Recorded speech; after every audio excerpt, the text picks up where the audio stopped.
The COINTELPRO Papers. Ward Churchill, Jim Vander Wall. Dedication. For Fred Hampton and Mark Clark, two brothers who paid COINTELPRO's ultimate penalty during the pre-dawn hours of December 4, 1969. Foreword. Living in reality. Living in reality, we are targets of your unwariness. With warriors for targets, you create your own destruction. This is how we bring you down target by target. You wound yourself using your greed. We watch your spirit fade. Living in reality. We can endure your cages, your bullets, your lies, your confusion. We know you have destroyed your peace.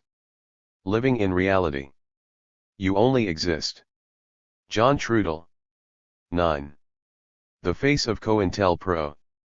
Regardless of the unattractiveness or noisy militancy of some private citizens or organizations, the Constitution does not permit federal interference with their activities except through the criminal justice system, armed with its ancient safeguards. There are no exceptions. No federal agency, the CIA, the IRS, or the FBI, and be at the same time policeman, prosecutor, judge, and jury. That is what constitutionally guaranteed due process is all about. It may sometimes be disorderly and unsatisfactory to some, but it is the essence of freedom. I suggest that the philosophy supporting COINTELPRO is the subversive notion that any public official, the president or a policeman, possesses a kind of inherent power to set aside the Constitution whenever he thinks the public interest, or national security warrants it. That notion is postulate of tyranny. Congressman Don Edwards. 1975. The FBI documents collected in this book offer a unique window into the inner workings of the U.S. political police. They expose the secret, systematic, and sometimes savage use of force and fraud, by all levels of government, to sabotage progressive political activity supposedly protected by the U.S. Constitution.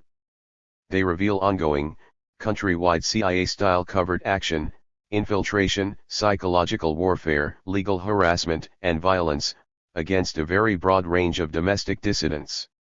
While prodding us to reevaluate U.S. democracy and to rethink our understanding of recent U.S. history, these documents can help us to protect our movements from future government attack. This is the final volume of what amounts to a South End Press trilogy on domestic covert action.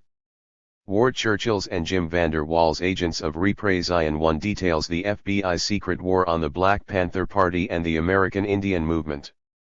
My War at Home 2 shows that such covert operations have become a permanent feature of U.S. politics. It analyzes the specific methods used against progressive activists and opens a discussion of how to respond. Now Churchill and Vander Wall have reproduced many of the FBI files on which our books are based. Some of these documents illustrate recent FBI campaigns against the American Indian Movement and the Committee in solidarity with the people of El Salvador. Others reveal early attacks on Marcus Garvey and Alger Hiss. The bulk are from the counterintelligence programs that the FBI mounted to disrupt, misdirect, discredit, or otherwise neutralize the civil rights, black liberation, Puerto Rican independence, anti-war, and student movements of the 1960s. In this book, we see the actual directives that set in motion those infamous 1960s programs. Here, too, are action proposals that FBI field offices submitted in response to the COINTELPRO directives. FBI headquarters teletypes back its approval or modifications. Agents report specific operations in which they took part. Supervisors summarize progress in neutralizing a particular target. Policy memoranda adjust bureau tactics in light of new dangers and opportunities. Most illuminating are the book's facsimiles of some of the weapons the FBI actually deployed in its hidden war at home. From the Bureau's arsenal of psychological warfare, Churchill and Vander Wall show us the letter the FBI secretly sent to Dr. Martin Luther King, Jr., in December 1964, in an attempt to provoke his suicide. Other forged letters to activists and their supporters, families, employers, landlords, college administrators, and church superiors. FBI authored articles and editorials which cooperative news media ran as their own, cartoon leaflets that the FBI published in the name of certain radical groups in order to ridicule and antagonize others. Although some of these documents have been published previously, the collections are hard to find and many are out of print. The most thorough and useful to date, the National Lawyers Guild's Counterintelligence, a documentary look at America's secret police, 3, has been incorporated into the COINTELPRO papers. The NLG Civil Liberties Committee generously donated its limited resources to subsidize publication of this book instead of reprinting its earlier compilation. The FBI documents reproduced here originated as confidential internal communications. They were for Bureau eyes only.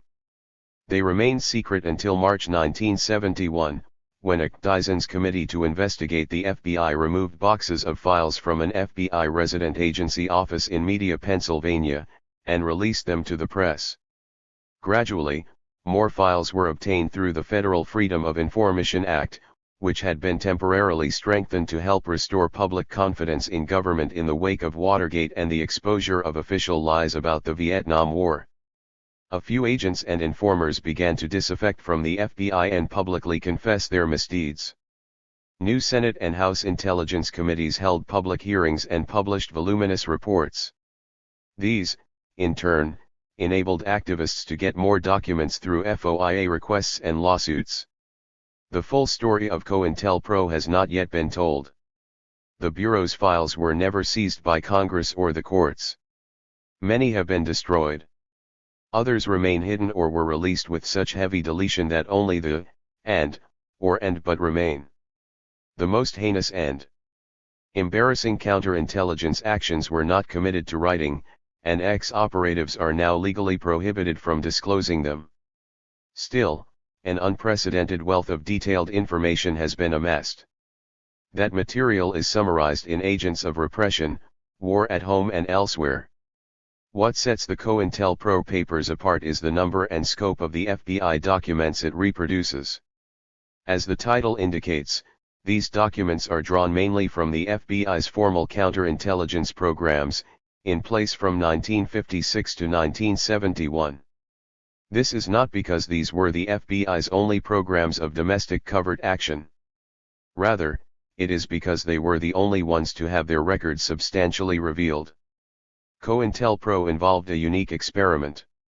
Though covert operations have been employed throughout FBI history, the COINTELPROs were the first to be both broadly targeted and centrally directed. FBI headquarters set policy, assessed progress, charted new directions, demanded increased production, and carefully monitored and controlled day-to-day operations. This arrangement required that national COINTELPRO supervisors and local FBI field offices communicate back and forth, at great length, concerning every operation. They did so quite freely, with little fear of public exposure. This generated a prolific trail of bureaucratic paper. The moment that paper trail began to surface, the FBI discontinued all of its formal domestic counterintelligence programs. It did not, however, cease its covert political activity against U.S. dissidents. The documents show that the Bureau evaluated the COINTELPROs as successful over the years. It disbanded them only to afford additional security to our sensitive techniques and operations. Continued reliance on those same techniques and operations was officially authorized, only now on a case-by-case basis, with tight procedures to ensure absolute security. By discontinuing use of the term COINTELPRO, the Bureau gave the appearance of acceding to public and congressional pressure. In reality, it protected its capacity to continue precisely the same activity under other names. Decentralization of covert operations vastly reduced the volume of required reporting. It dispersed the remaining documentation to individual case files in diverse field offices, and it purged those files of any caption suggesting domestic covert action. The Bureau's sensitive techniques and operations have since been further insulated from public scrutiny. Scheduled congressional hearings into the Bureau's mid-1970s campaign against AIM were squelched by means of what turns out to have been yet another FBI covert operation. The FOIA has been drastically narrowed, with thousands of files reclassified top secret. The Intelligence Identities Protection Act now makes it a federal crime to disclose any information that identifies an individual as a covert agent. This careful concealment of post-COINTELPRO domestic counterintelligence action is part of a broader effort to rehabilitate the U.S. political police. Central to that effort has been a sophisticated campaign to refurbish the public image of the FBI. The Bureau's egomaniacal, reactionary, crudely racist and sexist founder, J. Edgar Hoover, died in 1972. After interim directors failed to restore the Bureau's prestige, 2 federal judges, William Webster and William Sessions, were recruited to clean 12. house and build a new FBI. The new directors have cultivated a low-visibility managerial style and discreetly avoided public attack on prominent liberals. Anti-communism, the time-honored rationale for political police work, has been augmented by counterterrorism and the war on drugs, pretexts that better resonate with current popular fears. The old myth of the FBI as crime-busting protector of democratic rights has been revived in modem garb by films like Mississippi Burning and the television series, Mancuso FBI. This repackaging seems to have sold the new FBI to some of the most prominent critics of earlier COINTELPRO. University professors and congressional committees that helped to expose the domestic covert action of the past now deny its persistence in the present. Because of their credentials, these respectable objective sources do more damage than the FBI's blatant right-wing publicists. Left uncontested, their sophistry could disarm a new generation of activists, leaving them vulnerable to government subversion. The introduction to the COINTELPRO papers refutes one such academic expert, Ethan Theoharis, in his preposterous claim that the FBI's war on AIM during the 1970s was not a COINTELPRO-style program of harassment. Equally treacherous is the FBI and CISPs, a 1989 report of the U.S. Senate Committee on Intelligence. For this is nothing more than a whitewash of the Bureau's covert and extra-legal effort to wipe out domestic opposition to U.S. intervention in Central America. That FBI campaign was first made public by a central participant, Frank Varelli. The Bureau admits it paid Varelli from 1981 to 1984 to infiltrate CISPs. Varelli has testified that the FBI's stated objective was to break CISPs. He recounts a modus operandi straight out of the annals COINTELPRO, from break-ins, bogus publications and disruption of public events to planting guns on CISPs members and seducing CISPs leaders in order to get blackmail photos for the FBI. 5. Alerted by Varelli's disclosures, the Center for Constitutional Rights obtained a small portion of the Bureau's CISPs files and released them to the press. The files show the U.S. government targeting a very broad range of religious, labor and community groups opposed to its Central America polites. They confirm that the FBI's objective was to attack and neutralize these groups. Mainstream media coverage of these revelations elicited a flurry of congressional investigations and hearings. Publicly exposed, the FBI tried to scapegoat the whistleblower. Its in-house investigation found Varelli unreliable and held his false reports of CISP's terrorism responsible for the entire FBI operation. The Bureau denied any violation of the constitutional rights of U.S. citizens or involvement in the hundreds of break-ins reported by Central America activists. A grand total of 6 agents received formal censure and 3 were suspended for 14 days. The FBI moved its CISPs file to the National Archives and Director Sessions declared the case closed, a mere aberration due to failure in FBI management. 7. The Bureau's slander of Varelli gave the Congress an easy way out. The single congressional report. The FBI and CISPs, endorses the FBI's entire account, without any reservation or qualification. It legitimizes a cover-up of current covert operations by exploiting the past reputation of the Senate Intelligence Committee. 13. That committee, known initially as the Church Committee, after its founding chair, Senator Frank Church, gained respect in the mid-1970s through detailed public documentation of FBI and CIA abuses. In truth, the committee never did play quite the heroic role claimed for it by liberal historians. Compromised from the outset, it allowed the agencies under investigation to turn over only sanitized versions of selected files and then to edit and censor the committee's reports before publication. 8. It colluded in the FBI's continuing concealment of a decade-long secret war on the Puerto Rican independence movement. Church and his successor as committee chair, Senator Birch Bayh, eventually were driven from office. They fell victim to the same combination of right-wing disinformation and Democratic Party passivity that later set up House Speaker Jim Wright. Divested of its liberal populist leadership, the Intelligence Committee became, like so many other congressional and administrative bodies, an instrument of the very agencies it purports to oversee. It was this latter-day committee which ratified the FBI's cover-up of its campaign against Central America activists without hearing from a single critic or victim. Relying exclusively on FBI and Justice Department testimony, the committee crudely reiterates the Bureau's own self-serving findings, often verbatim. It writes off Frank Varelli with the undocumented assertion that his credibility was called into doubt at a hearing before the House Judiciary Subcommittee on Civil and Constitutional Rights 10. The committee also ignores testimony that the reports submitted in Varelli's name, which provided the FBI's pretext for attacking CISPs, were actually dictated by FBI higher UPS. 11. It makes no reference to Varelli's repeated, detailed sworn statements, corroborated by the Bureau's own files, that the FBI used cointelpro methods against CISPs in order to achieve cointelpro ends. To rationalize its dismissal of the campaign against CISPESAS, a mere aberration from the FBI's definite pattern of adherence to established safeguards for constitutional rights. 12. The committee carefully avoids any reference to the sordid history of cointelpro.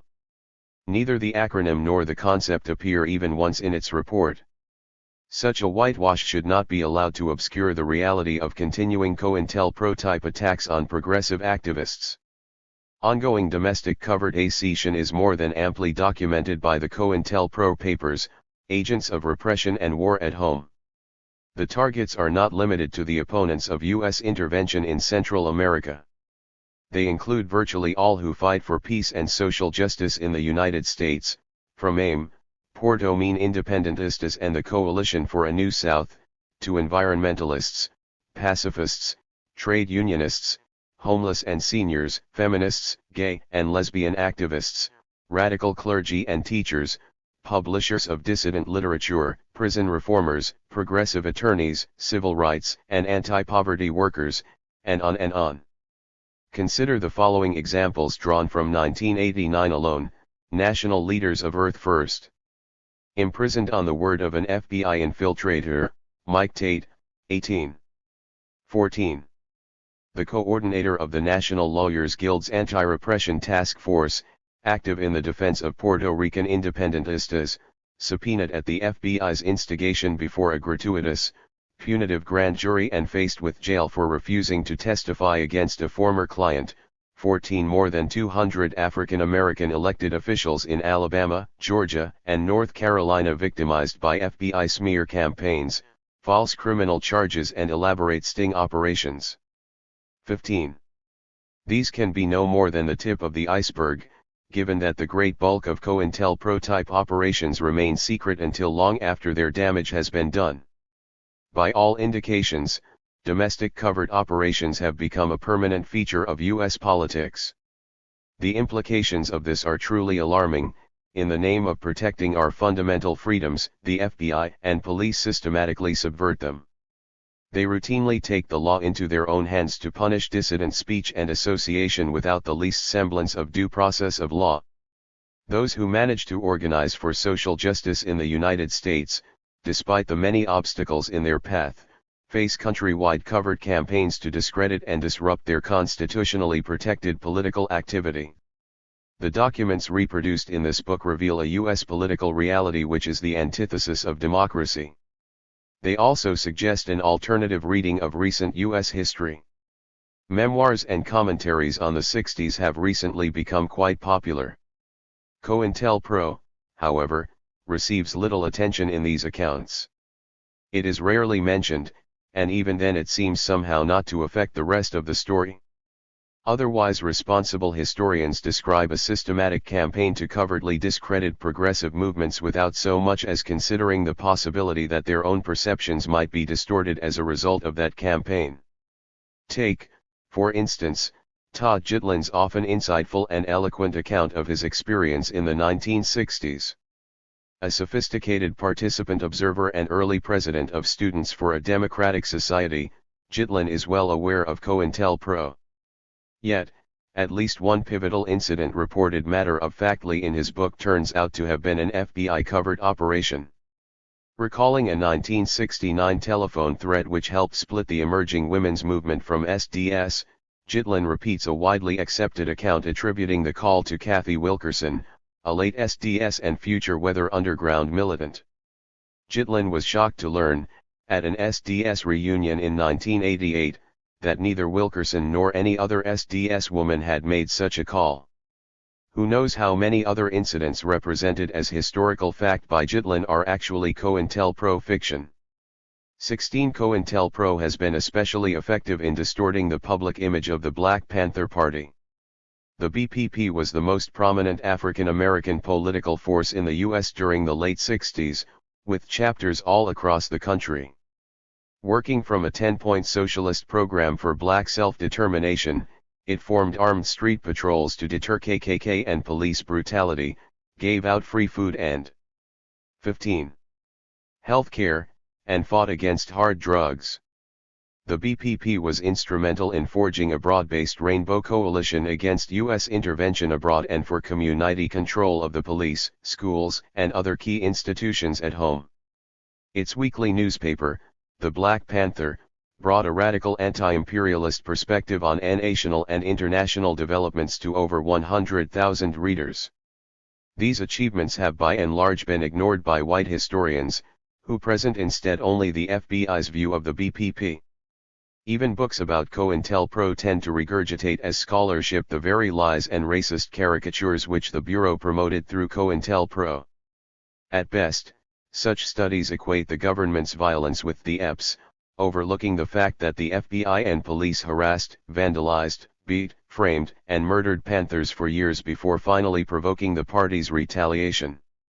A prime example is Kenneth O'Reilly's Racial Matters, the FBI's secret file on Black America, 1960 to 1972.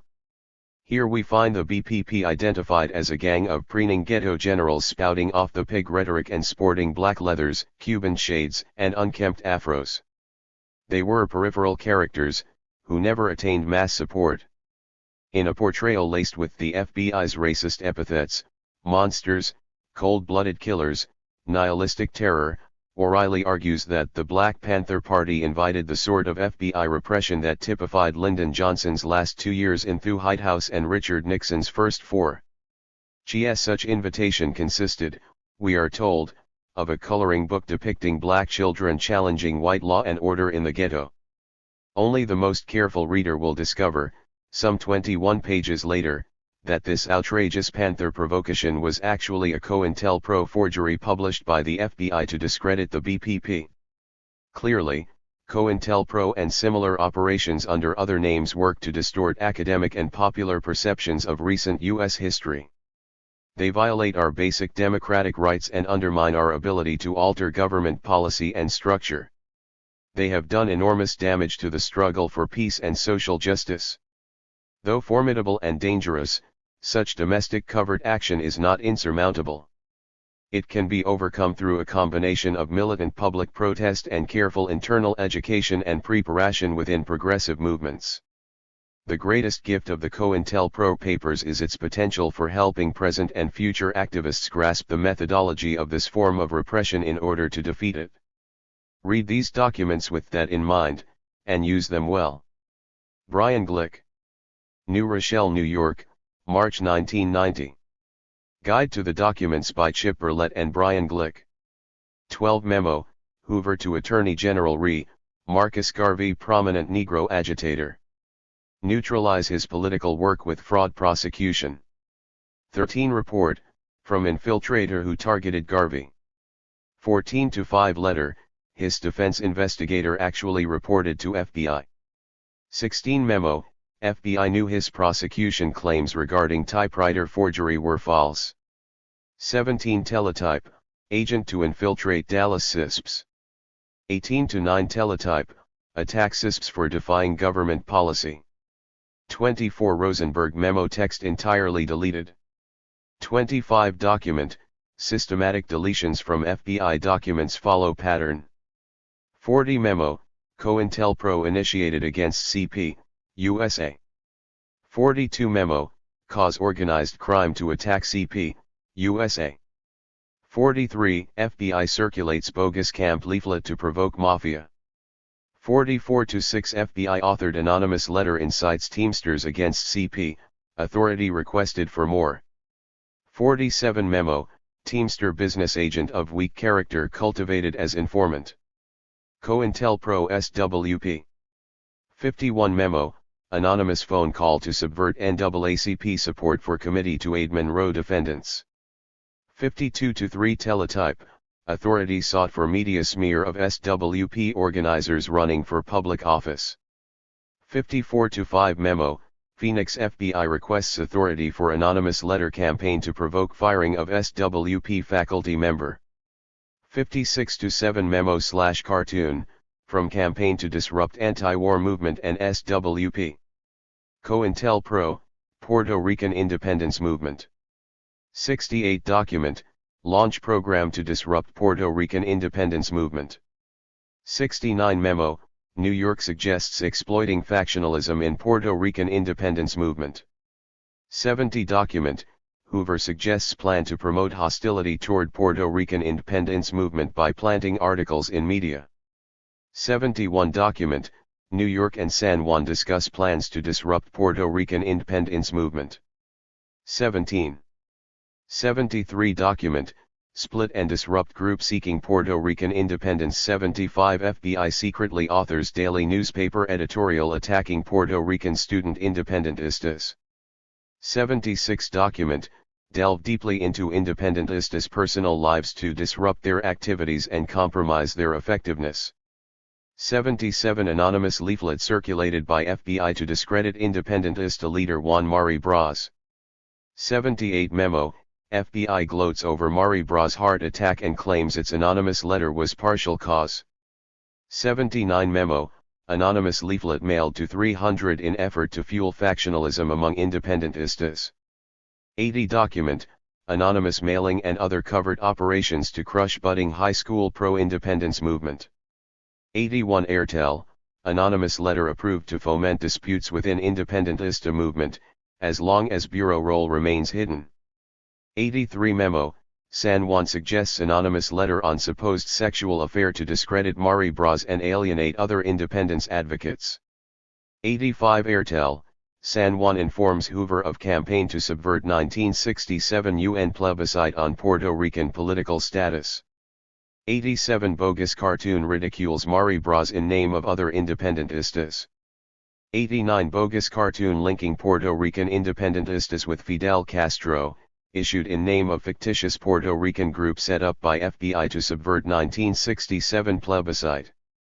COINTELPRO Black Liberation Movement.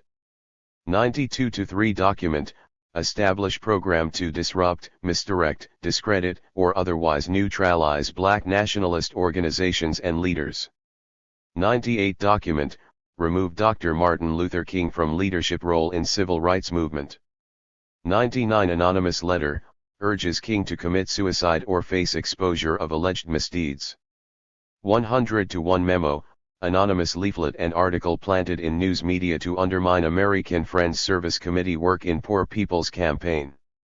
102 Memo, strategy discussion on disruption of Nation of Islam takes credit for factional dispute against Malcolm X. 104 Document, proposal to provoke murder of Dick Gregory by organized crime.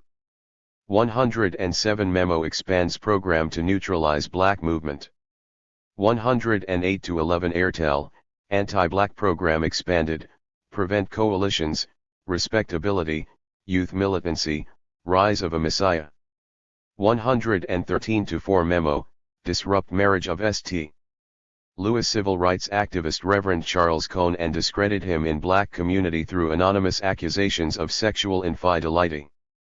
115 second FBI anonymous letter against Cohn. 116 document, St. Louis reports results of distribution of bogus underground newspaper designed to divide black activists. 118-9 document, Director suggests all offices follow Miami example of providing derogatory background information on COINTELPRO targets to cooperative media. 18. Guide to the documents. 120 memo, anonymous letter to discredit Republic of New Africa leader. 121 document, Director approves above letter. 122 document, discussion of campaign to discredit RNA and prevent land purchase in Mississippi. 124-5 memo, tactics to thwart and disrupt the Black Panther Party. 127 memo, provide information to cooperative media to foster split between Black Panther Party and Student Nonviolent Coordinating Committee. 128 document, proposal to create false impression that Stokely Carmichael is a CIA informant. 130 memo, plan to provoke violence between Black Panther Party and another black organization. 131 bogus cartoons, used in Black Panther Party/US campaign to provoke violence. 132 memo, discussion of continuing plan to provoke violence between Black Panther Party and US. 133 document, summary of tangible results and accomplishments of Black Panther Party COINTELPRO, example, shootings, beating, and a high degree of unrest. And collapse of BPP program providing free breakfast for ghetto youth. 134 documents. Anonymous mailing of derogatory cartoon targeting Newark Black Panther Party.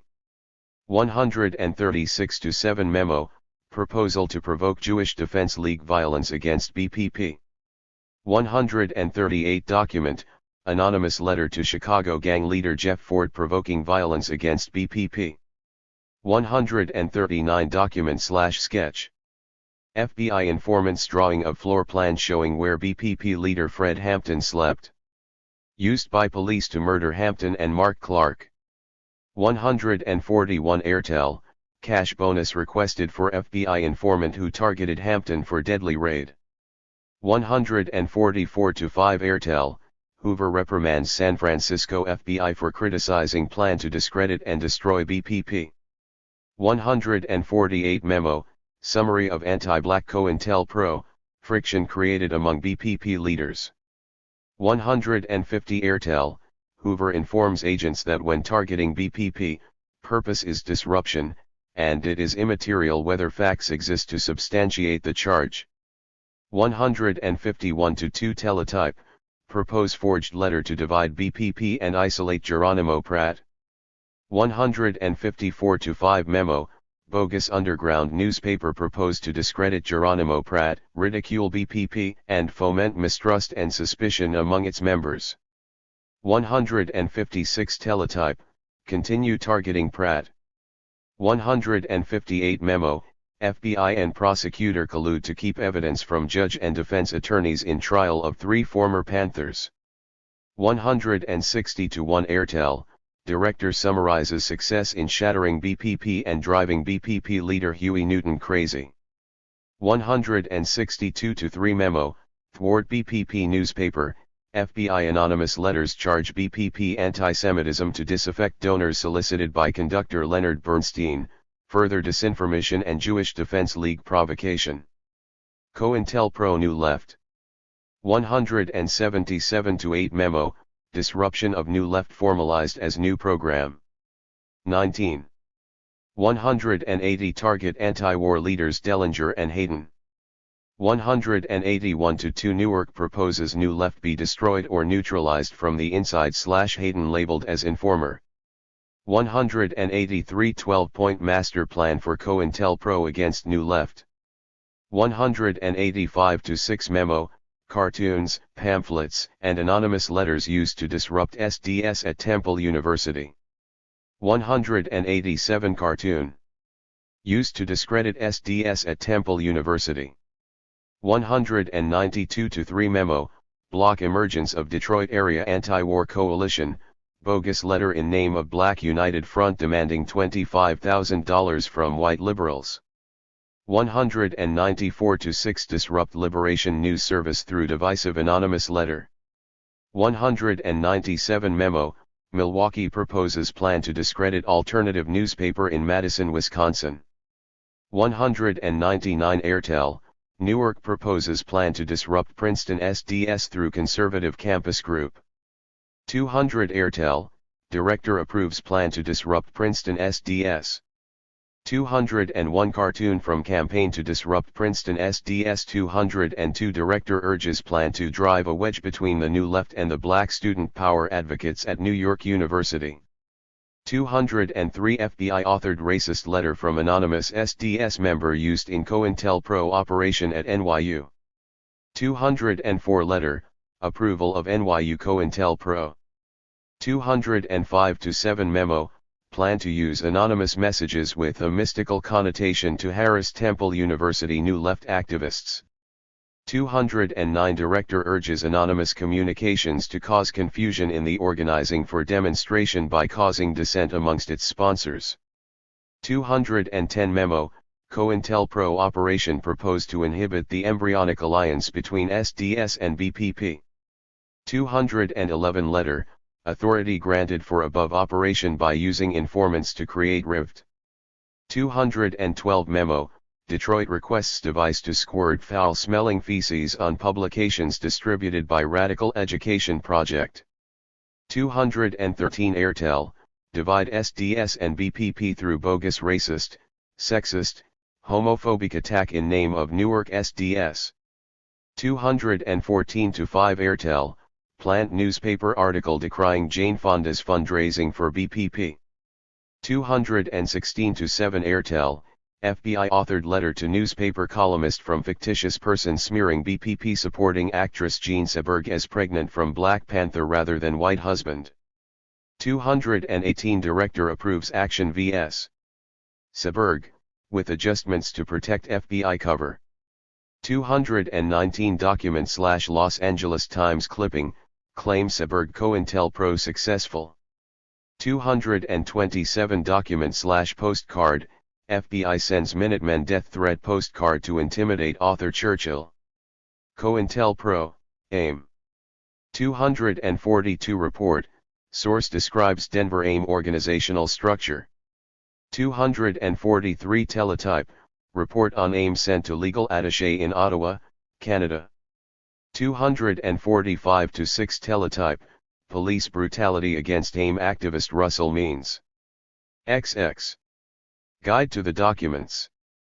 247-8 teletype, circulation of false claim that AIM was obtaining illegal automatic weapons, FBI and local law enforcement coordinate operations against AIM. 252. 253.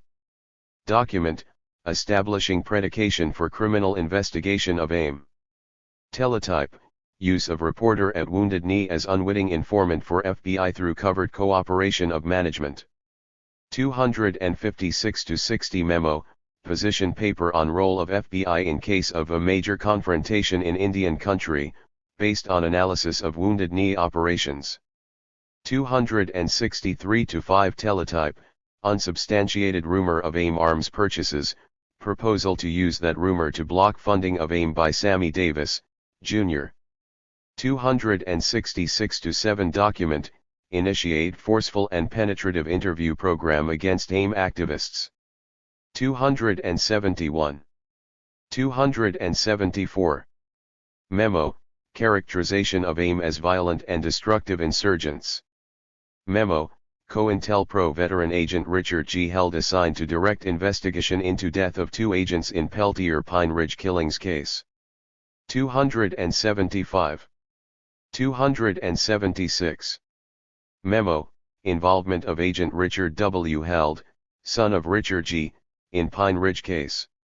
Memo, glowing evaluation of performance of Richard W. Held on Pine Ridge during period of intense repressive abuses against AIM supporters.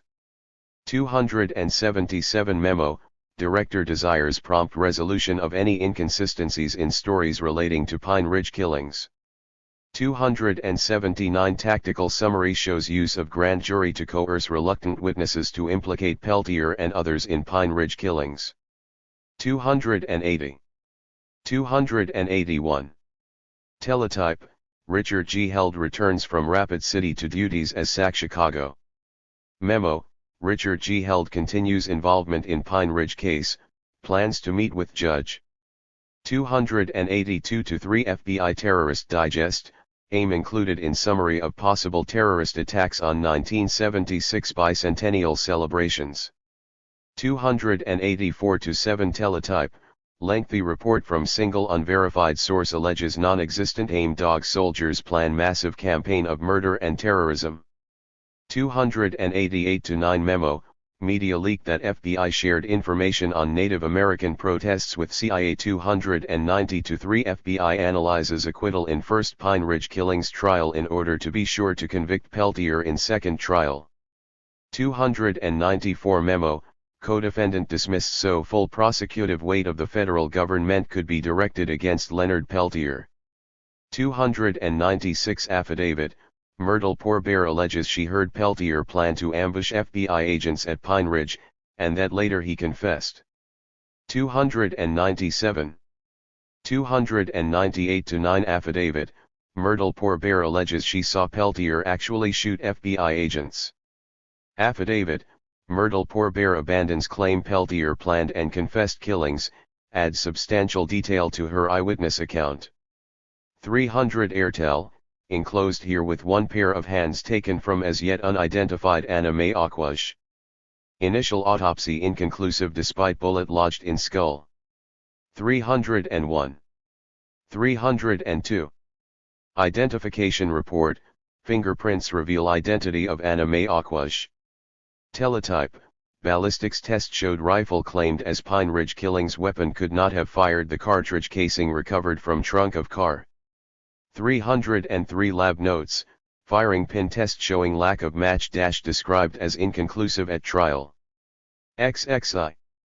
307-9 Document, summary of justification for and tactics used in AIM investigation, stresses fostering of paranoia. Conclusion. 312 Chart, admitted FBI illegal acts committed during COINTELPRO era. 313 Teletype, Director calls for compilation of reports of FBI warrantless electronic surveillance in domestic security investigations. 315 Airtel, wide range of political extremists labeled terrorists. 331 Chart of penal coercion techniques and functions. More relevant than ever. Surely any belief that American society and politicians have become more tolerant of radical dissent must be seriously shaken by the fact that President George Bush and overwhelming majorities in both houses of Congress have repeatedly sought since 1989 to amend the Bill of Rights. Moreover, that the FBI harassed activists opposed to the Reagan administration's nuclear and Central America policies and without hesitation handed over hundreds of files on leading Republicans to the Clinton administration has not exactly built confidence that the American intelligence establishment has fundamentally changed, especially since its activities once again have been veiled in deep secrecy following the congressional investigations of the mid-1970s. Robert Justin Goldstein, Political Repression in Modem America. Within the realm of domestic political repression, much has happened since Jim Vander Wall and I published the COINTELPRO papers a dozen-odd years ago. Although there has been a bit of good mixed in, the bulk of these developments have been bad or worse, and all of them have bearing always by way of amplification and reinforcement upon what we originally wrote. Fortunately, the book's release in the form of a South End Classics edition affords an opportunity to summarize this new information at the outset, offering readers thereby a broader and more current contextualization of what follows. First, the good. As is mentioned in the main text, conclusive evidence was just emerging as the book went to press in early 1990 that the FBI, in collaboration with the New York City prosecutors and the NYPD's Bureau of Strategic Services, had conspired to withhold XL-XQ1 patri evidence in obtaining the 1973 conviction of former Panther 21 detared HV and Koruha bin Wahad for the attempted murders of 2 policemen. 1 bin Wahad's life sentence was finally overturned shortly thereafter and he was freed after 19 years of incarceration in maximum security prisons, 8 years of it in solitary confinement, for acts those responsible had known all along he not committed. 2. It is hard to imagine a clearer confirmation of the fact that false prosecutions frame UPS, as it were serve as a weapon in the tactical arsenal used by America's agents of repression to neutralize those they target as key activists or agitators. 3. Nonetheless, if further support of this allegation is needed, it will be easily found in the example of Geronimo G. Jaga, another one-time leader of the Black Panther Party. In June 1997, after it was established that the key witness against G. Jaga in his 1972 murder trial, Julius C. Butler, a supposed Panther who, it was proven, was a previously unadmitted FBI operative, had perjured himself, this conviction, too, was overturned. For by then, however, G. Jaga had spent 27 years in a maximum security cage like bin Wahad. He'd been subjected to 8 consecutive years of solitary confinement as a result of the authorities' ongoing desire to neutralize his effectiveness as a political organizer. 5 others among America's numerous political prisoners have come out as well, among them former Panther Johnny Spain, ostensibly involved in George Jackson's ill-fated 1971 San Quentin insurrection. 6. Free as well as Robert King Wilkerson, who, along with Herman Wallace and Albert Woodfox, comprised the Angola 3 Louisiana Panthers. Cumulatively to date, the Angola 3 have spent 90 years in continuous solitary confinement as a result of their dubious 1972 convictions in the killing of a prison guard. 7. On September 10, 1999, Alejandrina Torres, Carmen Valentin, Ida Luz Rodriguez, Dulcia Pagan and several other Puerto Rican independentistas associated with the Fuertes Armadas de Liberación Nacional, most of them sentenced to terms of veritable life imprisonment after adopting the freedom fighter defense, that is, rejecting U.S. pretensions to rightful jurisdiction over them or their homeland by refusing to participate in their own trials, were pardoned by Bill Clinton. 8. Most recently, on January 20, 2001, his last day in office, Clinton also commuted the sentences of Susan Rosenberg and Linda Evans, Euro-American activists who, Rosenberg in particular, had already spent 20 years in some of the worst lockups the U.S. has to offer. 9. And whose wildly disproportionate terms of incarceration for possession of firearms and explosives 58 and 42 years respectively are discussed in the conclusion. While such things are heartening, they are not, as is often asserted by apologists for the status quo, an indication that the system works in terms of dispensing anything resembling justice. If THVJ texts so, many of the PEOPLE just mentioned would never have been in prison in the first place, while the rest would have been there far more briefly and under far less abysmal conditions than they were. If the system actually worked as its proponents claim, moreover, those who abused their authority by falsifying and/or hiding evidence, wantonly subverting the judicial system to obtain wrongful convictions against persons they knew to be innocent, would themselves be behind bars. And this, to be sure, has never happened. Despite the record, much of it officially corroborated, and notwithstanding the fact that much of what has been admitted is patently felonious, no FBI agent has spent so much as a minute in jail for his part in framing dissidents like bin Wahad and G. Jaga. 11. The same can be said of the local police personnel, prosecutors, and judges who unquestionably collaborated in such endeavors. Worse are the scores of men and women who continue to languish in various states of confinement, many of them after decades behind the walls of America's ever more proliferate penal system. Some of them, like AIM leader Leonard Peltier, continue to attract considerable attention and support even after nearly 30 years.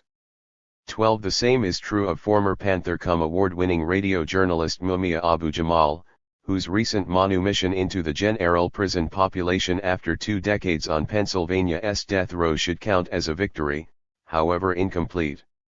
13. But who remembers Mondo Wilonga and Ed Poindexter, leaders of the Omaha chapter of the Black Panther Party who were railroaded into prison for a cop killing in 1970, after a trial as fraught with signs of cointelpro manipulation every bit as pronounced as any of their better-known counterparts? 14. Who remembers Marshal Eddie Conway, a Baltimore Panther leader neutralized through another incredibly shaky murder conviction in 1970? 15. Or Russell Maroon Shoatz of the Philadelphia Panthers, eliminated in much the same fashion in 1972? 16. Who remembers even the name of Romaine Chip Fitzgerald, an LA Panther whose ordeal began in 1989? 17. Of Hugo Dahariki Pinel, one of George Jackson's Soledad brothers imprisoned. XXVI. Since 1964. 18. Or of Ruchel Sink McGee, a member of Jackson's original black guerrilla family in San Quentin, whose incarceration also began nearly 40 years ago. 19. Who recalls that dedicated people like Dr. Muchalu Shakur and Marilyn Buck, the only white member of the Black Liberation Army, having been convicted in what may be the ultimate absurdity in this connection of having violated provisions of the Racketeer-Influenced and Corrupt Organizations Statute, are serving sentences of 77 years to life. 20. Sundiata Acoli, Herman Bell, Mark Cook, Gary Tyler, C. Cow Odinga, Jalil Abdul Muntaquin, Bashir Hamid, Robert Seth Hayes, Ajur Lutalo, David Gilbert, Judy Clark, Kathy Boudin, several members of Philadelphia's Move family, and many others. The list seems all but endless. 21. Nor has it ceased to grow. Among the more noteworthy recent additions are Rob Thaxton, an anarchist sentenced to 7 years imprisonment for throwing a rock at a policeman during a 1999 street demonstration in Eugene, Oregon, 22, and Free, sentenced during the summer of 2001 to serve 23 years for having torched several SUVs in the same city. 23. Most recent of all is the 2002 conviction in Atlanta despite an almost total lack of coherent evidence against him of Imam Jamil Abdullah Al-Amin on charges of having killed one deputy sheriff and wounded another about 2 years earlier. 24. There are perhaps even more sinister examples than the last 3. David Williams, one of the Bureau's top forensic experts, was ousted from the FBI lab in 1996 and investigated for potential criminal charges for his conduct in the World Trade Center bombing investigation. 25. Captioned Tradbomb by the Bureau, it was this investigation that led to the 1995 convictions and sentences of 240 years apiece meted out to Sheikh Omar Ahmed Rahman, Ramzi Youssef, and several other Islamic fundamentalists alleged to have been responsible. 26. In a post-trial probe triggered by complaints on the part of FBI lab analyst Frederick Whitehurst to the effect that his bosses had on more than 200 excisions altered the results of his work, the Justice Department Inspector General's office determined that Williams, together with lab supervisor XXVII Tom Thurman, had systematically falsified evidence, deleting qualifying language from forensic reports to make them appear far more conclusive than they actually were, and occasionally reversing Whitehurst's conclusions altogether to make the evidence fit the crime. 27. The IG also reported that its work was seriously hampered by a systemic destruction of primary documents by lab personnel.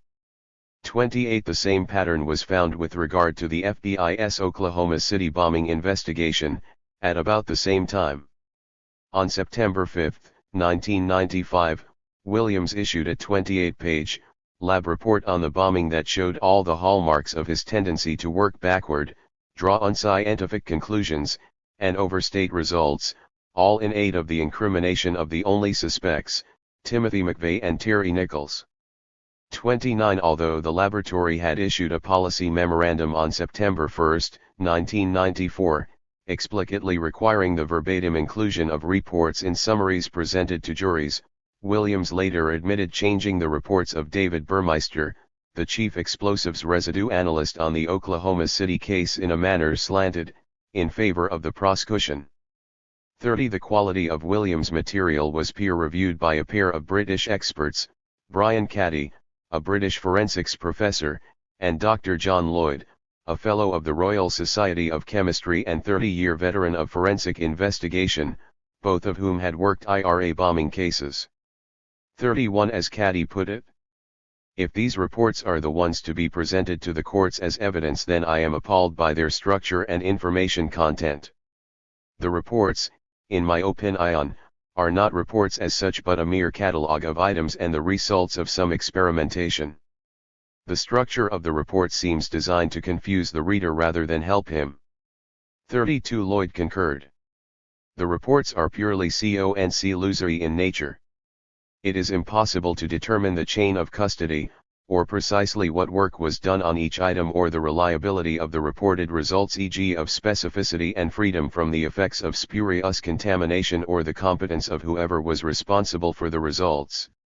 33 Aside from the shoddiness and deliberately misleading nature of Williams' reporting, substantial questions have emerged as to how the most important piece of evidence in the government's whole case against XXVII McVeigh came into the FBI's possession, and whether it ever actually existed. This concerns a piece of debris recovered near the ruins of the Alfred P. Murrah Federal Building in Oklahoma City Federal Evidentiary Submission Q507, which was supposedly impregnated with ammonium nitrate crystals, thereby proving that the explosive material used in the bombing was of a sort linked to the defendant by receipts. The first problem is that, in a striking parallel to Peltier case, the FBI provided no photo of the critical item in situ, offered conflicting accounts of who suppository-edly found it, and could not confirm its chain of custody thereafter.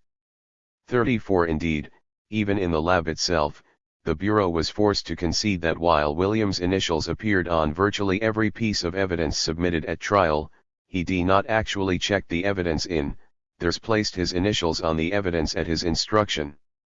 It was a chain of custody that meant nothing. 35. The second problem is more serious still. In court, the explosives residue analyst who ostensibly done the lab work on Q507, testified that the incriminating crystals had been embedded in the wooden object, as if driven in by the force of an explosion. In his lab notes, however, the same analyst had written that the crystals were present in a surface glaze which could have been brushed on after the fact. 36 Inadequate documentation made it impossible for defense experts to check the procedures used in detecting the crystals, a matter of no small importance since the depositing of such residues by the detonation of an ammonium nitrate device was unknown to forensic science. 37 The analyst had also failed to preserve a sample of the alleged evidence, offering only a set of inconclusive photos to confirm his highly selective notation. 38 In any event, an independent lab which examined Q507 found no traces of the offending substance in either embedded or glazed form, a matter entirely consistent with the fact that the Oklahoma City crime scene had been drenched by a cloudburst before the item was collected for testing. 39 There was thus a virtual certainty that any ammonium nitrate residues deposited upon it would have been washed away.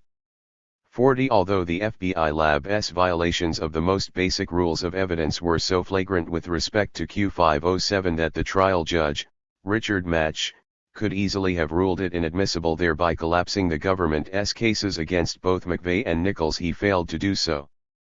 41 Further, he so sharply circumscribed the ability of the defense to use the IG report in Chi XXIX.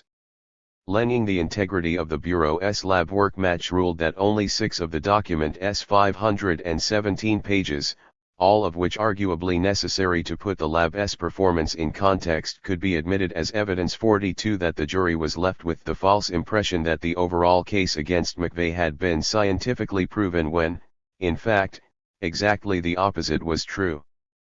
43 Thus was the defendant sentenced to death, Nichols to de facto life imprisonment, and the public to an understanding of what happened in Oklahoma City wildly at odds with even the most widely published photos of the bomb damage. 44 The FBI's manipulation/falsification of physical evidence in this pair of recent and highly political cases, a modus operandi dating back at least as far as the forgery by typewriter conducted by the crime lab to obtain the conviction of Alger Hiss in 1951. 45 points to a far broader situation having to do with the spillover of such COINTELPRO style techniques into otherwise unremarkable/carried political cases, not only at the federal level but in state and local jurisdictions as well.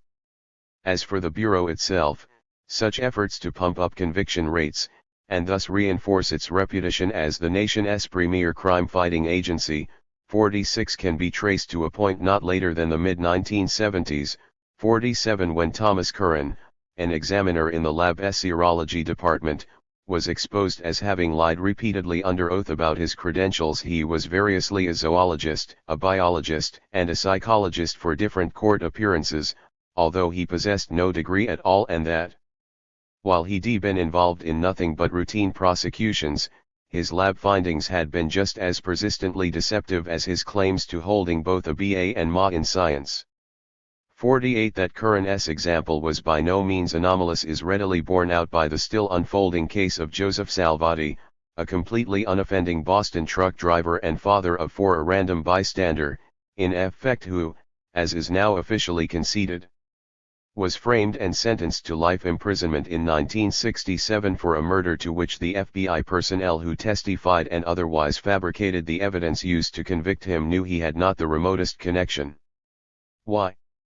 The Bureau needed a fall guy to shield the identity of an informant useful to an operation through which it ostensibly sought to use Boston's Irish mob as a means of undermining the position enjoyed by the local mafia family. It turns out that at least one FBI agent, John Connolly, was for all intents and purposes a member of the Irish mob. 49 And Salvati just happened to be handy. He spent 30 years in Massachusetts maximum security lockups before Governor William Weld Com. XXX muted his sentence. However, the retired FBI man most directly responsible for railroading Salvati, while admitting what he'd done during a recent congressional hearing, showed no remorse for it, and the Bureau itself has never so much as offered an apology to its victim. 50 Given the background in which Curran's offenses occurred, and there can be no question that his false testimony was responsible for the imprisonment of a number of people no less innocent than Joseph Salvati. 51 He was never charged with perjury. What he did, aside from making the mistake of getting caught at it, was simply standard FBI procedure, a circumstance that remains no less true today. Apart from the already discussed performances of supervisors like David Williams and Tom Thurman, consider the record of Terry Rudolph, an explosives residue analyst who handled more than 650 cases during his 10 years in the crime lab. 52 In 1995, it came out that in more than a third of them, his evidentiary records were administratively incomplete, that 157 of the cases he'd worked could not be expected to withstand judicial scrutiny, and that some had appeared to hold up in the first place only because of this openly stated willingness to perjure himself whenever necessary. 53 By then, however, Rudolph no longer worked in the lab. Instead, having received a cash bonus for his performance in 1992, he'd been promoted to serve as an instructor at the FBI's Forensic Science Research and Training Center, situated in the Bureau's Academy in Quantico, Virginia. 54 It is difficult to overstate the implications of this. Since 1973, the FBI, which has consistently rejected suggestions that it allow qualified civilian scientists to perform its lab work, that its lab should be subject to any sort of civilian oversight, or even that it should seek certification from the American Society of Crime Laboratory Directors, has mounted a sustained drive to train to ally all the personnel, from managers to lab techs, working in police crime labs across the country. 55 Not only the methods employed by the staff of the FBI lab, but the attitudes evident among them imparted by instructors like Rudolph at the Quantico training facility have come to permeate the criminal forensics community, about 80% of which is composed of active duty police officers nationwide. 56 The effects have been obvious. most especially in the several recent cases where it was revealed that star pathologists had introduced evidence against literally hundreds of defendants which was tailored to police/prosecution specifications and thus marked by rampant fraud and falsification. XXXI. Among these was Fred Zine, a West Virginia state trooper turned forensic pathologist who testified as an expert in dozens of rape and murder cases in that state before being hired to head the serology department of the medical examiner's office in San Antonio, Texas. There, he repeated his West Virginia performance, even testifying about blood evidence in a case where no blood had been found in order to help his police/prosecution colleagues obtain a conviction. 57. Another Texas ace was Ralph Erdman, a contract medical examiner for 40 counties, who faked more than 100 autopsies on unexamined bodies and falsified dozens of toxicology and blood reports. 58. Michael West, a dentist from Hattiesburg, Mississippi, who claimed to have developed a novel technique of examining evidence under ultraviolet light, was solicited to testify for the prosecution more than 60 times in 10 states. At least 20 of these cases were on capital charges before his fraud was exposed in 1996. 59. Then there was Louise Robbins, a professor of physical anthropology who claimed, falsely, that she could match any footprint to the person who made it, who served as an expert witness for more than a decade, helping to convict more than a dozen people, including an Ohio man who spent 6 years on death row before his conviction was overturned.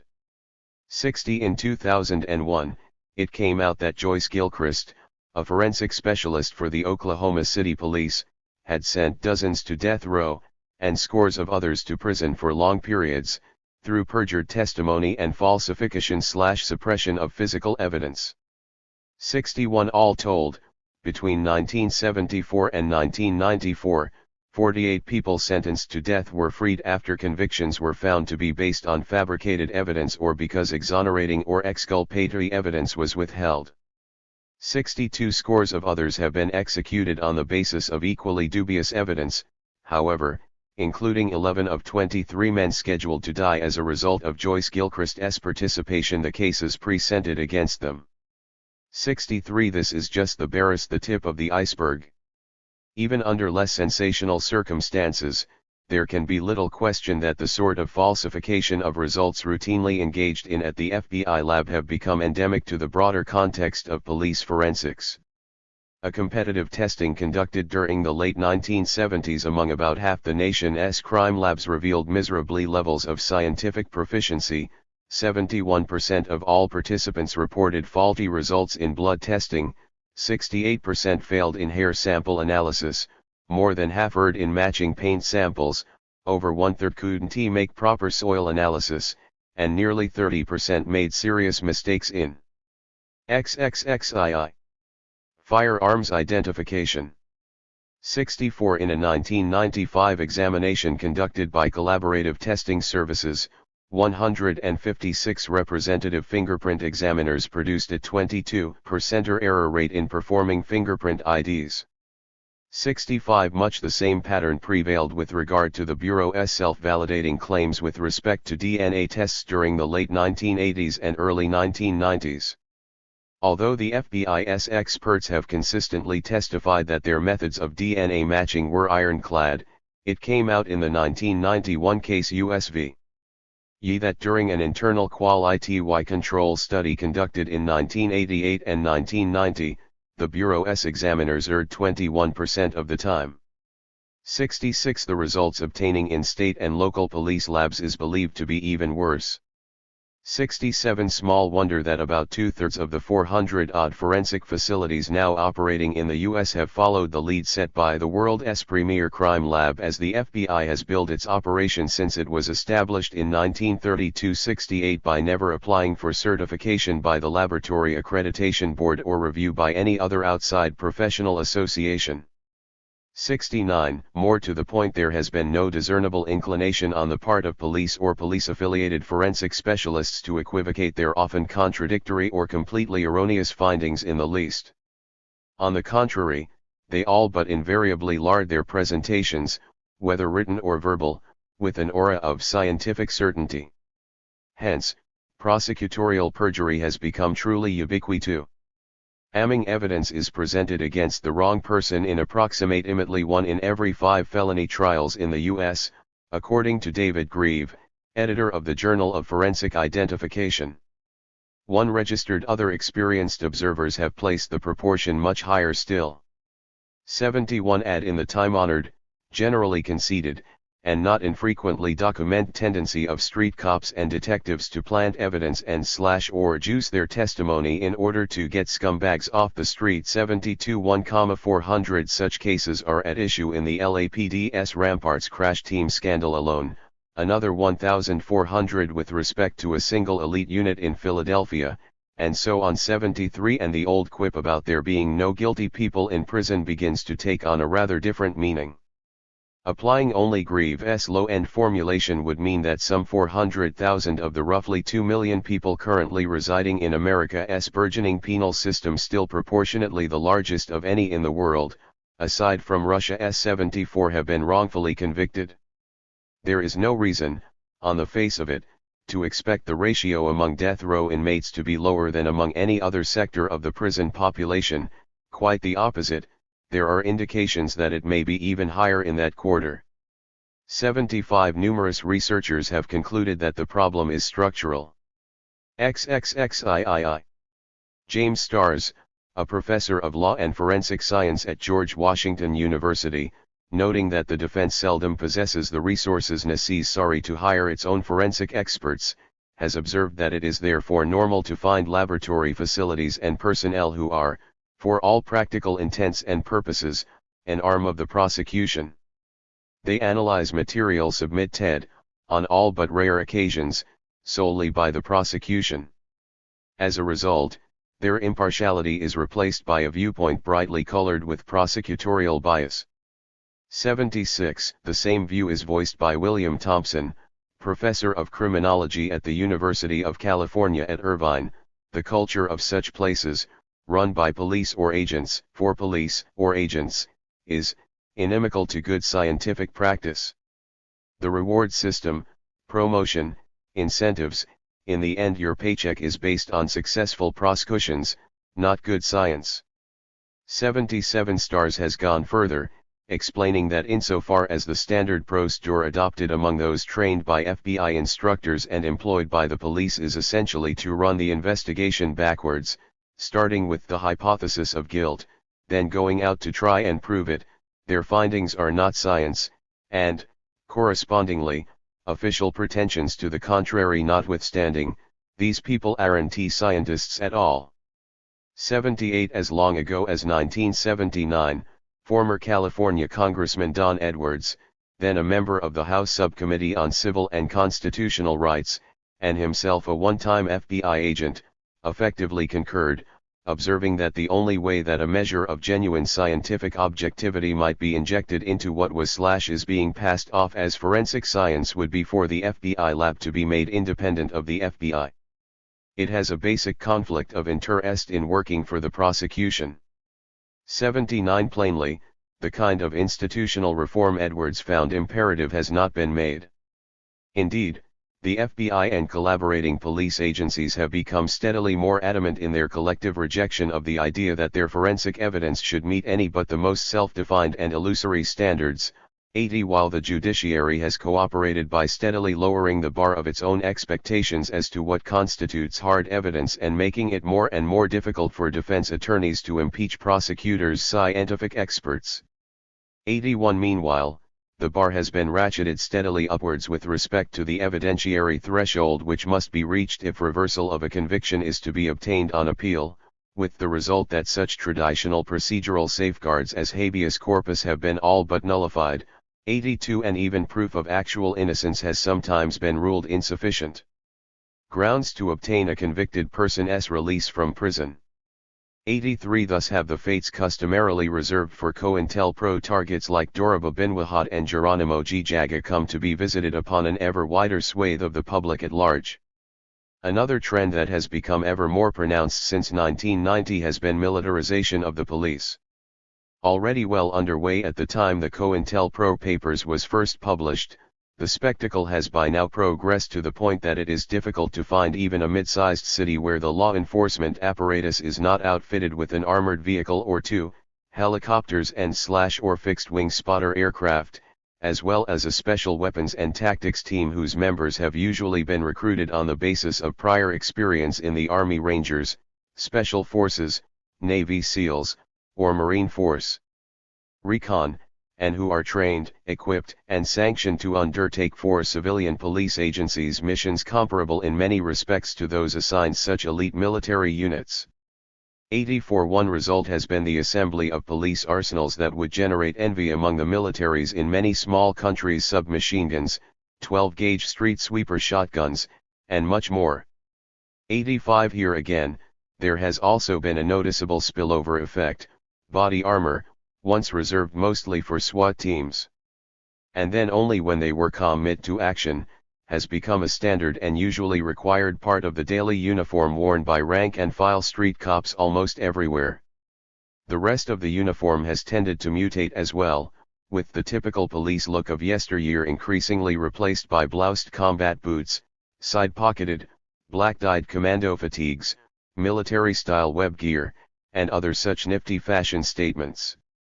86 The time-honored sidearm of cops everywhere, a .38 caliber revolver aptly named the Police Special, has also given way across the board to far more potent 9mm Glock and Browning automatics, while even small towns like Longmont, Colorado, mandate their XXXV patrol officers to load up with the sort of hyper-lethal 120-grain, soft-lead, hollow-point ammunition which has been explicitly prohibited for use in warfare since the 1899 Hague Declaration 3 concerning use of expanding bullets.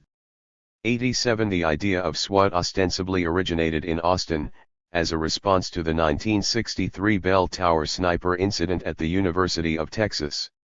The first actual deployment of such forces was undertaken in Los Angeles by future Police Chief Daryl Gates of the LAPD, in coordination with the FBI, during the late 1960s and early 1970s, against such targets as the Black Panther Party and the Symbionese Liberation Army.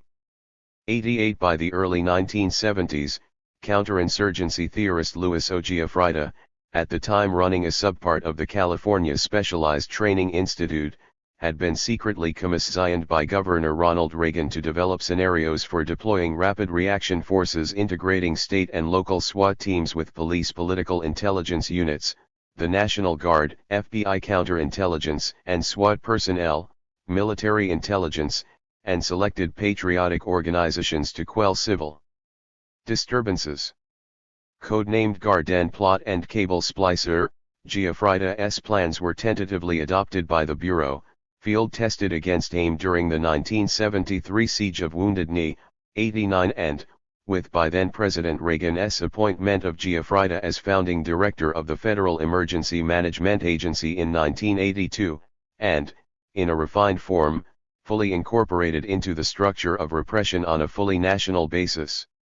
Among the many manifestations of this trend has been a proliferation of FBI-coordinated Joint Terrorism Task Forces QTTFs, of the sort pioneered against the Black Liberation Army and Ohio 7 during the early 1980s.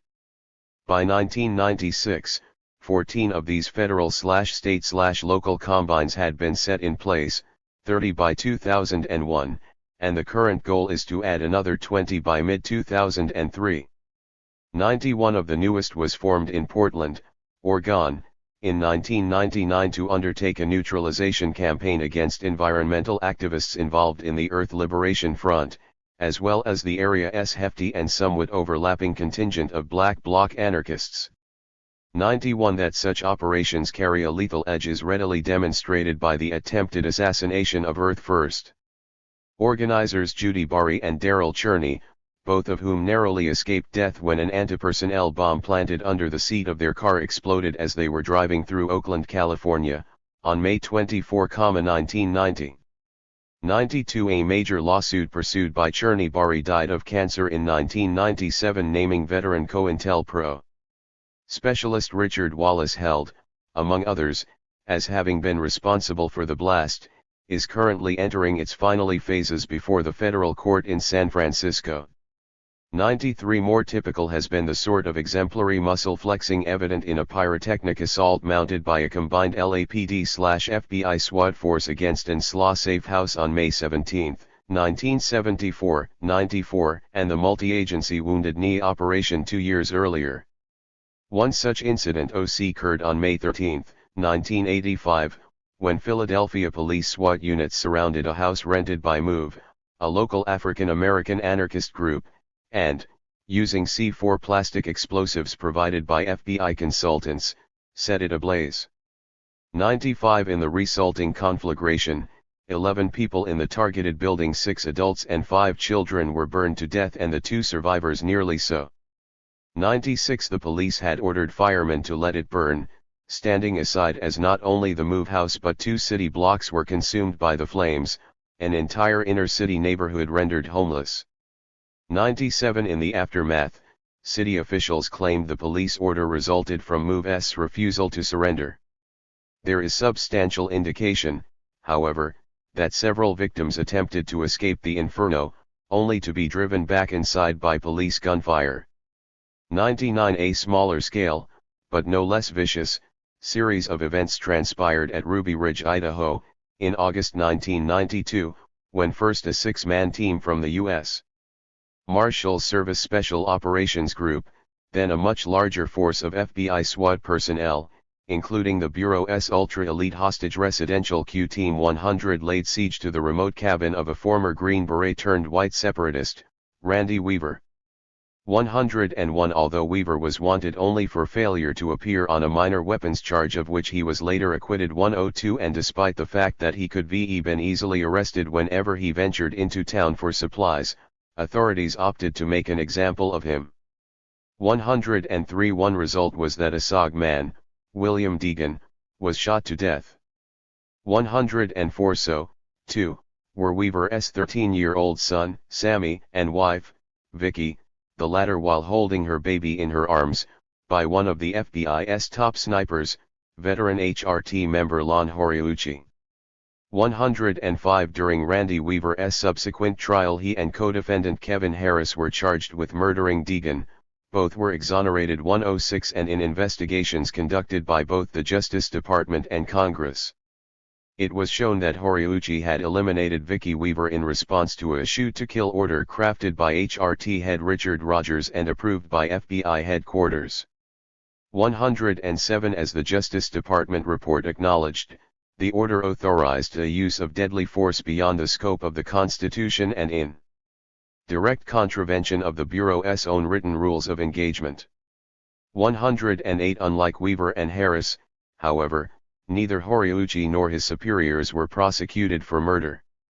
109 This lapse is all the more striking in that several FBI officials, including Deputy Director Larry Potts, eventually lost their jobs. One actually spent 18 months in prison for obstructing justice as their efforts to hide what had actually happened at Ruby Ridge were partly revealed.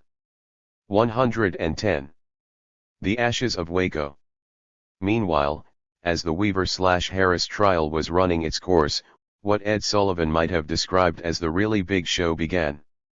This resulted from a massive and spectacularly bungled SWAT assault, to all appearances conceived purely as a publicity stunt. 111 By the Treasury Department's Bureau of Alcohol, Tobacco, and Firearms against the Mt. Carmel residential complex outside Waco, Texas, occupied by the Branch Davidians, an obscure offshoot of the Seventh-day Adventist Church.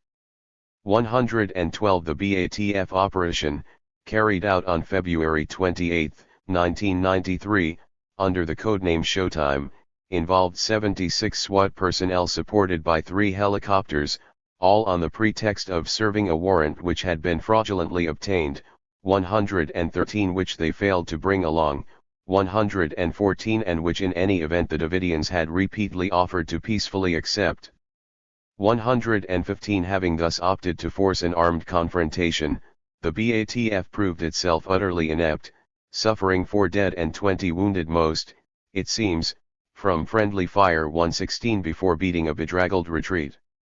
117 Almost immediately, just as the FBI had done after the 1975 Oglala firefight. The BATF announced falsely that its agents had been ambushed and overwhelmed by carefully placed machine gunners. In the official version of events, the hapless raiders were, from almost the first instant, taken under a storm of unrelenting and insurmountable automatic and semi-automatic weapons fire from virtually every area of the compound, with the Davidians expending an estimated 12,000 rounds in the process. 118 agents claimed everything from M16s to Browning automatic rifles to M60s and heavy .50 caliber machine guns being fired at them. 119 For a while, it was alleged that 2 agents had been wounded by shrapnel from hand grenades. 120 Probably the most embellished version was put forth by BATF intelligence chief David Troy, who informed Con. 38th Gress in June 1993 that his SWAT men had been blindsided by the unprecedented issue of 40 or more persons opening fire indiscriminately with automatic weapons at law enforcement, something that had never happened before. 121 In truth, it didn't happen then either. The Davidians possessed no bars, M60s, or .50 caliber machine guns, rather, they had a pair of entirely legal .50 caliber rifles, neither of which appear to have been fired, either during the BATF assault or thereafter. 122 No grenades were lobbed. On the contrary, one of the shrapnel-wounded agents, Gerald Petrilli, later conceded he might have been hit by a shotgun fired by one of his own colleagues. 123 And no evidence has ever been presented that the Davidians possessed live ones. It is possible that the defenders wielded a solitary automatic weapon, given that a trigger group for an M16 was eventually recovered from the MT Carmel complex. 124 That they did is borne out by BATF audio tapes of the firefight, during which a single burst of automatic fire, about 10 rounds, in all, is heard about 12 minutes into the exchange. Instructively, a BATF man in the recording van expresses astonishment at hearing what he calls "fucking machine gun." Moments later, the same voice exults that a sniper has picked off the machine gun. 125 There is no indication of automatic weapons fire at any other point on the audio tape. Indeed, the total volume of fire by the BATF and Davidians combined, appears to have been less than 1/10 that attributed by the BATF to the Davidians alone. 126 The FBI's later claimed that it found 48 weapons which had been converted to full automatic at MT Carmel, all but 3 of them dysfunctional, and none available for independent examination is thus more than suspect. 127 The hype was sufficient, however, to allow the FBI to take over, deploying its 50-man HRT unit along with some 400 regular SWAT personnel, a pair of modified M60A1 tanks and 5 Bradley armored fighting vehicles, all to surround 90-odd Davidians. 128 Thus began the 51-day siege of MT Carmel, usually referred to simply as Waco, the largest and longest since the FBI's 71-day standoff with aim at Wounded Knee in 1973. Unlike its counterpart 20 years earlier, however, the Waco siege ended in a holocaustal conflagration similar to that which consumed the MOVE residence in Philadelphia in 1985, as well as the Slaw Safe House in 1974, but with far more lethal results. All told, 76 people, 20 men, 34 women, and 23 children were killed, about half of them burned alive. 129 The Bureau had spent the weeks of the siege busily spreading disinformation, not only with respect to what had happened on February 28 and the supposed illegal weapons trove at MT Carmel, but falsehoods to the effect that Davidian leader David Koresh was a child abuser, 130, and his followers a cult bent upon mass suicide. 131 With public perceptions thus conditioned, it was an easy matter to peddle the myth that, when the FBI began its final assault on April 19, the Davidians themselves kindled the blaze in which all would perish. 132 Those with doubts were at a severe disadvantage. Given that the press had been allowed nowhere near the scene during the entire siege, 133 That the ruins of MT Carmel were bulldozed for health reasons only 2 weeks after the fire, 134 and because the FBI professed to have very few audio/video tapes of what had happened. 135 Even the corpses of dead Davidians were allowed to rot, supposedly because of a malfunctioning refrigeration unit at the morgue in Fort Worth, Texas, before they could be examined by independent pathologists. 136 Although Congress made its usual pro forma inquiries into the Waco tragedy, mainly for purposes of placing its seal of approval upon the FBI's actions, the state of the evidence remained pretty much the same for the next several years.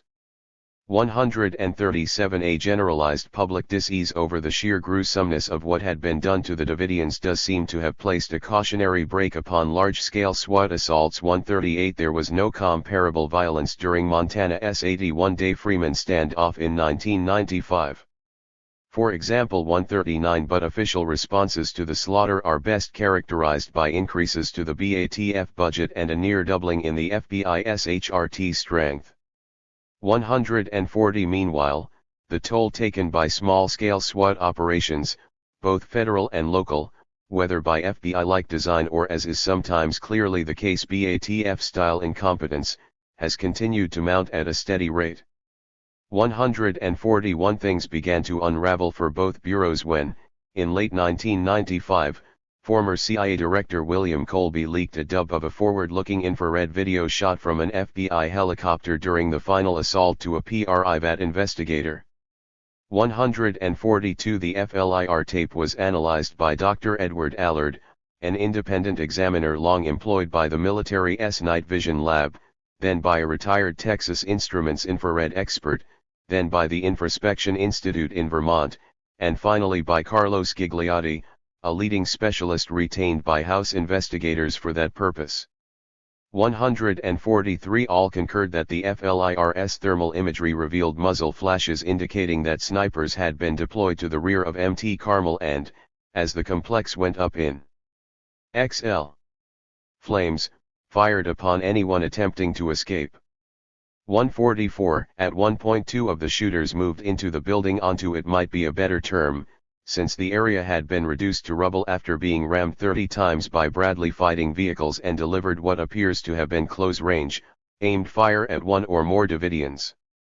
145 The House struggled valiantly to contain the damage, even going so far as to retain a tiny British firm, Vector Data Systems, which had never before analyzed infrared images, to overrule its own expert with regard to what was on the FLIR tape. 146 The game was already lost, however, in that producer-director Mike McNulty released his Academy Award-nominated/Emmy Award-winning documentary, Waco, The Rules of Engagement, in which excerpts from FLIR tape feature prominently at about the same time. 147 There was thus no way to prevent the material from being widely viewed, an effect that was compounded tremendously when, in early 1999, McNulty, by then researching a sequel to Waco, came up with proof that the FBI had employed not only military-issue CS gas at Mt. Carmel but also an exotic 40mm flashbang grenade peculiar to the Army Special Forces. 148 This was important, since the Bureau had denied using pyrotechnic devices on April 19. Flashbangs are most certainly classified as such, and because the items were discovered amidst a huge stash of evidence, 12 tons in all, the Justice Department had flatly denied even existed. 149 This had been possible because the material was secreted, at the FBI's request, in a storage locker maintained by the Texas Rangers. 150 McNulty's discovery, quickly incorporated into an ongoing wrongful death suit filed against the FBI and other federal agencies by the families of the deceased Davidians. 151 triggered a series of events that first pitted the Rangers against the FBI. 152 Then an announcement by Janet Reno that she initiated a criminal investigation of the Bureau for obstruction of justice. 153 Then disclosure of over 171,000 pages of written materials, hundreds of videotapes, thousands of audio tapes, and over 10,000 photographs in FBI files. All but 7,000 of what turned out to be more than 30,000 pages of documents in Pentagon files were also divulged. 154 Taken as a whole, the newly released material produced a picture of what had happened radically different from what previously had been peddled as slee. Official truth. To begin with, the remarkable patience supposedly exhibited by the FBI in conducting protracted negotiations to achieve a peaceful resolution of the standoff was belied by documents showing that the Bureau had deliberately and consistently sabotaged its own efforts in this regard. 155 The whole exercise was thus shown to be little more than a PR maneuver designed to build a public impression of restraint, while even the negotiators were all along committed to the idea of a final assault. 156 So too, the proposition that there was no end in sight when the assault occurred. 157 As was revealed by the FLIR tapes. The Bureau was fully aware that the Davidians' water supply was all but exhausted on April 19, and that the latter would thus have had to give themselves up within a few days at most. 158 This is precisely the point at which, in order to obtain her go-ahead for the attack, the FBI knowingly provided false information to Attorney General Janet Reno about how babies were being beaten inside Mt. Carmel. 159 Although liquid CS, a variety of tear gas the FBI claimed was the only type used on April 19, 160 is normally non-lethal to healthy adults, even the best-case logic embodied in the Bureau's assault plan that of deliberately subjecting the Davidian children to such excruciating pain that their mothers would have to bring them out, thereby prompting a more general exodus from the building tends to speak for itself. 161 CS is lethal to toddlers in far lesser doses than those required to kill adults. During a meeting conducted in mid-April, military advisors warned that introducing CS to the enclosed space of Mt. Carmel at the levels envisioned by FBI planners ran a clear risk of inducing fatalities among the younger kids inside. 162 Nonetheless, during the assault, far more CS was used than had been planned. Indeed, the assault teams expended all 400 of the CS ferret rounds with which they had been supplied by the Pentagon, raising gas concentrations within the building to about twice those necessary to asphyxiate full-grown adults, and then called for more. Additionally, a very substantial quantity of liquid CS was sprayed into the building, quite a bit of it directly into a tornado shelter known as the vault or the pit, into which the FBI knew the Davidian children and their mothers had been sent for safety once the assault began. 164 In an aerosol form. 165 Failure analysis associates would later study the operation, and proclaim it the most intense use of CS against civilians in American history. Indeed, FAAS analysis benwahad that the first gas injection, taken alone, was enough to raise sly CS levels in parts of the building to between twice and 90 times the level necessary to break trained troops, and 1.8 times the immediate risk to life and health level. 166 There were 3 more such injections, the last by attacking a smaller area, the highest concentrations of all. 167 Small wonder that 9 persons in the vault were later found dead of asphyxia, without signs of smoke inhalation, meaning they died of asphyxia before the fire. Among these were a pair of 1-year-old girls, Mayana Schneider and Startle Summers, and 6-year-old Starkorsh. 168 Nor is this by any means the end of it.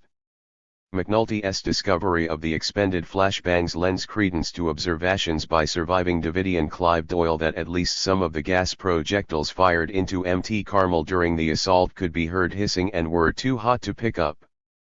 169 This suggests that, as they began to run out of ferrets, the HRT switched to using pyrotechnic dry CS rounds left over from a training exercise it had undergone at Ft. Hood, Texas, a few weeks earlier.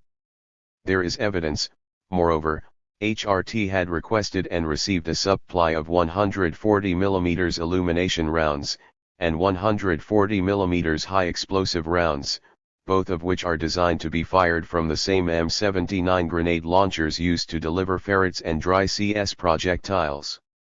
170 While there is no indication that He rounds were actually fired into Mt. Carmel, the question nonetheless stands as to why the HRT wanted such ordnance at all. Some of the incendiary illumination rounds may very well have been fired, and even if they weren't, firing any sort of pyrotechnic device into a plywood tinderbox already saturated with highly flammable CS, which the HRT unquestionably did, could be expected to generate only one result. 171. This is all the more true in that videotapes record one of the Bureau's armored vehicles having earlier demolished storage tanks containing about 2,000 gallons of diesel fuel, then bulldozing the resulting pool of accelerant up against the base of building. 172. Overall, it is virtually impossible to avoid concluding that the inferno in which the Davidians were ultimately consumed was ignited not by them, as is officially certified, but by the FBI. 173. To all appearances, moreover, sparking such a blaze had figured all along in the Bureau's contingency planning. 174. The idea that this was so receives strong reinforcement from the fact that, although firefighting equipment was readily at hand, it was assembled only a half-mile from the blaze. The FBI's on-site commander, Jeffrey Jamar, refused to allow it to go into action until after Mt. Carmel had collapsed and Slien completely burned. 175. Subsequent explanations to the effect that firefighters might have been endangered by ammunition exploding inside the compound and / or Davidian gunfire dissolve under the most minimal scrutiny, given that exploding ammunition is in fact quite harmless to bystanders. 176. And because both the media's and the Bureau's own videotapes plainly show FBI personnel moving about quite freely outside the burning building in full view of those inside, none of them evidencing the least concern that they might thus be shot. 177. Be that as it may, among the uglier aspects of CS is that when it burns it emits substantial quantities of cyanide. 178. The burning of liquid CS also produces deadly phosgene and hydrogen chloride gases. 181. While it is union clear whether testing for hydrogen chloride or phosgene was ever done, more than half of the Davidian bodies positive for cyanide, with at least one body displaying concentrations that exceed lethal levels. 180. Another 28 Davidians were hit by gunfire, 18 of them fatally. 181 of these last, 5 were shot in the back or back of the head, wounds inflicted in a manner entirely inconsistent with official claims that they either committed suicide or been subjected to mercy killings by their friends. 182. At least 3 of the autopsy reports on these fatalities are also extremely suspect. 183. On the other hand, the number and nature of gunshot wounds suffered by Davidians is quite consistent, both with the accounts of survivors. 184. And with the scenario suggested by the earlier discussed FLIR tapes, a sniper team deployed to the rear of Mt. Carmel prevented victims from escaping the flames and, at certain points, entered the rubble to pick off people at closer range.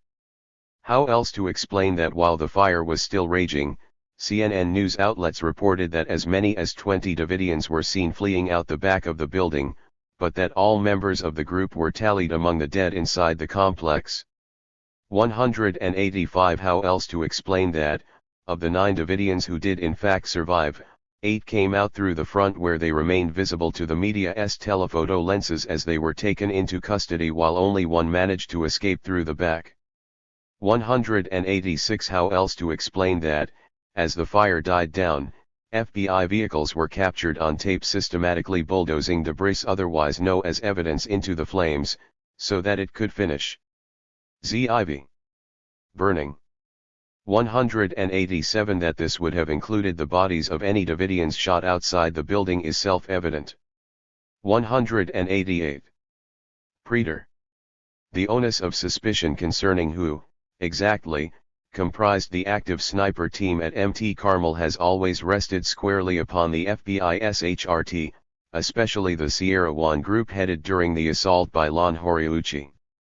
189. In this instance, however, the Bureau's denials may be accurate, or at least partially so. Among the Waco-related documents divulged by the Defense Department in 1997 was one mentioning what was termed the Praetor Guide. 190. Praetor, it turns out, refers to a previously secret and still exceedingly murky protocol under which the Army is charged with committing personnel from its ultra-elite Delta Force commandos in U.S. domestic settings. 191 It has been acknowledged that Delta, as the unit is usually called, assigned advisors to work with the FBI in planning the final assault. 192 It was also conceded after 1997 that Delta provided most of the more exotic ordnance and equipment used by FBI SWAT teams throughout the siege. 193 Investigators probing the situation further after the existence of Predator was revealed, also discovered that Delta Communications personnel had in all probability been used to infiltrate the Davidian compound in the dead of night to plant an assortment of electronic surveillance devices. 194 From there, it is but a short step to Delta personnel engaging in a direct combat role comprising the lethal sniper team at the rear of Mt. Carmel, for instance, even impersonating FBI personnel in the process. 195 If they did, a precedent for their performance will be found during the 1987 insurrection of Cuban detainees in the Atlanta Federal Prison. There, while Delta snipers wearing FBI jackets to conceal their presence were deployed around the PE referee, other teams entered the prison under cover of darkness to plant bugs and a closed-circuit TV system. 196 In any event, whatever services the Delta Commandos provided during the FBI's Waco operation, they required clearance from the chairman of the Joint Chiefs of Staff. 197 Beyond that, the relevant information has been withheld under an extraordinarily stringent national security classification. The military reports disclosed. But then entire categories of data are deleted. A document entitled Command Involvement at Waco is stamped secret and not releasable to foreign nationals, i.e., even XLV. To allies with the right clearance. All activities from March 2, 1993 to April 13, 1993 are deleted. Another, labeled Observation of Operations at Waco, Texas is dated March 2 and has all its text deleted. Even 6 years after the fact, the military insisted on redacting assistance was given. 198 Irrespective of what the Delta men did at Mt. Carmel or Atlanta, for that matter their participation in such civil disturbances was on its face illegal under provision of the 1877 Posse Comitatus Act. According to an FBI internal document, Delta's involvement in putting down the Atlanta revolt was predicated upon President Ronald Reagan's having signed a waiver of the Posse Comitatus Act, which proscribed the use of the military for civilian law enforcement purposes. 199 Among other problems with this notion, which has become increasingly common in describing the scope of presidential prerogative, 200 is that the chief executive holds no constitutional authority to waive any statute. There are 3 statutory exceptions to the constraints imposed under the principle of posse comitatus. The first of these, embodied in the Stafford Act, empowers the President to deploy troops for humanitarian purposes in the event of a natural disaster, and is thus obviously inapplicable to the situations at issue.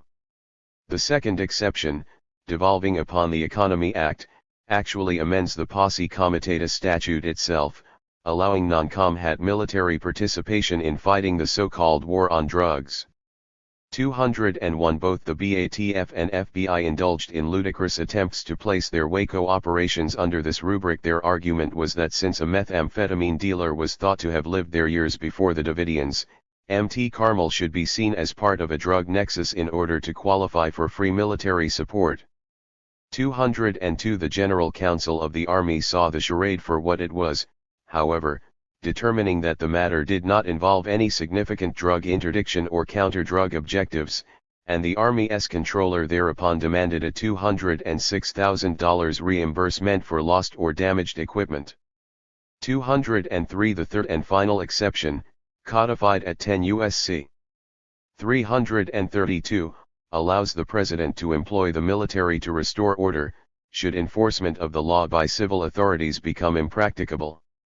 204 This authority, which amounts to a prerogative of declaring martial law under certain narrowly defined circumstances, has been invoked several times during the past half-century, notably by President Eisenhower, with respect to the 1958 CRI.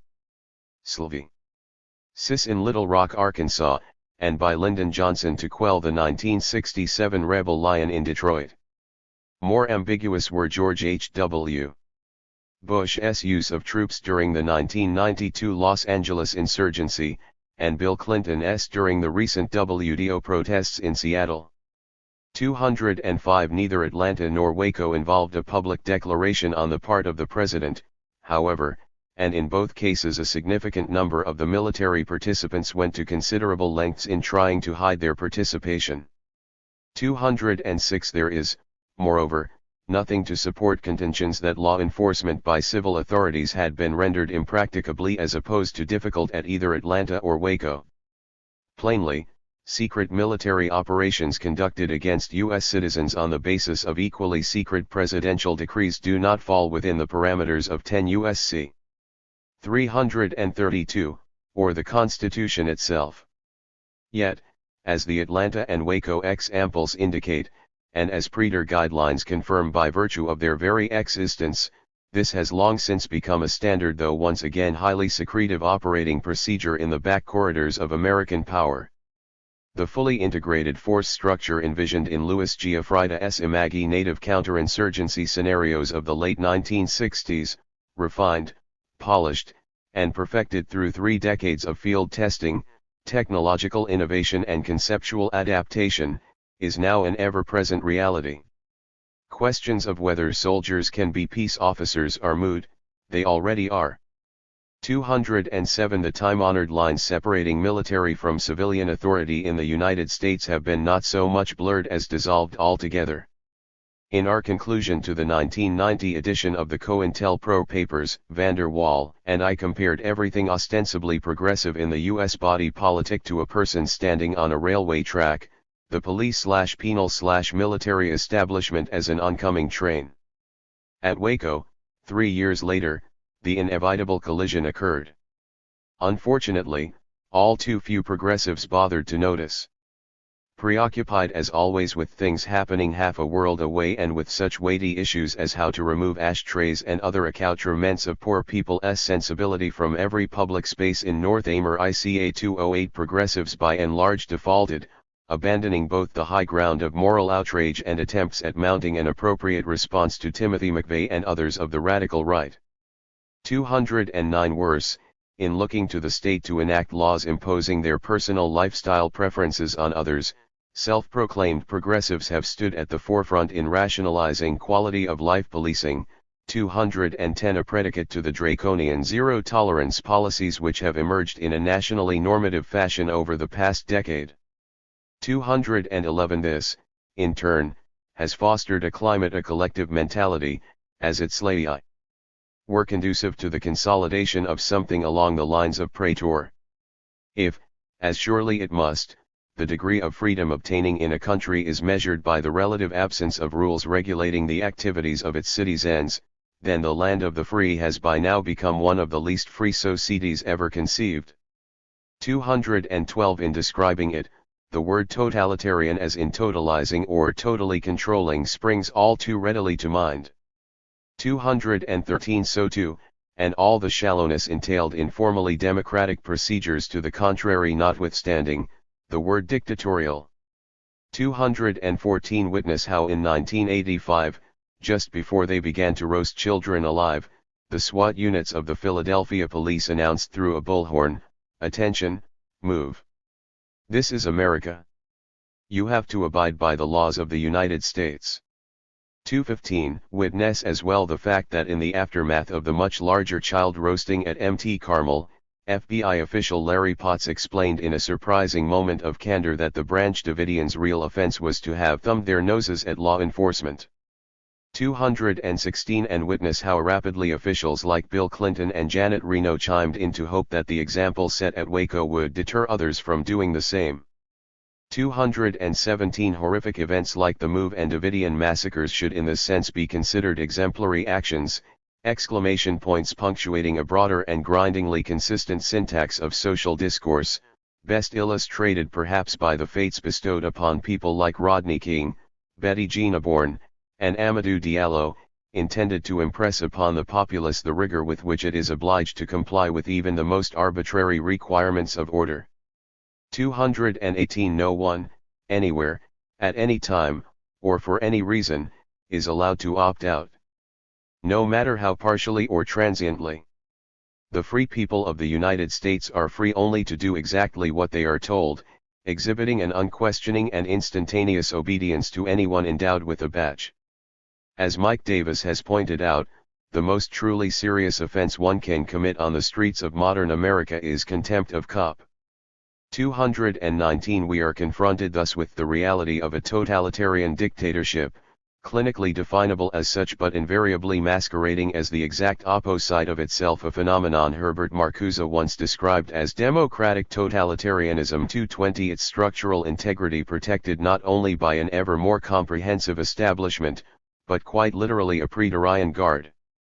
The time for concern about how to prevent America from becoming slave. Malignant vision conjured by Orwell in 1984 truly pales to insignificance.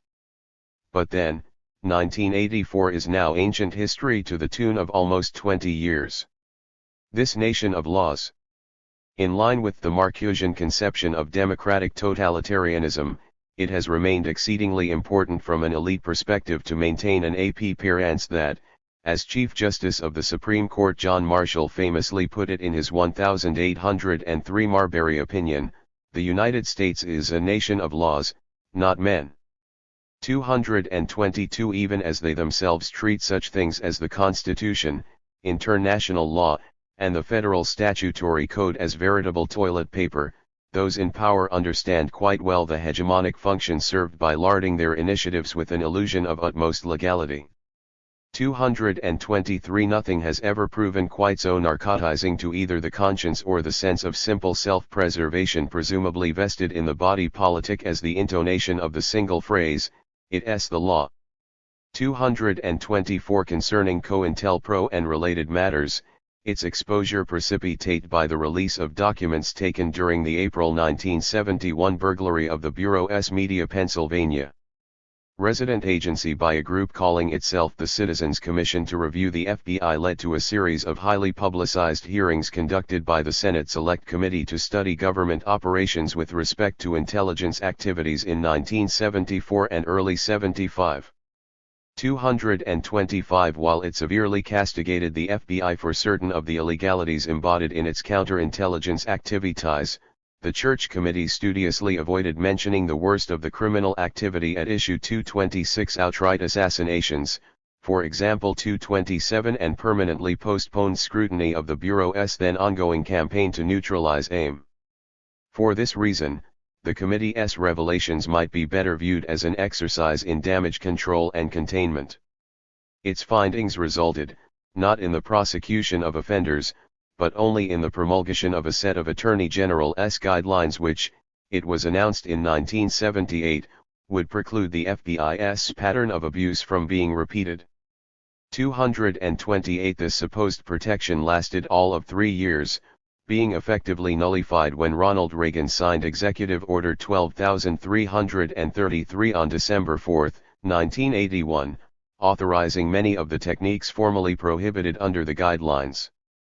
229. In April 1983, Reagan followed up with EO 12345, providing a legal authority for the Bureau and other intelligence agencies to withhold information concerning their employment of counterintelligence methods (IL) guidelines. 229. In April 1983, Reagan followed up with EO 12345, providing a legal authority for the Bureau and other intelligence agencies to withhold information concerning their employment of counterintelligence methods against U.S. citizens. In the interim, another powerful statement was made with the pardon of W. Mark Felt and Edward S. Miller, the only FBI officials ever convicted on COINTELPRO-related charges, before they ever set foot inside a jail cell. 230. Little wonder the Bureau experienced a resurgent sense of institutional self-confidence and mission during the early 1980s. 231. From there, statutory reinforcements began to come fast and furious. The passage of the Bail Reform Act of 1984, a measure ostensibly designed to take drug kingpins, violent offenders, and other obvious threats to the community off the streets while they awaited trial, was quickly converted into a basis for imposing preventive detention upon elect political targets like Puerto Rican independentista Filiberto Ojeda, resistance conspiracy defendant Laura Whitehorn, and IRA political asylum seeker Joe Doherty, thus providing the FBI with a weapon far superior to the strategy of pretext arrests used against the Revolutionary Action Movement in 1967, and AIM a few years later. 232 This has proven especially true when bail reform standards have been applied amidst prosecutions undertaken on the earlier mentioned basis of systematic misapplications of the RICO statute.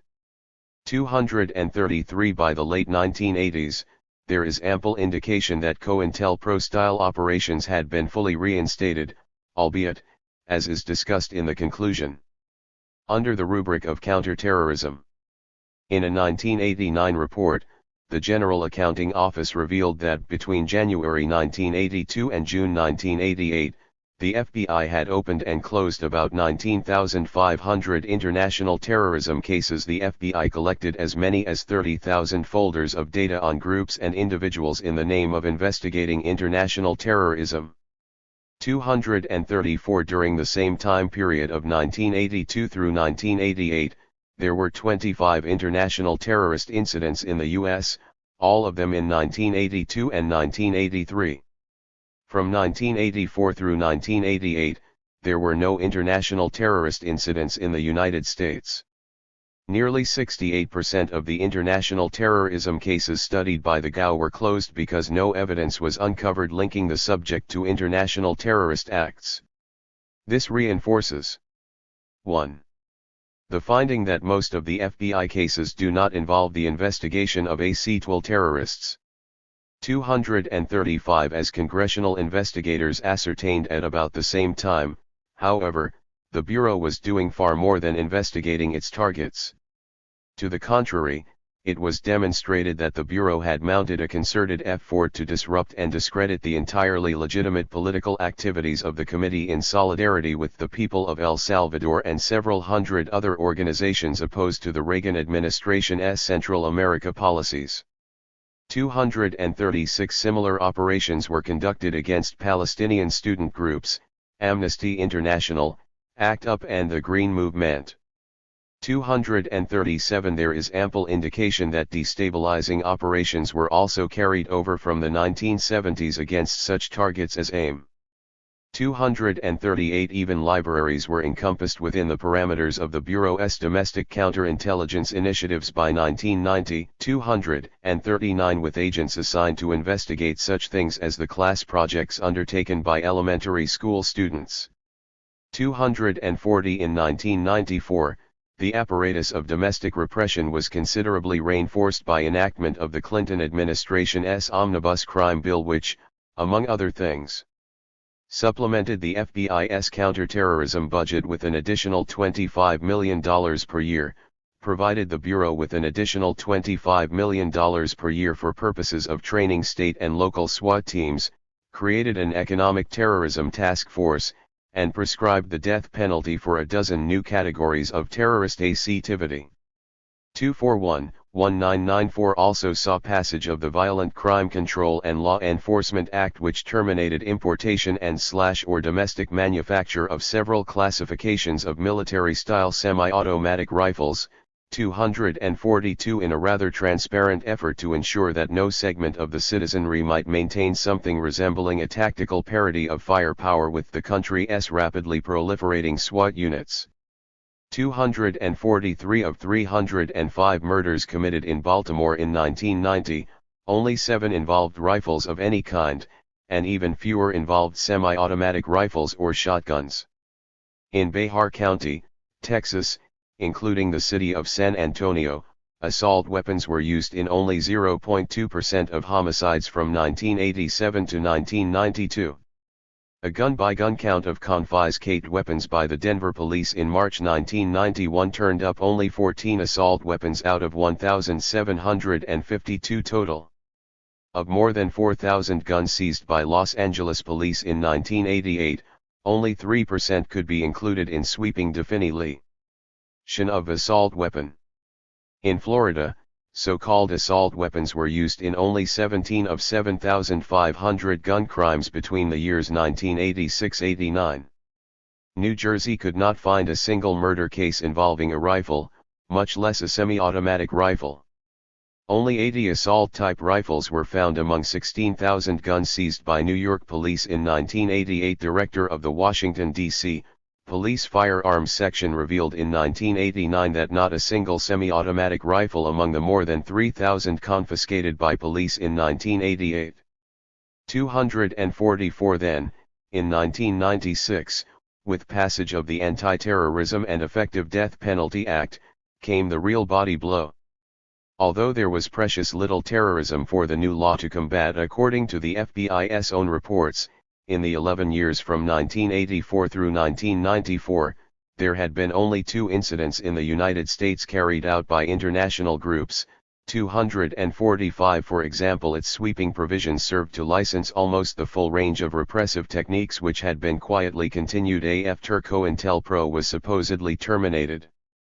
Among the more conspicuous are clauses explicitly allowing groups and individuals to be targeted, not on the basis of acts they are alleged to have committed, but because of their association with other groups or individuals.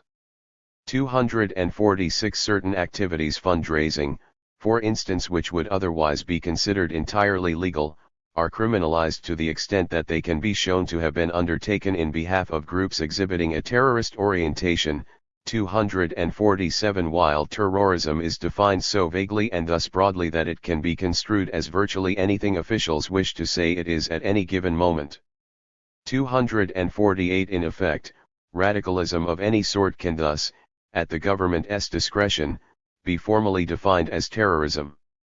249 Much of the 1996 Act's content was plainly intended to lay the groundwork for a comprehensive abridgment of even the most fundamental constitutional safeguards supposedly embodied in the U.S. judicial process. Among the casualties were whatever prohibitions against arbitrary detention remained after the Bail Reform Act, 250 and prohibitions against the government's use of secret evidence in court proceedings. 251 The aforementioned truncation of the traditional right to habeas corpus relief among those wrongly convicted of crimes, quite prominently including those sentenced to death, was also exacerbated. 252 While the test cases involving utilization of the prosecutorial prerogatives conveyed by the 1996 Act have focused all but exclusively on the alleged associations of unnaturalized Arab immigrants, this has been a result of governmental discretion far more than of any discernible constraint upon their being applied to others. 253 Another substantial abridgment of the Posse Comitatus Act was included in the Department of Defense Authorization Act for 1997, perhaps to provide a post hoc semblance of legitimacy to the then still secret Praetor Protocol. 254 The Intelligence Authorization Act for fiscal year 1999 added other vital ingredients, effectively gutting protections against electronic surveillance which had remained in place since passage of the Federal Communications Act of 1934. 255 In what was basically a legislative sneak attack, a broadened roving tap authority was added behind closed doors by the Conference Committee after it had been left out of bills passed by both the House and the Senate. Under prior law, investigators had been able to obtain a roving tap only when they could show to a judge that the target of surveillance was changing telephones with the purpose of avoiding interception. Under the law, it is now sufficient to show merely that any of the person's actions could have the effect of thwarting interception.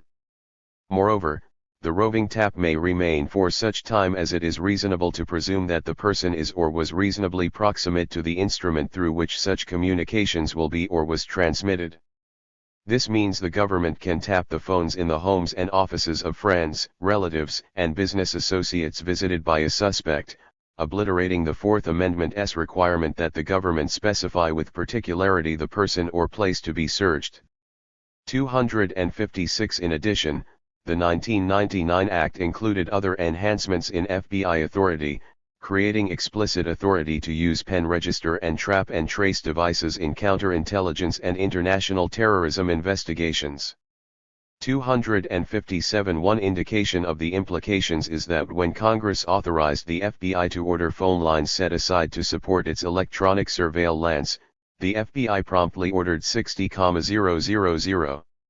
258. To this must be added the development of the Bureau's Carnivore computer program, designed to skim off any named target's emails and copy them for later examination.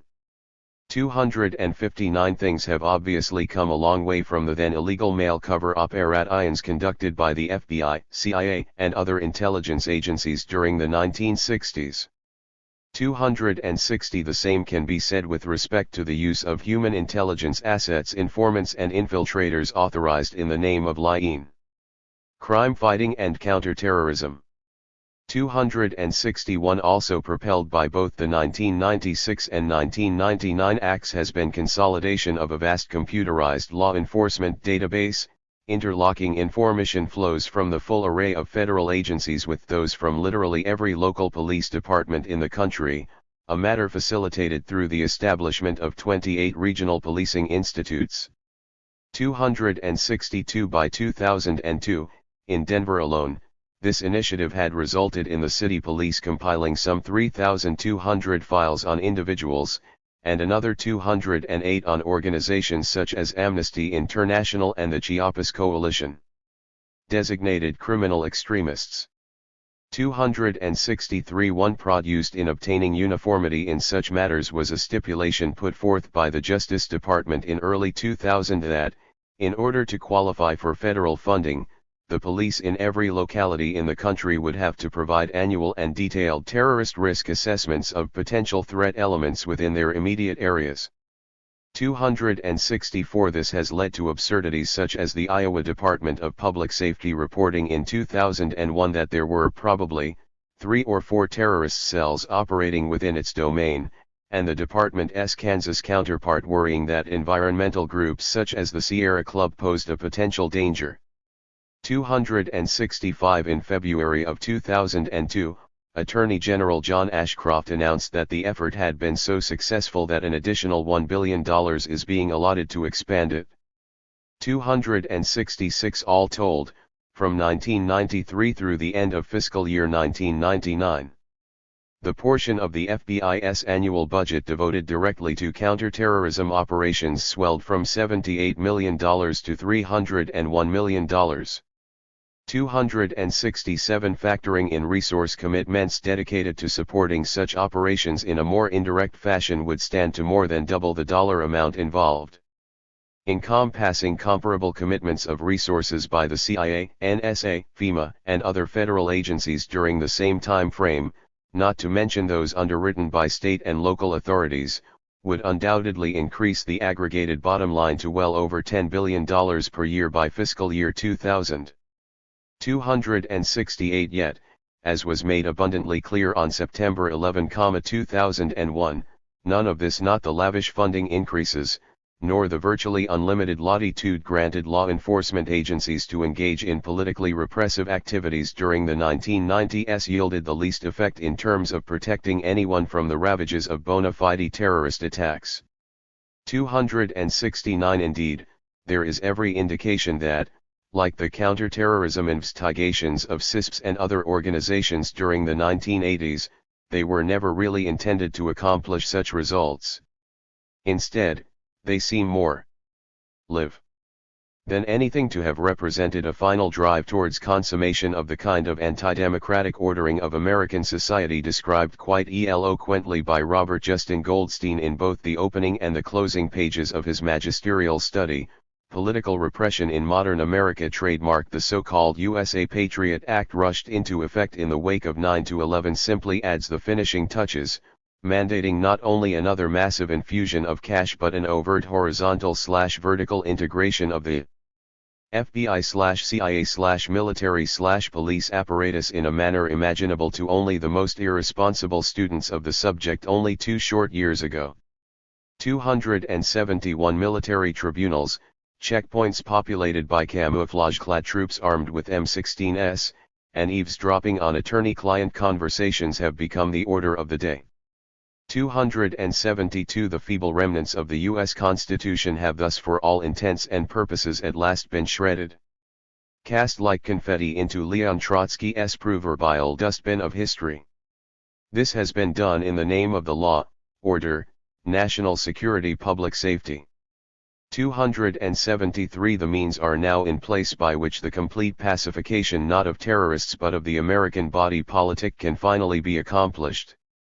Only a popular insurrection on a scale not witnessed in the United States since 1861 seems likely to favorably alter the situation. All things considered, the ghosts of J. Edgar Hoover and his COINTELPRO specialists of yesteryear must be positively beaming with delight. This was, to be sure, exactly what they had in mind. Ward Churchill, Boulder, Colorado, April 2002. 4. Gee, but I'd like to be a G-man. And go bang. Bang. Bang. Bang. Just like Dick Tracy, what a he-man. And go bang. Bang. Bang. Bang. I'd do as I please, act high-handed and regal, cause when you're a G-man there's nothing illegal. Harold Rome. From the G-Man Song. 1937. A glimpse into the files of America's political police. The inescapable message of much of the material we have covered is that the FBI jeopardizes the whole system of freedom of expression, which is the cornerstone of an open society. At worst it raises the specter of a police state. In essence, the FBI conceives of itself as an instrument to prevent radical social change in America. The Bureau's view of its function leads it beyond data collection and into political warfare. Thomas I Emerson, Yale law professor. 1971. A picture, as they say, is worth 1,000 words. Actually seeing the visual representation of that which others describe, and from which they draw conclusions, can serve for many people as a sort of ultimate proof of the propositions at issue. The truth of this old adage seems quite pronounced in this instance, which leads us to reproduce secret FBI documents to allow the Bureau to document its own lawlessness. In Agents of Repression, the FBI's secret wars against the Black Panther Party and the American Indian Movement, we endeavored to prove among other things that the Bureau has since its inception acted not as the country's foremost crime-fighting agency, an image it has always actively promoted in collaboration with a vast array of friendly media representatives and scholars, but as America's political police engaged in all manner of extra-legally and illegality as expedients to containing and controlling political diversity within the United States.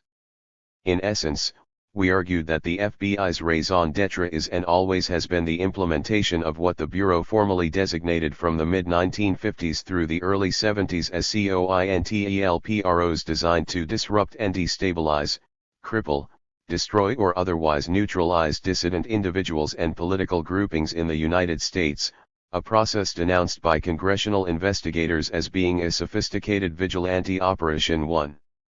Our case, it seemed to us, was rather plainly made. Such clarity is, predictably enough, anathema to the Bureau and the more conscious apologists it has cultivated, both of whom wish to deny the realities we have sought to expose. For the FBI, as well as the broader politico-legalistic structure of which it is an integral part, there are matters of policy and outright criminal culpability to be covered up through systematic denial of truth and the extension of 1. 2. Certain countervailing mythologies. Many apologists have based their careers and professional reputations on shielding the Bureau from exposure while assisting in the perfection and perpetuation of its preferred myths. On this score, a review of Agents of Repression written for the Washington Post by Ethan Theo Harris, a professor at Marquette University, serves as an instructive example. 2. The techniques employed in this attempt to discredit our theses afford virtual textbook instruction in how the facts of the Bureau's activities and agenda are obscured from the public by properly anointed experts, while the officially approved image of the Bureau is reinforced, or at least maintained, through the mainstream media. 3. Consequently, the Post review bears detailed scrutiny. After accurately summarizing the main thrust of our conclusions regarding the nature, scope, and duration of the FBI's domestic counterintelligence operations, Theo Harris tries to bring about their dismissal out of hand. Do the authors document these alarming charges? He asks. The answer is quite simply, they do not. Observe that he does not attempt to challenge the appropriateness of the documentation we offer, arguing that it is insufficient to our purposes or that we have somehow misinterpreted it. Instead, he asserts that we use no documentation at all, a claim intended to lead his readers to the false impression that agents consists of nothing more than a lengthy stream of heavy-handed and unsupported accusations against the FBI. In order to accomplish this gross distortion, he simply remains silent about the fact that we accompanied our 388 pages of text with 79 pages of notes, some 1,513 entries in all, hundreds of them citing more than a single source, and fully a third referring to specific FBI and/or other government documents. Having ignored the evidentiary record upon which we base our work, he contrives to extend a countering, essentially fictitious record of his own. Focusing on our main thesis, that rather than being suspended in anything other than name in 1971, COINTELPRO was actually continued and even escalated against the American Indian movement over the next several years, the reviewer sets his stage. For the most serious problem with agents, he says, is that the authors seem indifferent to the uniqueness, and thus significance, of the FBI's COINTELPRO operations. They were unique because Bureau officials launched formal, action-oriented programs whose main purpose was not to collect evidence for prosecution, and in the process created a rather comprehensive written record of their actions. 5. He goes on to claim that, in contrast to its activities against the Black Panthers, activities authorized and monitored exclusively by the Bureau, the FBI's activities involving AIM were designed to result in judicial prosecution were subject to review by 3. Justice Department officials. The FBI files released on AIM do not document a program of harassment. In this passage, Theo Harris has carefully implanted another pair of serious pieces of disinformation in his supposedly factual rebuttal. One concerns the extent to which the Bureau has made available documents concerning its anti-AIM campaign, while the other centers upon what is allegedly revealed within this documentation. Both of these contribute directly to furtherance of the myth by which the FBI wishes to be publicly understood. Each element will be considered in turn, because both reveal much about the methods and functions of academic apologists in service to the Bureau propaganda system. The AIM files. After mentioning the FBI files released on AIM, Theo Harris sums up his point with a snide query: can we then read between the lines and conclude that by the 1970s FBI actions were not recorded in writing? Leaving aside the possibility that by this point in its history agents might well have learned not to record certain things in written form, it is abundantly clear to anyone familiar with the material to which the reviewer refers that neither we nor he has had the opportunity to assess what the FBI did or did not commit to paper with regard to its actions against AIM. Still less have we been forced to read between the lines of available documents in order to arrive at conclusions contradicted by such evidence. Contrary to Theo Harris' smug remark about what his own perusal of these files shows, the fact of the matter is that the vast bulk of them have never been released. Although the Bureau acknowledged having compiled hundreds of thousands of investigative documents during the course of its major anti-AIM activities, only 17,000 odd pages of this material have been declassified and made available to researchers at the Reading Room facility in FBI headquarters, and most of these show extensive deletions. The reviewer is being deliberately misleading when he casually juxtaposes the veritable mountains of paper available through the FBI on its Black Panther COINTELPRO with the paucity of documents made available on AIM, pretending these are equivalent databases, and then suggests he had predicated his conclusions upon a comparison of the two sets of files. Nor is he more forthcoming about why such a disparity in the availability of these records exists. In essence, the FBI was quite literally forced to divulge most of its Panther files by the Senate Select Committee to study government operations during hearings held in 1974 and 1975. Conversely, the Bureau was able to avoid being compelled to do this with regard to its anti-AIM operations, under circumstances which bear recounting * concerning the Panther documents. The Senate committee itself found its hand forced by a seemingly endless series of revelations about governmental transgressions during the early 70s. There was a credibility gap engendered by the federal executive branch having been caught lying too many times, too handedly and over too many years in its efforts to dupe the public into supporting the U.S. war in Southeast Asia. This had reached epic proportions when Daniel Ellsberg leaked the Pentagon Papers / a highly secret government documentary history of official duplicity by which America had become embroiled in Indochina, and caused particularly sensitive excerpts to be published in the New York Times. 7. The situation was greatly exacerbated by the so-called Watergate scandal, which followed immediately, in which it was publicly revealed that virtually the entire Nixon administration had been, as a matter of course, engaging in exactly the same sort of behavior on many other fronts, both at home and abroad. To compound the crisis even further, a Citizens Action Group raided the FBI's Media Pennsylvania resident agency, appropriated its files, and exposed the long-secret existence of COINTELPRO in the Washington Post *. As a result of all of these factors, public confidence in government was at an all-time low, and showed signs of unraveling even further.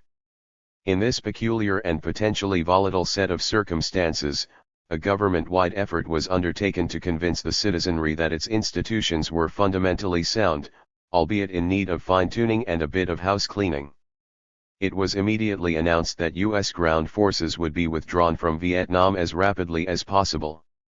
Televised congressional hearings were staged to get to the bottom of Watergate, a spectacle which soon led to the resignations of a number of Nixon officials, the brief imprisonment of a few of them, and the eventual resignation of the president himself. Another form assumed by this high-level exercise in establishing a national consensus favoring faith in government was the conducting of a series of well-publicized and tightly scripted show trial-type hearings with regard to the various police and intelligence agencies which had been exposed as complicit in the Vietnam and Watergate messes. For its part, the FBI was cast as an agency which had in the past and temporarily gotten out of control, thus aberrantly but busily trampling upon citizens' civil and constitutional rights in the name of social and political orthodoxy. To add just the right touch of melodrama to the whole affair, the Bureau was made to confess to a certain range of its already completed COINTELPRO operations, such as the not directly lethal dimensions of its anti-Panther activities, and to provide extensive portions of its internal documentation of these misdeeds. As a finale, Bureau officials were made to appear properly contrite while promising never to engage in such naughty things again. The FBI's quid pro quo for cooperating in this charade seems to have been that none of its agents would actually see the inside of a prison as a result of the excesses thereby revealed. The object of all this illusory congressional muscle flexing was, of course, to instill in the public a perception that Congress had finally gotten tough, placing itself in a position to administer appropriate oversight of the FBI. It followed that citizens had no further reason to worry over what the Bureau was doing at that very moment, or what it might do in the future. This, in turn, would allow the status quo. 5. Sufficient breathing room to pass laws and executive orders gradually converting the FBI's COINTELPRO-style illegalities into legal, or at least protected, spheres of endeavor. 10. The selling of this bill of goods was apparently deemed so important that Congress was willing go to extreme lengths in achieving success. Hence, in 1975 the Senate Select Committee concluded that in order to complete its building of the required public impression, it might be necessary to risk going beyond exploration of the Bureau's past counterintelligence practices and explore ongoing FBI conduct vis-a-vis political activists. Specifically at issue in this connection was what was even then being done to AIM, and hearings were scheduled to begin in July. But this is where the Bureau, which had been reluctantly going along up to that point, drew the line. The hearings never happened. Instead, they were indefinitely postponed in late June of 1975, at the direct request of the FBI, and on the basis of what by the Bureau's own admission turned out to have been a major disinformation ploy designed to win it widespread public support. 11. The FBI's AIM files have thus ended up, not in the public domain as Theo Harris would have his readers believe, but amongst the Bureau's most secret archives. While it is true, as the reviewer states, that relatively few AIM files the FBI has chosen to release do not document a program of harassment, what he intentionally leaves unstated is even more true. The released files in themselves provide a vastly insufficient evidentiary base from which Theo Harris or anyone else might conclusively determine whether a de facto cointelpro was conducted against AIM. And sheer common sense will warn that the Bureau has not so fiercely resisted producing its records in this matter because their content is neutral or serves to absolve it of wrongdoing. 12. Judicial prosecution. The obvious question at this point is whether the FBI's success in blocking access to AIM files makes it impossible to arrive at any legitimate conclusion concerning what the Bureau did to that organization. Are we guilty, as Theo Harris claims, of mere reliance upon guilt by association, i.e., that because the FBI launched a formal program to harass the Black Panthers, it adopted the same practices against AIM? Hardly. Even disregarding such unofficial sources as eyewitness and victim AC counts of various episodes of the Bureau's anti-AIM campaign, many of which we will always insist hold at least as much validity and integrity as any FBI teletype, field report, or memorandum, there are still a great number of official sources which we could and did use to support the conclusions we reached in Agents. These include several reports of the U.S. Commission on Civil Rights, a pair of reports of the Justice Department's Task Force on Indian Matters, a report of the Senate Committee on the Judiciary, the findings of the federally sponsored Minnesota Citizens Commission to review the FBI, a report from the General Accounting Office, transcripts of the 97th Congress's first 6. Session on FBI authorizations, several legal depositions, Bureau of Prison Records, grand jury summaries, voluminous trial transcripts, an array of legal briefs and hearing transcripts, transcriptions of oral arguments on appeal and a number of judicial opinions. These sources, adding up to tens of thousands of pages of documentation, were all cited repeatedly, and most of them quoted, in Agents. Theo Harris avoids mentioning this extensive documentary base, consisting of the same sort of material he himself has drawn upon quite heavily in his own books on the FBI, while summarily dismissing our effort as undocumented. And well he might. The conclusions reached in virtually every item of the real record correspond quite neatly with one or more of those drawn in Agents. This is to say that the tangible, officially available record of the FBI's anti-AIM campaign leads directly away from the sort of absolution of the Bureau Theo Harris seeks to foist on his readers. It was, after all, the Civil Rights Commission, not Churchill and Vander Wal, which determined after extensive on-site investigation that the FBI had been complicit in rigging the 1974 Pine Ridge tribal election against AIM candidates. 13. And it was this same federal agency which officially reported that the Bureau was involved in perpetrating a reign of terror against AIM members and supporters on the same reservation, during the same period. 14. Similarly, it was not the tendentious authors of Agents, but Federal District Judge Fred Nickel who noted that he was dismissing charges against AIM defendants because of the methods employed by the FBI and federal prosecutors. The waters of justice have been polluted, said the judge, by the Bureau he had revered so long, but which had stooped so low in its vendetta against AIM. 15. And again, it was not us but the foreman of a federal jury who, when acquitting other AIM defendants of murder charges the FBI had lodged against them, observed that aspects of the case assembled by the Bureau had been so obviously fabricated that not a member of the jury believed them. 16. We could, as we did in Agents, go on in this vein for hundreds of pages. But that book has already been written. The last two examples are especially important, however, since they disprove Theo Harris' argument that, in contrast to its activities against the Black Panthers, the FBI's activities involving AIM were designed to result in judicial prosecution. The first untruth embedded in this proposition is that the cointelpro directed against the Panthers did not use false prosecution as a tactic. 17. The reality is, as is borne out in a Bureau document quoted verbatim in Agents, key black activists were repeatedly arrested on any excuse until they could no longer make bail. As an illustration of how this worked, we examined in some detail the case of former Panther leader Geronimo Pratt, imprisoned in San Quentin for the past 18 years as a result of FBI actions causing him to be repeatedly prosecuted on bogus charges until he was finally convicted of a murder the Bureau had knew he never committed. 18. As concerns AIM, the facts, which Theo Harris opts to ignore, fit precisely the same pattern.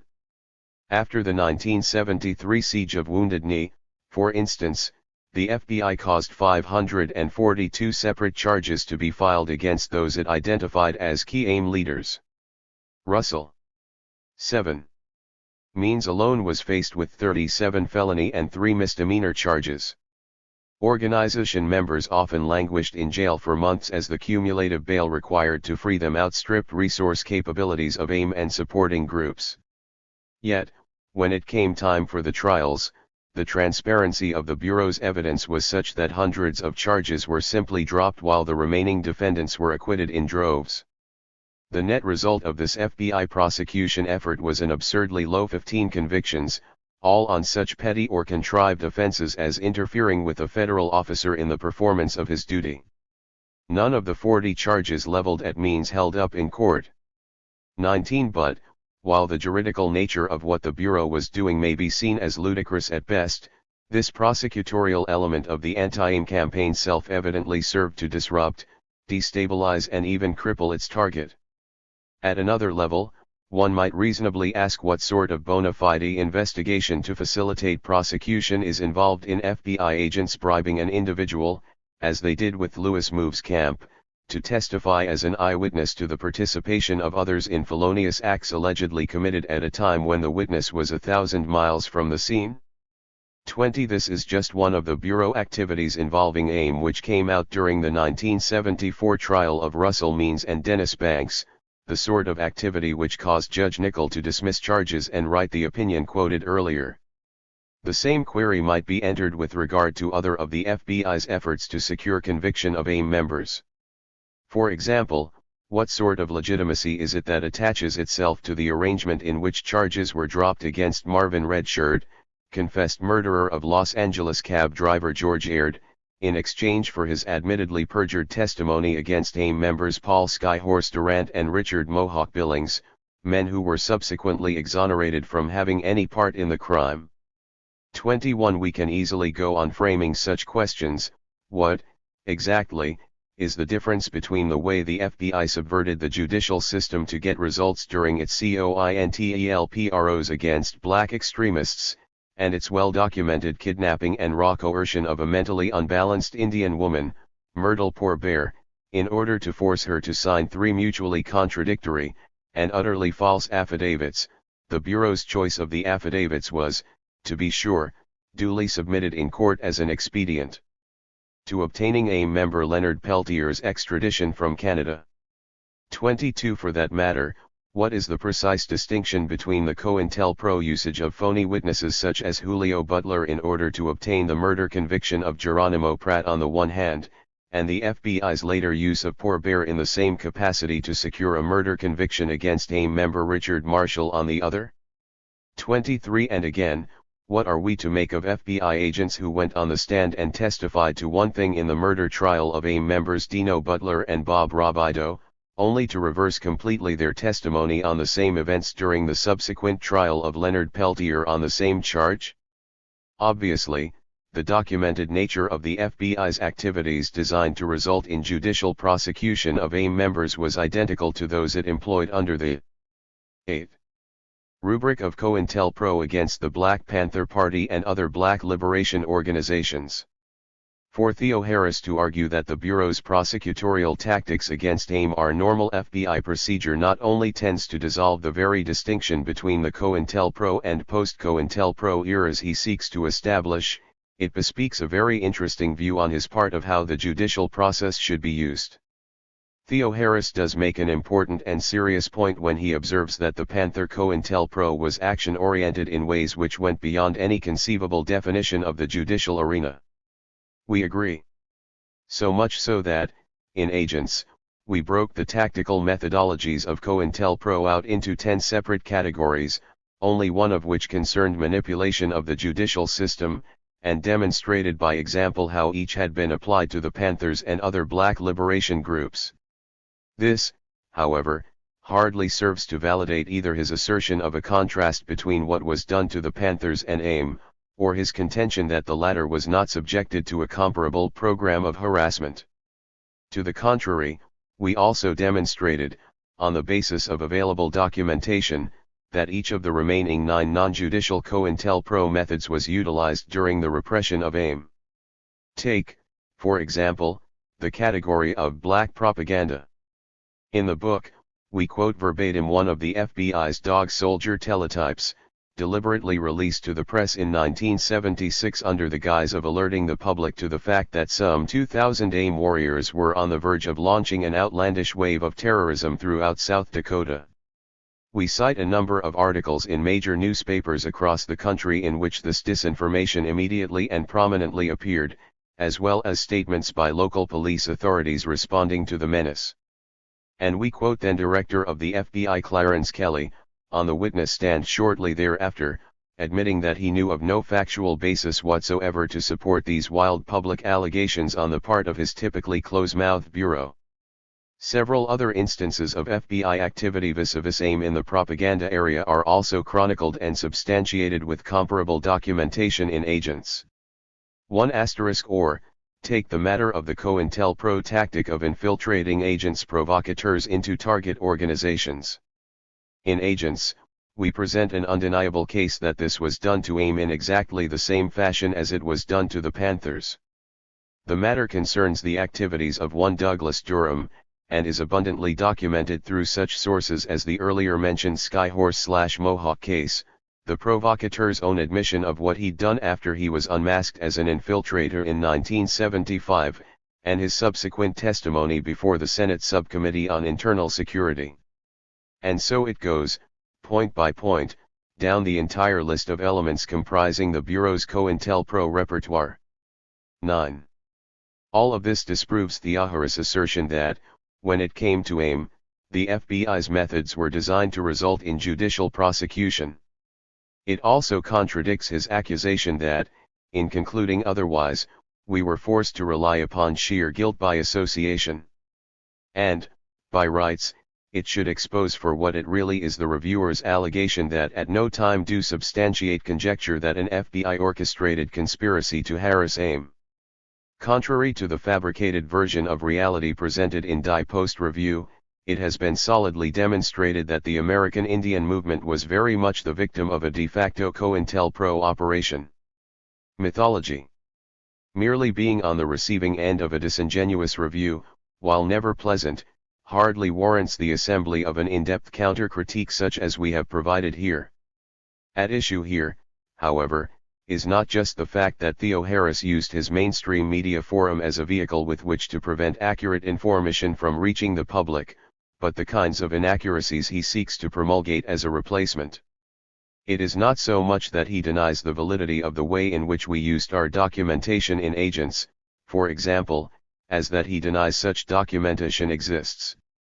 The upshot here is that he deliberately portrays the FBI, which in actuality went to extraordinary lengths to block disclosure of its AIM files in the 1970s, and which has clamped tire-tightest mantle of secrecy around them ever since, as a model of propriety, thoroughly forthcoming and aboveboard in the handling of these records, with nothing hidden about its anti-AIM campaign.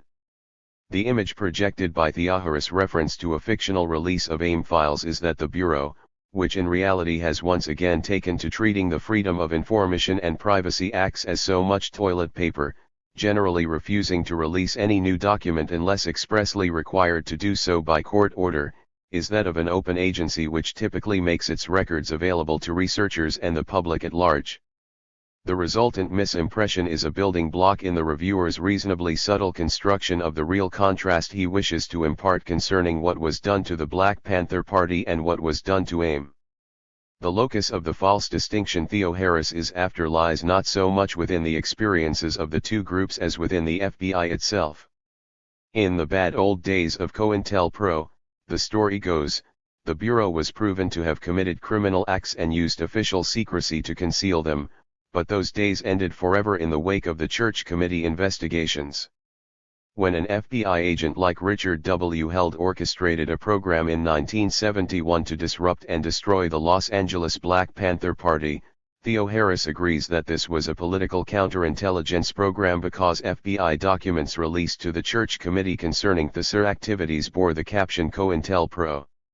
However, when the same agent was involved in the same type of program using exactly the same techniques against AIM on the Pine Ridge Reservation in 1975 or the Porto 10. Rican independence movement in San Juan in 1985, Theo Harris would have us believe this could not have been a COINTELPRO because the FBI has not released related documents bearing said caption. And, according to him, for us to assert otherwise is by definition simply guilt by association. 25. The pacifying effect upon readers intended by the spooning up of this stale pabulum is unmistakable. And for the relative few who might remain skeptical in the face of this sort of reassurance, the reviewer offers a slightly different tranquilizer. They are calmly handed the option of sharing the author's outrage over some of the Bureau's investigative methods and the fairness of the American legal system, as if in the end we had somehow all agreed that it is only investigative rather than counterintelligence techniques which are at issue, and that the actions of the FBI in this quarter conform to some recognizable system of legality. The invitation extended to skeptics is thus no more than a final touch to the review's main purpose, a ruse designed not only to divert the last measure of attention away from what is contained in Agents, but to posit in its stead an impression of the reviewer's preferred version of reality. We have arrived at the core of the myth, perpetuation of which constitutes the real purpose of reviews such as Theoharis. This is, and has always been, the central myth of the FBI. Regardless of the variations and complexities of the lesser mythologies required to support it at a given moment or given context, it has remained remarkably consistent and ultimately reducible to the simplest terms: don't worry, everything is okay now. No matter when or in what circumstances the Bureau has been called to account, its official spokespeople and unofficial apologists can be counted upon to queue up and say whatever is necessary to pass along the idea that, while there may have been problems or errors in the past, these have been corrected. There has never been, in such recountings, any current reason for worry or concern. All has already been set right. This theme prevailed in the 1920s, in the wake of the Palmer raids. It was maintained in the 30s, after the worst of the Bureau's union busting had been completed. It continued in the 40s, when the true extent of the FBI's surveillance of the citizenry began to be apparent. During the 50s, it held up even as the Bureau's linkages to McCarthyism were exposed. In the 60s, those who would pose uncomfortable questions concerning FBI activities were, like Martin Luther King, dismissed as liars and paranoids. Even during the 1970s, as the COINTELPRO revelations were ushered forth, the myth was used as the Bureau's major defense. And in the end, as always, it held sway. Meanwhile, through it all, the apparatus of political repression which the myth was created to shield continued, essentially unhindered by real public scrutiny of any sort, to be evolved, perfected, and applied. As we enter the 90s, the FBI slaughter of AIM militants has long since been completed and hidden from view. CISPs and some 200 other domestic dissident groups have more recently found themselves monitored, disrupted, and occasionally destabilized by Bureau operatives using many of the same COINTELPRO tactics employed against New 11 left organizations 2 decades ago. And still Professor Theo Harris would have us believe the FBI no longer engages in political counterintelligence programs, and when evidence emerges to the contrary, the Bureau should be given every benefit of the doubt. We readily concur with his assessment that these are important questions of decided contemporary relevance. Unlike him, however, we will continue to conclude that their importance lies in the fact that, concerning the form and function of the FBI, things have never been okay. Further, we will continue to assert that things will never be okay in this regard until the realities both he and the Bureau seek so desperately to hide are brought fully into the open, until the whole pattern of FBI performance has at last been pieced completely together, called by its right name and placed before the public. Then, perhaps, real corrective action can occur. Unquestionably, the start of any such positive process must rest in destroying the myth Theo Harris so clearly presents. Citation of materials not readily accessible to the general public is not in itself sufficient to decide such issues, and this takes us right back to the proposition that a picture is worth 1,000 words. Therefore, in this follow-up volume to Agents we will photographically reproduce a substantial selection of the FBI documents which led us to the conclusions expressed in Agents. Hence, when we say, for example, that the Bureau was engaged from its earliest moments in precisely the same tactics of political repression which later marked the COINTELPRO era per se, we do not intend to leave the matter open to debate or charges of conjecture. Instead, we will provide the exact facsimile of a document, such as the accompanying 1919 letter written by FBI Director J. Edgar Hoover proposing GA strategy which was ultimately used to neutralize black nationalist leader Marcus Garvey, allowing the Bureau itself to create a word picture concretizing our case for us. As concerns the Garvey letter, readers should take careful note of the fact, clearly drawn by Hoover, that it is not written about an individual who is believed to have violated any particular law. To the contrary, the FBI director is recommending, to the very sort of Justice Department officials whose review Theo Harris would have us believe now safeguards us against such FBI activities, that the federal government devote its vast legal resources to contriving a case, any case, against Garvey, to make him appear guilty of a crime. In this way, the black dissident's eventual imprisonment could be made to seem a simple criminal matter rather than the act of political repression it actually was. The key to understanding what really happened in the Garvey case lies squarely in appreciation of the fact that the decision to bring about his elimination had been made at the highest level of the Bureau long before any hint of criminal conduct could be attached to him. In the same vein, when we contend that upon approval of Hoover's plan the FBI I transmitting here with a communication which H-8 come to my attention from, he Panama Canal, Washington office, relative to the activities of Marcus Garvey. Garvey is a West Indian Negro and in addition to his activities in endeavoring to establish the Black Star Line Steamship Corporation he has also been particularly active among the radical elements in New York City in agitating the Negro movement. Unfortunately, however, he has not as yet violated any federal law whereby he could be proceeded against on the grounds of being an undesirable alien, from the point of view of deportation.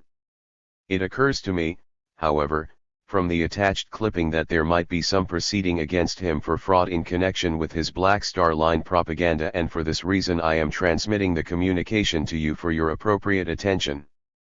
The following is a brief statement of Marcus Garvey and his activities. Subject: a native of the West Indies and one of the most prominent Negro agitators in New York, he is a founder of the Universal Negro Improvement Association and African Communities League. He is the promulgator of the Black Star Line and is the managing editor of the Negro World.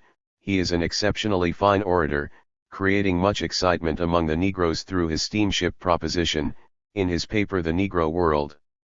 The Soviet-Russian rule is upheld and there is open advocation of Bolshevism. Respectfully. 1919 letter from J. Edgar Hoover to the Attorney General, proposing to frame Marcus Garvey as a means of neutralizing the black nationalist leader's political effectiveness. Used infiltrators against Garvey's non-criminal United Negro Improvement Association in order to cast about for some kind of evidence through which a plausible case against its leader could be developed. We are prepared to back it up. For instance, we can reproduce the 1921 report to the Bureau from James Wormley Jones, codenamed Confidential Agent 800, a black man paid by the Bureau to work his way into a position of trust within UNIA. It should be noted that even with this highly placed source of inside information, the FBI was unable to assemble any sort of case against Garvey in its first two attempts, both of which had to be abandoned for lack of even the appearance of substance. In the end, having charged him with everything from income tax evasion to conspiracy, the Bureau managed. 13. A report from James Wormley Jones, the confidential Agent 800 who infiltrated UNIA and helped finger Marcus Garvey for the FBI. To obtain a conviction on only a single, relatively minor, count of mail fraud. This was enough, however, to take the black leader out of the political arena and into Atlanta Federal Prison, from whence he could be deported as an undesirable alien in 1927.27 or, if we wish to leap 3 decades ahead and assert that comparable methods were utilized by the Bureau vis-a-vis liberal government officials such as Alger Hiss, an expedient in promoting McCarthyism and the Red Scare of the late 1940s and early Z50s, we can produce documents to this effect. For example, consider the accompanying letter from Horace Schmall to FBI agent Thomas Spencer. Schmall, it should be noted, was an ostensible private investigator retained by his defense attorneys to ferret out evidence which would exonerate their client from charges he'd used a position in the State Department to spy for the Soviet Union. In actuality, Schmall was reporting directly to the Bureau on every nuance of the defense strategy, a matter which undoubtedly proved a great boon in the government's securing of a conviction. The particular missive from Schmall we reproduce is especially interesting because it shows him alerting the FBI to his attorney's plans to argue on appeal that the key piece of evidence introduced by the government at the trial, a. 14. Horace Schmall. TFCLAL preparation. Tel. Div 4-1795-62 William Street, New York, New York. Robert S. Gilson, Jr. Edward F. Gamber. Associates, November 22, 1950. Mr. Thomas Spencer, Special Agent. Federal Bureau of Investigation. U.S. Courthouse. Foley Square. New York, NY. Dear Mr. Spencer. Today I had a visit from Mr. J. Howard Herring, the handwriting expert who had been retained upon your suggestion by Mr. McLean in the original Hiss investigation. I had an occasion to use Mr. Herring on some other matter, and he told me that Mr. Lockwood had recently called on him, accompanied by an attorney named Lane. Mr. Herring told me that Messrs. Lockwood and Lane had with them a typewriter expert named Title. According to Mr. Herring, Lockwood and Lane proposed to retain Mr. Herring to assist Mr. Title in some task which he had undertaken upon the request of Messrs. Lockwood and Lane in anticipation of a new trial in the Hiss case. It appears that Title had been retained by Mr. Hiss * attorneys to reconstruct a Woodstock typewriter which would have the identical type characteristics as the machine on which the Whittaker Chambers papers had been typed. It seems furthermore that Title is doing this work with the aid of typed records only. He claims that he has not seen or had any physical contact with the Woodstock typewriter which figured in the original trial. Title told Mr. Herring that he expected to testify in this anticipated new trial that he had been able to reproduce a machine having the same type characteristics as the machine introduced in the course of the original trial without ever having seen the machine. This would appear to indicate that his * new counsel might try to argue that the Whittaker Chambers papers, on the basis of which Hiss was convicted, were forgeries produced on a machine other than the Fansler Woodstock typewriter which had been doctored up to match the type of that machine. Mr. Title furthermore told Mr. Herring that in the course of his efforts to produce a Woodstock typewriter which would match the type characteristics of the original machine, he went form blind. Mr. Herring tells me that form blindness is an occupational ailment that sometimes befalls handwriting or typewriting experts when they concentrate strenuously on certain types of print or writing over a period of time. Tile wanted to retain Herring to complete his work. Herring, who is a good patriotic American, said that he would have none of it and suggested that Messrs. Lockwood, Lane, and Title leave his office. Mr. Kenneth Simon left with my secretary an affidavit obviously prepared by Mr. Rosenwald, which he wanted me to sign. I refused to sign this affidavit.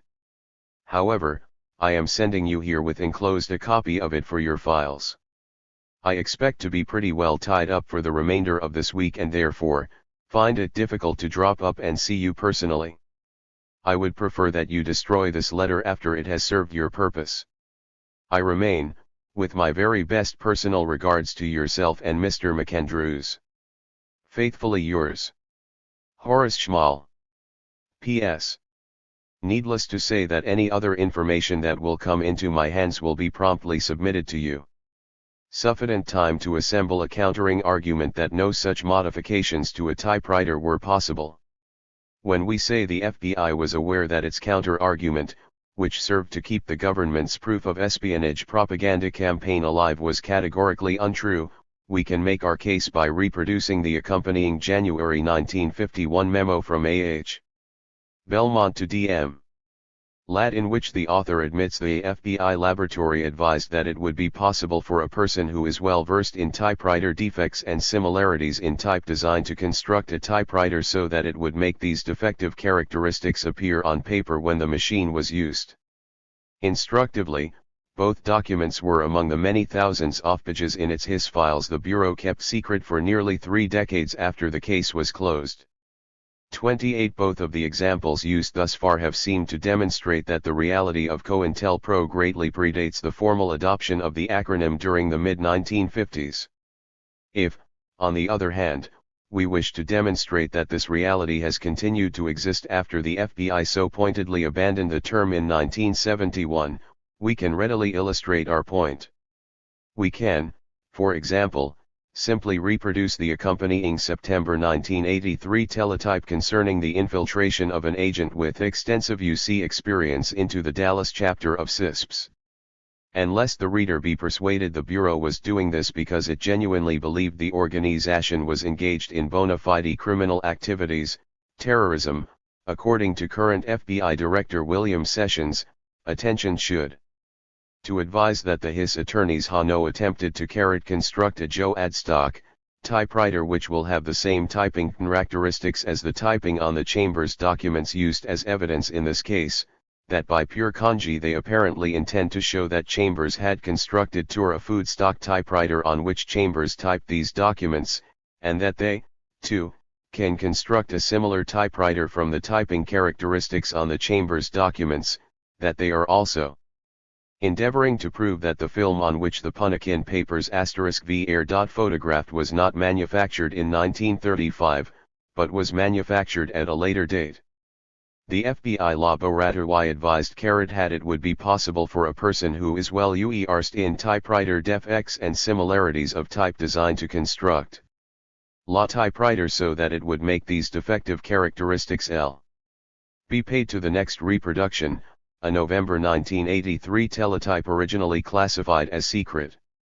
It explains rather clearly that the FBI found it imperative to formulate some plan of attack against CISPs, not because of its suspected involvement in terrorism or any other criminal activity, but because of its association with individuals who defiantly display their contempt for the U.S. government by making speeches and propagandizing their cause. In plain English, CISPs was 18. Teletype proposing actions against CISPs because of its defiance, 1983. Politically objectionable to the Bureau, no more or less, and was therefore deliberately targeted for repression. COINTELPRO by any other name is still COINTELPRO. The collection of FBI self-portraits contained herein is far from exhaustive. There are several reasons for this, beginning, of course, with the fact that so many of the Bureau's documents remain secret. Conversely, the material which has been released runs into hundreds of thousands of pages, most portions of which are 19. CDMFFFT for the U.S. government making speeches and P equals op asterisk gavdas g their cause while asking FDR political ASYLLR TJ. Orleans is of the opinion that Department's CF Justice State should consulted to explore the possibility of deporting these individuals or at EEST denying their re-entry once they LENVE. EQ defiantly display their TJH.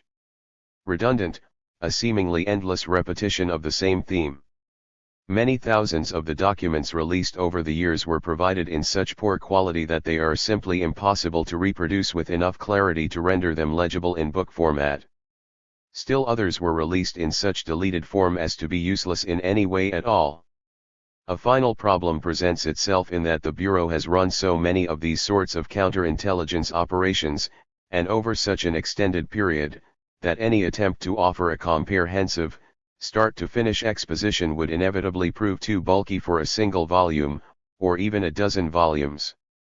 Some means of not only organizing, but limiting the material we wish to present has therefore been necessary. The method we have employed has been to focus our attention on several of the entities the FBI itself has targeted for its fiercest attacks: the Puerto Rican independence movement, the Black Liberation Movement, and the American Indian Movement. Addition Ally, we will provide sections illustrating the tactics employed against a new left organization, Students for a Democratic Society, and two of the old left, the Communist Party, USA, and the Socialist Workers' Party. 30 in each case, given constraints of available space, we will provide background narrative to ground our study, to provide readers with insights into the specific historical and topical contexts from which the COINTELPROs emerged and functioned, both socially and politically. In each instance, we also provide an overview of FBI counterintelligence operations vis-a-vis the Bureau's COINTELPRO targets since such things were supposedly stopped in 1971. 20. Most of the documentary material, with the exception of that concerning AIM, is drawn directly from the period when COINTELPRO reigned in its own name. This is partly because the documents are virtually crystalline in their representation of what the FBI's domestic counterintelligence operations are all about. It is also because, like the official non-bureau sources we utilized in Agents, they provide so obvious a basis from which to understand the meaning underlying the FBI's AIM documents. The lines of continuity between the pre-COINTELPRO, COINTELPRO and post-COINTELPRO eras are thereby dramatically underscored, and perhaps as a result an increasing number of activists can learn to recognize them from their own recent experiences. If so, this volume will have amply served its purpose, for in such recognition may be forged the means by which we may surmount the process of official political repression which has served for so long to abort the potential for positive social change in the United States. In our view, participation in the fostering of such change is the sole defensible motivation for anyone to engage in the acts of writing or publishing at the present time. Clearly, there were many reasons for our doing this book, but it was the outlook expressed immediately above which ultimately proved decisive. In the end, we have assembled the COINTELPRO papers, not simply to vindicate agents of repression, or to have another bibliographical entry in the curriculum vitae, but to amplify the conclusions we reached in that volume. Simultaneously, we have sought to create a readily accessible mini-archive which will ultimately say more than we ever could. We have felt a responsibility to do this because the sad fact is that COINTELPRO lives. We must all learn its face. Only in unmasking it can we ever hope to destroy it and move forward to our more constructive goals and objectives. Ward Churchill and Jim Vander Wall. Boulder, Colorado, May 1990. The FBI, by infiltrating and spying on selected groups in American society, arrogated to itself the role of a thought police. It decided which groups were legitimate, and which were a danger, by FBI standards, to the Republic. It took sides in social and political conflicts, deciding, for example, that those who opposed the war in Vietnam, or whose skin was black, should be targets for FBI attention. Since the FBI acted secretly, it distorted the political process by covertly acting against certain groups and individuals. In short, the FBI filled the classic role of a secret political police. David Wise, The American Police State. Chapter 1. Understanding deletions in FBI documents. We must be prepared to surrender a small measure of our liberties in order to preserve the great bulk of them. Clarence M. Kelly, FBI Director. 1975. Anyone having opportunity to review documents released by the FBI immediately encounters the fact that in most cases portions of the original document have been deleted. In some instances, this may consist of only a name or a few words.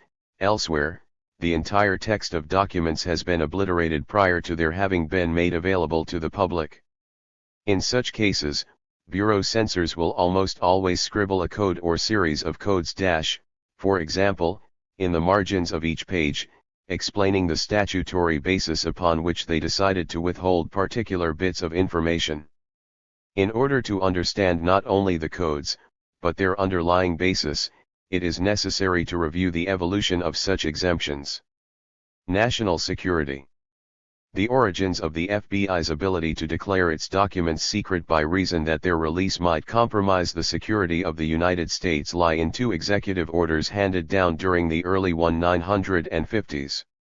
The first was Harry Truman's EO 10290, which extended the military system of national security classification over certain nominally civilian police and intelligence agencies engaged in counterespionage and counterintelligence operations directed at agents of foreign powers hostile to the United States. The Truman Order provided that the Bureau might withhold, even from courts of law, documents deriving from such pursuits under four classifications: security information, top secret, security information secret, security information confidential, and security information restricted. 2 years later, President Dwight D. Eisenhower effected EO 10501, which revised the classification system to include only 3. 23. 24. The people's right to know. Information released by the FBI on the Rosenberg espionage case more than 30 years after the fact. Such extensive deletion in Bureau investigative documents is not at all uncommon. To the contrary, it has become normative under Ronald Reagan's EO 12356 if, indeed, documents are released at all. 25. Categories: top secret, secret, and confidential. The Atomic Energy Act of 1954 then added a fourth classification designated as restricted data. Operating behind the shield of the series of headings, the Bureau also developed a sequence of internal classifications of its own: strictly confidential, sensitive, June, and even do not file. Taken together, this complex of security classifications was sufficient to hide virtually the entirety of the FBI's proliferating political action files for a full decade. 26. In 1964, Congress passed the Freedom of Information Act, designed and intended to provide citizen access to government files. However, in passing the act, Congress failed to challenge the prerogative of the federal executive to simply declare whole bodies of information secret for reasons of national security. Instead, the act allowed agencies such as the FBI to exempt material they felt was specifically authorized under criteria established by an executive order to be kept secret in the interest of national security and are in fact properly classified pursuant to such executive order. This lookbally allow a DIHE Bureau to co-continue hiding its political files for another decade. With the cointelpro Yerevla FOTS of TK-RET-OM trait IG just what kind of documents the FBI was withholding. However, Congress amended the FOIA in 1974 to provide that Bureau claims to national security exemption would be subject to in-camera review by federal district courts to determine whether the classification assigned file materials in given cases was actually appropriate. This procedure may seem at first glance to represent a solution to the problem. But, as has been noted elsewhere, the courts have shown reluctance to exercise their new power. Too often, despite notorious abuses by many agencies of the power to classify documents, courts have accepted at face value an agency's allegation that information has been properly classified, and have refused to examine the documents for themselves. 1. Part of the problem may have been initially that as of the date the amended FOIA took effect, even the lowest national security classification was still defined quite subjectively under Richard M. Nixon's EO 11652 as material of which unauthorized disclosure could reasonably be expected to cause damage to national security too. In 1978, President Jimmy Carter signed EO 12065, defining the classification somewhat more stringently: confidential shall be applied to information, the unauthorized disclosure of which reasonably could be expected to cause identifiable damage to the national security. Section 1-101 of this order also stipulated that, if there is a reasonable doubt which classification is appropriate, or whether the information should be classified at all, the less restrictive designation should be used, or the information should not be classified. Both points were reiterated in a separate directive to the recently formed Interagency Classification Review Committee. In its amended form, the FOIA makes no allowance at all for restricting information on the basis of national security, providing instead that classification must pertain to matters genuinely affecting national defense and foreign policy. Carter's executive order and corresponding ICRC directive follow suit, at least to the extent that they define valid national security concerns as being only those matters. 27. Clearly bearing on the national defense and foreign policy of the United States. Section 1-601 of the order also specifies that classification may not be used to conceal violations of the law, inefficiency, and administrative error, to prevent embarrassment to a person, organization, or agency, or to restrict competition. As a domestic police agency, the FBI has by definition relatively little real role to play in either national defense or foreign policy. This is all the more true when the targets of the Bureau's attentions are U.S. citizens rather than aliens or agents of foreign powers supposedly operating within the country. Yet, anyone examining those documents the Bureau has released for public scrutiny will discover mere IAD instances in which text has been blacked out, with an accompanying notation indicating this was done for reasons of national security.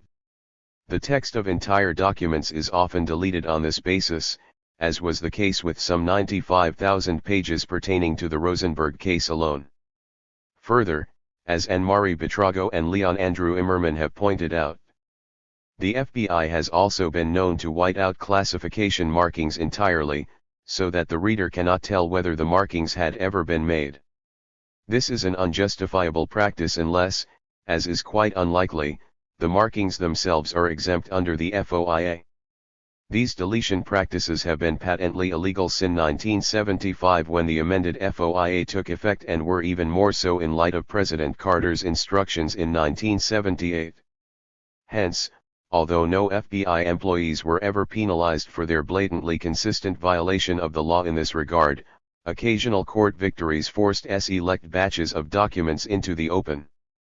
In April 1983, however, Ronald Reagan signed EO 12356, effectively authorizing the Bureau and other U.S. intelligence agencies to withhold documents as they saw fit.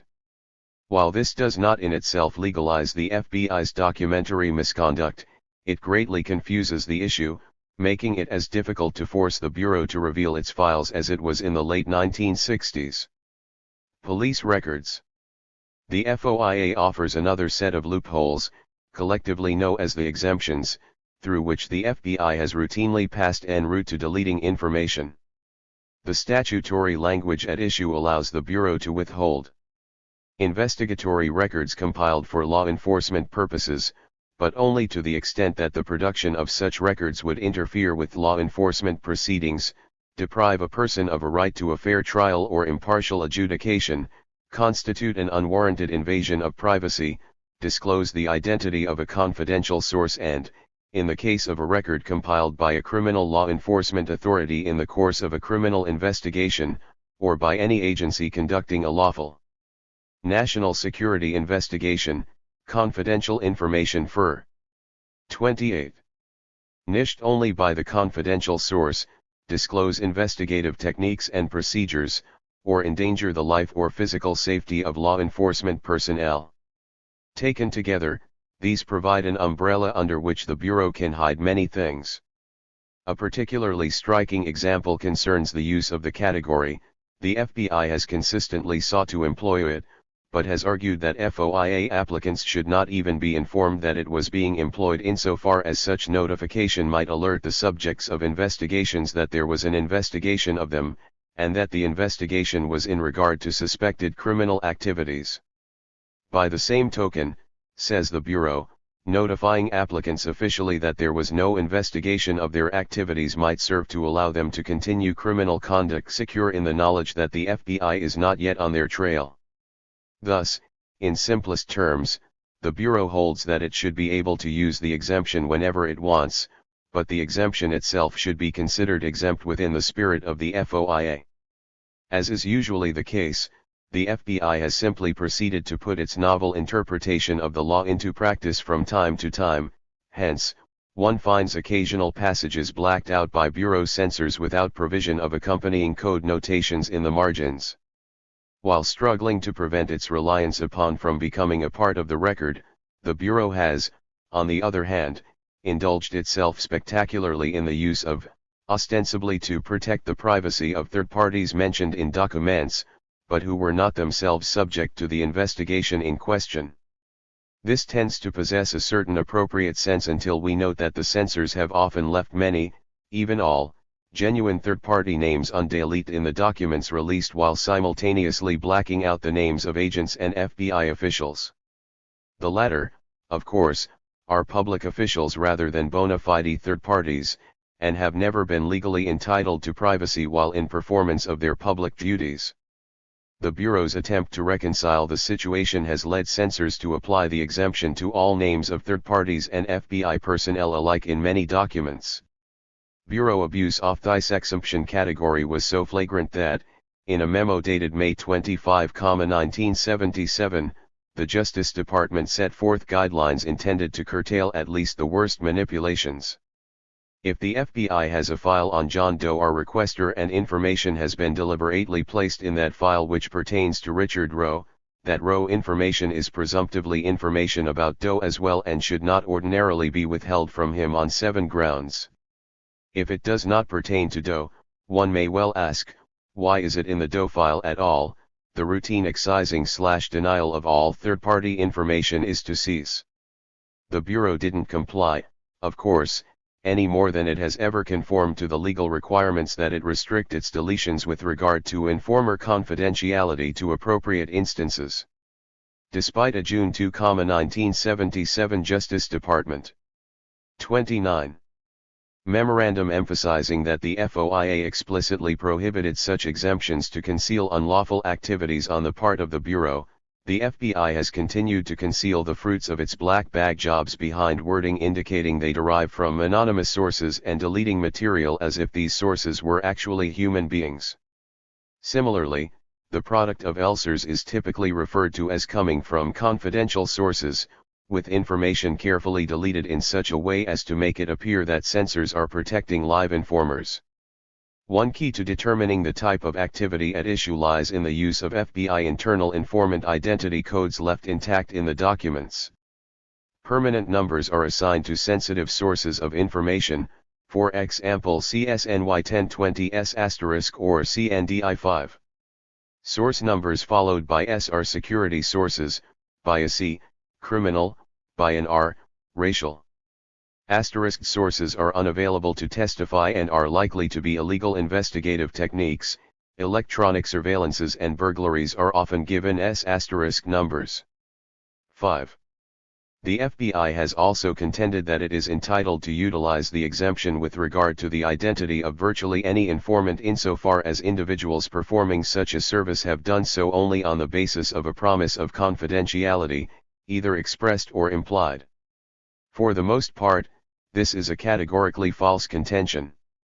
Former FBI agents have pointed out that standard Bureau procedure has always been to instruct informants from the outset that the FBI itself retained the option of calling upon them to testify in open court, an understanding by which promises of anonymity are effectively precluded.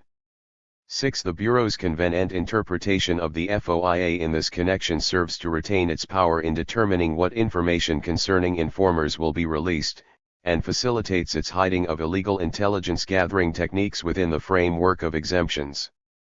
Another dubious use to which the Bureau has put the clause has been to consistently delete the identities of government employees and agencies which have provided information during investigations.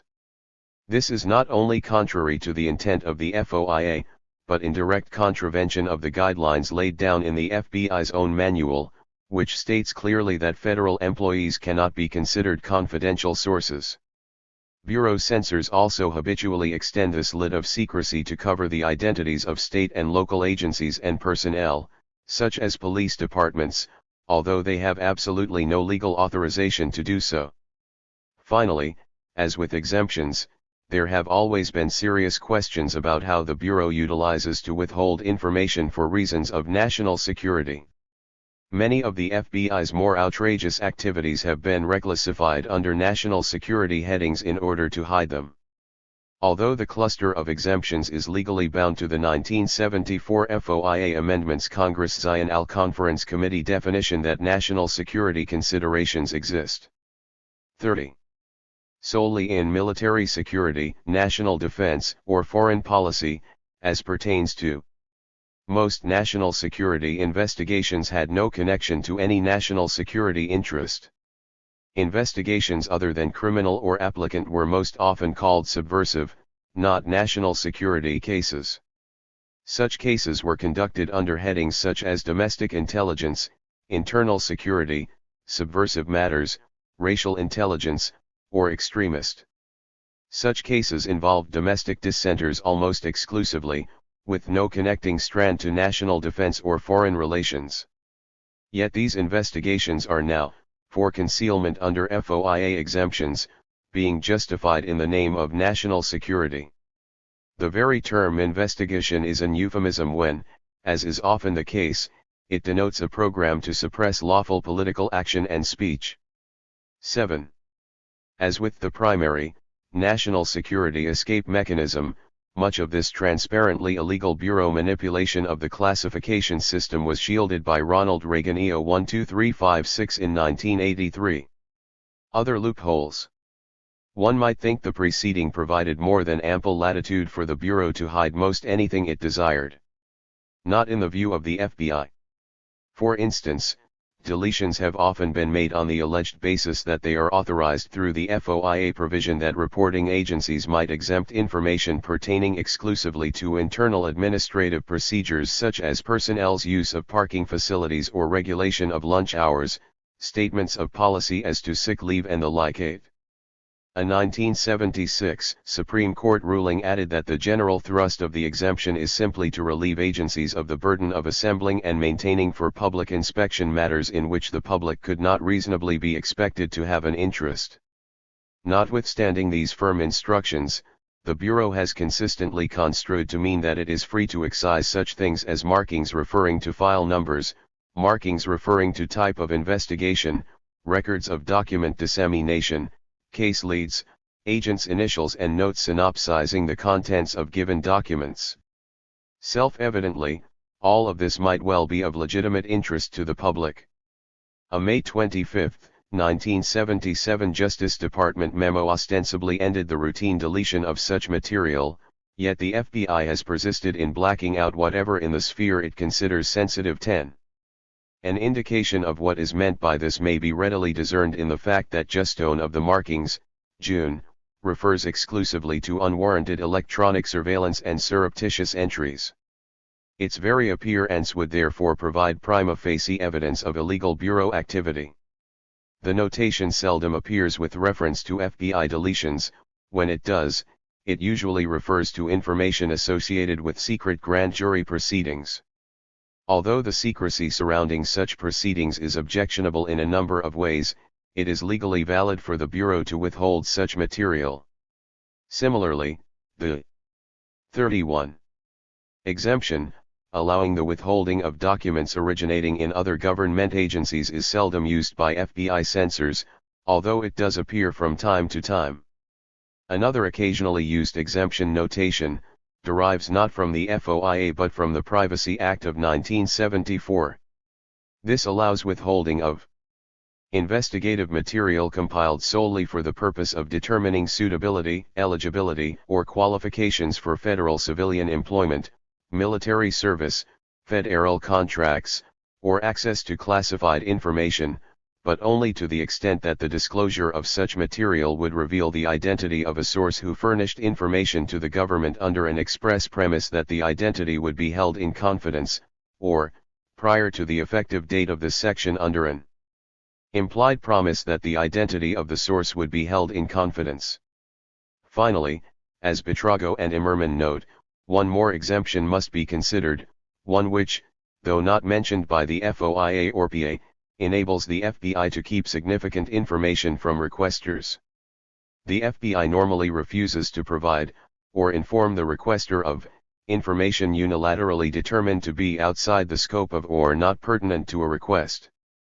Unfortunately, for the requester, information kept because outside the scope may be highly pertinent to a request. Yet this information will not be released and its existence will be difficult to discover. 11. Conclusion. Despite the considerable range of means, both legal and illegal, available to the FBI to keep its documents secret, far more of this information has become public than the Bureau wanted. This is due only in part to such congressional actions as compelling disclosure of many of the Panther COINTELPRO files, processes which almost automatically propel the documents thus released into the FBI reading room. Large quantities of documents have also been released as the result of privately generated lawsuits, more than 100,000 pages in the Geronimo Pratt case alone, 12 another 100,000 as a result of litigation concerning the 1969 Hampton Clark assassinations in Chicago. 13, and individual FOIA requests. Although each page of this material has been technically declassified and introduced into the public domain, the Bureau is not required to make any special public notice of the fact, or to make the items accessible through its reading room. To the contrary, many such documents, once released, are denied to a different requester. Many thousands of pages of material therefore remain isolated in the hands of individual recipients and, for FBI purposes, almost as secret as when lodged in Bureau archives. While much of this material is redundant, it still bears a certain research utility since FBI censors have proven amazingly erratic in what they delete. Material blacked out when a document is released pursuant to a given FOIA request or court order may well appear. 32. When the same document is provided with regard to a different request or order. In the same fashion, whole documents which are withheld in a given release often appear in the next. Comparison of multiple releases of the same document allow the assembly of a complete, or nearly complete, version. By using this comparison technique, whole files can be assembled.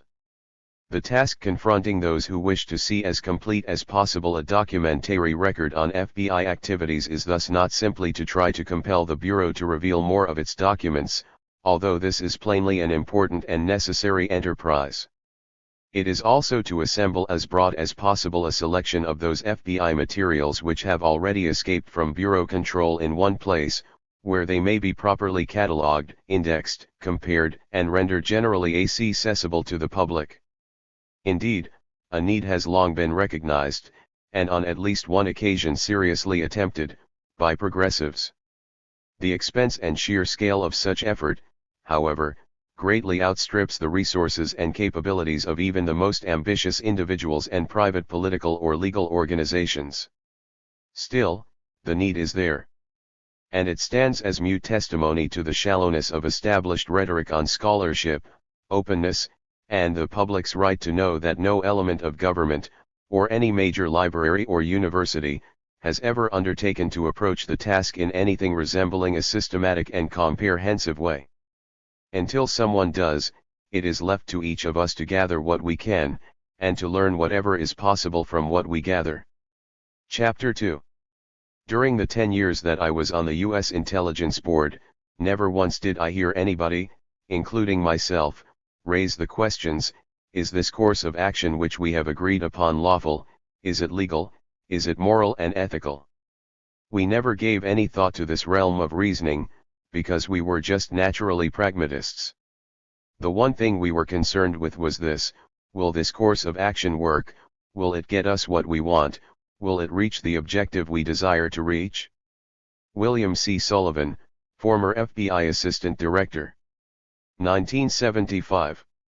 The FBI's first formally designated COINTELPRO was directed against the Communist Party, USA. 1. It was initiated by a closely guarded memorandum written by Director J. Edgar Hoover to a select group of officials within the Bureau's Counterintelligence and Internal Security Wings on August 28, 1956, bidding them to create extra-legal action programs aimed at negating the CP's influence over the masses, ability to create controversy leading to confusion and disunity, penetration of specific channels in American life where public opinion is molded, and espionage and sabotage potential too. With the exception of the last two areas mentioned, both of which seem to have been added on an almost pro forma basis, the stated objectives of COINTELPRO CP USA were all entirely legal modes of activity. The objective was thus plainly to cripple or destroy the CP as a political rather than criminal entity. The immediate response to Hoover's concealed directive was a second secret memo, this one from Alan Belmont, head of the FBI's Internal Security Section, to L.V. Boardman of the Counterintelligence Division, recommending that these two legally separate units quietly collaborate to foster factionalism within the party and initiate on a broader scale than heretofore attempted, a counterintelligence program against the CP. Belmont concluded that the Internal Security Section is giving this matter continuous thought and we are remaining alert for situations which could afford additional opportunities for further disruption of the CP, USA 3. FBI counterintelligence operations against the CP predate these memos. The party had been targeted for special attention from the moment it emerged under the leadership of Louis Freina and Charles E. Ruthenberg as a left-wing splinter of the Socialist Party of America during September 1919. For this was a period in 33, 34. American history when ideologies for positive social change had made tremendous inroads into the country's popular consciousness. Talk of a major reconstruction of American society was commonplace, and support for major and fundamental reforms was widespread, in a number of American cities, such as Butte, Portland, Seattle, Toledo, and Denver. Soldiers, sailors and workers' councils were formed in conscious imitation of the Russian Soviets, while thousands attended meetings in cities such as Denver, San Francisco, Seattle, and Washington, D.C. to demand recognition of Bolshevik Russia, the freeing of political prisoners, and withdrawal of American troops from Russia. Even more ominous in the eyes of conservatives was the clearly increasing strength of radicalism within the labor movement. 5. In response to this massive upsurge of public sentiment to alter the U.S. socio-economic and political status quo, on June 12, 1919, Attorney General A. Mitchell Palmer requested that Congress appropriate $500,000 to fight radicalism. 5. On July 19, Congress appropriated special funds for the Justice Department for prosecuting radicals, and on August 1 Palmer announced creation of the General Intelligence Division, which had the sole function of collecting information on radical activities. Under the leadership of a 24-year-old graduate of Georgetown University Law School named J. Edgar Hoover, the GID began a program of collecting information on radicals from private, local, state and military authorities, set up index files on hundreds of thousands of alleged radicals, began to heavily infiltrate radical organizations, and became a major agent fostering Red Scare through its practice of sending out sensationalized charges against radicals to major organs of the media, including charges that strikes and race riots had connections to communist activity. The GID's program of general surveillance of radical activity was entirely without congressional authorization, since money appropriated could only be used for detection and prosecution of crimes, but the Justice Department got around this by authorizing the GID to secure evidence which might be of use under legislation which may hereafter be enacted. There is some evidence that Hoover deliberately exploited the radical issue to enhance the power and prestige of the GID, a tactic would frequently used throughout his career. 7. Actually, Hoover's prototype of the FBI did far more than surveil domestic dissidents. Indeed, it took a lead role in carrying out the so-called Palmer Raids, a draconian sweep of the nation designed to crush all manner of progressive expression in the U.S., from anarchism and radical unionism to socialism and communism.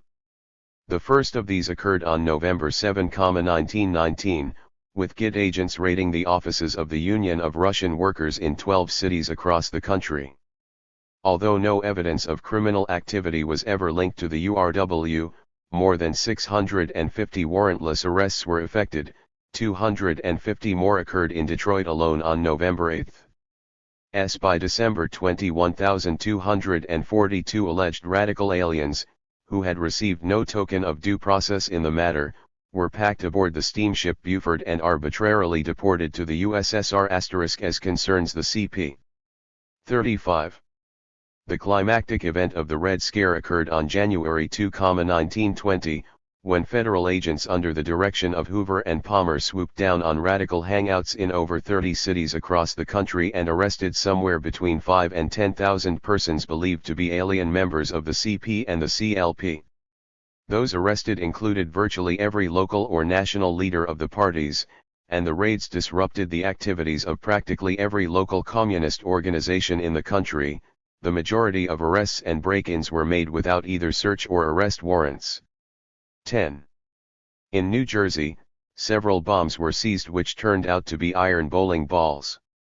Throughout the country, only 3 pistols were seized in raids on what was to be dangerous radicals actively plotting a revolution. 11.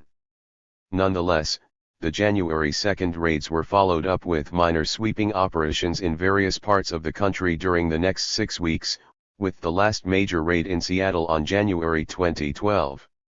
The massive arrests completely overwhelmed detention facilities in many areas. In Detroit, 800 persons were detained for up to 6 days in a dark, windowless, narrow corridor in the city's federal building. They had access to one toilet and were denied food for 24 hours. Many of those arrested were beaten or threatened while in detention.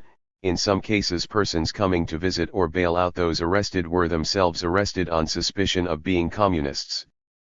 Palmer explains such persons were practically the same as a person found in an active meeting of the organization. 13. Secretary of Labor William B. Wilson, meanwhile, announced on January 19 that mere membership in the CP would be considered sufficient grounds to warrant deportation of alien residents of the U.S., or bring about the denaturalization of those who had become citizens. 14. An unknown number of party members were shipped abroad before U.S. District Judge George Anderson finally put a stop to the practice in June of 1920, sharply rebuking Palmer and Hoover as having fomented virtual mob rule from the right. A mob is a mob whether made up of government officials acting under instructions from the Department of Justice or of criminals, loafers, and the vicious classes. 15. Although the judge's ruling effectively ended the federal onslaught against progressive organizations, by the mid-20s, most liberals and social reformers had been thoroughly intimidated. But the more lasting significance of the Red Scare was its devastation of all the organizations that had been built up so laboriously for 20 years, which were capable of providing leadership for any sort of radical political or labor movement. The SPA, the IWW, the NPL, the CP, and the CLP. General climate of repression that prevailed throughout the 20s made it extremely difficult for rebuilding to occur. 14. With regard to the CP in particular, both party and FBI sources concur that this meant a drastic decline in membership over a span of barely more than 6 months. In October 1919, the CP ranks totaled 27,341, while by April of 1920 they had shrunk to 8,223. 17. 36. Hence, when Hoover was able to recast the GID as the FBI in 1924, he was very much in a position to sanctimoniously disavow any further political activities on the part of his bureau, not because of any legal or moral considerations, but because he could feel he'd already destroyed radicalism, a viable force in American society. Throughout the 1920s and most of the 30s, the director was true to his word, at least insofar as placing a counterintelligence focus upon the CP per se was concerned. Rather, the application of such methods became situational, designed to keep a lid on party growth by destroying particular projects through which the CP hoped to bolster its shattered credibility. Examples of this include FBI collaboration in the brutal suppression of the party-backed textile workers' strikes in Passaic, New Jersey, New Bedford, Massachusetts, and Gastonia, North Carolina. 18. Similar handling was accorded CP initiatives to support the unemployed movement and bonus army during the early 30s, 1*, while pressure was maintained upon those, such as Eugene Dennis, Jack Barton, Sam Darcy, and Harry Bridges, identified as key party leaders. CP forays into union activities in the 30s were also repressed quite harshly, and with bureau complicity, as in the Imperial Valley, California agricultural workers' strike and the Harlan County, Kentucky coal miners' strike. Still, the decade of the Great Depression provided rather fertile ground for CP recruitment, and by the late 1930s party membership was estimated to be as high as 40,000. Hoover therefore appears to have determined that a resumption of counterintelligence measures against the party would be in order.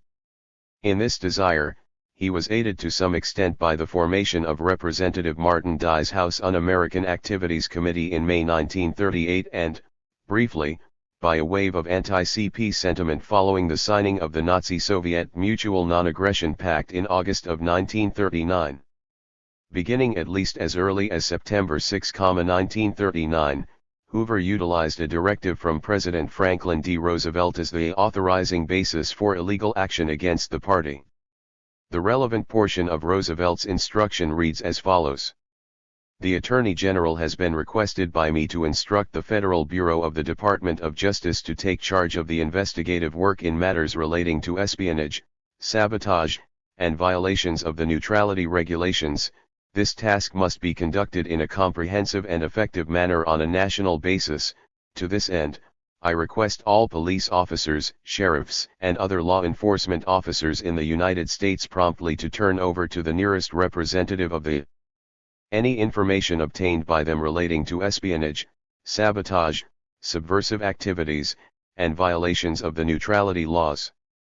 Using the term subversive activities as a virtual synonym for the holding of any left-leaning ideological outlook, arch-reactionary Hoover began to devote an increasing proportion of the Bureau's energy and resources to consideration of organizations such as the CP and Socialist Workers' Party.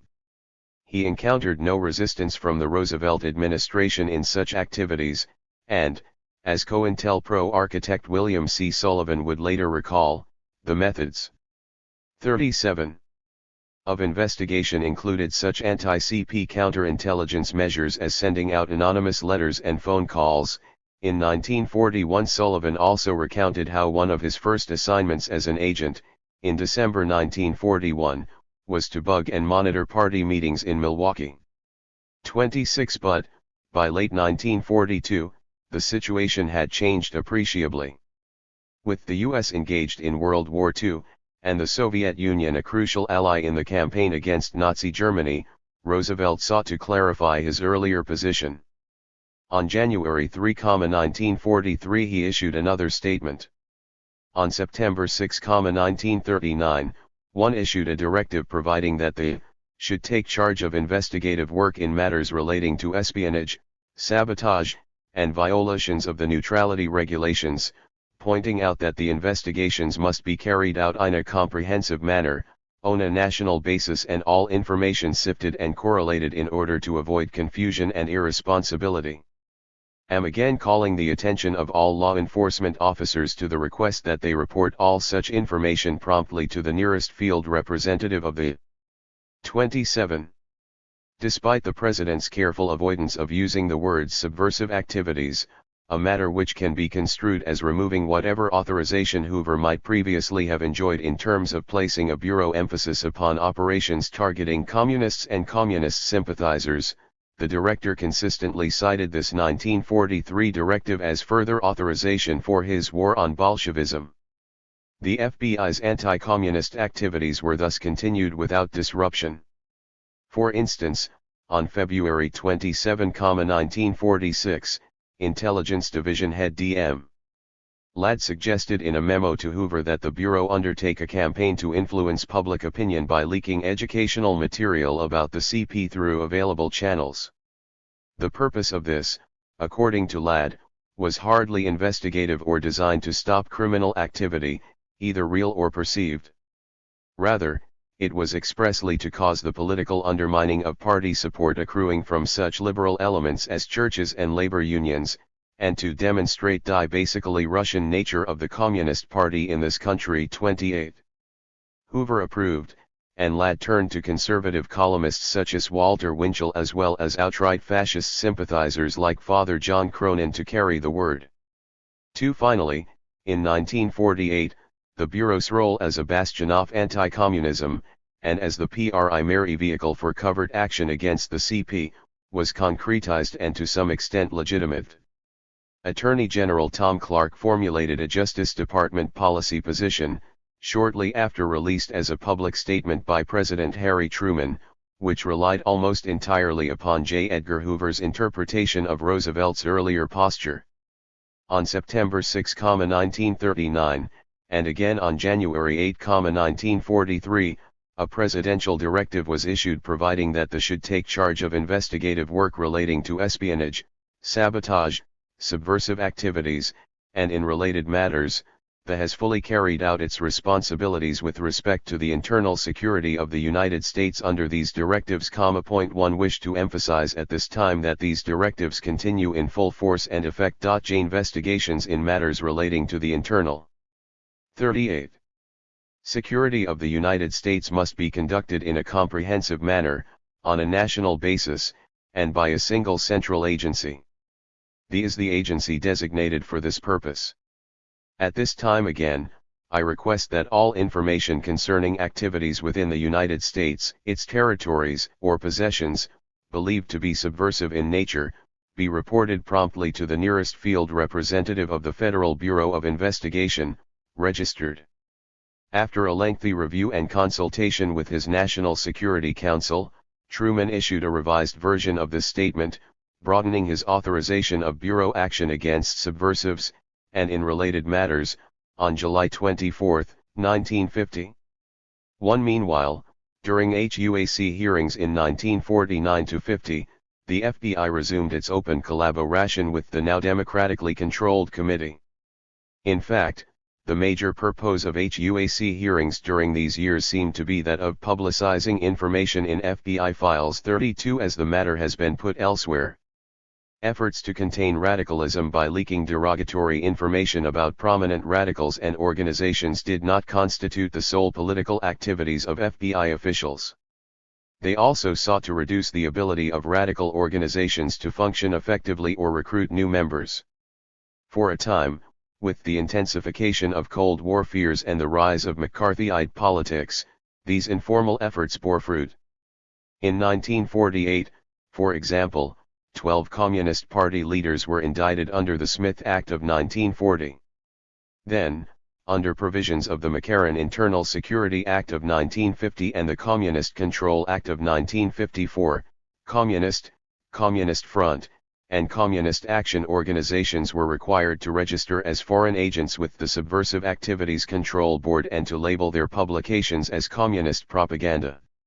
Beginning in 1947 and extending throughout the 1950s, moreover, through highly publicized hearings, congressional committees relied directly or indirectly on FBI investigative reports to expose communist influence in the federal government, in the entertainment industry, in labor unions, and in public schools and universities. Last, FBI investigative reports were employed during the conduct of federal loyalty/security programs to raise doubts about the loyalty of, and deny employment to certain individuals. 33. As a result of such harassment, J. Edgar Hoover was able to announce that the anti-communist crusade in which his bureau was playing such a leading role had been able to bring about a reduction in overall CP membership to approximately 1,000.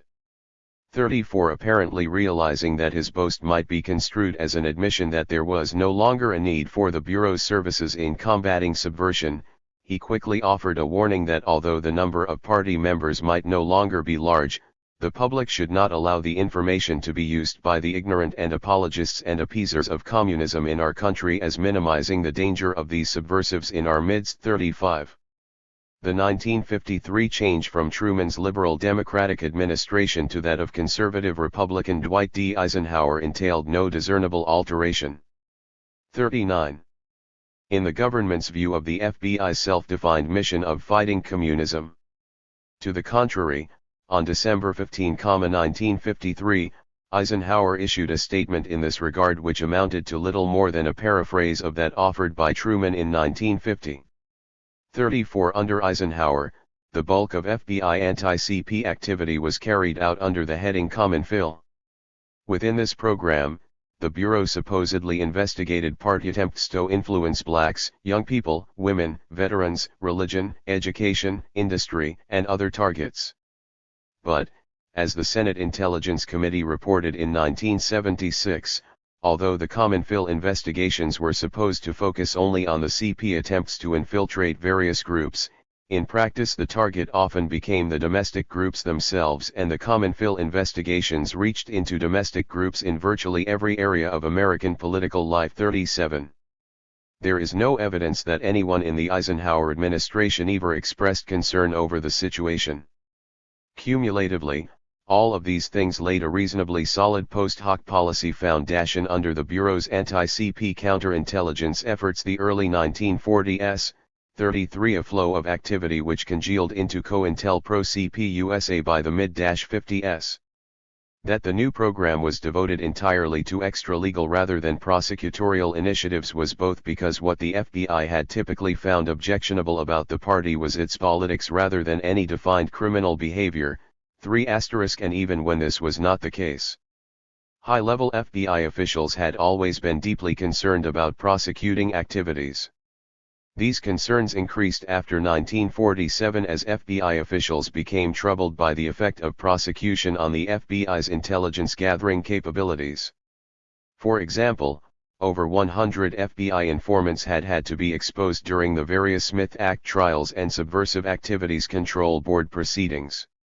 Then, in a series of important rulings in 1956 and 1957, the U.S. Supreme Court imposed major restrictions on uses of FBI reports, challenged the premise that individual liberties must be sacrificed to safeguard the national security, and thereby threatened to close what for the FBI had been an effective means of propagandizing anti-radical fears. 40. In any event, Hoover provided a briefing report on the progress of COINTELPRO CP USA on May 8, 1958. Although much has subsequently been made of the notion that the Bureau's COINTELPROs were conducted on an entirely autonomous basis, and without the knowledge of higher UPS, Hoover's missive to Attorney General William Rogers and Special Assistant to the President Robert Cutler spelled out quite plainly that for nearly 2 years the FBI had been engaged in an extensive program designed to promote disruption within the ranks of the Communist Party. Specifically mentioned were tactics of using infiltrators to spark acrimonious debates and increase factionalism within the CP, and a campaign of anonymous mailings to generate disillusionment and defection from the party. 41. This was followed, 6 months later, on November 8, by Hoover's provision of a personal briefing to Eisenhower's full cabinet concerning his anti-CP operations. Although the director's exposition could hardly be described as exhaustive, he utilized a classified 36-page booklet which described COINTELPRO CP USA as follows. To counteract a resurgence of Communist Party influence in the United States, we have a program designed to intensify confusion and dissatisfaction among its members. During the past few years, the program has been most effective. Selective. 41. Informants were briefed and trained to raise controversial issues within the party. In the process, they may be able to advance themselves to high positions. The Internal Revenue Service was furnished the names and addresses of party functionaries. Based on this information, investigations have been instituted in 262 possible income tax evasion cases. Anti-communist literature and simulated party documents were mailed anonymously to carefully chosen members. 42.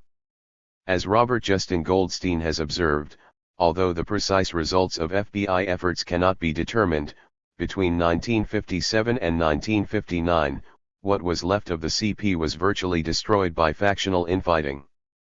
Even as the CP collapsed into a tiny sect of a few thousand members, FBI COINTELPRO activities increased and expanded. 43. When the political winds blew liberal Democrats back into the executive, replacing Eisenhower's Republicans in 1961, the COINTELPRO status quo was maintained. On January 10, 1961, Hoover APPRized the incoming Kennedy administration of the anti-CP COINTELPRO by sending identical letters to Secretary of State Dean Rusk and Attorney General Robert Kennedy. These read in part that some of the Bureau's more effective anti-communist counterintelligence operations included penetration of the party at all levels with security informants, use of various techniques to keep the party off balance and disillusion individual communists concerning communist ideology, investigation of every known member of the PUSA in order to determine whether he should be detained in the event of a national emergency. As an adjunct to our regular investigative operations, we carry on a carefully planned program of counterattack against the CPUSA.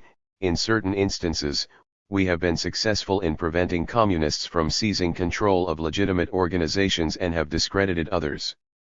44.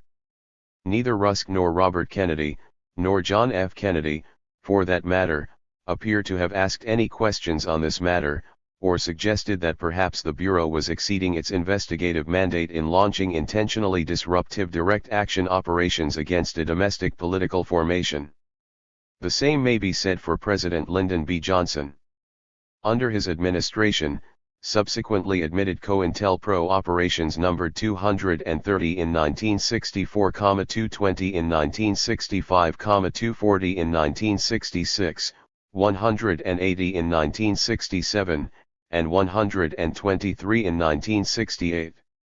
45. As concerns the camp, COINTELPRO activities against the CP continued, with such tactics as informing the news media that the son of a CP couple had been arrested for drugs and that the wife of a CP leader had purchased a new car as an example of the prosperity of the CP leadership. In 1964, the FBI planted a document in the car of a leading New York CP official that made him appear an informer. Subsequently, the official began at least as early as the beginning of the 1940s. A result was that one of the two Smith Act prosecutions brought by the government on the basis of Bureau-assembled evidence during World War II was against this party.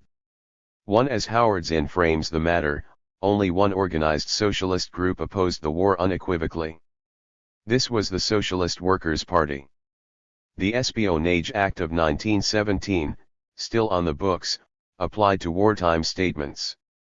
But, in 1940, with the United States not yet at war, Congress passed the Smith Act. This took Espionage Act prohibitions against talk or writing that would lead to refusal of duty in the armed forces and applied them to peacetime. The Smith Act also made it a crime to advocate the overthrow of the government by force or violence, or join any group that advocated this, or publish anything with such ideas. In Minneapolis in 1943, 18 members of the were convicted of belonging to a party whose ideas, expressed in its Declaration of Principles, and in the Communist Manifesto, were said to violate the Smith Act. They were sentenced to prison terms, and the Supreme Court refused to review their case too.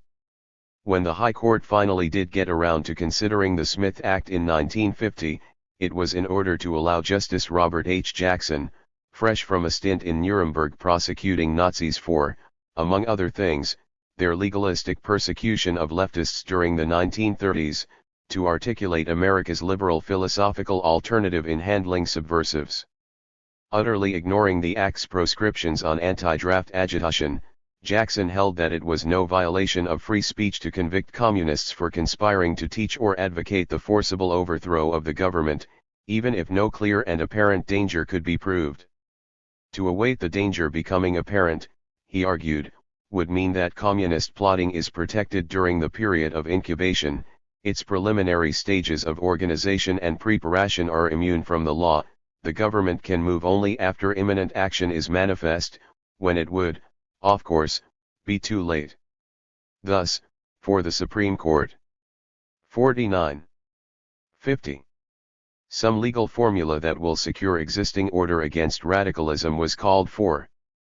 3. The formula Justice Jackson sought was already at hand. In 1948, Republican Congressman Carl Munt of South Dakota and Richard M. Nixon of California reported a draft bill out of Nixon's House Un-American Activities Committee, calling for the registration of all CP members as well as other radicals. Liberal Democrats in the Senate objected vociferously, and President Truman ultimately vetoed the legislation. As it turned out, the Democrats' problem was not with its clear totalitarian implications, but that it hadn't been heavy-handed enough in its original form. Among themselves, Senate liberals such as Estes Kefauver and Hubert Humphrey supported an alternate version proposed by Nevada's reactionary Pat McCarran, which included provisions for the ultimate weapon of repression, concentration camps to intern potential troublemakers on the occasion of some loosely defined future internal security emergency. For as what became the Inter-NALCRD Act of 1950 went through committee, Humphrey became obsessed that it might be overly diluted, grousing openly that those herded into the planned camps might retain even the most elementary rights such as that of habeas corpus. Allowing the politically objectionable to retain any rights, he felt, would make for a weaker bill, not a bill to strike stronger blows at the communist menace, but weaker blows. 5. He needn't have worried, the act passed relatively intact, and was sustained over Truman's veto. For in such a climate, the FBI was able to continue its ad hoc counterintelligence operations against the SWP throughout the 1950s.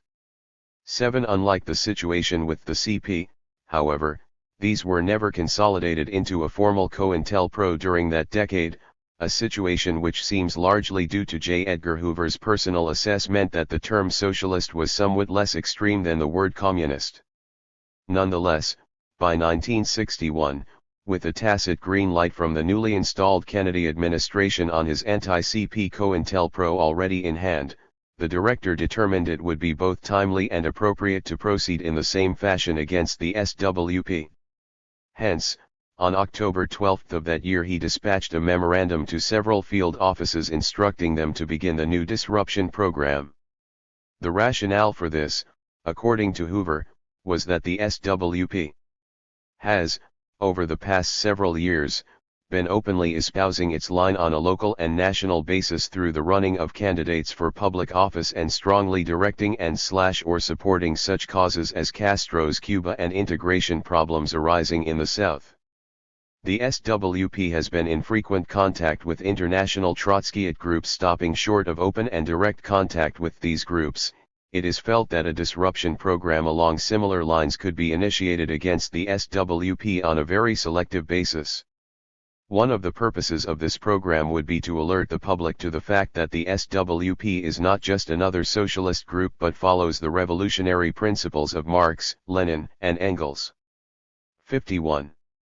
As interpreted by Leon Trotsky, JT may be desirable to expand the program after the effects have been evaluated.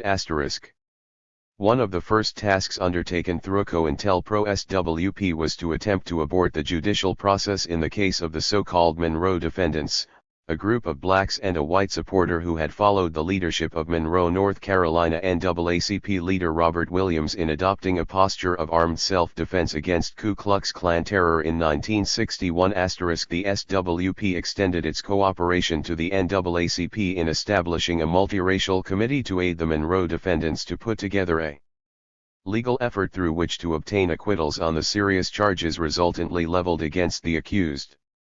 The initial expressed purpose of CAMD was to fight the anticipated extradition order for Mallory, who was in Ohio, and Williams, whose whereabouts were unknown, and to raise bail money for the three defendants in Monroe 10. As can be readily seen in the accompanying document, dated June 14, 1962, the Bureau immediately set out to break up this emerging support network, and thereby sought to destroy or at least seriously impair the defendant's right to mount an effective legal defense. This aspect of COINTELPRO SWP was continued in full force after Mallory was extradited and the group went to trial facing capital charges in 1964. Under the circumstances, they were convicted, although this was later overturned on appeal. 11. On other fronts, the Bureau would investigate on the slightest pretext. When Lori Payton, a high school student in New Jersey, wrote to the Young Socialist Alliance for information as part of a project for her social studies class, agents visited the high school to ask about her. 12. Some of the COINTELPRO activities against the SWP, revealed in Bureau documents that were released in 1975 in connection with a lawsuit filed by the Political Rights Defense Fund, were very inventive indeed. In one instance, the Bureau learned that Walter Elliott, scoutmaster of a Boy Scout troop in East Orange, New Jersey, whose wife was a member of the party, had said he considered the Scouts a better way of influencing young minds than joining the SWP. The Newark field office, although its files contained no public source information of a subversive nature concerning Elliot, reacted by persuading the Boy Scouts not to renew his troop's charter. 12. Overall, COINTELPRO SWP seems to have focused itself in the educational and electoral arenas. For instance, as is reflected in the accompanying memo from the special agent in charge, Denver to the director, FBI, dated May 5, 1965, the Bureau produced and sent a phony letter ostensibly signed by a concerned mother as part of a disinformation campaign designed to ruin the candidacies of SWP members Barbara Taplin and Howard Wallace for the Denver School Board. Again, as is shown in the accompanying October 1, 1968 memo from the Phoenix SAC to the FBI director, the Bureau utilized similar disinformational techniques, in an effort the SAC confused with simultaneous operations being conducted under the rubric of COINTELPRO New Left to bring about the dismissal of Arizona State Socialist Workers' Party Internal Security, SAP Disruption Program. New York by Airtel dated May 10, 62 recommended that an anonymous telephone call be made to an official of the National Association for the Advancement of Colored People, which has recently endorsed the Committee to Aid the Monroe Defendants, to advise this official that the CAT ID is run on a day-to-day basis by the Socialist Workers' Party, which has been designated pursuant to Executive Order 10,450, and thereby cause considerable disruption of the CAMD's activities. If the NAACP became aware of the control of the CAMD by the SWP, any financial help and other issues would be withdrawn bv the NAACP. The CAMD recently received 2 endorsement and financial support from the NAACP. The SWP now feels that the CAD has become a legitimate organization through support of the NAACP. The leadership of the NAACP is undoubtedly unaware of the fact that the SAP created and directs the CAD. The SWP is attempting to raise money as soon as possible to organize a move of headquarters of the CAD from the SWP building, 116 University Place, New York City, to separate quarters to avoid CAMD's connection with the SWP becoming known. It is felt that if the NAACP were aware of this connection, support would be withdrawn.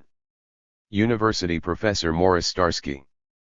14 On other fronts, as Noam Chomsky has pointed out, beginning in the late fall of 1971, some curious events took place in Detroit, Michigan. In late October, lists of supporters, contributors, and subscribers to the Row Denver Ladder April 20, 65 and Bureau Letter 4/28/6 captioned A above. Runrajo Iod for the Urcow is 1 copy each of Articles A, C, Av and J in the April 25, 65 issue of the Denver Toast, and May 4, 65 is Re of the Rocky Onion News concerning upcoming Denver School Board election. Referenced Denver letter contained information that ALLF.KTAPLJA, branch CRCI.2R.ER of the Denver branch 8P, was Rainier.YFCR the Denver school lowered, which election is BCI/Q held May 18, 65. However, Barbara Taplin and Howard Wall.CB, both numbers of the Denver branch, SWT, have filed their candidacy for election to the SCIOAL board instead of Alan Tapley as previously reported. Bureau authority is requested prior to 5/11/65 for Denver to send the revised Sir J. Estate letter and enclosed newspaper clippings to the president of the Denver School Board in an effort to prevent these people iron party newspaper were stolen from the headquarters of the Michigan. A few months later, the home of an organizer was robbed. Valuables were ignored, but membership lists and internal party bulletins were stolen. The burglaries remain unsolved. If we ask who might be interested in obtaining the stolen material, a plausible hypothesis suggests itself. The natural hypothesis gains. Recently, while D5R, CU5NG with a friend, the various candidates for the up here in Denver School I.Org ejection. I observed the names of Mrs. Barbara Taplin, 1631, Pearl Street, and Howard I.R. Alico, I-860 Race Street, Denver, Colorado as candidates for the Denver School Board, with their political parties listed as SVP. 1. One vividly recall that Mr. Alan Taplin, who is listed in the Post article dated 4/25/65 as the husband of Mrs. Barbara Lapin, I as the unsuccessful Socialist Workers' Party *, candidate for the United States House of I Representatives in 1964. In an article of *, the Denver Post, which I am enclosing for your J. information, this or Arnazat 1 on is listed as both subversive and C, the Attorney General's I list of subversive F. 6R/anti-ions.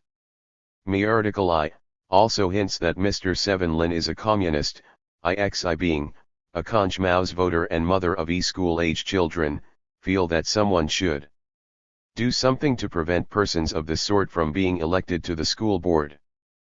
Although I am much in favor of publicly opposing those people, I feel it best for my family's sake that I withhold my name and leave the situation in your capable hands.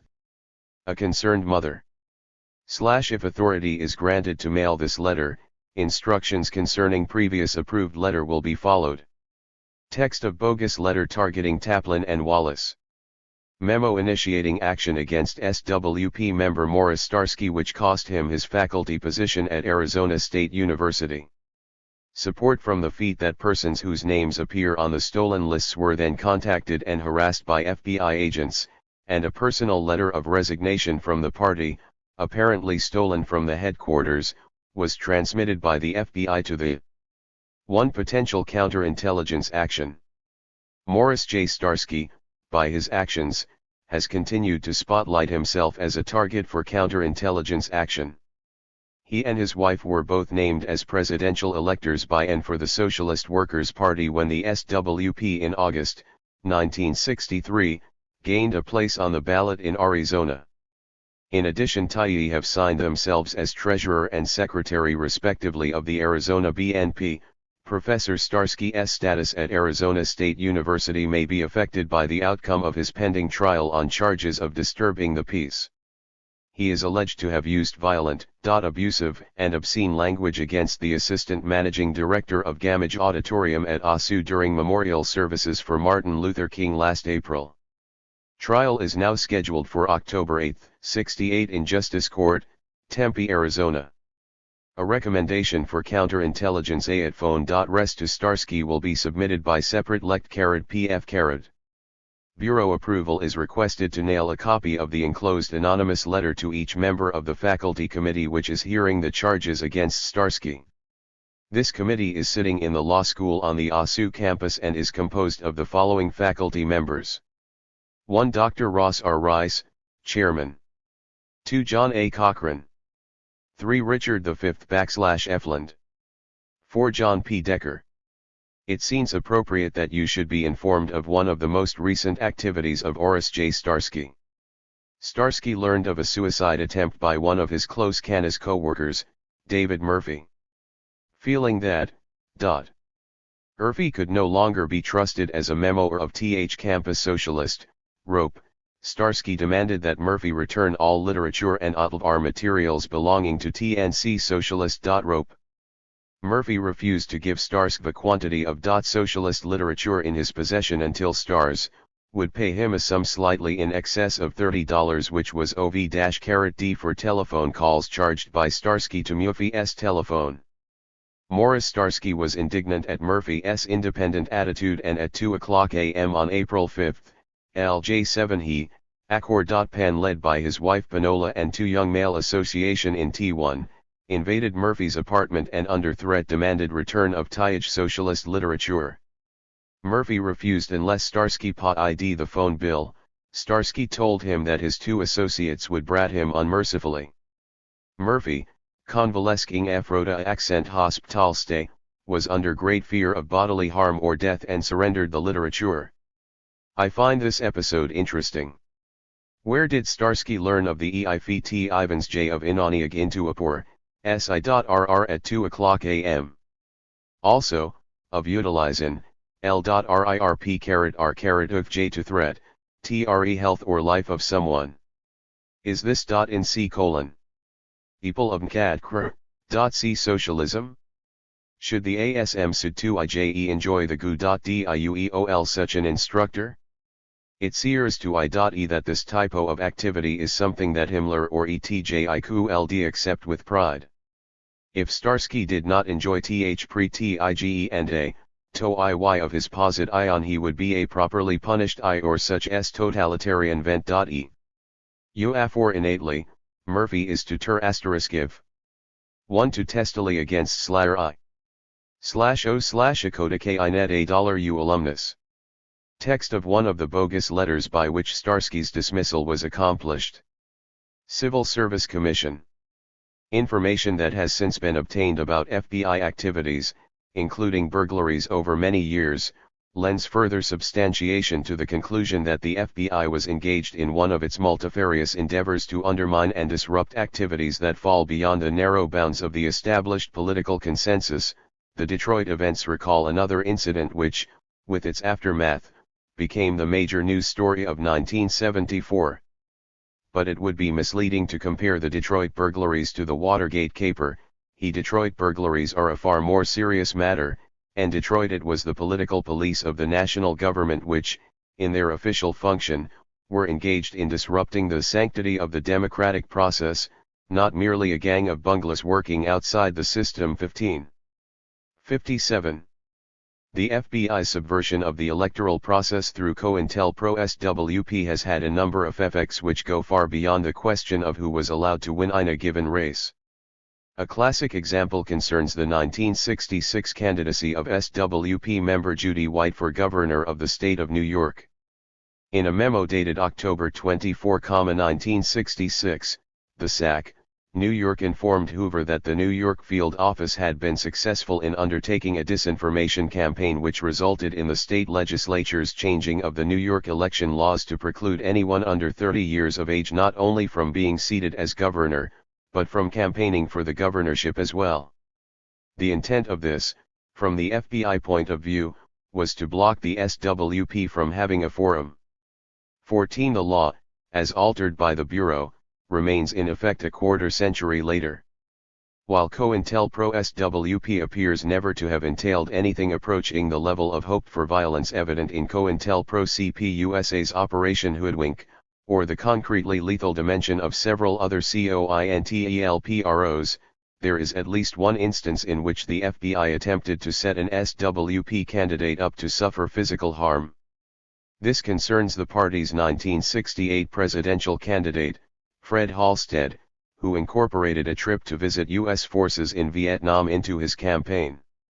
In a memo dated July 23, 1968, the SAC, New York proposed to the FBI director that the Bureau plant inflammatory information in the military press with the idea that this might cause G.I.S. to physically attack Halstead upon his arrival. 17. Although the idea was approved on July 25, there is no indication service personnel responded in the desired manner. According to Halstead, he was instead received in a friendly and courteous way. Never in a hostile way. 1*. Other anti-SWP efforts followed the pattern, established in the CAMD case, of attempting to foil alliances, real or potential, between the party and other organizations. Notably, this included the spiking of a tentative association between the SWP in New York and the then emergent Organization of Afro-American Unity headed by Malcolm X in 1965. In a memo dated June 15, 1965, the SAC, New York informed Director Hoover that SWP influence on the followers of Malcolm X be disrupted by emphasizing the atheism of the SWP as opposed to the basic religious orientation of the. Hoover quickly approved, and by August the New York SAC was reporting that, it is believed probable that the disintegrating relations between the SWP and can be attributed to the disruptive tactic authorized, and will result in a continued loss of influence by the SWP among this group of Negroes. 1*. As is evident from the accompanying memo from the SAC, New York to Hoover, dated February 13, 1970, the Bureau also went to considerable lengths, including the pornographic, in using disinformation to undermine coalitions between the SWP and New Left anti-war organizations such as the New Mobilization to End the War in Vietnam during the late 1960s and early 70s. As examples of the kind of activity involved. In August 1968, the New York FBI office sent anonymous letter to 68 New Left.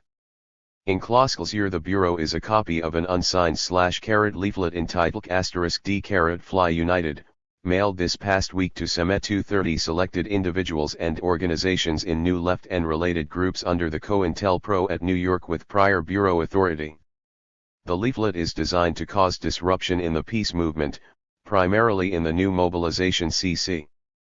To end the CAR in Vietnam, and to minimize the growing influence of the SL/P in the movement.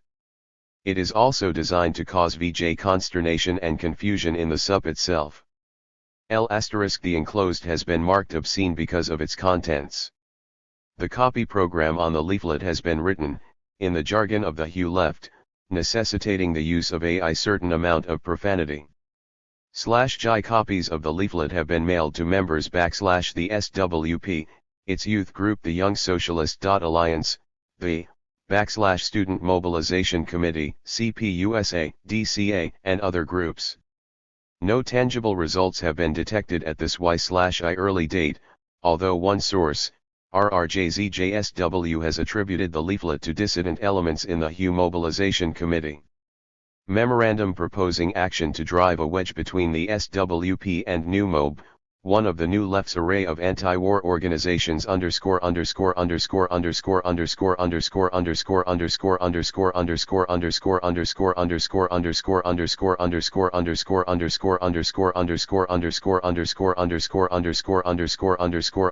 groups and peace groups. The purpose of the FBI letter was to widen the split between the YSA and a prominent anti-war group called the Student Mobilization Committee to End the War in Vietnam. The letter accused the YSA of disrupting the SMC and of opposing the only really effective elements within the SMC. There is testimony to the effect that the letter caused great trouble within the YSA. The trouble related to the suspicion and worry as to who would write such a 59. It's time to pull the chain, brothers and sisters.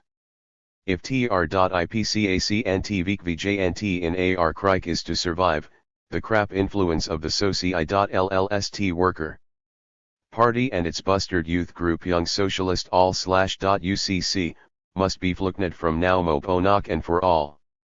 C.T/Nant zeros like Freddie Halstead ARD Jerry Rai/ both members of the SWP Nat L committee, must i.e. dumped.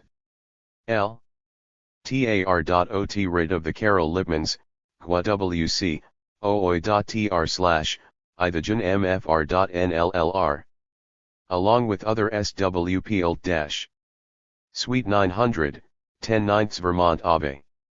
Pornographic cartoon mailed to selected MOB organizers in order to exacerbate tensions between them and the SWP.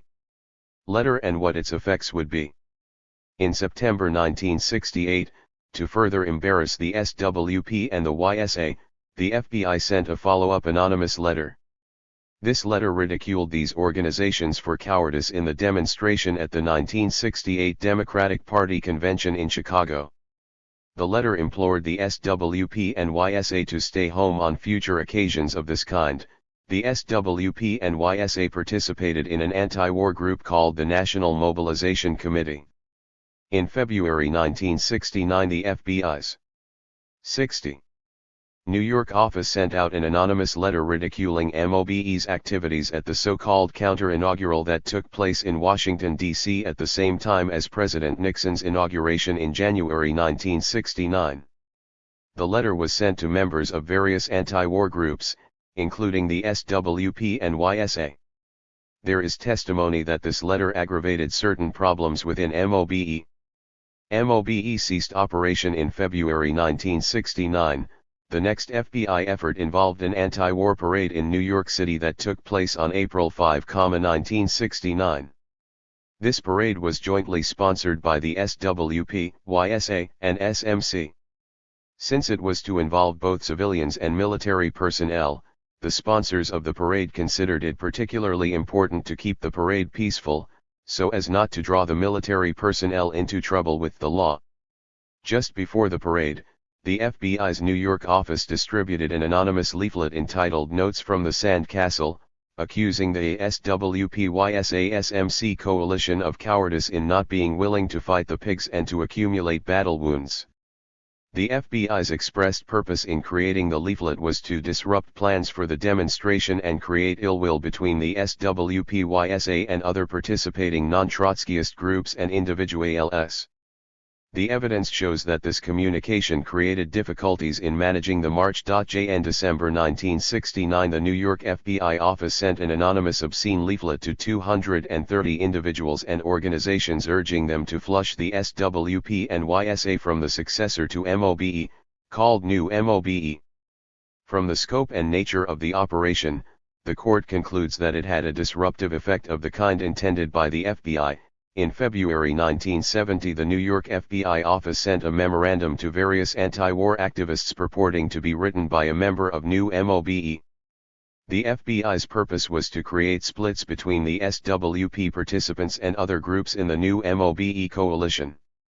The memorandum attacked the Trotskyists for taking control of the New MOBE and for resisting the recruitment of blacks. The FBI was aware, through its informant system, of criticism of the SWP about racial imbalance disfavoring blacks.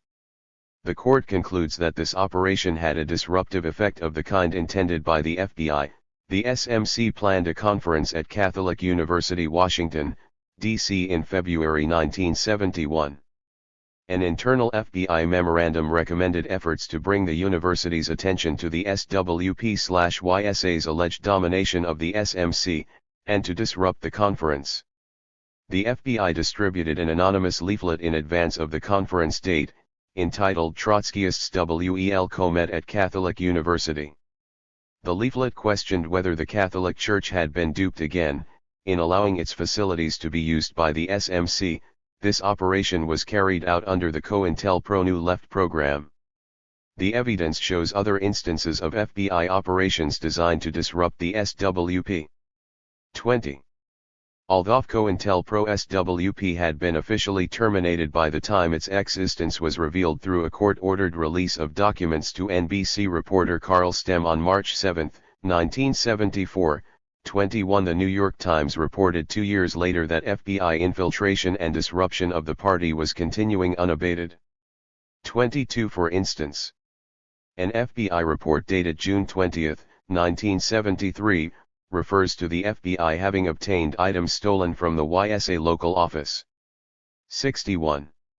The reference is to certain file cards removed by Red Feem from a private file box. Red Feem regularly obtained confidential documents from the YSA, so that the FBI could copy them. Red Feem would then return the documents to their original location. In a report dated January 22, 1974, the FBI rated Red Feem as excellent.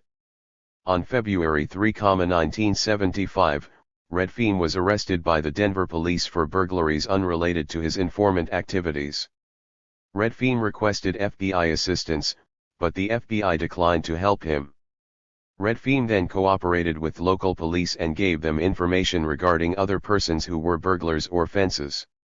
Red Feem was discontinued as an FBI informant on April 17, 1975. Shortly thereafter he was given a deferred prosecution on the local burglary charges. Red Feem then called the FBI, which reinstated him as an informant on May 28, 1975. Beginning in June 1976, Red Feem started to work at a bookstore in Denver that was operated by the militant. Red Feem told the FBI that this would give him access to records of both the SWP and the YSA. On July 2, 1976, the SWP headquarters in Denver, located in the bookstore, was burglarized. A padlock on the door to the bookstore had been cut, and the contents of a file cabinet and a small box of petty cash were taken. On July 7, Redfern called his FBI contact agent and showed him a group of SWP files. After the SWP burglary was reported in the local news media, the FBI claimed no knowledge of the matter. A local FBI agent was called before a grand jury in Denver and denied knowing how Redfern had obtained the files. 23. Given this, there is no particular reason to assume such anti-SWP activities on the part of the Bureau have ever really ended. Be this as it may. The FBI approved and implemented 46 disruptive COINTELPRO operations against the SWP. In addition, from 1960 to 1966, the FBI conducted over 90 burglaries of SWP offices, and photographed over 8,000 pages of SWP files, including financial records and personal letters. 24. All of this undoubtedly was intended to quash the threat of intellectual independence and uncontrolled political and social organization has been well contained. Alone among the parliamentary democracies, the United States has had no mass-based socialist party, however mild and reformist, no socialist voice in the media, and virtually no departure from centrist ideology within the schools and universities, at least until the pressure from student activism impelled a slight departure from orthodoxy. All this is testimony to the effectiveness of the system of controls that has been in force for many years, the activities of the FBI being only the spearhead for far more extensive, substantial, and effective, if more low-keyed, measures enforced throughout American society. 25. Interestingly, as with its simultaneous operations against the CP, the FBI's was probably self-defeating on its own terms. By the 1960s. 62. Both the CP and the SWP were, like most old left organizations, moribund. Left to themselves, they would undoubtedly have simply passed into a well-deserved oblivion. Ultimately, the only thing that seemed to keep organizations like the SWP going was the attention and concern of the FBI. Just as their appeal would fade, the Bureau would issue a new warning about how dangerous they were and new recruits would flock to the cause. 2*. The situation is made even more interesting by the fact that this largely useless COINTELPRO ultimately resulted in the Bureau's losing a suit filed against it by the Political Rights Defense Fund on behalf of the SWP on July 18, 1973, under provisions of the Federal Tort Claims Act. 27. After years of preliminary maneuvering, during which the government resisted plaintiff discovery motions and repeatedly moved for dismissal, the case came to trial in New York on April 2, 1981. 2. 5 years after the trial, on August 25, 1986, U.S. District Judge Thomas P. Greiser ruled that the Bureau had indeed violated the basic rights of the plaintiffs over an extended period, through the FBI's disruption activities, surreptitious entries, and use of informants. He awarded the SWP a total of $246,000 in damages as a result. 2. This was followed, on August 17, 1987, by Judge Greiser's issuance of an unprecedented injunction against the FBI's use of the estimated 1,000 pages of investigative documents it had compiled on the SWP and its members since 1940 for any reason whatsoever, without the judge's personal consent. Due to the illegal activity which had attended the gathering of the material, the injunction applies to all police and intelligence agencies, federal and local, within the U.S. 30 hence, even many of the intelligence gathering activities which are associated with COINTELPRO, the use of infiltrators and informers against political targets, to take a notable example, have at last been declared unconstitutional in a court of law. As the celebrated constitutional attorney Leonard Boudin, who handled the case, has put it, this lawsuit represented the first wholesale attack upon the entire hierarchy of so-called intelligence agencies that attempted to infiltrate and destroy lawful political part. The SWP and the Political Rights Defense Fund have carried to a successful conclusion a case whose victory materially advances the First Amendment rights of speech and association, and the Fourth Amendment rights against invasion of privacy. 31. Chapter 4. COINTELPRO, Puerto Rican Independence Movement. should bear in mind that the attitudes expressed by the President, the Director, and many legislators in Congress, have been to curtail the militant actions, on the part of a significant group of people in the United States today. The thinking of the Supreme Court of the United States has been along the lines of suppressing the activities of those who openly advocate the overthrow of democratic authority in the United States. In addition, the Internal Security Division of the Department of Justice has been specifically enlarged and strengthened to deal with these matters. J. Edgar Hoover. 1970. On February 27, 1946, D. Milton Ladd, head of the FBI's Intelligence Division, wrote a memorandum to J. Edgar Hoover recommending the Bureau cut back its operations in Puerto Rico, specifically accepting counterintelligence measures aimed at communists and members of the Nationalist Party on the island. 1. The memo emerged from the context of relations developed by the U.S. with its small Caribbean neighbor during the period since the former assumed direct ownership of the latter in 1899, after the Spanish-American War. The United States had to make the Spanish feel their loss from the war. Because Spain had no cash left, as Whitelaw Reid put it, no indemnity was possible, save in territory. We thought of taking Cuba, but desolate by 12 years of war, the country wasn't worth much. That left Puerto Rico. 2. Having acquired the island through conquest, the federal government set out to determine how the new possession should be managed. The result of congressional debate was the Foraker Act of 1900, which was Congress's first essay in crafting the so-called organic acts that were to govern Puerto Rico. Puerto Rico became a new constitutional animal, an unincorporated territory subject to the absolute will of Congress, a colonial status that was 63. 64. Recognized by the insular cases by the Supreme Court, representative, dependent for export of its products, free of duty, to the mainland, the island became a regional economy of the United States. Thus, by 1901, the Foraker Act had set the essential framework of the U.S. connection. The political framework might be enlarged in the direction of home rule in an endeavor to remove the stigma of colonialism. The economic bond would work against any final severance of permanent political union with the metropolitan Power Five. At first, the island response was to follow U.S. stipulated procedural forms in attempting to alter the politico-economic equation. By 1916, however, Puerto Rican sentiment against the nature of federal rule had risen to a point which caused Washington to reveal just how meaningless its due process really was.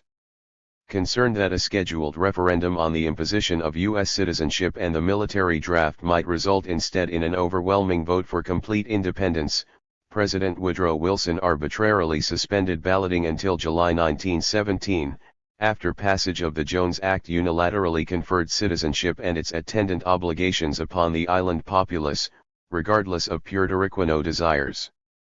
4. As to any prospect of eventual independence, the House Committee on Interior and Insular Affairs proclaimed that our people have already decided Puerto Rico is forever to remain part of the United States. 7. Under such conditions, an increasing number of Puerto Ricanos turned to non-electoral means of changing their circumstances. Following in the tradition of Ramon Emeterio Betances, one of the few island leaders who openly advocated complete separation from Spain prior to 1898, the Puerto Rican Nationalist Party was founded in 1922. Pedro Albizu Campos became its president in 1930, injecting it with his radical nationalism. 8. Rejecting elections as a periodic farce to keep the Puerto Rican family divided, Albizu called for a strategy of direct action to achieve full national sovereignty. 9. The federal response was to launch a campaign of repression against the independentistas, a matter for which the government was equipped with an on-site military presence, the island's National Guard, and the local colonial police apparatus working in direct liaison with the FBI. 10. Although the Bureau's counterintelligence role in the events occurring in Puerto Rico during the 30s is sketchy at best, Ladd's memo provides firm indication that it was an active one, and that Albizu's followers were a particular target. The island's police commander, Colonel Frank Riggs, announced that his men were in a state of war to the death with all Puerto Ricans. 11. In the face of this, Albizu proclaimed a quid pro quo of sorts: for every nationalist killed, a continental American would die 12. Hence, when the police fired into a crowd of student demonstrators from the University of Puerto Rico at Rio Piedras on October 24, 1935, the NPPR replied by assassinating Riggs himself. 13. Albizu wanted revolution, but the United States tried to prevent one by holding the next face-off, not in the streets but in the courts. On March 7, 1936, federal authorities raided nationalist headquarters, collected compromising evidence, and collected Albizu Campos and 7 of his closest colleagues as well. The charge was sedition.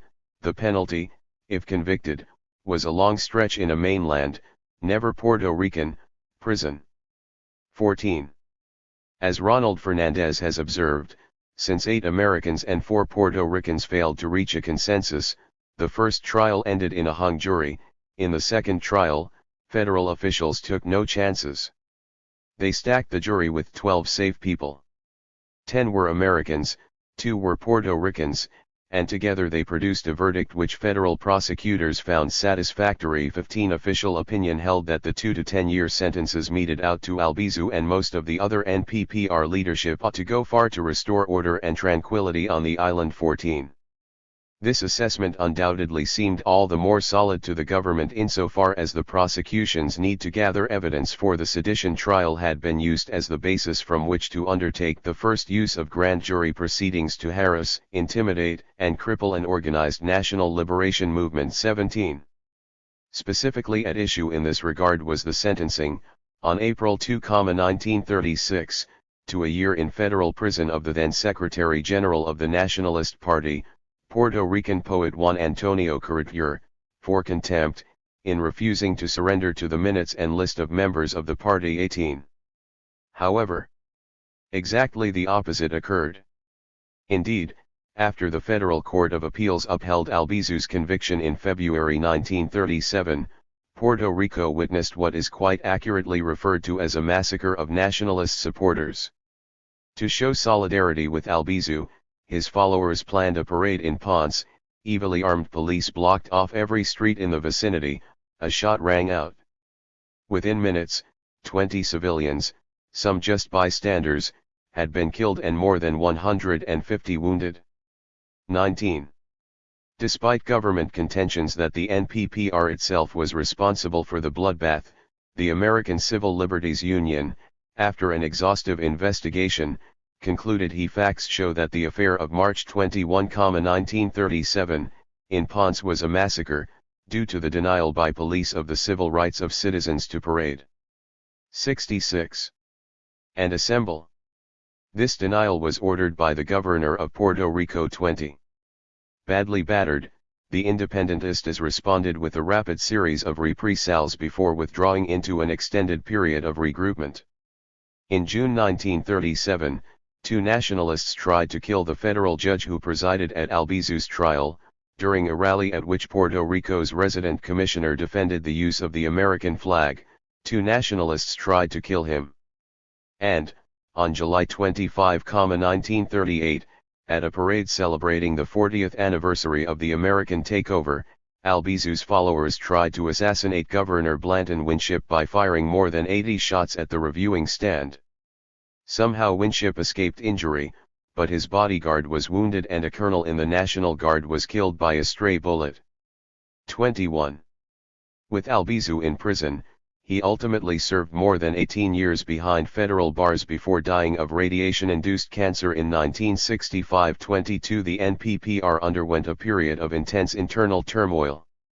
The extent to which FBI infiltration facilitated its resultant fragmentation is unclear, but, again, Ladd's memo suggests some such involvement. In any event, effectively leaderless and undoubtedly tired of incessant discord and infighting, a significant portion of the membership had, by 1945, drifted toward the softer and more realistic position of advocating Commonwealth status rather than full independence for Puerto Rico, a posture advanced by the liberal Luis Muftaz Marin and his Partido Popular Democrático, founded in 1938. 23 This erosion was offset to some extent by the formation of a caucus calling itself the Congreso Pro Independentista which, by 1946, had largely merged with Concepcion de Garcia's Partido Independentista Puertorriqueño. The general flow away from the NPPR appears to have been what the federal government had in mind at a counterintelligence level, and Ladd's memo suggesting that pressure might be removed from all those other than active communists and or nationalists should be viewed as a way of encouraging defection. By 1948, Muñoz Marin, posing himself as an alternative to the violence of the independentistas, was able to win Puerto Rico's first elected governorship on the basis of a promise that he could negotiate a favorable resolution to the island's political status question with federal policymakers. 24 But Congress had absolutely no intention of letting Puerto Rico go. That the United States wanted to retain its colony was made clear to Muñoz on his frequent trips to Washington, and in the end he settled for what Congress was willing to give. Testifying before the House in March 1950, Muftaz repeatedly telling congressmen what they wanted to hear, that he and the PPD would willingly bow to the authority of their colonizers in exchange for approval of a constitution which was itself utterly subordinate to the will of the US 25. By this point even the mainstream Puerto Rican press was attacking Muftaz as a sellout. 24 It was into the scene of perceived betrayal on the part of many Puertorriqueños that Pedro Albizu Campos returned after a full decade of incarceration. Immediately, he informed the independentistas that, the Nationalist Party is going to dynamite America and expel the Yankees from Puerto Rico. The day always comes when justice arms the weak and puts the giants to. COINTELPRO, Puerto Rican Independence Movement 67. Flight. Then another Te Deum shall be sung, but it will be preceded by armed struggle. 27. On October 30, 1950, a group of approximately 2,000 nationalists orchestrated uprisings throughout the island. In the mountains, the nationalists not only took over the town of Jayuya, they used it as a temporary capital for the sovereign Republic of Puerto Rico. In San Juan, Muftaz was lucky to be alive. Armed with machine guns and Molotov cocktails, 5 nationalists had entered La Fortaleza, the governor's residence, intent upon killing him and blowing up the structure that had always been a potent symbol of colonialism. 28. Muñoz Marin's would-be executioners were killed and the revolt put down, but, 2 days after the attack on La Fortaleza, 2 New York nationalists, Oscar Collazo and Griselio Torresola, took a train to Washington. They meant to kill President Truman, but when they spotted guards at the entrance to Blair House, Collazo opened fire, and within seconds Torresola and a police officer were dead. Examining Torresola's body, police found letters from Albizu Campos. Although they said nothing explicit about an assassination, they led to Albizu's arrest and imprisonment. 29. This was followed, on March 4, 1954, by 4 independentistas managing to smuggle a gun into the House of Representatives, where they were able to wound 5 congressmen before running out of ammunition. 30 As in the late 1930s, the momentum achieved by the NPPR could not be sustained. Exhaustion and factionalism once again took their toll during the late 50s, as the independentistas splintered into such smaller student organizations as the Federación de Universitarios Pro Independencia and Federación Estudiantil Pro Independencia, as well as a proliferating number of sectarian grouplets like the Acción Patriótica Revolucionaria and Movimiento 27 de Marzo, each committed to continuing the armed struggle on its own terms. As is the case with the 1940s, the precise role of FBI infiltration, disinformation, and so forth in helping this disintegration process along is murky, but subsequent Bureau memoranda allude to the fact that active counterintelligence operations were occurring at some level. Meanwhile, the PIP's increasingly legalistic strategy of fighting the regime from within the regime, promulgated by party founder Gilberto Concepcion de Garcia, had come to seem largely irrelevant to a growing number of activists. The slack in radical party politics was taken up, to a certain extent at least, by recruitment of former NPPR members into the Movimiento por Independencia Puertorriqueño, headed by the avowed Marxist-Leninist, Juan Mari Braz, and the emergence of the Partido Socialista Puertorriqueño. 31 It was at this juncture that the FBI implemented a formal cointelpro with the expressed intent of bolstering the U.S. colonial grip on Puerto Rico through the expedient of destroying virtually the entire spectrum of left opposition on the island.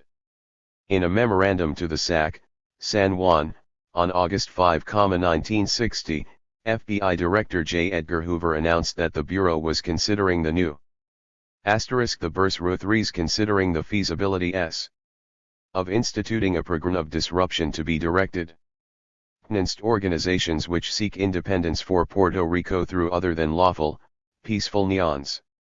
Because of the increasing boldness apparent in the activities of such organizations, their utter disregard of the will of the majority, TLX, inevitable. Communist and or Soviet effort to embarrass the United States, and the courage given to their cause by Castro's Cuba, robust make a sore positive effort, not only to curtail, but to disrupt their activities. San Juan and New York should give this letter studied consideration and thereafter furnish the parent observations, suggestions, and recommendations relative to the institution of such a program to reach the Bureau no later than 3-25-5U. In considering this matter, U. Shoyle J.Nr. in RAN the Bureau desires to disrupt the activities of these organizations and is not interested in near harassment. PIO action should FCE taken this prosers AJ without Bureau authority, at any time. Memo initiating COINTELPRO, Puerto Rican Independence Movement. COINTELPRO, and stipulated he was no longer interested in operations which involved mere harassment. San Juan complied, at least on the level of planting disinformation in the island press, as is indicated in the accompanying letter from Hoover to the SAC, dated November 14, in which the director critiques a fabricated news story. In the same missive, Hoover recommends gearing up the COINTELPRO, using already existing infiltrators within groups seeking independence for Puerto Rico in the COINTELPRO, Puerto Rican Independence Movement 69. United States Co. KIENT. Memorandum. SAC, New York /group seeking independence for Puerto Rico _SUBV airsive control **____. Re-Bureau letter dated September 13, 60. A review of the files of the NIO has been made concerning the activities of Puerto Rican pro-independence groups which seek independence by other than peaceful means, as well as the files on the counterintelligence program as it relates to the Communist Party. It is believed that upon instituting a counterintelligence program in this field, efforts should be directed with the following aims in mind: disruption and discord, and creating doubts as to the wisdom of renaming in the independence movement. The ends are as follows: causing defections from the independence movement. Suggested means of obtaining these desired: 1. Exploiting factionalism within an organization.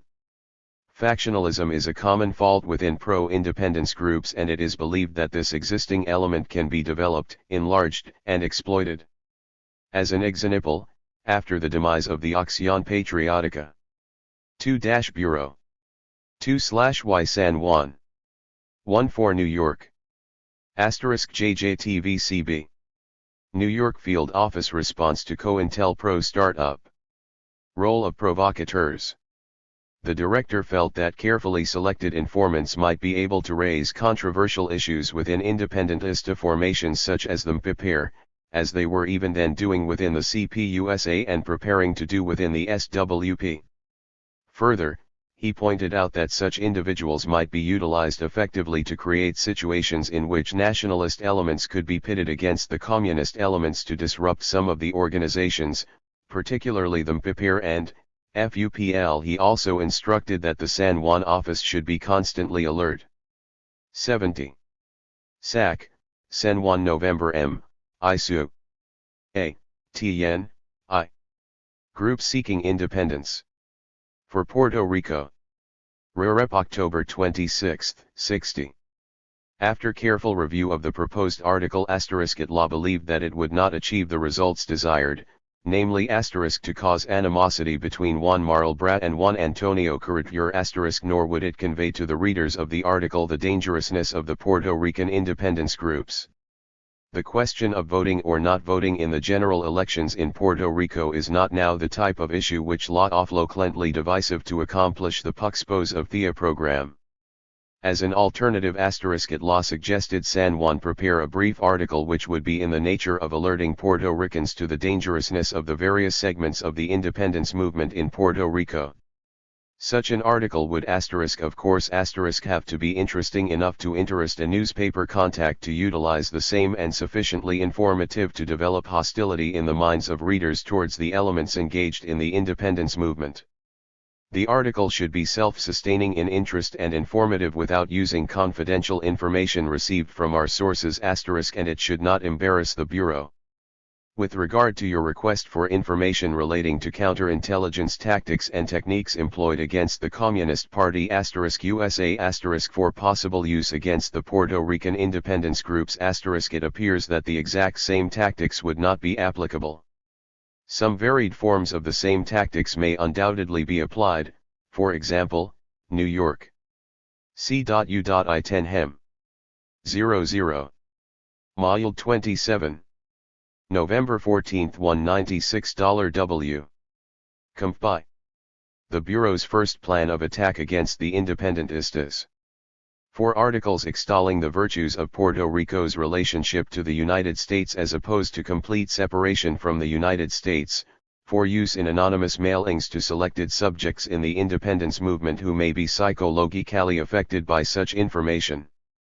As can be seen in the next document, the New York field office had responded with a concrete action proposal within 48 hours. Within months, San Juan was reporting back regularly on the relative success of its various counterintelligence operations. Security Info.NC operating inside the groups could, under certain circumstances, raise controversial issues at meetings, raise justifiable criticisms against leaders and take other steps which would weaken the organization. In the proposed article furnished, the question of voting or abstaining from voting, as it was related by 2 of the top leaders of the Movimiento Pro Independencia de Puerto Rico, appears to be an issue which would be controversial within the PPR. In connection with CUR counterintelligence program, any informant operating thereunder must be first approved by the Bureau for such operation and then carefully briefed by the agent handling him before he engages in controversial discussions or criticisms inside the particular group. If you desire to initiate this type of action through selected informants, you should furnish the identities of informants selected, basis for selection and the proposed manner you plan to use them. OU_R_informants operating in the PUSA have caused disruption without jeopardizing their informant status and, in fact, some have advanced inside the party primarily because of their forceful acts in criticizing poor leaders and other weaknesses in the party organization. The San Juan office should be constantly alert. 4 articles extolling the virtues of Puerto Rico's relationship with the United States as opposed to complete separation from the United States, for use in anonymous mailings to selected subjects the independence movement who may be psychologically affected by such information. It appears the nationalist elements could be pitted against the communist elements to effectively disrupt some of the organizations, particularly the FIPAPIR and TNE Federación de Universitarios Pro Independencia, where we have determined there is communist influence. The nationalist elements in Puerto Rico prior to the time Castro obtained power in Cuba have indicated they were anti-comunist. The CP in Puerto Rico has never been strong, and today it appears that the influence of international communism has a greater influence on the radical elements within Puerto Rico. In regard to CNE Friday Pi PR and FUPI, it is noted that these 2 organizations apparently have the largest membership of any of the independence groups in Puerto Rico. In the future, San Juan and New York should furnish the identity of the newspaper contact to whom you desire to furnish such articles at the time of the submission of the articles to the Bureau. Because of the large number of Puerto Ricans residing in New York, and the fact that a number of Puerto Rican independence organizations are active in New York and San Juan should exchange ideas relative to tactics and techniques which may be effective in your divisions. The nationalists in Puerto Rico within themselves are a threat to the internal security of the United States, and nationalists influenced by international communism can be an even greater threat. The Bureau believes this program can be effective, and continuous attention must be given to it. 72. 1960 memo describing the planting of an editorial in the San Juan Daily, El Mundo and other actions, and receiving a steady flow of suggestions from Hoover as to how to improve the COINTELPRO's effectiveness. By late 1967, the director was positively jubilant in his assessment to the San Juan SAC of the benefits accruing from such tactics. Confuse the independentist leaders, exploit group rivalries and jealousies, inflame personality conflicts, emasculate the common strength of these organizations, and thwart any possibility of pro-independence unity. 32. In achieving the results which so delighted the director, the San Juan SAC had first and foremost taken a tip from Hoover that, the SAI is interested in publishing anti-communist articles, particularly those which could expose pro-Cuban and communist influence in the various national independence organizations in Puerto Rico. The purposes of this program are to disrupt the activities and lessen the influence of nationalists and communists who seek to separate Puerto Rico from the United States. 33. The COINTELPRO thus included a full-scale disinformation component by which agents systematically planted articles and editorials in friendly newspapers, and dispensed private warnings to the owners of island radio stations that their FCC licenses might be revoked if pro-independence material were aired. The articles and editorials were placed mainly in El Mundo, a Spanish-language daily dating back to the early part of the century, and owned since the 1960s by North American Mrs. Argentina Hills, the 1977-78 president of the Inter-American Press Association. El Mundo is also one of the night chain of newspapers, the San Juan Star, a Scripps-Howard chain newspaper, and El Impartial in its latter days, after the death of its pro-independence owner, Sr. Ayuso, were also used to plant articles and editorials.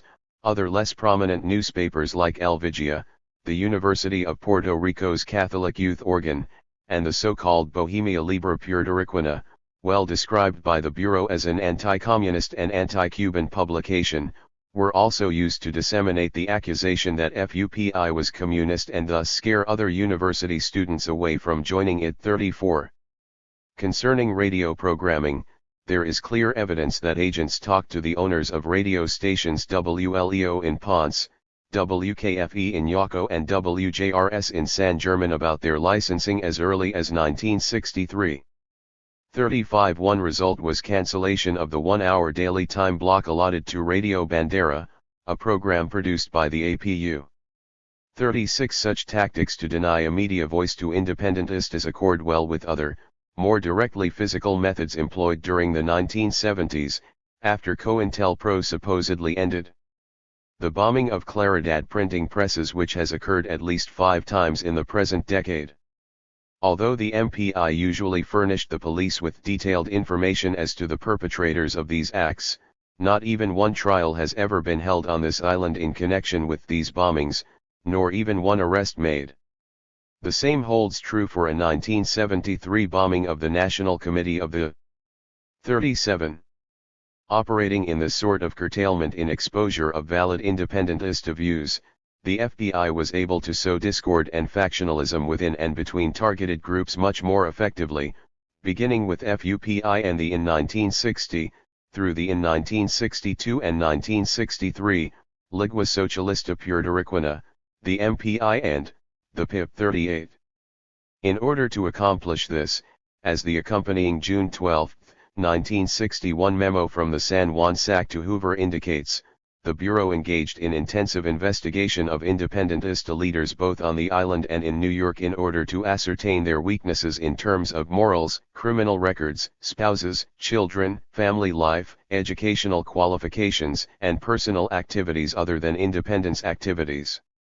The findings, however flimsy or contrived, were pumped into the media, disseminated as bogus cartoons or political broadsides, and or surfaced within organizational contexts by provocateurs, all with the express intent of setting the leaders one against the other and at odds with their respective organizational memberships.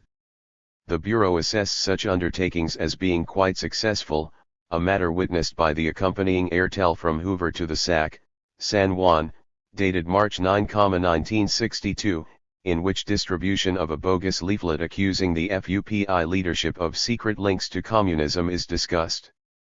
When evidence to support such red-baiting contentions could not be discovered, the FBI's COINTELPRO specialists simply made it up. MPPR leaders, cognizant of the basic antipathy of Puerto Ricans, predominantly Roman Catholic, to communism, have consistently avoided, at times through public statements, any direct, overt linkage of the MPPR to communism. The feels that the above situation can be exploited by means of a counterintelligence letter, purportedly by an anonymous veteran MPPR member. This letter would alert MPPR members to a probable communist takeover of the organization. 39. Such methods were routinely employed against all independentista organizations, as is shown in the accompanying memo from the San Juan SAC to Hoover, dated November 21, 1962 and targeting the APU. Things also assumed a highly personal tone, as when in 1966 an unidentified agent dummied up a letter to MPPR head Juan Mari Braz warning him to beware the ambitiousness of a younger colleague. 40 by 1968, such tactics had evolved to the point that Mari Braz was being accused in bureau-fabricated leaflets and cartoons of sending young men out to die as members of the Comandos Armados deliberation while he. COINTELPRO, Puerto Rican Independence Movement 75. Jai.emerency.uil. Director, FBI DA 1E, CAR Z5CY. SAC, San Juan Subversive Control Section. San Juan Letter to Bureau January 30, 61 Conorin _. Publishing of editorial in El Yundo. T. RC pound for IR.Z pound, 3. 1 OD_JISL. Enclosed are 2 copies to Bureau and 1 to New York ENF translation of an editorial which appeared in E1I Undo dated April 27, 61. Actually published and released on afternoon of April 26, 51. Translation V as made by San Juan office translator J/TV is noted. This editorial is essentially the same as //777/401 previously furnished to FCAY 67**7.7. A of El Mundo, with appropriate changes to be cover current developed.t.nts in the FUPI. For the information of the Bureau and New York, the following series of events transpired just prior to the publishing of this editorial and are believed to have created the proper atmosphere for Huiqua's waiting prior to issuance of this editorial. April 13, 1961, FUPI picketed the San Juan office of the FBI and alleged FBI persecution of independentist students.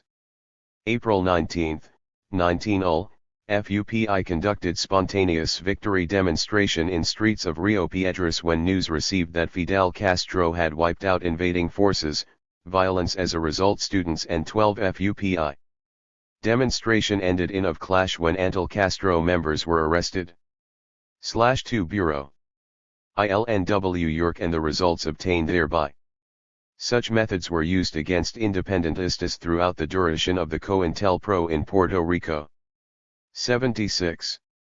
SAC, San Juan June 12 to the power of 1961 CIT /*, Director, FBI JY Group seeking independence for Puerto Rico Subversive Control Section.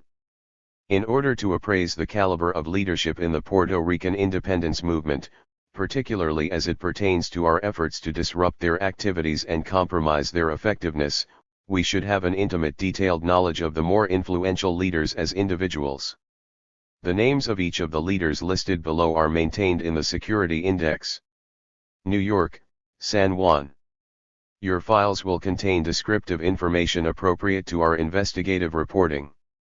K should, however, for the purposes of this program, delve deeply into that part of their lives which do not show on the surface, for example We must determine their capabilities of influencing others, capabilities of real leadership, why the intense desire for Puerto Rico's independence, what they expect to gain from independence, and the support they have from other leaders and rank-and-file members. He must have information concerning their weaknesses. Norrell's criminal records, spouses, children, family life, educational qualifications, and personal activities other than independence activities. CT, RZT York 1 carat 323 carat. See note on yellow, perikel carat / -5ZF. TCDJW. June 13, 1951. Early document delineating plan to discredit selected independentista leaders. Such tactics appear to still be in use today. Remain protected by his foreign benefactor 41. These methods were used not only to divide Puerto Ricanos among themselves, but to forestall alliances between any of the various elements of the independentista movement and progressive groups on the U.S. mainland. For instance, when the COINTELPRO, Puerto Rican Independence Movement 77. v. One supreme leader for many years in the nationalist RDOVCA and in Puerto Rico, often disavowed comunist influences in the nationalist movement. Der Carat. The United States war against communism in Korea, specifically stated that the Nationalist Party of Carat Puerto Rico must avoid being considered in a p/way communistic in its views. Whatever his relationship may have been with communist individuals and regardless of how wrong or right he was as against Soviet communist ideology. Suppose if __ULDCO his WIFE, TF, G-:and SOCA 11 EU Fiatagetner clinging Fidel Castro's Soviet-type dronism like leeches. Suppose VV Carat, VRD \KNCW of the Federation of University Students for Awakenakasi joining with international communism, which if we are indifferent, can eventually destroy the Americas A1CH loves. Suppose V leans that Juan Carry #Bras is attempting to unite Carat nationalists and STS under the banner of the KOVE on to Prolndipnkaya. Always opposite Carat the notionalists desire a republic and the communists a socialist state like Soviet Russia. Suppose that the \Chin Patriot ICA Unit Aria, Contis Crary Carat descendant of his Nationalist Party of Puerto Rico, is almost COR.PLCTE Lideni NUTCD and controlled by the Comunist DL, 7 who directs but never leads 1. Is being betrayed, but nowhere important is Tlayak VTHMT Puerto Rico is being betrayed. The destiny of Puerto Rico must not include subservience to an atheistic ideology. Puerto Rico, yes, communism, no. Text of anonymous leaflet circulated in 1962 to discredit Juan Mari Bras. Black Liberation Journal Soul Book published an editorial entitled The Puerto Rican Revolution in 1965, arguing that Puerto Ricanos and mainland Afro-Americans shared both a common heritage and a common oppressor. 42 COINTELPRO experts in New York saw to it that anonymous and thoroughly racist letters of objection were immediately dispatched to them. Prepare. We resent the implication that black nationalist allies in the editor's statement that our people are Negro as was our martyred leader Pedro Albizu Campos. We are proud of our Spanish heritage and culture. Although Negroes are welcome in our movement and may seek refuge in our nation, let it not be said that the majority of our Negro. 43. On October 23, 1967, the New York SAC also came forth with a plan to 78. SJIP 5-335345. One response to this threat was the preparation and distribution of a cartoon purporting to show Mari Bras and other MPPR leaders under the direct control of Castro. 46 other efforts in this vein included a campaign of sexual slander targeting Dona Laura Menezes, wife of Albizu Campos, and Juan Werby, NPPR delegate for external affairs for purposes of ridiculing the Puerto Rican independence movement, and the government of Fidel Castro. 47. By 1971, the Bureau was even undertaking COINTELPRO actions to COINTELPRO, Puerto Rican Independence Movement 79. June 8. Secret. initi.dsia1i.sgo.ment. Memorandum. Director, FBI date. Dash. SAC, San Juan. YC Growth Seeking Independence for Puerto Rico Counterintelligence PR0GR/J1AD Resanjuanlet March 11, 64 and Bulet March 23, 64. Carrot, the Bureau undertook tactics apparently intended to cause him to suffer a second coronary. Reflect the general activity of the FBI toward the movement. But some of the memos are dated 1976 and 1977, long after COINTELPRO was ended as an FBI activity. At one point, there is a detailed description of the death of my son, in 1976, at the hands of a gun-toting assassin.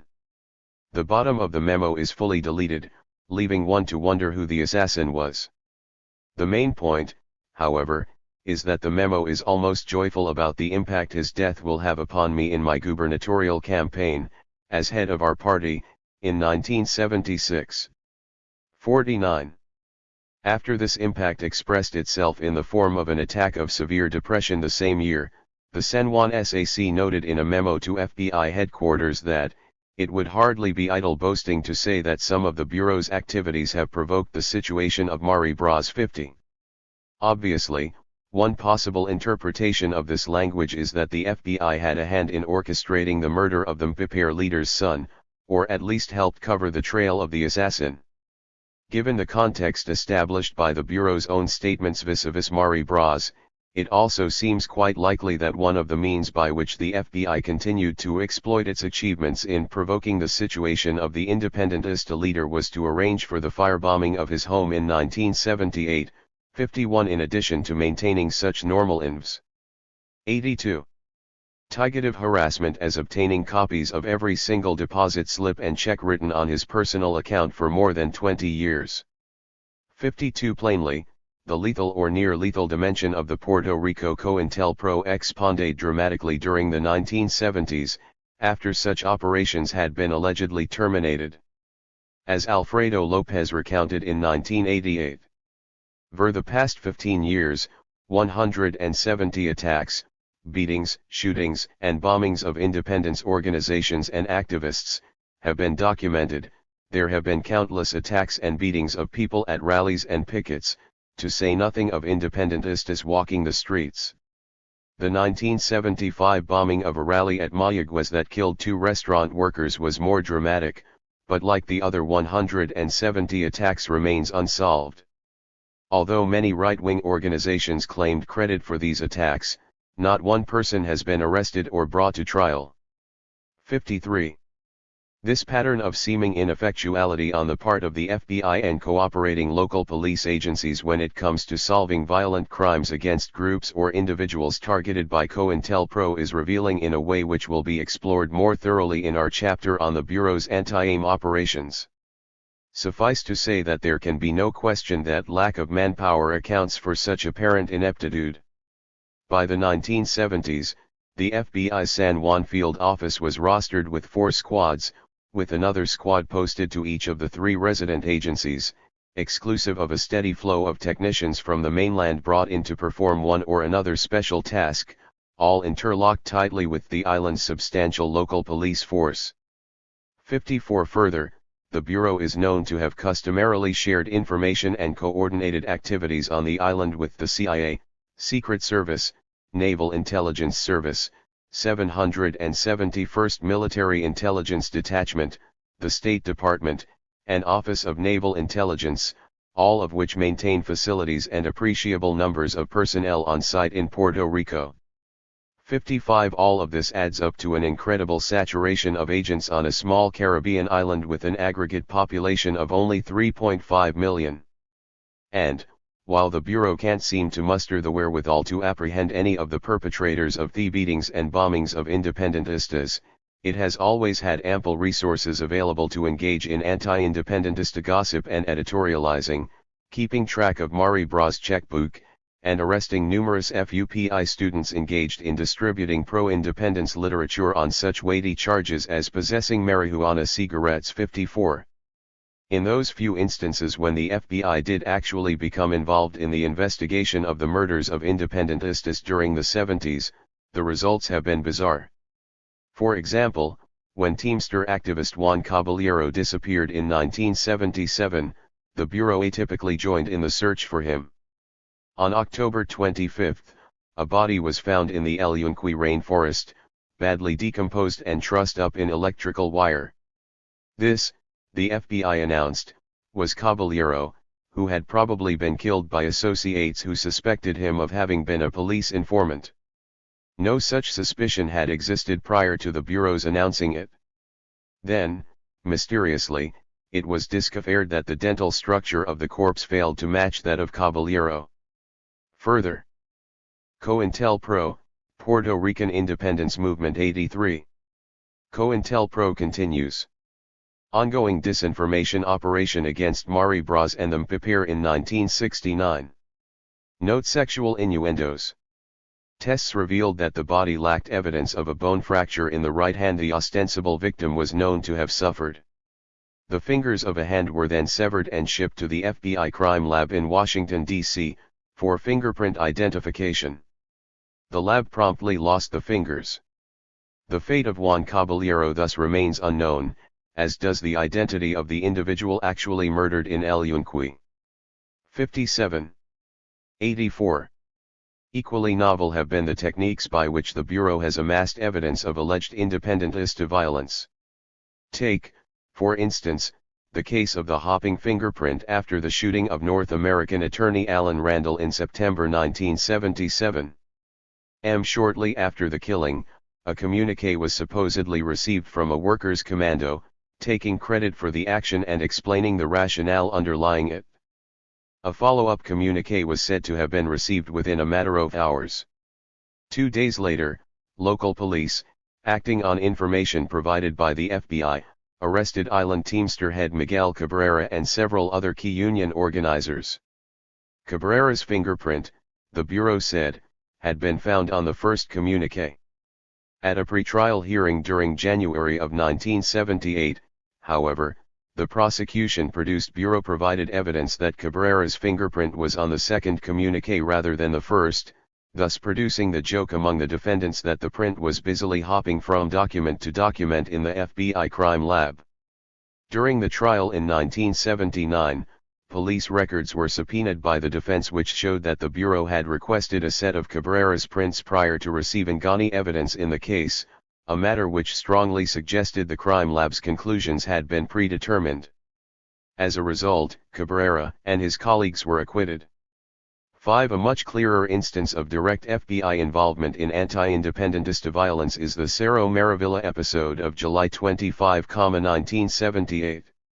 On that date, 2 young activists, Arnaldo Dario Rosado and Carlos Soto Arrivi, accompanied a provocateur named Alajan Dro Gonzalez Malabd, were lured into a trap and shot to death by police near the mountain village. Official reports claimed the pair had been on the way to blow up a television tower near Cerro Maravilla, and had fired first when officers attempted to arrest them.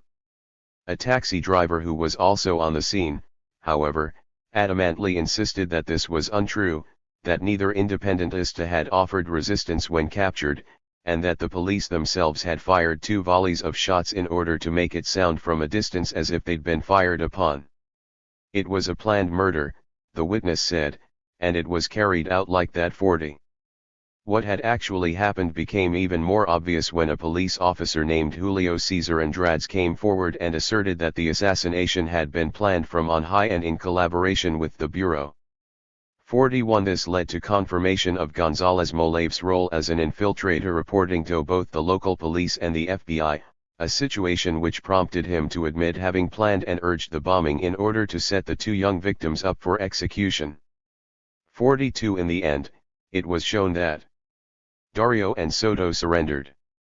Police forced the men to their knees, handcuffed their arms behind their backs, and as the 2 independentistas pleaded for justice, the police tortured and murdered them. 45. None of the police and other officials involved were ever convicted of the murders and crimes directly involved in this sordid affair. However, despite several COINTELPRO, Puerto Rican Independence Movement 85.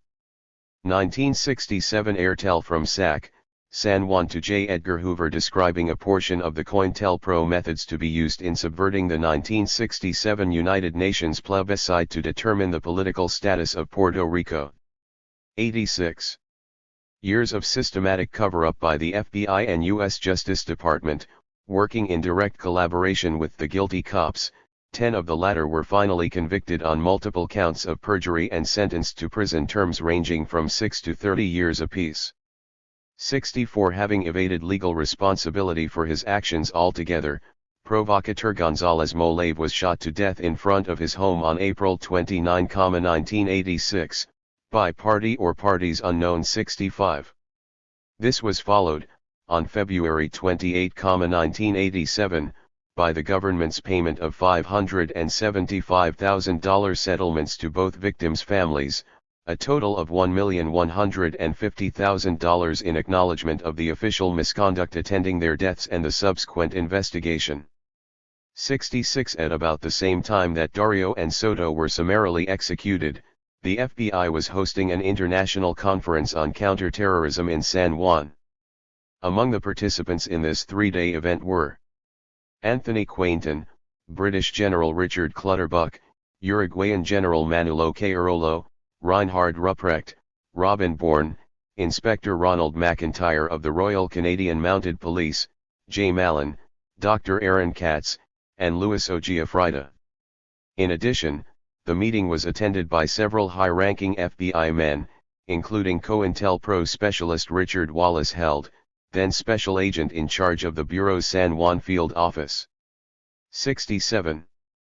One result of the conference seems to have been the designation of a mainland formation of the Independentista movement, the Fuerzas Armadas de Liberación Nacional, along with three other national liberation organizations as the most significant current internal security threats to the United States. 68. A more concrete outcome was a massive island-wide raid conducted by more than 300 SWAT-equipped agents, beginning before dawn on the morning of August 30, 1985. Operating out of the Roosevelt Roads Naval Base, the raiders invaded scores of homes and offices, arresting nearly 50 independentistas on John Doe warrants in which charges were not specified. Considerable personal property was destroyed, impounded, or lost. 69. The raid was initially justified by San Juan SAC Richard W. Held on the basis of anti-terrorism evidenced in the arrest of 11 independentistas, including Filiberto Ojeda Rios, a leader of Los Macheros, a clandestine organization, said to have been involved in COINTELPRO, Puerto Rican Independence Movement. 87. COINTELPRO cartoon distributed to discredit MPPR leader Juan Mari Braz just before the 1967 plebiscite. The fraud was attributed to other independentistas. The expropriation of $7.1 million from a Wells Fargo facility in West Hartford, Connecticut on September 12, 1983. 70. The cover story, which in any event failed to explain why 37 other independentistas, none of whom were accused of specific criminal acts, had been rounded up in the raid, was quickly belied by the U.S. Attorney in Puerto Rico. "You have to remember," he said at a press conference, "there were two simultaneous investigations going on. There was the West Hartford investigation and the one going on down here." His boss, U.S. Attorney General Edwin Meese, was even more straightforward: "We are sending a message to terrorists that their bloody acts will not be tolerated." 71. Thus mere public advocacy of independence for Puerto Rico was converted into terrorism and utilized as the basis for the continuation of COINTELPRO under the rhetorical veneer of counter-terrorist operations. What had happened was seen quite plainly on the island by nearly everyone, including 88. Relatively establishment-oriented politicians. PIP leader Ruben Berrios Martinez, for instance, termed the whole affair a frontal attack on an entire movement and an entire set of ideals.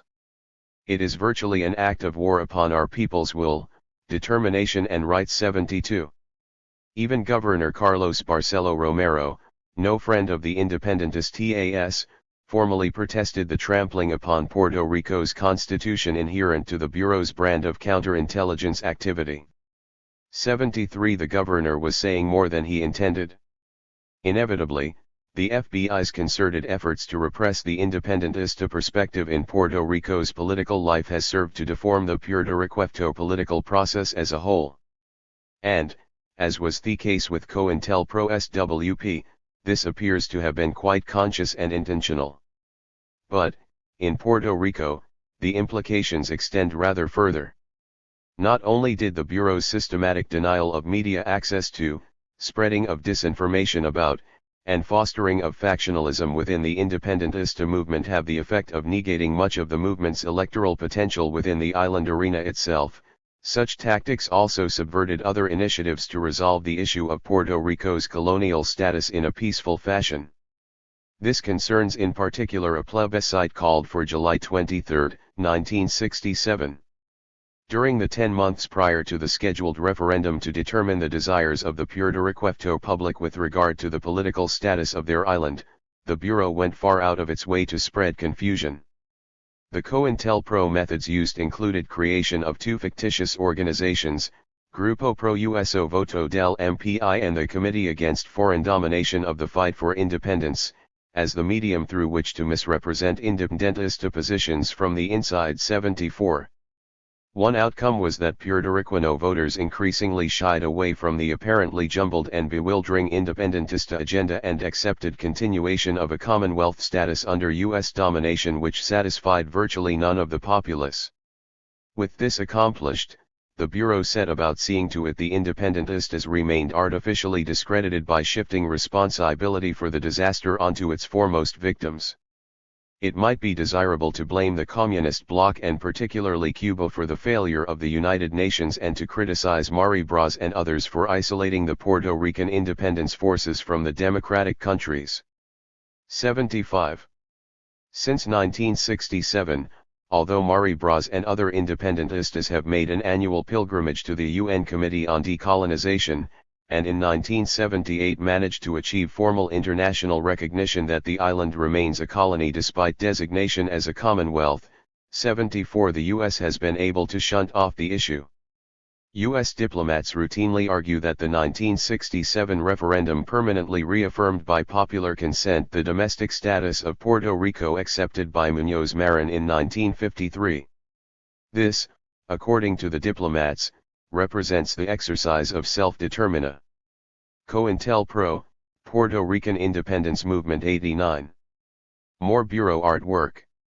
Cartoon purporting to show that Mari Bras and other MPPR leaders were under the control of Cuban Premier Fidel Castro in 1967.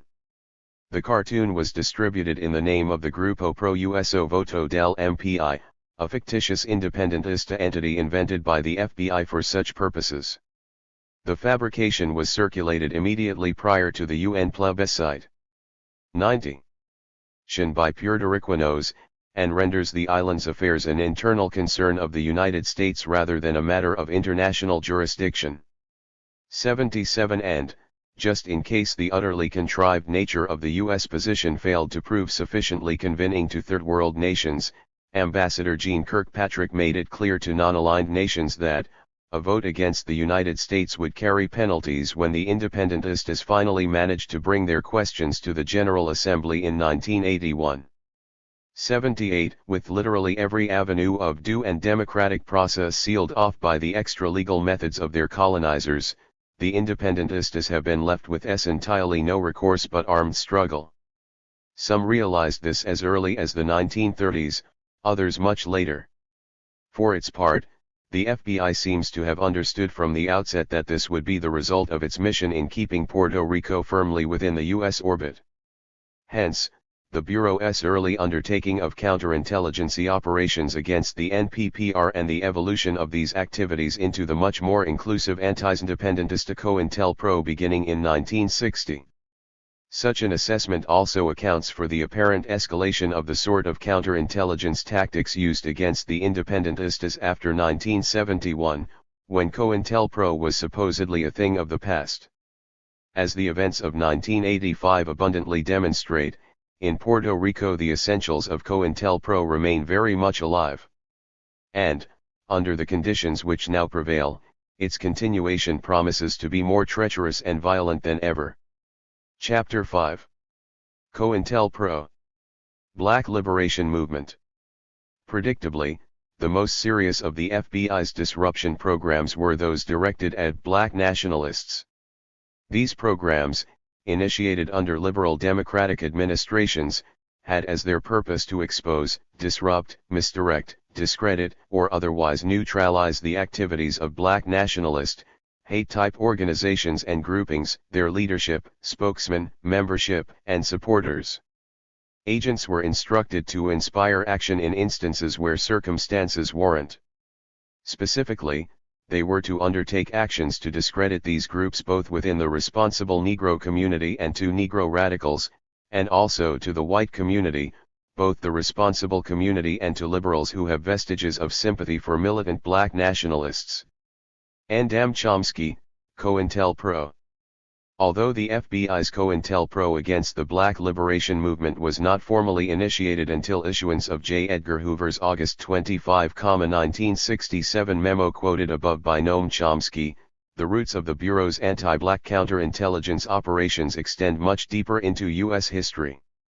As was documented in the introduction to this volume, Hoover was engaged at least as early as 1918 in plans to destroy black nationalist leader Marcus Garvey under the guise of criminal proceedings.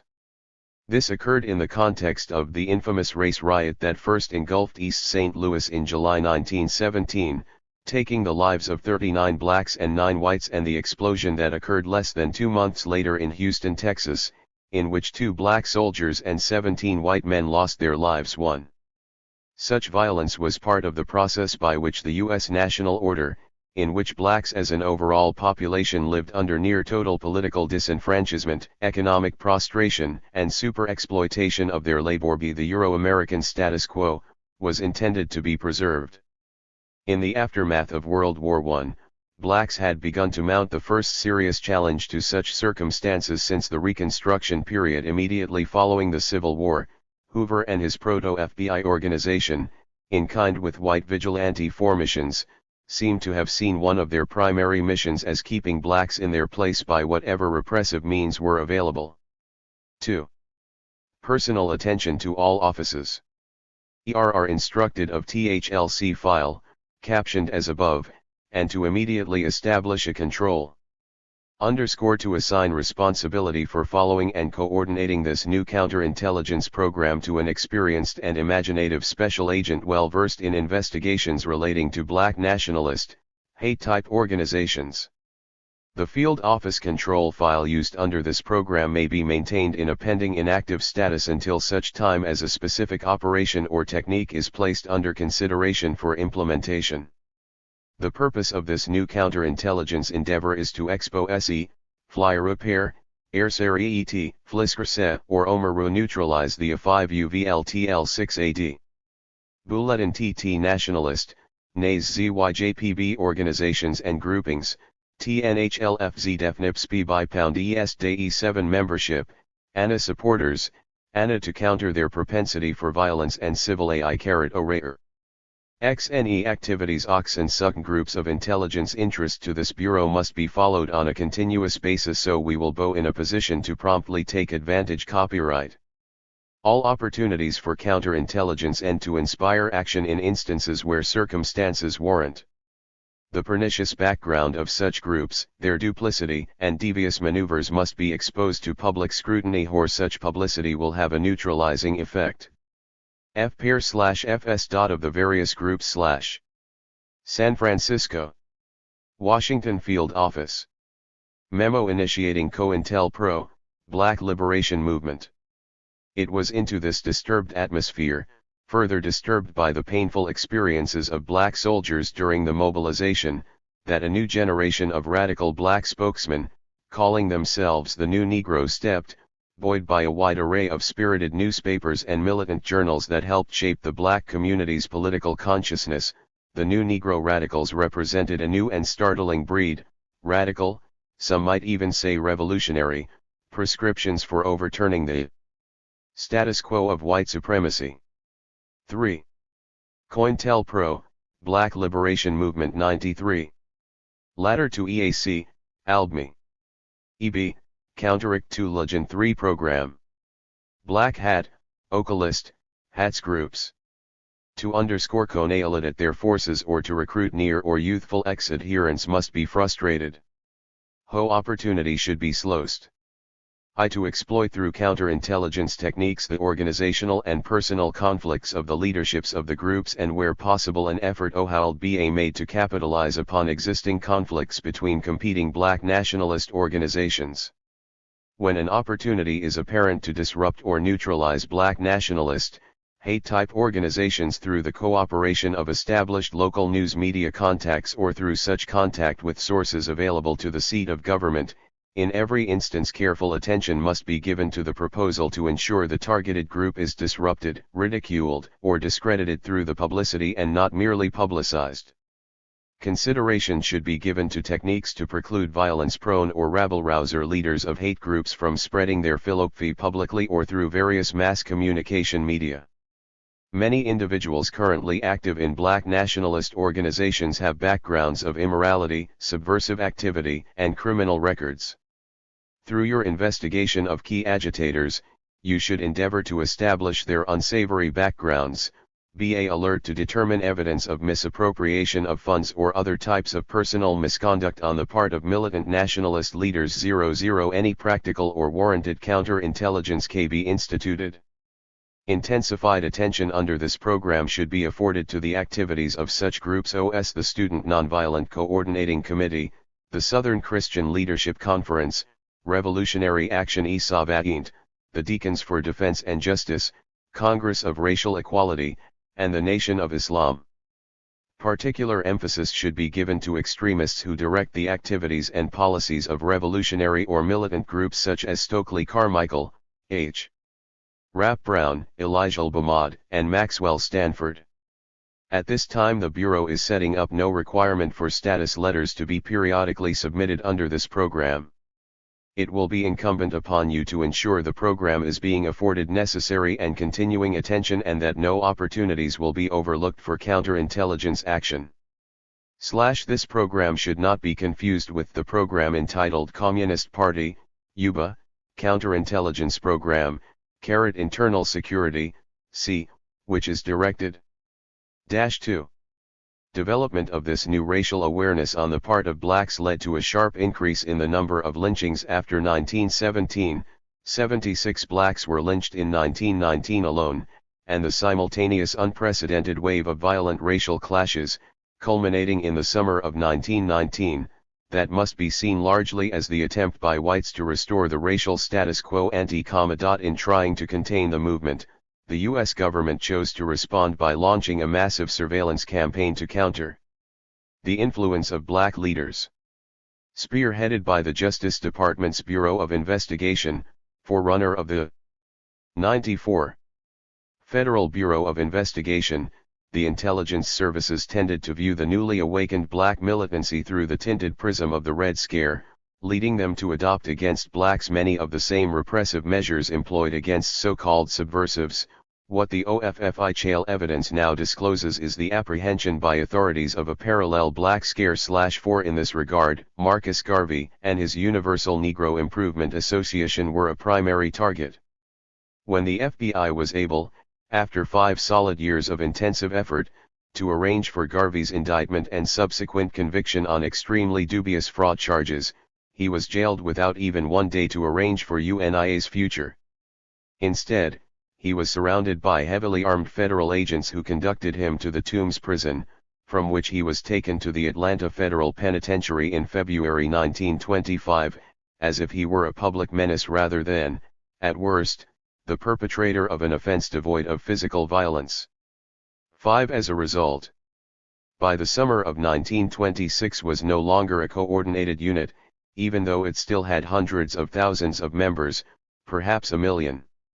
The official Universal Negro Improvement Association was still there, and there was one last gigantic international convention in 1929, but the organization was no longer what it had been before Garvey entered prison. 4. Nor was Garvey alone in being accorded special attention by the Bureau. For instance, during the massive railroad strikes in the 1920s, the FBI, as part of its much broader anti-labor and anti-black endeavors, went out of its way to topple A. Philip Randolph, black head of the Brotherhood of Sleeping Car Porters Union. 7. At about the same time, Hoover's agents initiated a close surveillance of W.E.B. Du Bois National Association for the Advancement of Colored People in the name of knowing what every radical organization in the country was doing. 8. The monitoring continued throughout the 1920s and 30s, although it was not until 1940 that Hoover offered a definition of what the FBI meant by the term subversive activities with which he justified such activities. It included the holding of office in communist groups, the distribution of literature and propaganda favorable to a foreign power and opposed to the American way of life, agitators who are adherents of foreign ideologies who have for their purpose the stirring of internal strife, class hatreds, and the development of activities which in time of war would be a serious handicap in a program of internal security and national defense. 9. This bald assertion of the political interests of the status quo was utilized as the rationale by which to step up investigation of possible CP contamination and manipulation of the NAACP, a process which was continued for 25. COINTELPRO, Black Liberation Movement 95 years despite FBI's failing to uncover any evidence of subversive domination of the 10. The FBI investigation of the NAACP, begun in 1941, continued until 1966. Although the FBI prepared massive reports on the NAACP, including information on the group's political and legislative plans, the Bureau never uncovered any evidence of subversive domination or sympathies.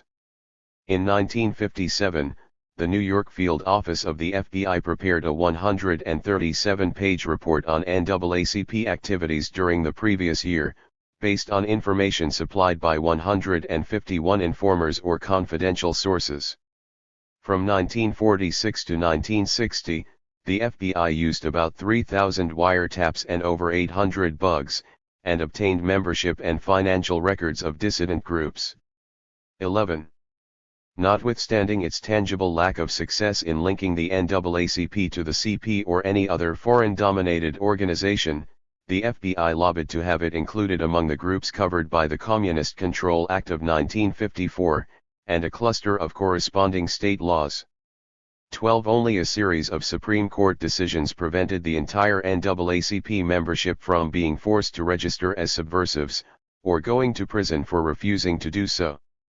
15. Meanwhile, the Bureau also began to focus its attention upon the recently formed Southern Christian Leadership Conference, an entirely reformist and philosophically nonviolent black civil rights advocacy organization established in 1957 by the Reverend Dr. Martin Luther King, Jr., and several dozen other Southern black ministers. 14. The FBI and Martin Luther King.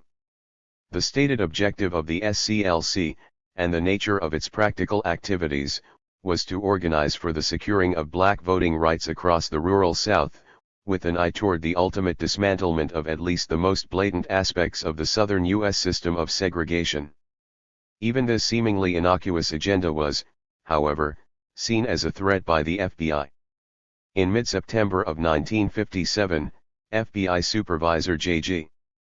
Kelly forwarded a newspaper clipping describing the formation of the SCLC to the Bureau's Atlanta field office, that DTY being the location of SCLC headquarters, informing local agents, for reasons which were never specified, the civil rights group was a likely target for communist infiltration, and that in view of the stated purpose of the organization you should remain alert for public source information concerning it in connection with the racial situation. 15. The Atlanta field office looked into the matter and ultimately opened a common fill investigation of the SCLC, apparently based on the fact that a single SWP member, Lonnie Cross, had offered his services as a clerk in the organization's main office. 14. By the end of the first year of FBI scrutiny, in September of 1958, a personal file had been opened on King himself, ostensibly because he had been approached on the steps of a Harlem church in which he delivered a guest sermon by Black CP member Benjamin J. Davis. 17 By October 1960, as the SCLC call for 96. Desegregation and black voting rights in the South gained increasing attention and support across the nation, the Bureau began actively infiltrating organizational meetings and conferences. 18 In less than a year, by July of 1961, FBI intelligence on the group was detailed enough to recount that King had been affiliated with the Progressive Party in 1948, and that Executive Director Wyatt T. Walker had once subscribed to a CP newspaper, The Worker. 19 Actual counterintelligence operations against King and the SCLC more generally seem to have begun with a January 8, 1962 letter from Hoover to Attorney General Robert F. Kennedy, contending that the civil rights leader enjoyed a close relationship with Stanley D. Levison, a member of the Communist Party, USA, and that Isidore Wolfsey, a high-ranking communist leader, had written a speech for King. 20 On the night of March 15-16, 1962, FBI agents secretly broke into Levison's New York office and planted a bug. A wiretap of his office phone followed on March 20. 21 Among the other things picked up by this Elsers surveillance was information that Jack Odell, who also had an alleged record of ties to the Communist Party, had been recommended by both King and Levison to serve as an assistant to Wyatt T. Walker. 22 Although none of these supposed communist affiliations were ever substantiated, it was on this basis that SCLC was targeted within the Bureau's ongoing COINTELPRO CP-USA. Beginning with the planting of 5 disinformational news stories concerning the organization's communist connections on October 24, 1962-23, by this point Martin Luther King's name had been placed in Section A of the FBI Reserve Index, one step below those individuals registered in the Security Index and scheduled to be rounded up and preventively detained in concentration camps in the event of a declared national emergency. 24 Attorney General Kennedy had also authorized round-the-clock Elsers surveillance of all SCLC offices, as well as King's home. 25 Hence, by November 8, 1963, comprehensive telephone taps had been installed at all organizational offices, and King's residence. 24 The reasons for this covert but steadily mounting attention to the Reverend Dr. Ing were posited in an internal monograph on the subject prepared by FBI counterintelligence specialist Charles D. Brennan at the behest of COINTELPRO head William C. Sullivan in September 1963. In this 11-page document, Brennan found that, given the scope of support it had attracted over the preceding 5 years, civil rights agitation represented a clear threat to the established order of the U.S., and that King is growing in stature daily as the leader among leaders of the Negro movement. So goes Martin Luther King, and also so goes the Negro movement in the United States. 27. This accorded well with Sullivan's own view, committed to writing shortly after King's landmark I Have a Dream speech during the massive civil rights demonstration in Washington, D.C., on August 28 of the same year.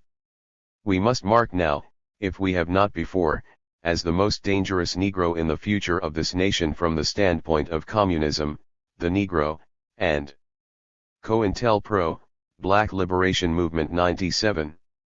National security. It may be unrealistic to limit to legalistic proofs that would stand up in court or before congressional committees. 2. By 1964, King was not only firmly established as a preeminent civil rights leader, but was beginning to show signs of pursuing a more fundamental structural agenda of social change. Correspondingly, as the text of the accompanying memo from Sullivan to Joseph A. Sizu makes plain, the Bureau's intent had crystallized into an unvarnished intervention into the domestic political process, with the goal of bringing about King's replacement with someone acceptable to the FBI. The means employed in the attempt to accomplish this centered in continued efforts to discredit King, maintaining a drumbeat of mass media distributed propaganda concerning his supposed communist influences and sexual proclivities, as well as the triggering of a spate of harassment by the Internal Revenue Service. 2. When this strategy failed to the extent that it was announced on October 14 of that year that King would receive a Nobel Peace Prize as a reward for his work in behalf of the rights of American blacks, The Bureau, exhibiting a certain sense of desperation by this juncture, dramatically escalated its efforts to neutralize him. 2 days after announcement of the impending award, Sullivan caused a composite audio tape to be produced, supposedly consisting of highlights taken from the taps of King's phones and bugs placed in his various hotel rooms over the preceding 2 years. The result, prepared by FBI audio technician John Matter, purported to demonstrate the civil rights leader had engaged in a series of orgiastic trysts with prostitutes and, thus, the depths of his sexual perversion and depravity. The finished tape was packaged, along with the accompanying anonymous letter, informing King that the audio material would be released to the media unless he committed suicide prior to bestowal of the Nobel Prize. Sullivan then instructed veteran COINTELPRO operative Lish Whitson to fly to Miami with the package. Once there, Whitson was instructed to address the parcel and mail it to the intended victim. 20 When King failed to comply with Sullivan's anonymous directive that he kill himself, FBI Associate Director Cartha D. Deke Deloach attempted to follow through with the threat to make the contents of the doctored tape public. The Bureau Crime Records Division, headed by Deloach, initiated a major campaign to let newsmen know just what the Bureau on King. Deloach personally offered a copy of the King surveillance transcript to Newsweek Washington Bureau Chief Benjamin Bradley. Bradley refused it, and mentioned the approach to a Newsday colleague, J. Iselin. 22. Bradley's disclosure of what the FBI was up to served to curtail the effectiveness of Deloach's operation, and Bureau propagandists consequently found relatively few takers on this particular story. More, in the face of a planned investigation of 98. Date, December 1, 1964. 2. Mr. W. C. Sullivan. From, J. A. Bezoix. Subject, Martin Luther King, Jr. Reference is made to the attached Memorandum de Lexmore dated November 27, 64 concerning Deloach's interview with ITMD to YRINF oral mono, ALSO attach ed. Stated to Deloach that he was faced with the difficult problem of taking steps to remove King from the national picture. He indicates in his comments a lack of confidence that he, alone, could be successful. It is, therefore, suggested that consideration be given to the following course of action. That Deloach Jakes FIRD-WORLDISM discussion with an offer to Bo helpful to GGSG in connection with the problem of the removal of King Frordring scene.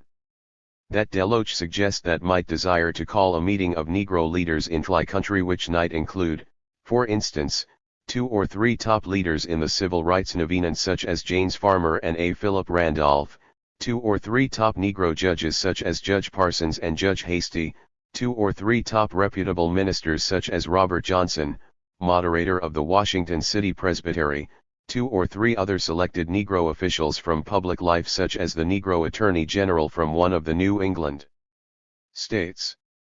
These men could be called for the purpose of learning the facts as to the Bureau's performance in the fulfillment of its responsibilities under the Civil Rights Statute, and this could well be done at such a meeting.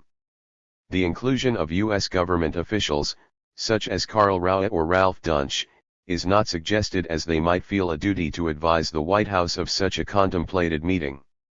It is believed this would give us an opportunity to outline to a group of influential Negro leaders what our record in the enforcement of Civ I2RIGHTS has been.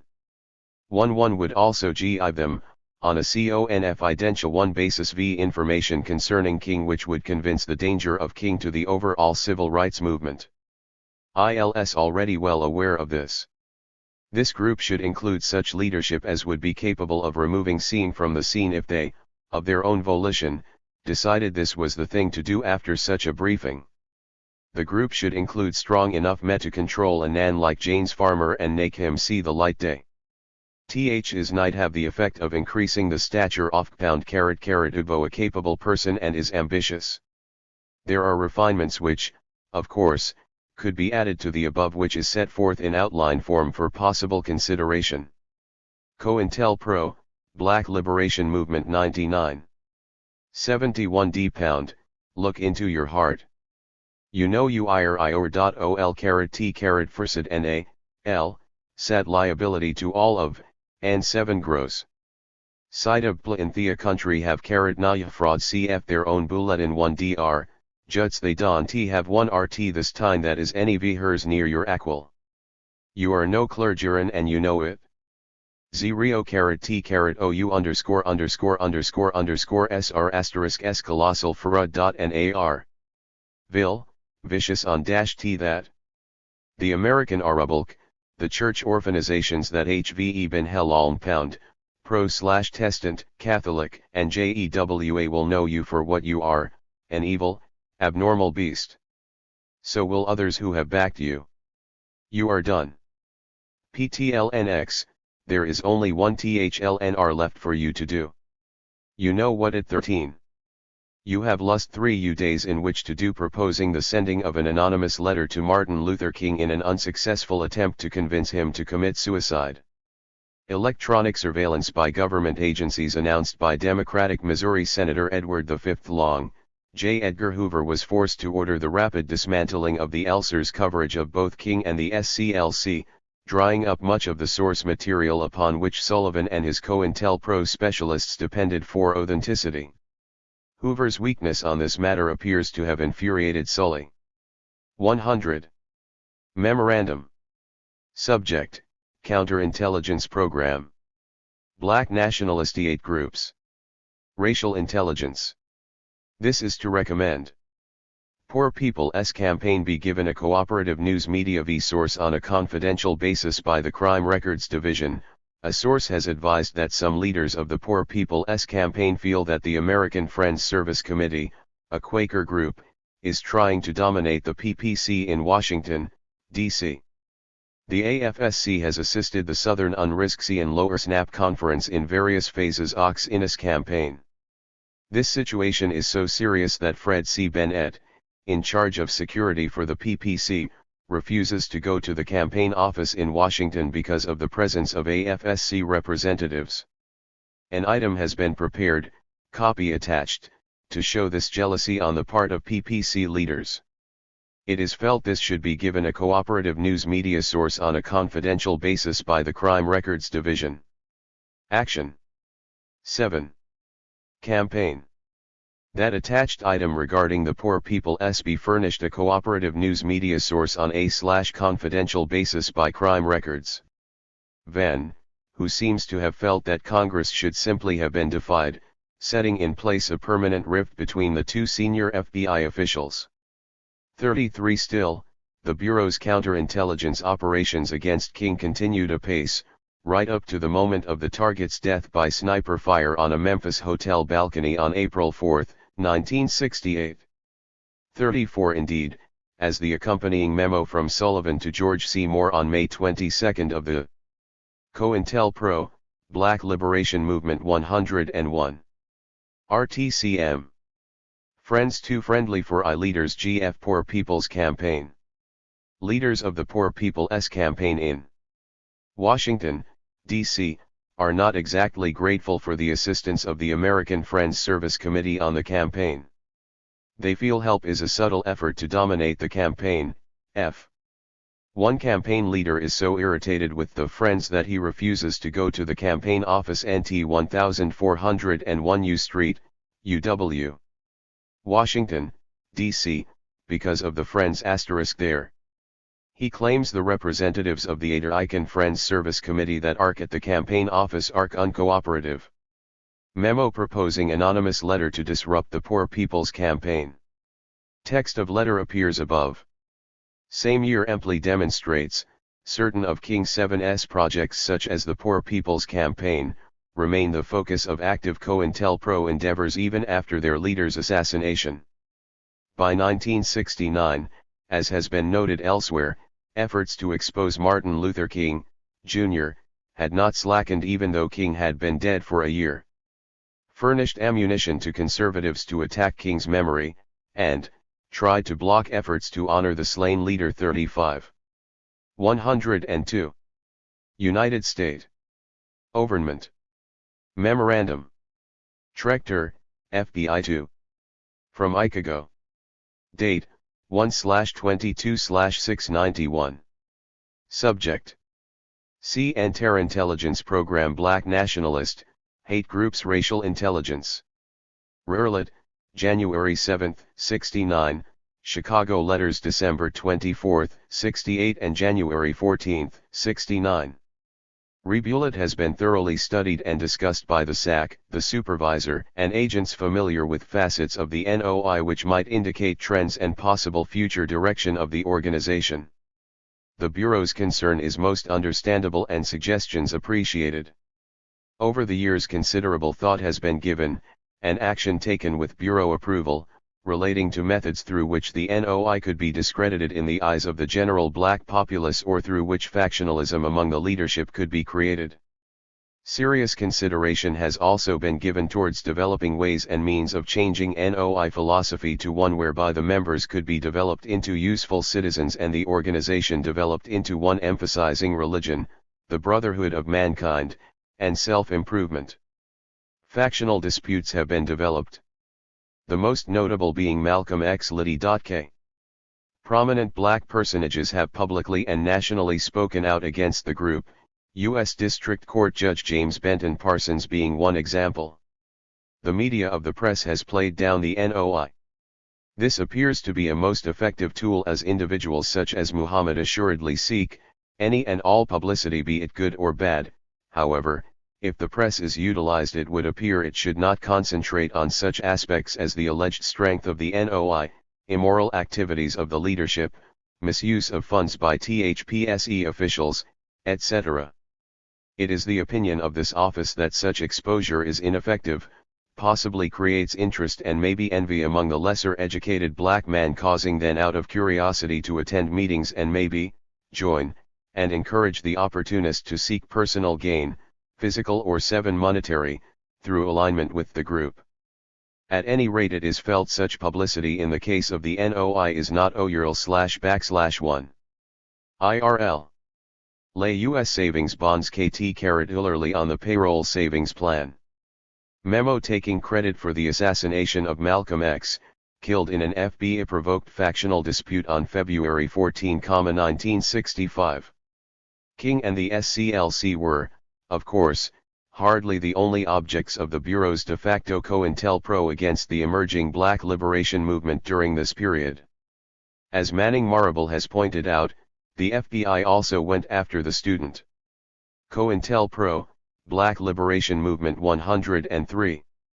Nonviolent Coordinating Committee, an affiliated but rather more radical civil rights organization than the SCLC, very early on, in late I-960, FBI agents began to monitor SNCC meetings. Johnson's Attorney General, Nicho Las Katzenbach, gave approval for the FBI to wiretap all SNCC leaders' phones in 1965, Hoover ordered the extensive infiltration and disruption of SNCC. Another instance concerns the Nation of Islam or Black Muslim movement headed by Elijah Muhammad. The Bureau began wiretap surveillance of Elijah Muhammad's Chicago residence in 1957, on the grounds that members of the NOL disavow allegiance to the United States and are taught not to obey the laws of the United States.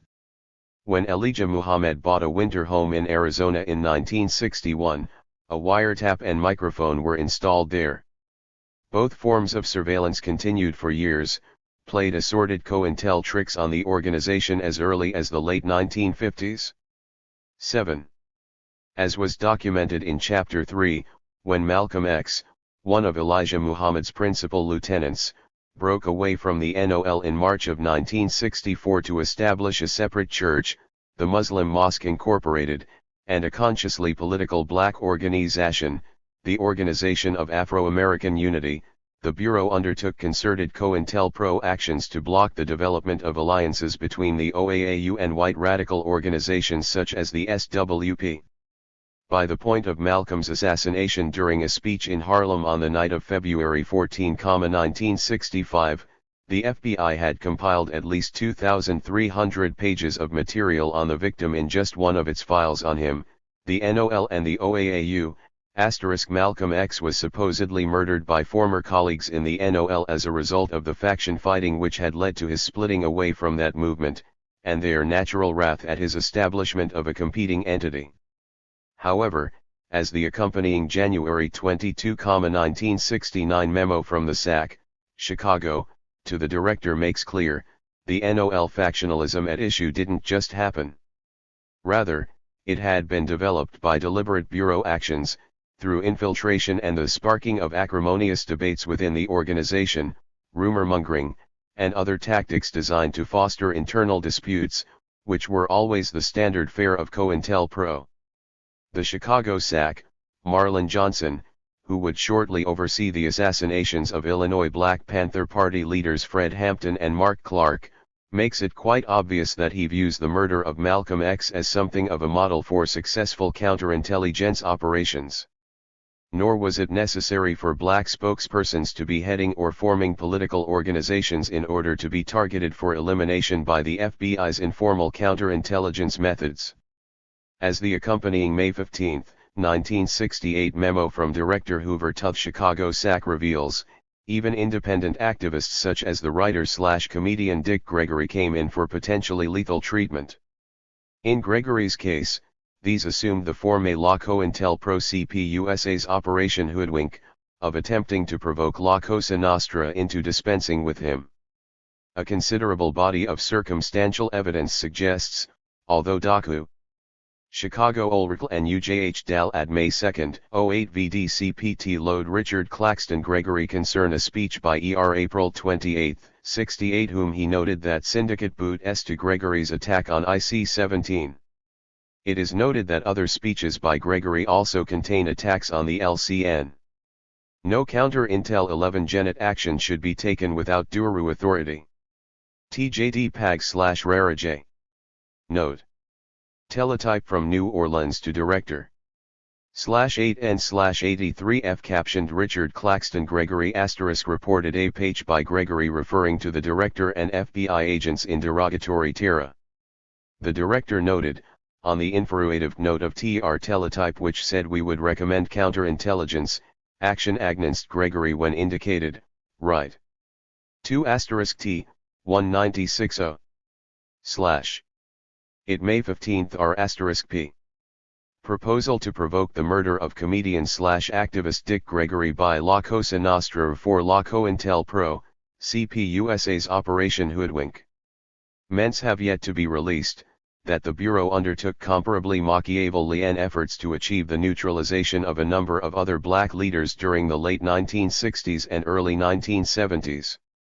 These ranged from the Reverend Ralph Abernathy to Georgia Senator Julian Bond. COINTELPRO, Black Liberation Movement 105. The War Against Black Liberation. As the 1960s unfolded, the true extent of official resistance to even the most moderate improvements in the status of blacks, and concomitant alterations in the balance of social, economic, and political power in the U.S., became increasingly apparent. This recalcitrance on the part of the status quo was signified but hardly encompassed by the repressive activities of the FBI vis-a-vis figures such as King. This official posture gave rise to a spiral of frustration on the part of those whose objectives had initially been merely the obtaining of such elemental rights as the ballot, equal pay for equal work, use of public facilities and the like.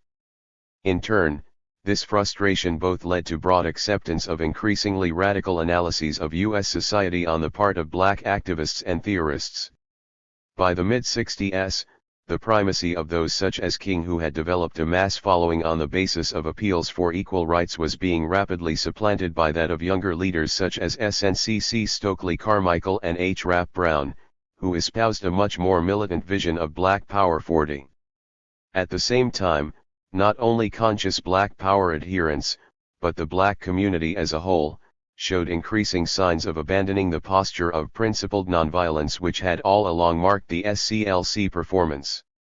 This was manifested not only in Carmichael's and Brown's oversight of a change in SNCC's name from Student Nonviolent Coordinating Committee to Student National/Coordinating Committee, but much more concretely, in the Streets 41. This corresponded with the rise of a generalized perception among blacks that, far from being restricted to the former Confederate states of the Old South, the problems they confronted were fully national in scope. Even before the assassination of Malcolm, Many social critics sensed that non-violent direct action, a tactic of protest used effectively in the South, would have little appeal in the northern ghetto.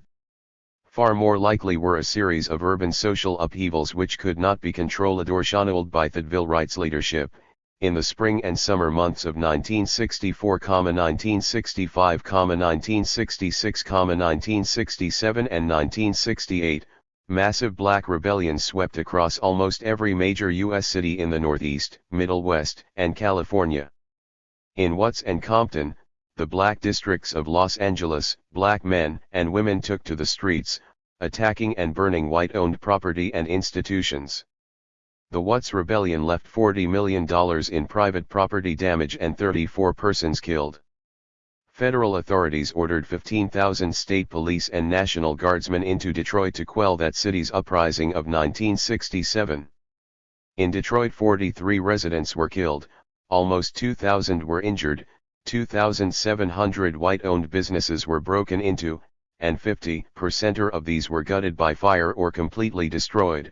14 square miles of Detroit's inner city were torched, 5,000 black persons were left without homes. Combining the total weight of socio-economic destruction, the ghetto rebellions from 1964 to 1972 led to 250 deaths, 10,000 serious injuries, and 60,000 arrests, at a cost of police, troops, and other coercive measures taken by the state and losses to business in the billions of dollars. 42. Given this, it is fair to say that, by 1967 at the latest, black Americans were in a 106 state of open insurgency against the Euro-American society to whose interests they had all along been subordinated. Established order in the U.S. was thereby confronted with its most serious internal challenge since the period of the First World War. The response of the status quo was essentially twofold. On the one hand, the government moved to defuse the situation through a series of co-optive gestures designed to make it appear that things were finally changing for the better. The executive branch, under President Lyndon B. Johnson, declared war on poverty and launched a series of tokenistic and soon-to-be-forgotten programs such as Project Build 43. Congress cooperated in this exercise in damage control by quickly enacting bits of legislation like the Voting Rights Act of 1965 and revision of the Civil Rights Act in 1968, structured in such a way as to convey a superficial impression of progress to disgruntled blacks while leaving fundamental social relations very much intact. 44. On the other hand, key government figures were astute enough to perceive that the ghetto rebellions were largely spontaneous and uncoordinated outpourings of black rage. Costly as the ghetto revolts were, real danger to the status quo would come only when a black organizational leadership appeared with the capacity to harness and direct the force of such anger. If this occurred, it was recognized, mere gestures would be insufficient to contain black pressure for social justice. Already, activist concepts and rhetoric had shifted from demands for black power within American society to black liberation from U.S. internal colonialism. 43.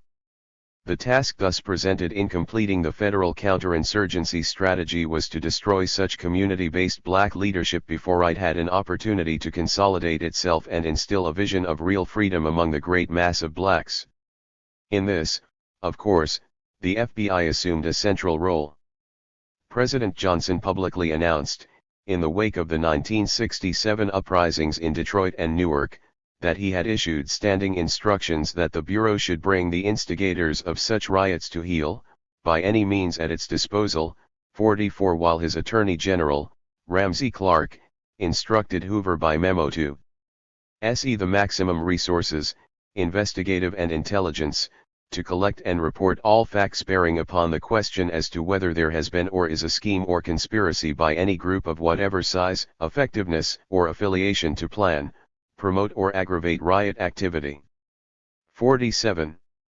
The Attorney General's memo further suggested the FBI expand or establish sources or informants within black nationalist organizations such as SNCC, the Congress of Racial Equality, and other less publicized groups in order to determine the size and purpose of these groups and their relationship to other groups, and also to determine the whereabouts of persons who might be involved in their activities. 43. As was shown at the outset of this chapter, Hoover responded by launching a formal anti-black liberation COINTELPRO in August 1967. By early 1968, as the accompanying airtel from G.C. Moore to William C. Sullivan demonstrates, the counterintelligence operation was not only in full swing across the COINTELPRO, Black Liberation Movement 107. Purpose: to expand the counterintelligence program designed to neutralize militant black nationalist groups from 23 to 41 field divisions so as to cover the great majority of black nationalist activity in this country. Background: by letter dated August 25, 1967, 23 field offices Mir advised of a new counterintelligence program designed to neutralize militant black nationalists and prevent violence on their part. Goals of this program are to prevent the coalition of militant black nationalist groups, prevent the rise of a leader who might unify and electrify these violence-prone elements, prevent these militants from gaining respectability / and prevent the growth of these groups among America's youth. Current developments. In view of the tremendous increase in black nationalist activity, and the approach of summer, this program should be expanded and these goals should be reiterated to the field. Attached airtel also instructs the field to submit periodic progress letters to stimulate Area C**. Attached airtel also reminds the field that counterintelligence suggestions to expose these mealy #G and J2X_N_UD *Lis* them must be approved by the Bureau. Action, ET, as 11/8 that attached airtel expanding this program, defining goals and instructing periodic progress letters be submitted be sent Albany and the other listed field offices. /enclosure 11-FI trademark *NTV1. Memorandum expanding COINTELPRO, Black Liberation Movement to fully national scope. 108. 3/4/C81, HRCD Deloach 1, Mr. W. C. Sullivan. 2. From SAC, Albany Personal Attention. WIG. Director, FBI. Counter-Intelligence Program. Black Nationalist Hate Groups. Racial Intelligence. Title is changed to substitute Racial Intelligence for Internal Security for Bureau routing purposes. Atlanta 2, Minneapolis. Baltimore 2, Mobile. Birmingham 2, Newark. Boston 2, New Haven. Buffalo 2, New Orleans. Charlotte 2, New York.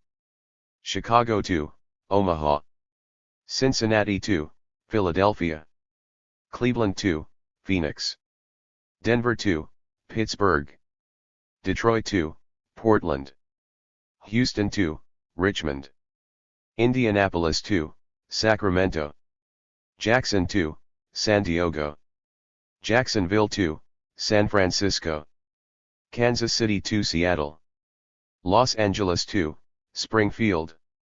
Memphis 2, St. Louis. Miami 2, Tampa. Milwaukee 2, WFO. /LYXCR. Shown otherwise. JR. Airtel itemizing expanded list of FBI field offices participating in COINTELPRO, Black Liberation Movement. List of original participants and a description of this COINTELPRO's goals and targets appear as memo continues on the following pages. Country, but was being expanded from 23 to 41 cities. Both the initial and expanded lists of participating field offices are brought out in the accompanying March 4, 1968 memo from Hoover to the SAC, Albany, in which he shifts COINTELPRO Black Liberation Movement from internal security to racial intelligence for purposes of internal bureau classification, and describes the overall goals of the effort. COINTELPRO, Black Liberation Movement 109. Airtel to SAC, Albany. Courier Intelligence Program. Nationalist Hate Groups. B. Aground TTY letter dated August 25, 67. Though following offices were advised of the beginning of a counterintelligence program against militant black nationalist hate groups. Albany Semphia. Atlanta, Newark. Baltimore, New Orleans. Boston, New York. Buffalo, Philadelphia. Charlotte, Phoenix. Chicago, Pittsburgh. Cincinnati, Richmond. Cleveland, St. Louis. Detroit/San Francisco. Jackson, Islington Field. Los Angeles. Each of the above offices was to designate a special agent to coordinate this program. Replies to thin letter indicated an interest in counterintelligence against militant black nationalist groups that foment violence, and several offices outlined procedures which had been effective in the past. For example, Washington Field Office had furnished information about a new Nation of Islam grade school to appropriate authorities. In the District of Columbia, who investigated to determine if the school conformed to district regulations for private schools. In the process, WFO obtained background information on the parents of each pupil. The Revolutionary Action Movement, a proclamist communist group, was active in Philadelphia, PA, in the summer of 1967. The Philadelphia office alerted local police, who then put RAM leaders under close scrutiny. They were arrested on every possible charge until they could no longer make bail. As a result, RA leaders spent most of the summer in jail and no violence traceable to RAM took place. 8. The counterintelligence program is now being expanded to include 41 offices. Each of the offices added C*TJ. This program should designate an agent familiar with BLQCK.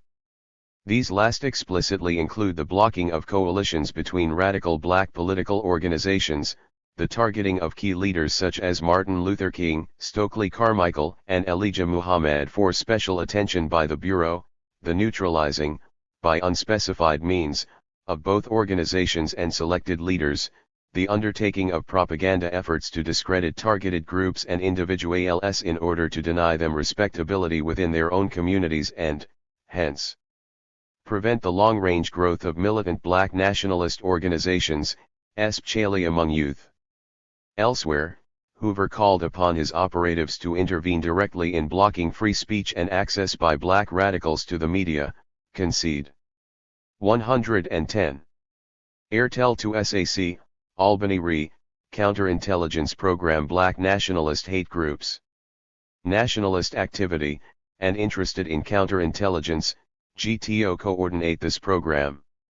This agent will be responsible for the periodic progress letters being requested, but each agent working this type of case should participate in the formulation of counterintelligence operations. For maximum effectiveness of the counterintelligence program, and to prevent wasted effort, long-range goals are being set. 1. Prevent the coalition of militant black nationalist groups. In unity there is strength. A truism that is no less valid for all its triteness. An effective coalition of BLNCK nationalist groups might be the first step toward a real How Mau in America, the beginning of a true black revolution. 2. Prevent the rise of a IAESIA who could unify, and electrify the militant black nationalist movement. Malcolm X might have been such a Hunkson, he is the martyr of the movement today. Martin Luther King, Stokely Carmichael, and Elijah Muhammad all aspire to this position. Elijah Muhammad is less of a throat because of his age. Seen could be a very real contender for this position should he abandon his supposed obedience to white, liberal doctrines and embrace black nationalism. Carmichael has the necessary charisma to be a real threat in this way. 3. Prevent violence on the part of black nationalist groups, is of primary importance, and is, of course, a goal of our investigative activity. It should also be a goal of the counterintelligence program.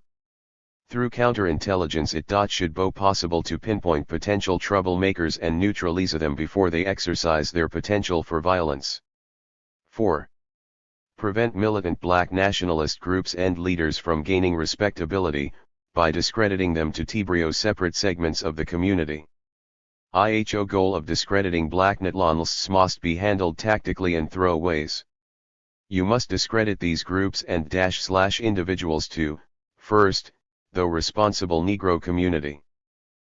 Second, they must be discredited to the white community. 3. A ration should be given to preclude rabble-rouser leaders of these hate groups from spreading their philosophy publicly or through the communications media. 49 Over the first year of its official anti-black COINTELPRO, the FBI developed a network of some 4,000 members, assembled from what had previously been codenamed the TOPLEV Black Pro efforts as well as new recruits, called the Ghetto Informant Program 50. It also used the information thus collected to go after the incipient Black Liberation Movement, Hammer and Tong. COINTELPRO, Black Liberation Movement 111. Airtel to SAC, Albany. RE, Counterintelligence Program. Black Nationalist Hate Groups.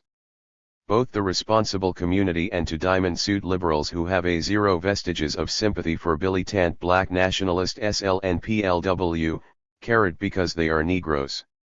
Third, these groups joust BV discredited in the IPs of Negro radicals, the followers of the movement. This last area requires entirely different tactics from the first two. Publicity about violent tendencies and radical statements merely enhances Black nationalists to the last group, it adds diamond suit respectability in a different way. 1-Z-7 X5. A final goal should be to prevent the long-range growth of militant Black nationalist organizations / especially among youth. Specific tactics to prevent these groups from converting young people must be developed.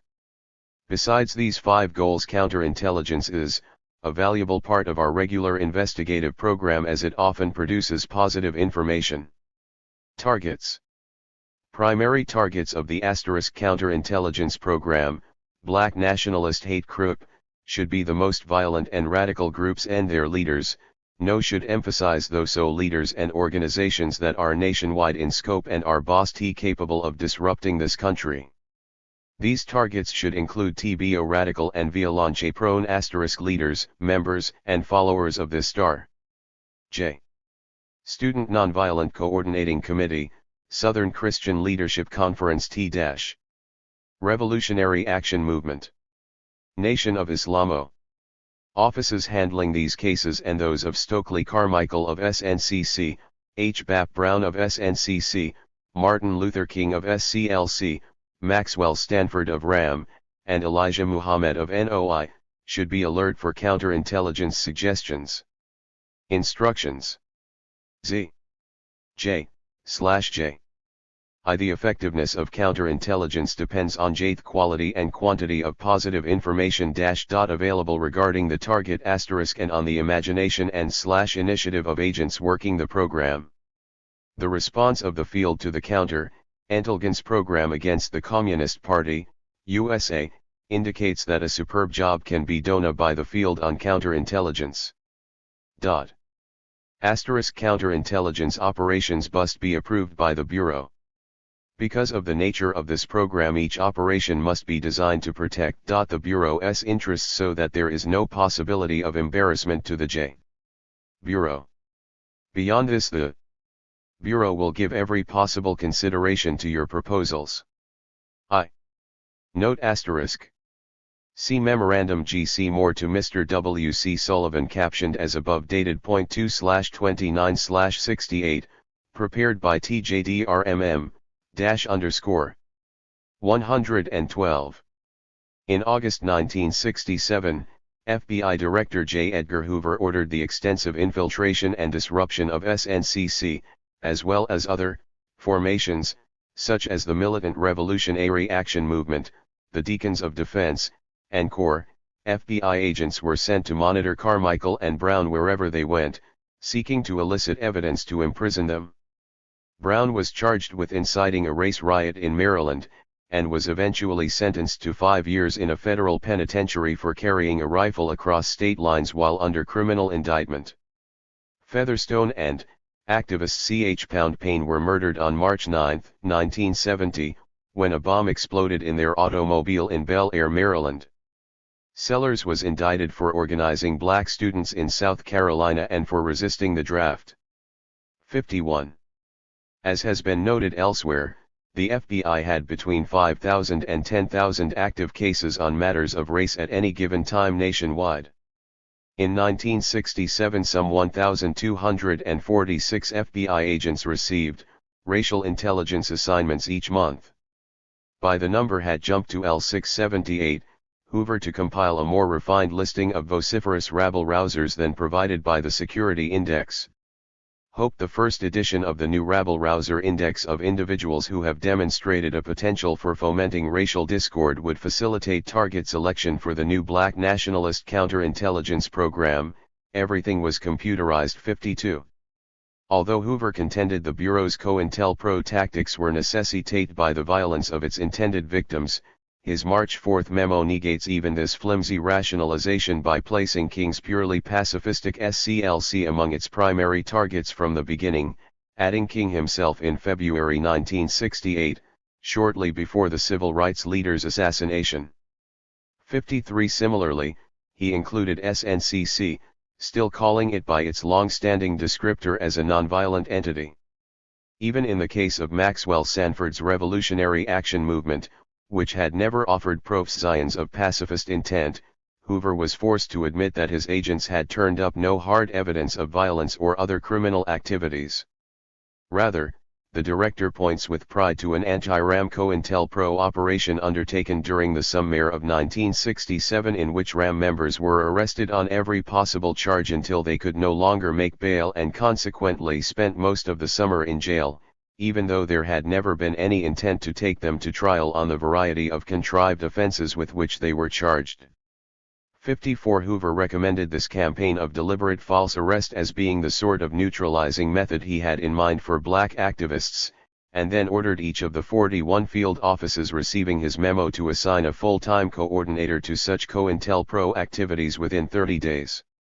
The nature of the actions triggered by Hoover's instructions varied considerably from field office to field office. In St. Louis, for example, agents undertook a series of anonymous letters, the first of which is proposed in the accompanying February 14, 1969 memo from the St. Louis SAC to the director, and approved in the accompanying reply from Hoover on February 28 to ensnare the Reverend Charles. COINTELPRO, Black Liberation Movement 113. Memorandum.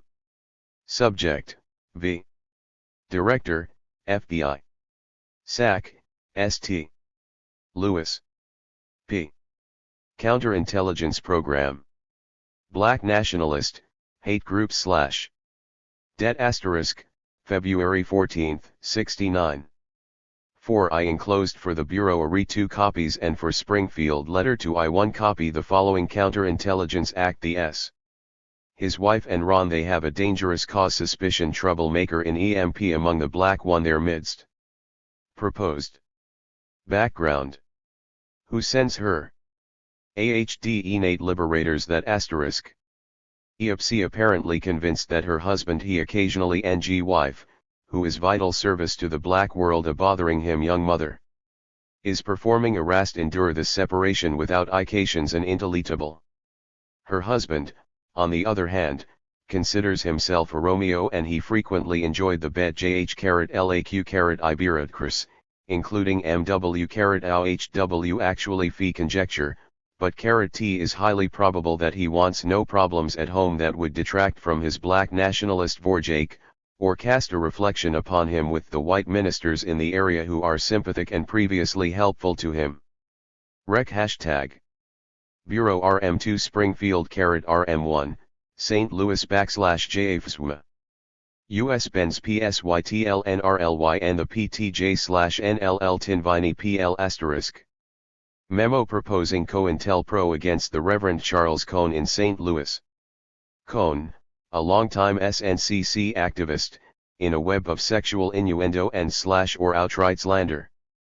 Cohn was perceived by the Bureau, correctly enough, as the galvanizing figure in the then occurring transformation of the Black Liberators, a black street gang in the St. Louis / 114. SL 157-5818. Explanation of letter. The enclosed letter was prepared Ecro's penmanship, spelling and vocabulary style to imitate that of the average black liberato _r.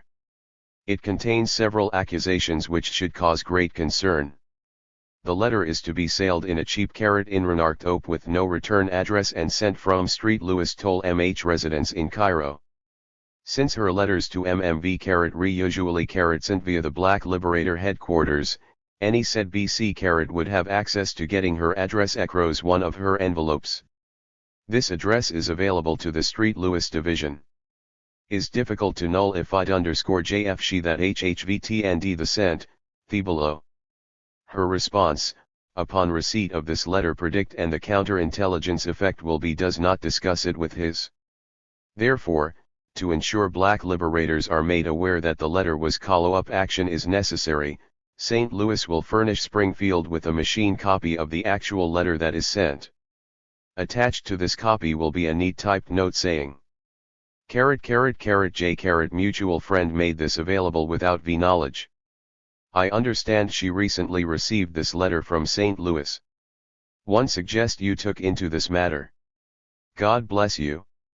This note would give the impression that somehow one of close friends, probably Ister, obtained a copy of the TF brand made it available to B9RHE. Above material is to be mailed by the Springfield Division at Cairo, anonymously in a suitable envelope with ND return address to. Although B is now living in East St. Louis, he did use the above address when arrested in St. Louis in January, 1969, and it was printed in local newspapers. Mail will rack _HIM at the above address since it is the residence of * close associate of his. Anticipated results. The following results are anticipated following the execution of the above counterintelligence activity. Ill feeling and posal brought about between the concern of what to do about his time spent in the plots and plans of THDSNCC. He may even decide to spend more time with his wife and children and less time in black nationalist activity. 2. The black liberators will waste a great deal of time trying to discover the writer of the letter. It is possible that their not too subtle investigation will lose present members and alienate potential ones. 3. Inasmuch as black liberator stretch is ebbing at its lowest level, this action may well be the death blow. COINTELPRO, Black Liberation Movement 115. Route T. Javelope. SAC, St. Louis. Rec 44-7 * Director, FBI // February 28, 69. Counterintelligence Program.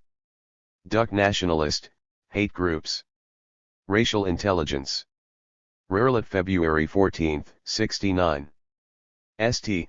Louis is authorized to send anonymous letter sought out in Rolette and Springfield is authorized to send the second anonymous letter proposed in Rolette. Use commercially purchased stationery and take the other precautions sought out to ensure this cannot be traced to this bureau. The bureau feels there should be an interval between the two letters of at least 10 days. St. Louis should advise Springfield of date second letter should be mailed. St. Louis and Springfield should advise the bureau of any results. To Springfield. TJDCKL. NOTZ. In. S time a home since his activities. Since letters cannot hurt his wife. The. Louis of. Libera. To Natingcom and TSNCC Teaker the Midwest. SNCC is also a black extremist group. St. Louis recommend anonymous letters be sent FL-tivities. Cause OSPORE of DLL know his wife is aware of MD his wife ARE separated, the tat might drop back to. St. Louis also feels that the black liberators will try to discover the writer within the organization which will help neutralize new and potential members. Since the letters are to be sent anonymously, there is no possibility of embarrassment to the Bureau. A.T. Louis has prepared the first anonymous letter using the penmanship and grammar of the typical member of the Black Liberators, based on data furnished by St. Louis. It appears this separation is due to organization work among black extremists and not because of marital discord. However, it is known has had extramarital affairs. The COINTELPRO against Cohn continues and, in a May 26, 1969 memo it is expanded to include a bogus underground newspaper, the Blackboard, to spread disinformation within the St. Louis black community. 116. Blackboard underground newspaper. Asterisk. Pursuant to Bureau authority received in letter from the Bureau to St. Louis on April 14, 69, the St. Louis Division prepared 200 copies of Blackboard, an alleged underground newspaper of the black students of Southern Illinois University. It was sold anonymously by special agents of THS St. Louis Division at Stewartsville, Ill., and copies of it were sent to virtually every black activist organization and black nationalist leader in the Bistato area. The fall-loving results were noted by the St. Louis * Division, __________. Pago 10 of the April 24, 69 issued of the *8T. Louis's American, a weekly newspaper published in St. Louis, MO, and oriented to the black community, contains a column by Farrell C. Wilson, a black columnist for that newspaper. Midway through his column and recitation of various local events, X.F. Wilson said, "There is an absolutely scandalous underground chute floating around both sides of the river that devotes as entire section of its first page to sown real dangerous ** allegations about a few of our black brothers and sisters and so-called donating Suri hope that W. Hoever is printing that Jazz is prepared to back it up." PROV advised Lewis and Bast advised Rock's copy of that copies of it were all over ATR. The word was out that newspaper, and PUD ISUC Thathun BH the while advised participation in IE was extremely __r several people that he was going to was 80 and 5R7 about that B attempt to get a local Negro radio station to give BLN radio time to answer the charges in Blackboard. To get out of town by several black ICAWTS as a result of BIS tirades against TBS Blackboard newspaper and BIS outburst, at the action nating. RRR. Animation, Todd. Had no information as to any specific future action which Black Guard is with the Sulu 1200, a Black Lewis, IT, which is now defunct in person about this recently, and Altbug et to Danve NV Kanishan carried with Blackboard. The 8T. Lewis Division feels, on the basis of the above, that the publication of Blackboard was a most successful. It is felt that the effectiveness courier unlk stature. Italy ins indiv. Degree of influence as. Is been blunted, and it is _LE to regain their foreigner I have probably also lost Zone F Blackboard's publication. COINTELPRO, Black Liberation Movement 117. East St. Louis area, into a politicized social action organization. He was also known to be a key leader in black community attempts, through formation of a united front, to resist Ku Klux Klan terror in nearby Cairo, Illinois. It was foreseen that his neutralization would lead to a virtual collapse of black political activity throughout southern Missouri and Illinois. By May 26, 1969, as the accompanying memo from the St. Louis SAC to Hoover shows, the letter campaign against Cohn was not only well developed, but disinformation activities had been broadened to include production and distribution of the Blackboard, a bogus underground newspaper aimed mainly at spreading allegations of sexual impropriety about a broadening circle of black community leaders and activists. By 1970, the resulting interpersonal jealousies and animosities had sown a discord sufficient to cause a general disintegration of effectiveness within the black liberation movement in the target area. Similarly, in New York, the Bureau placed the 15 or 20 members of Charles 37X Kenyatta's Harlem Mau Mau on the COINTELPRO target list 55. Although the details of the operations directed against the group remain murky, they may well have played into the April 1973 murder of Malcolm X's brother, Hakeem Jamal B. Roxbury, Massachusetts affiliate dubbed the Mau Mau 55. In any event, the death of Jamal prompted the Boston FBI office to file a request that headquarters delete subject from the extremist photograph album, indicating that he too had been a high-priority COINTELPRO target. 57 Meanwhile, in southern Florida, as the accompanying August 5, 1968 memo from Hoover to the SAC, Albany, bears out, a more sophisticated propaganda effort had been conducted. Working with obviously friendly media representatives, local COINTELPRO specialists oversaw the finalization of a television documentary on both the Black Liberation Movement and the New Left in the Miami area.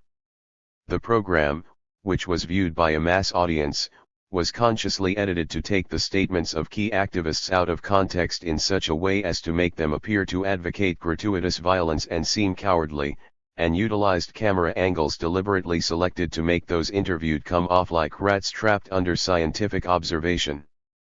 After detailing such intentionally gross distortion of reality passed off all the while as news and objective journalism, Hoover called upon ACH Counterintelligence Office be alert to exploit this technique both for black nationalists and New Left types.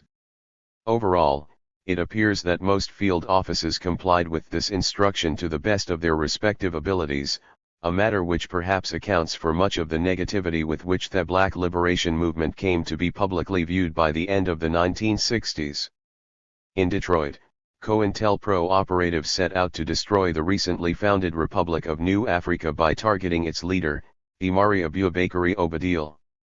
At first they used, as the accompanying memos dated November 22 and December 3, 1968 reveal, a barrage of anonymous letters in much the same fashion as those employed against Cone in St. Louis, albeit in this case they charged financial rather than sexual impropriety. When this approach failed to achieve the 118. SAC, Albany. Director, FBI. Counterintelligence Program Black Nationalist, Hate Groups Racial Intelligence. The Bureau wants to bring a highly successful counterintelligence operation to the attention of all counterintelligence offices, so that all offices T7111 be aware of the type of results that can be obtained in this program. The Miami division developed a source at a local television station and the source produced a news special on black nationalists and on the New Left. Miami requested Bureau authority to furnish the source * background data of a public source nature when the source indicated an interest in producing a shot J * exposing these groups. Shaping the news. Memo establishing model of COINTELPRO media techniques utilized against the New Left and Black Liberation Movement. Desired result, the Bureau escalated, setting out to bring about their target's imprisonment in the view of involved agents. If Obadile can be kept off the streets, it may prevent further problems with the RNA inasmuch as he completely dummy. COINTELPRO, Black Liberation Movement 119. Letter to SAC, Albany. Re. Counterintelligence Program 100 to 448,006/7/Z1 The Bureau authorized /Yuxjo and GH_G_ the source data and a confidential basis and the #/ a great deal of research was done /fi_r_unrecorded it resulted in an excellent program. The show, which ended with quotes from the director on the nature of the New Left, was so well received that the television station received requests for a film of the show by local civic groups. As you are aware, publicity about New Left and Black nationalist groups, especially television coverage, sometimes enhances the stature of these groups. At the same time, Miami has demonstrated that a carefully planned television show can be extremely effective in showing these extremists for what they are. Local New Left and Black nationalist leaders were interviewed on the show and seemed to have been chosen for either their inability to articulate or their simpering and stupid appearance. Miami furnished a film of this video for Bureau review and it was apparent that the television source used the very best judgment in editing comments by these extremists. Lie brought out that they were in favor of violent revolution without their explaining why. But he also brought out that they, personally, would be afraid to lead a violent revolution, making them appear to be cowards. The interview of black nationalist leaders on the show had the leaders seated, ill at ease, in hard chairs. Full-length camera shots showed each movement as they squirmed about in their chairs, resembling rats trapped under scientific observation. Each counterintelligence office should be alert to exploit this technique both for black nationalists and new left types. Miami learned from sources that those who appeared on the show realized that it presented them in a most unfavorable light.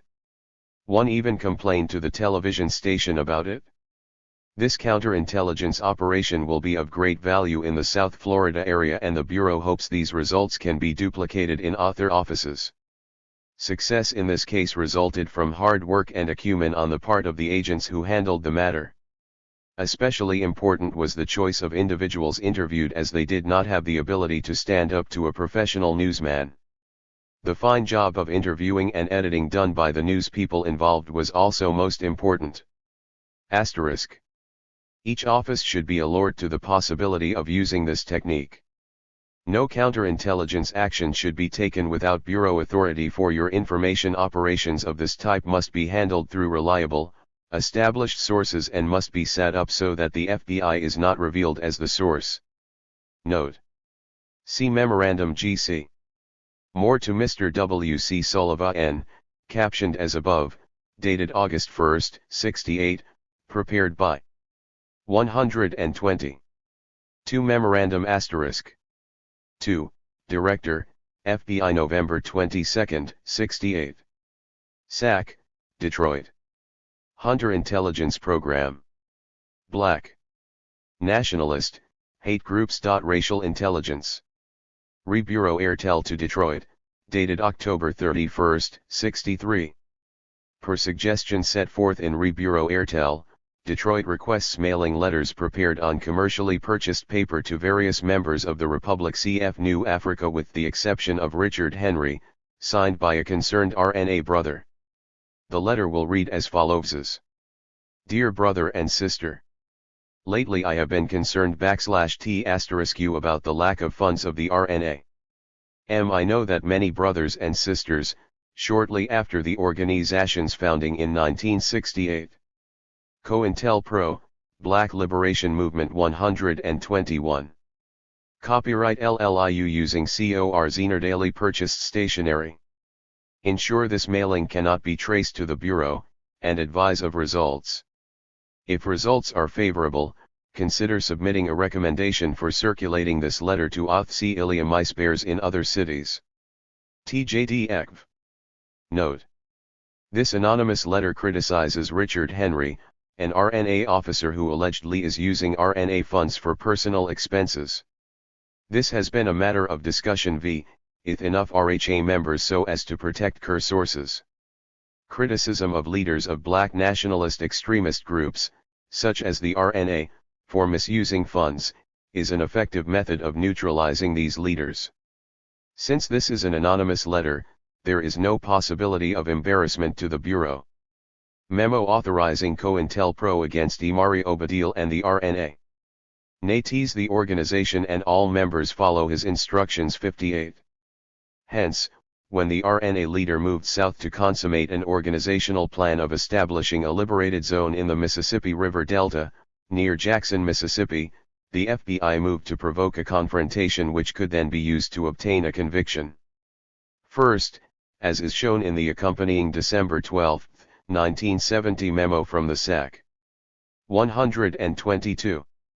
Since March, 1968, the Republic of New Africa has been attempting to start a separate black nation in 5 southern states, starting with Mississippi. In this regard, the RNA has been trying to buy and lease one MD in Mississippi in the Jackson Division on several past occasions. In late July, 1970, Richard Henry, aka Brother Imari, leader of the RNA, came to Jackson, Mississippi, accompanied by many out-of-state supporters to hold a national RNA meeting on the land of the nation in Mississippi. This conference was disruptive, arid, ineffective due to Jackson Division, Bureau-approved counterintelligence measures. In mid-September, 1970, Brother Imari and a few close associates of his came to look at land which was for sale in Ural-Hines County, Mississippi, near Jackson. This land was owned by a Negro male who was retiring and owned over 560 acres. On informants advised Bureau agents of developments ___ regarding Till's land and the fact that the owner of the land, FN/M, had advised Brother Imari he will lease or sell him 10 to 20 acres. RNA leaders, including Brother Imari, were delighted over this land purchase or leasing prospect. Jackson informants were directed by contacting agents to approach CS2 privately and indicate to him that his selling land to Brother Imari would not be a wise endeavor.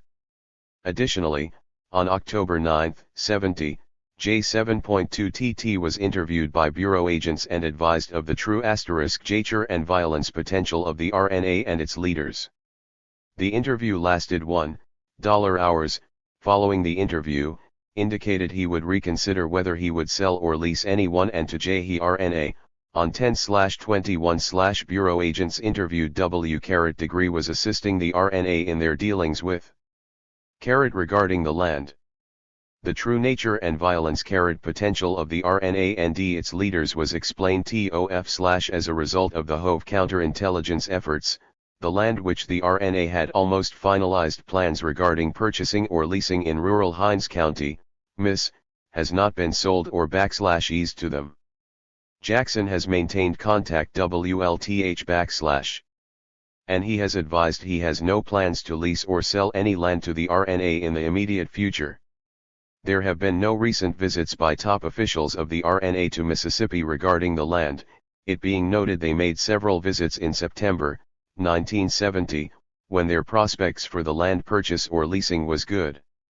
As a result of the above, intensive efforts of the RNA to obtain land in Mississippi over the P-ST 2 1/2 RS still totally uncuckas FNL. Excerpt from a December 2, 1970 report detailing the COINTELPRO operations in Mississippi which resulted in the case of the RNA 11. Jackson, to Hoover, agents intervened to block the perfectly legal sale of a land parcel to Obadiel. S.A. George Holder and his associates undertook by word of mouth to foster a marked increase in anti-RNA sentiment in the Clan-ridden Jackson area.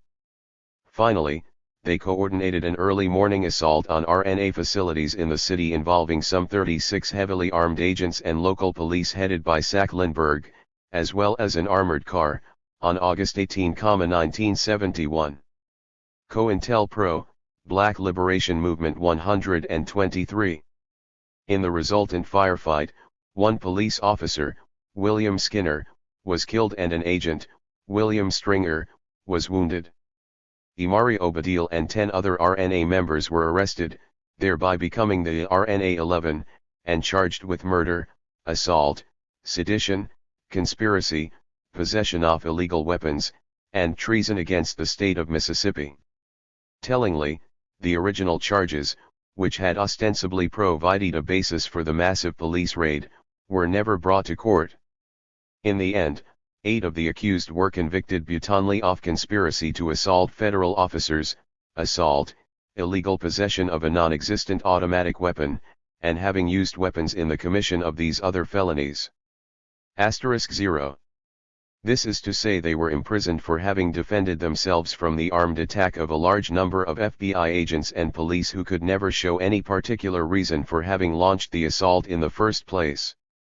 Obadiel received a 12-year sentence, served 7, and the entire operation undoubtedly entered the annals of successful COINTELPROs. COINTELPRO against the Black Panther Party. By the fall of 1968, the FBI felt it had identified the organization most likely to succeed as the catalyst of a united black liberation movement in the U.S. This was the Black Panther Party, originally established as the Black Panther Party for Self-Defense in the San Francisco Bay Area city of Oakland by Merritt College student Chewy P. Newton and Bobby Seale during October of 1966.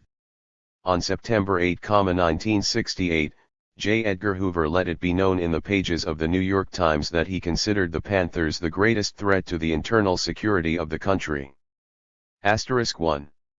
Shortly thereafter, William Sullivan sent the AC accompanying memo to George C. Moore, outlining a plan by which already existing COINTELPRO actions against the BPP might be accelerated.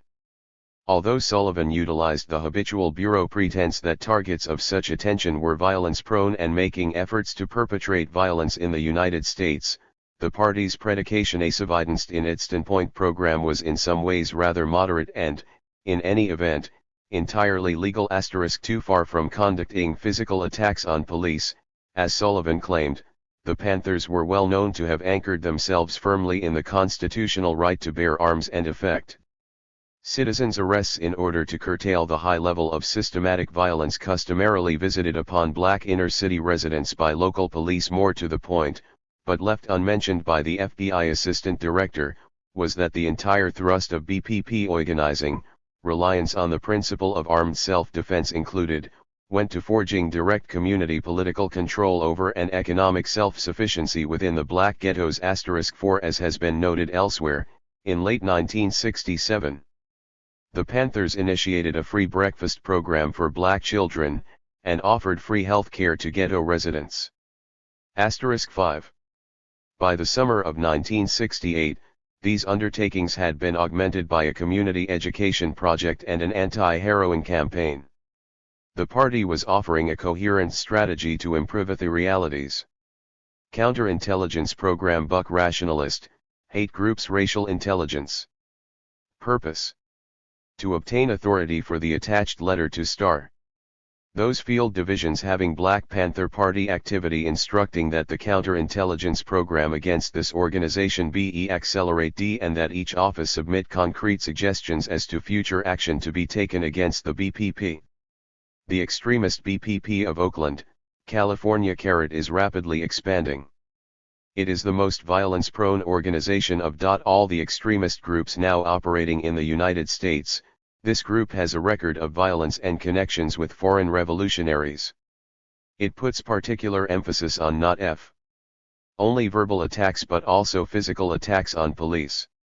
Observations: the information we are receiving from our sources concerning activities of the BPPC Furley indicates that more violence can be expected from THL organization in the immediate future. It therefore is essential that we only accelerate our investigations of this organization and increase our informants in the organization, but that we take action under the counterintelligence program disrupt the group. Our counterintelligence program may bring about results which could lead to prosecution of these violence-prone leaders. APD. Memo initiating COINTELPRO, BPP. Both spiritual and material, of ghetto life. Consequently, black community perceptions of the BPP were radically different from those entertained by the police establishment. COINTELPRO Black Liberation Movement 125. Memorandum to Mr. W. C. Sullivan E., Counterintelligence Program. Black Nationalist, Hate Groups. Racial Intelligence. IKI 7. Scope of Proposed Counterintelligence Program, Star. As stated above, the attached letter will instruct the field to submit positive suggestions as to actions to be taken to thwart and disrupt the BPP. Instructions are and will be reiterated that no action is to be taken without prior Bureau authority. These suggestions are to create factionalism between not only the national leaders but also local leaders, steps to neutralize all organizational efforts of the BPP, as well as create suspicion amongst the leaders as to each other's sources of finances, suspicion concerning their respective spouses, and suspicion as to who may be cooperating with law enforcement. In addition, suspicion should be developed as to who might be attempting to gain control of the organization for their own private betterment, as well as suggestions as to the best method of exploiting the foreign visits made by BPP members. VE are also soliciting recommendations as to the best method of creating opposition to the BPP on the part of the majority of the residents of the ghetto areas. Recommendation, V.R-VJ. That attached letter, in accordance with the above, be approved. A significant measure of the Black Panthers' success was described in racist terms by Sullivan, who noted that membership was multiplying rapidly. Beginning with a core of 5 members in 1966, the BPP had grown to include as many as 5,000 members within 2 years, and had spread from its original Oakland base to include chapters in more than a dozen DIs. This seems due, not only to the appeal inherent in the Panthers' combination of standing up for basic black rights in the face of even the most visible expressions of state power with concrete programs to upgrade inner-city life, but to the party's unique inclusiveness. Although the conditions for acceptance into the BPP were in some ways quite stringent, Newton and Seal had from the outset focused their recruiting and organizing efforts on 126. What they termed the lumpen, a caste of street gangs, prostitutes, convicts, and ex-cons typically shunned by progressive movements, with an eye towards forming a new political force based upon this most oppressed and alienated sector of the population and activating its socially constructive energies. 7. Also of apparent concern to the Bureau was the Panthers' demonstrated ability to link their new recruitment base to other important sectors of the U.S. opposition. One of the party's first major achievements in this regard came when Chairman Bobby Seale and Minister of Information Eldridge Cleaver managed to engineer the merger of SNCC with their organization, an event signified at a mass rally in Oakland on February 17, 1968 when Stokely Carmichael was designated as honorary BPP Prime Minister, H. Rap Brown as Minister of Justice and James Foreman as Minister of Foreign Affairs*, as is demonstrated in the accompanying October 10, 1968 memo from Moore to Sullivan. The FBI quickly initiated a COINTELPRO effort to foster a split between the two most prominent black nationalist extremist groups through the media. The SNCC leadership was also targeted more heavily than ever. H. Rap Brown was shortly eliminated by being charged with inciting a race riot in Maryland, allowed to make bail only under the constitutionally dubious proviso that he not leave the borough of Manhattan in New York, and was eventually sentenced to 5 years in a federal penitentiary for carrying a rifle across state lines while under criminal indictment. 17. Stokely Carmichael's neutralization took a rather different form. Utilizing the services of Peter Cardoza, an infiltrator who had worked his way into a position as the SNCC leader's bodyguard, the Bureau applied a bad jacket, deliberately creating the false appearance that Carmichael was himself an operative. 71. In a memo dated July 10, 1968, the SAC, New York, proposed to Hoover that consideration be given to convey the impression that Carmichael is a CIA informer. One method of accomplishing would be to have a carbon copy of an informant report supposedly written by Carmichael to the CIA carefully deposited in the automobilio of a close black nationalist friend.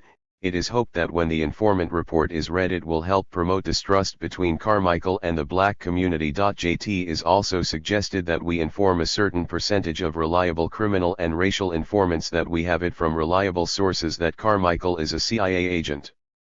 It is hoped that the informants would spread the rumor in various large Negro communities across the land. 72. Pursuant to a May 19, 1969 airtel from the SAC, San Francisco, to Hoover, the Bureau then proceeded to assist the BPP in expelling Carmichael through the forgery of letters on party letterhead. The gambit worked, as is evidenced in the September 5, 1970 assertion by BPP head Huey P. Newton, "We charge that Stokely Carmichael is operating as an agent of the CIA." 72. Meanwhile, according to the New York SAC, his COINTELPRO technicians had followed up, using the target's mother as a prop in their scheme. COINTELPRO, Black Liberation Movement. 127. Counterintelligence Program. Black Nationalist, Hate Groups. Racial Intelligence. Purpose: to recommend attached item be given news media source on confidential basis as counterintelligence measure. To help neutralize extremist Black Panthers and foster split between them and Student Nonviolent Coordinating Committee. Background: there is a feud between the two most prominent Black nationalist extremist groups, the Black Panthers and SNCC. Attached item notes that the feud is being continued by SNCC circulating the statement that / according to zoologists, the main difference between J.A. panther and other large cats is that the panther has the 4 smallest head. This is biologically true. Publicity to this effect might help neutralize Black Panther recruiting efforts. Action. *. I1. That attached item, captioned Panther Pinheads, furnished a cooperative news media source by the Crime * Records Division on a confidential basis. Me will be alcra for other ways to exploit this item. Enclosure 100 to 448,006 1 Mr. CD. Deloach 1, Mr. WC. Sullivan 1, NRTE. Bishop 1 to 11. 61 Oldra CB. Memo outlining tactic to split the BPP and SNCC. On September 4, 68, a pretext phone call was placed to the residence of Stokely Carmichael, and in absence of Carmichael his mother was told that a friend was calling who was fearful of the future safety of her son. It was explained to Mrs. Carmichael the absolute necessity for Carmichael to hide out inasmuch. 128. It is suggested that consideration RVCN to convey the impression that Carmichael is a CIA informant * one method of accomplishing the above would be to have a carbon copy of informant report reportedly written by Carmichael to the CIA carefully deposited in the automobile of a close black nationalist friend. The report should be so placed that it will be readily seen.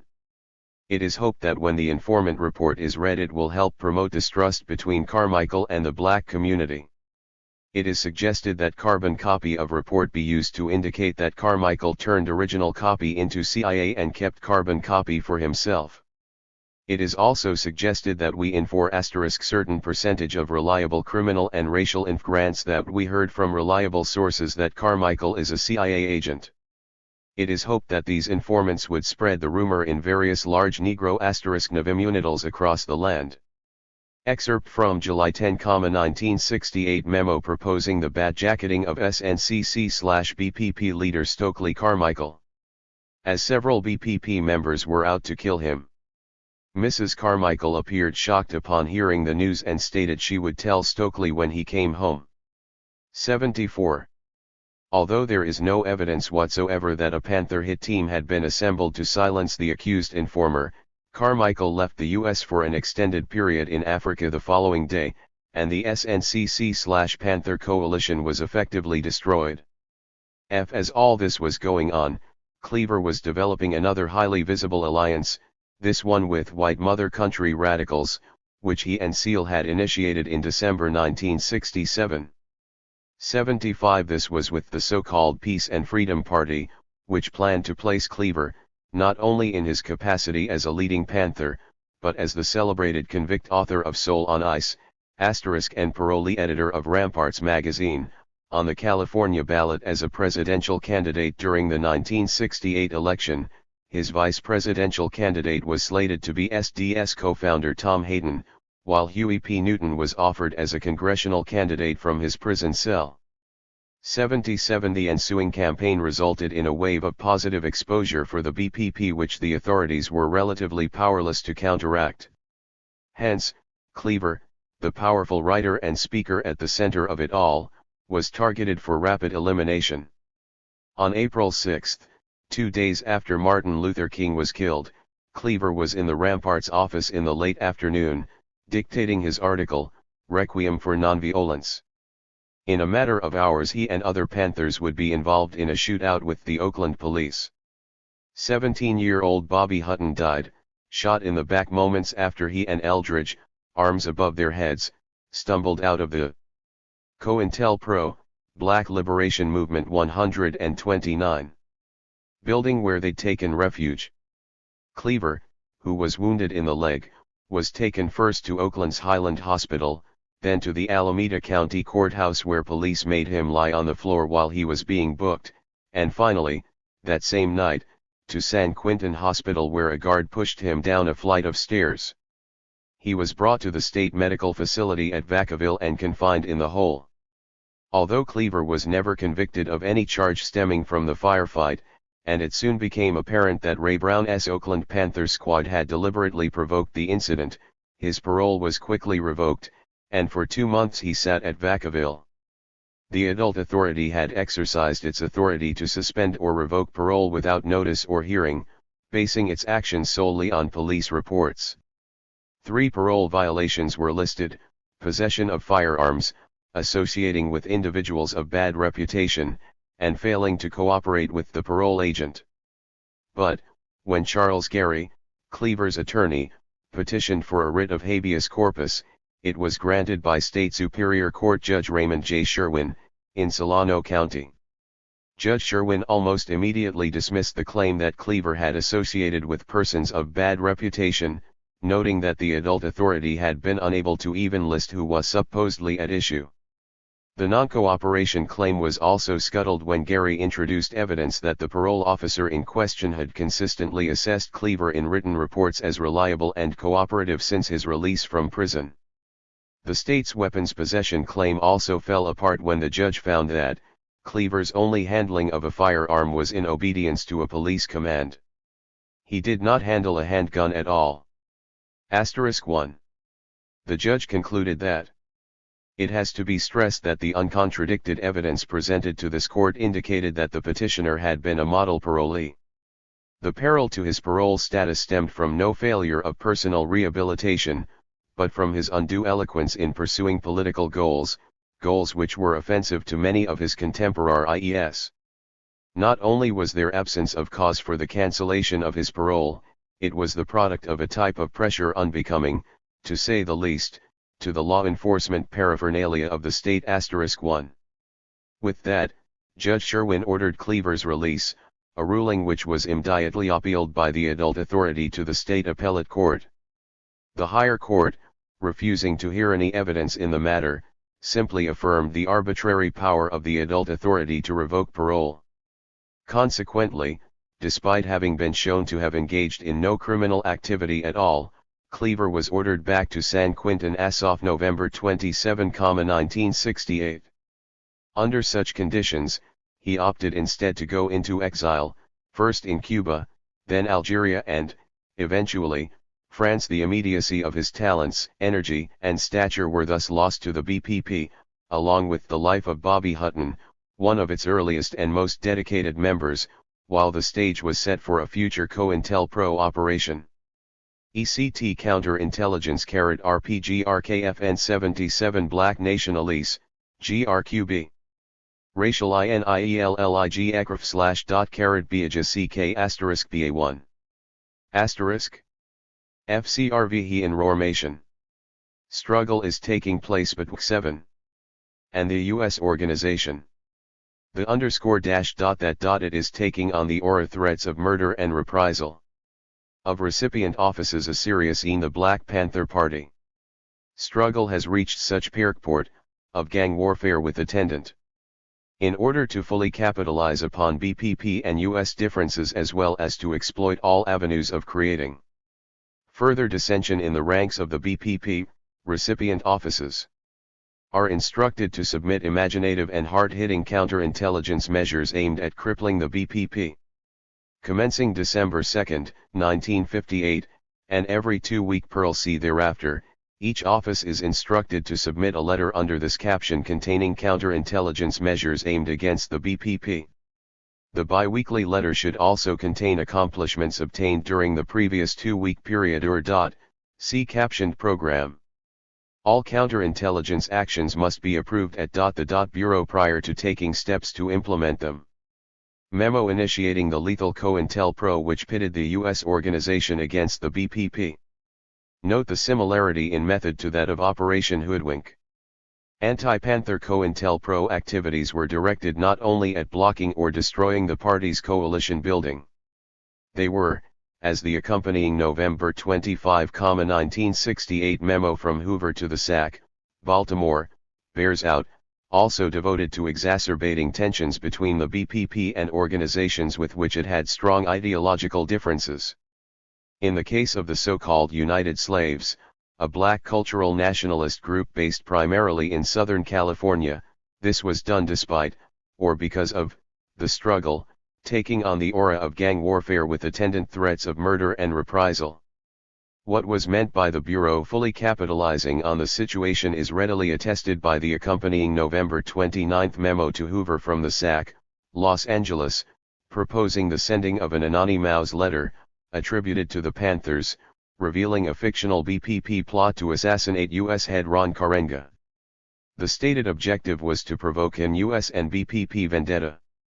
A number of defamatory cartoons, attributed to both US and the samples of the sorts of cartoons produced and distributed by the FBI in Southern California to provoke violence between US and the BPP.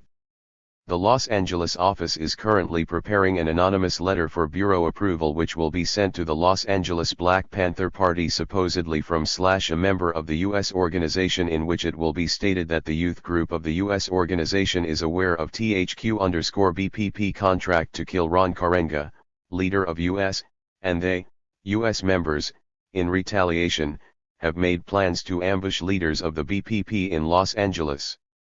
It is hoped this counterintelligence measure will result in an LJS and BPP vendetta. Investigation has indicated that the Peace and Freedom Party has been furnishing the BPP with financial assistance.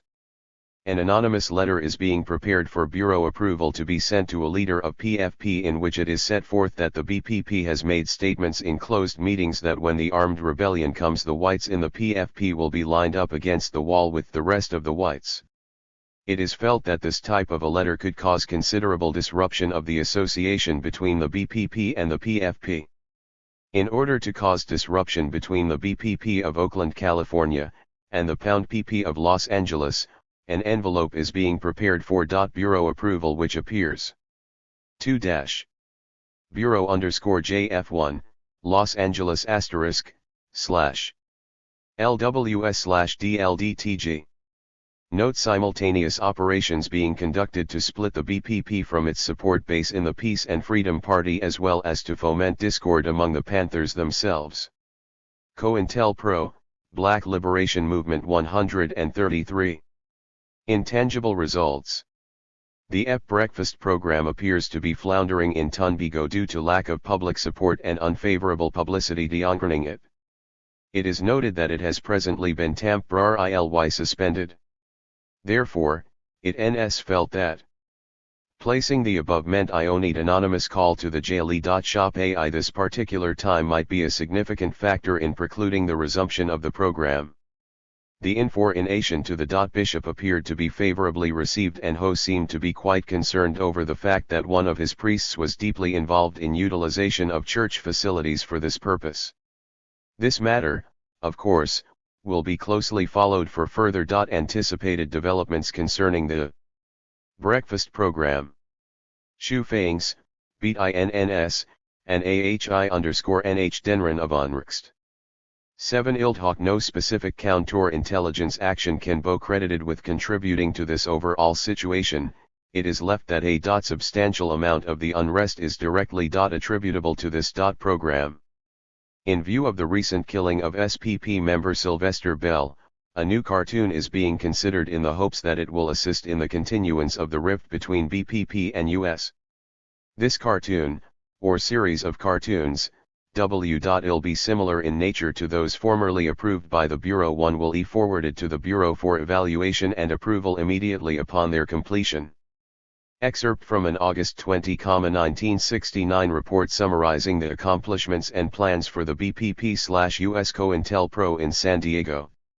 On January 17, 1969, these tactics bore their malignant fruit when Los Angeles BPP leaders Al Prentice, Bunchy Carter and John Huggins were shot to death by U.S. members George and Joseph Steiner, and Claude Hubert, in a classroom at UCLA's Campbell Hall. Apparently at the FBI's behest, the Los Angeles Police Department followed up by conducting a massive raid. 75 to 100 SWAT-equipped police participated, on the home of John Huggins' widow, Erica, on the evening of his death, an action guaranteed to drastically raise the level of rage and frustration felt by the Panthers assembled there. The police contended that the rousting of Erica Huggins and other surviving law BPP leaders was intended to avert further violence, a rationale which hardly explains why during the raid a cop placed a loaded gun to the head of the Huggins' 6-month-old baby, laughed and said, "You're next, 84. In the aftermath, Southern California COINTELPRO specialists assigned themselves a good measure of credit for these accomplishments, and proposed distribution of a new series of cartoons, including the accompanying examples, to indicate to the BPP that the U.S. organization feels they are ineffectual, inadequate, and riddled with graft and corruption. 85. The idea was approved and, as is shown in the accompanying excerpts from an August 20, 1969 report by the San Diego SAC to Hoover, obtained similar results. 134. SAC, Newark. D-JC or, FBI/30 and FB, Counterintelligence Program K Black Nationalist, Hate Groups Racial Intelligence Black Panther Party. Re-Enclate September 18, 69. Authority is granted Newark to mail the cartoon submitted in referenced letter. The cartoon, which was drawn by the Newark office, is satisfactory and needs no duplication. In reproducing this cartoon, Newark should ensure that the paper and envelopes used do not contain any traceable markings. When mailing this cartoon, care should be taken so that the Bureau is not disclosed as the source and strict security is maintained. Newark should advise of any results received from this mailing. COINTELPRO, Black Liberation Movement 135. Among the /Z tangible results which the SAC found to be directly attributable to this program were shootings, beatings, and a high degree of unrest in the ghetto area. At another point, he noted that one of the shootings had resulted in the death of Panther Sylvester Bell at the hands of U.S. gunmen on August 14, and announced that, apparently on the basis of such a resounding success, a new cartoon is being considered in the hopes that it will assist in the continuance of the rift between the BPP and U.S. The Newark field office also joined in the act, as is attested by the accompanying October 2, 1969 memo from the SAC in that city to Hoover, and the cartoon which corresponds to it. Newark credited the COINTELPRO with 3 other Panther murders as of September 30, 1969, when it sent an anonymous letter to the local BPP chapter warning them to watch out, Karengaskaming, and listing a national box score of US 6 Panthers 086. While this seems to have been the extent of the fatalities induced through the COINTELPRO operation, a body count which in itself would not have proven crippling to either side of the dispute, such FBI activities did, as cultural nationalist leader Emory Baraka has pointed out, help solidify deep divisions within the radical black community as a whole which took years to overcome, and which effectively precluded the possibility of unified political action within the black liberation movement. 87. As has been noted elsewhere, one of the FBI's favorite tactics was to accuse the Panthers and other black nationalists of anti-Semitism, a tactic designed to destroy the movement's image among liberal and naive elements. Bureau interest in anti-Semitism grew during the summer of 1967 at the National Convention for a New Politics, when SNCC's James Forman and Rap Brown led a floor fight for a resolution condemning Zionist expansion. The convention's Black Caucus introduced the resolution, and SNCC emerged as the first black group to take a public stand against Israel in the Mideast conflict. 88. In New York, as is revealed in the accompanying September 10, 1969 memo, this assumed the form of sending anonymous letters to Rabbi Meir Kahane of the Neo-Fascistic Jewish Defense League in hopes that the embellishment of factual information within the missives might provoke Kahane's thugs to act against the BPP. Comparable methods were used in Chicago, where BPP leader Fred Hampton was showing considerable promise in negotiating a working alliance with a huge black street gang known as the Blackstone Rangers. As is demonstrated in the accompanying January 30, 1969 letter from Hoover to Marlon Johnson, the Chicago SAC, this threat prompted the local COINTELPRO section to propose and Hoover to approve, the sending of an anonymous letter to Ranger head Jeff Ford, falsely warning that Hampton had a hit out on him as part of a Panther plot to take over his gang. What the Bureau expected to result from the sending of this missive had already been outlined by Johnson in a memo to Hoover on January 10. It is believed that the may intensify the degree of animosity between the two. 136. Mat TTLGLR. Mar. U. F. United States Enmant. Memorandum. To Director, FBI DAP, September 10, 69. SAC, New York. Counterintelligence Program. Black Nationalist, Hate Groups. Racial Intelligence. Black Panther Party. Re-New York Report of Jewish Defense League. Racial Matters, Anyan File 157-3463, Bulletin Letter to New York, July 25, 69. Referenced report has been reviewed by the NYO in an effort to target one individual within the Jewish Defense League who would be the suitable recipient of information furnished on an anonymous basis that the Bureau wishes to disseminate and/or use for future counterintelligence purposes. New York is of the opinion that the individual within JEDL who would most suitably serve the above stated purpose would be Rabbi Meir Kahane, a director of JEDL. It is noted that Rabbi Kahane I's background as a writer for the New York newspaper Jewish Press would enable him to give widespread coverage of anti-Semitic statements made by the BPP and other black nationalist hate groups not only to members of JEDL but to other individuals who would take cognizance of such statements. In order to prepare a suggested initial communication from the anonymous source to Rabbi Kahane which would establish rapport between the two, it is felt that this contact should not be limited to the furnishing of factual information of interest to the Ams of JEDL because the NYO does not feel that JEDL could be motivated to act as called for in referenced Bureau letter if the information gathered by the NYO concerning anti-Semitism and other matters were furnished to that organization. Without some embellishment. Memo proposing anonymous letter to provoke conflict between the Jewish Defense League and the BPP. Text of letter appears on the next page. Groups and occasion forte to take retaliatory action which could disrupt the BPP or lead to reprisals against its THIRD-NP. Consideration has been given to a similar letter to the BPP alleging a ranger plot against the BPP leadership. However, it is not felt that this would be productive principally because the BPP is not believed to be as violence-prone as the Rangers, to whom violent type activity, shooting and the like, is second nature. The FBI's concern in the matter was not, as Hoover makes abundantly clear in his letter, that someone might be killed as a consequence of such disruptive. COINTELPRO, Black Liberation Movement 137. For example, it is felt that JEDL is aware of the majority of information concerning the factual views of the BPP and other black nationalist groups through public sources of information such as the BPP newspaper, the Black Panther, and to furnish such information from an anonymous source would either be dismissed by JEDL as trivial or attributed to some other party who may have an interest in causing JEDL to act against such groups as the BPP.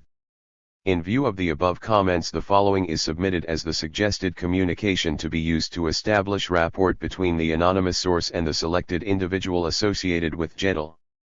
Dear Rabbi Kahapi, I am a Negro man who is 48 years old and served his country in the U.S. Army in WW2 and worked as a truck driver with the famous Red Ball Express in Gen. Eisenhower's army in France and Nazi Germany. One day I had a crash with the truck I was driving, a 2-ton truck, and was injured real bad. I was treated and helped by a Jewish army doctor named Rothstein who helped me get better again. Also, I was encouraged to remain in high school for 2 years by my favorite teacher, Mr. Katz. I have always thought Jewish people are good and they have helped me all my life. That is why I become so upset about my oldest son who is a Black Panther and very much against Jewish people. My oldest son just returned from Algiers in Africa where he met a bunch of other Black Panthers from all over the world. He said to me that they all agree that the Jewish people are against all the colored people and that the only friends the colored people have are the Arabs. I told my child that the Jewish people are the friends of the colored people, but he calls me a Tom and says I'll never be anything better than a Jew boy's slave. Last night my boy had a meeting at my house with 6 of his Black Panther friends. From the way they talked it sounded like they had a plan to force Jewish store owners to give them money or they would drop a bomb on the Jewish store.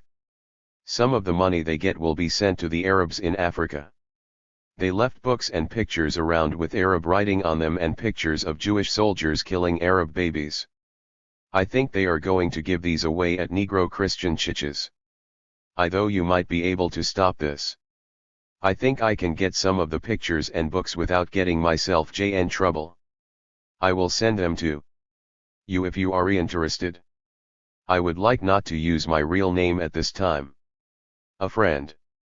It is further suggested that a second communication be sent to Rabbi Kahane approximately 1 week after the above described letter, which will follow the same format, but will contain as enclosures some BPP artifacts such as pictures of Bobby Seale, Eldridge Cleaver, a copy of a BPP newspaper, etc. It is felt that a progression of letters should then follow, which would further establish rapport with the Jedel and eventually culminate in the anonymous letter writer requesting some response from the Jedel recipient of these letters. 138. FCAC. Chicago, January 30, 69 1Y. Director, FB1// Counterintelligence Program. Black Nationalist, Hate Groups. Racial Intelligence. Black Panther Party. Ruralite, January 13, 69. Authority is granted to oil anonymous letter to Jeff Fort, as suggested in Roulette, in care of the First Presbyterian Church, AAOI South Clombark, Chicago, Illinois. Utilize a commercially purchased envelope for this letter and ensure Tliatli mailing is not traced to the source. Advise the Bureau of any results obtained by the above mailing. Jeff Fort is the leader of the Blackstone Rangers, a black extremist organization. Chicago advises that so long as Fort continues as the leader of the Rangers, a working arrangement between the BPP and the Rangers may be effected on Ranger 10s. Chicago has recommended the anonymous mailing of the following letter in anticipation that its receipt by J. Fort will intensify the degree of animosity existing *J*I between these two black extremist organizations, FI. Brother Jeff's R. I've spent some time with some Panther friends on the west/side lately and I know what's been going on. The brothers that run the Panthers blame you for blocking their thing and there's supposed to be a lilt out for you. I'm not a Panther, or a Ranger, just black. From Oliat I see these Panthers are out for themselves, not black people. I think you ought to know Oliat they're up to. I knew Oliat I'd do if I was you. You might hear from me again. A black brother I could don't emo *1. IL. 2. I. Letter authorizing sending of bogus letter to Chicago gang leader Jeff Fort in hopes that it will provoke violent retaliation against city BPP head Fred Hampton. Activities, but that a properly nondescript envelope be employed in the mailing of the bogus letter in order that any tangible results obtained could not be traced back to the Bureau. 89 similar tactics were employed to block or destabilize. COINTELPRO, Black Liberation Movement 139. Floor plan of Hampton's apartment provided by FBI infiltrator William O'Neill in order to pinpoint targets during the Panther leader's assassination.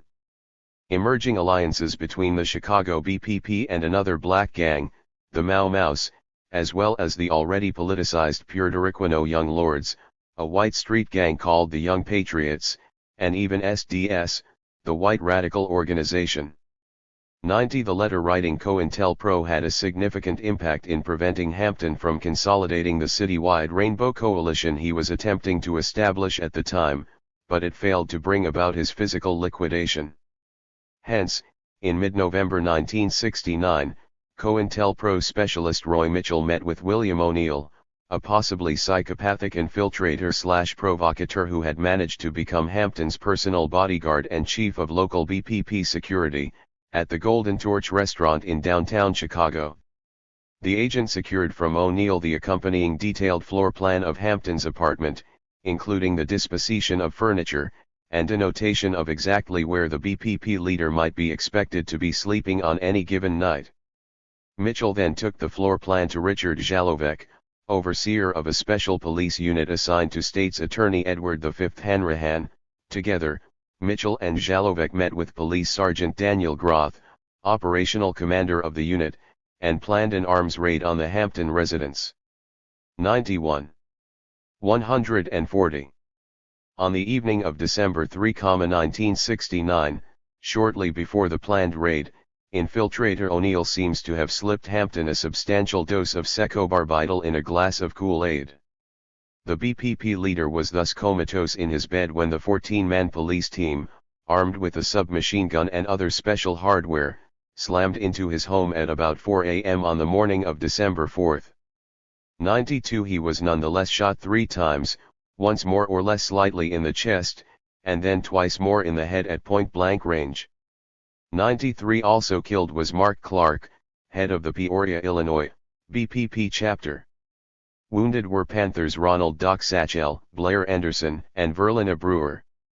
Panthers Deborah Johnson, Brenda Harris, Louis Trulock, and Harold Bell were uninjured during the shooting.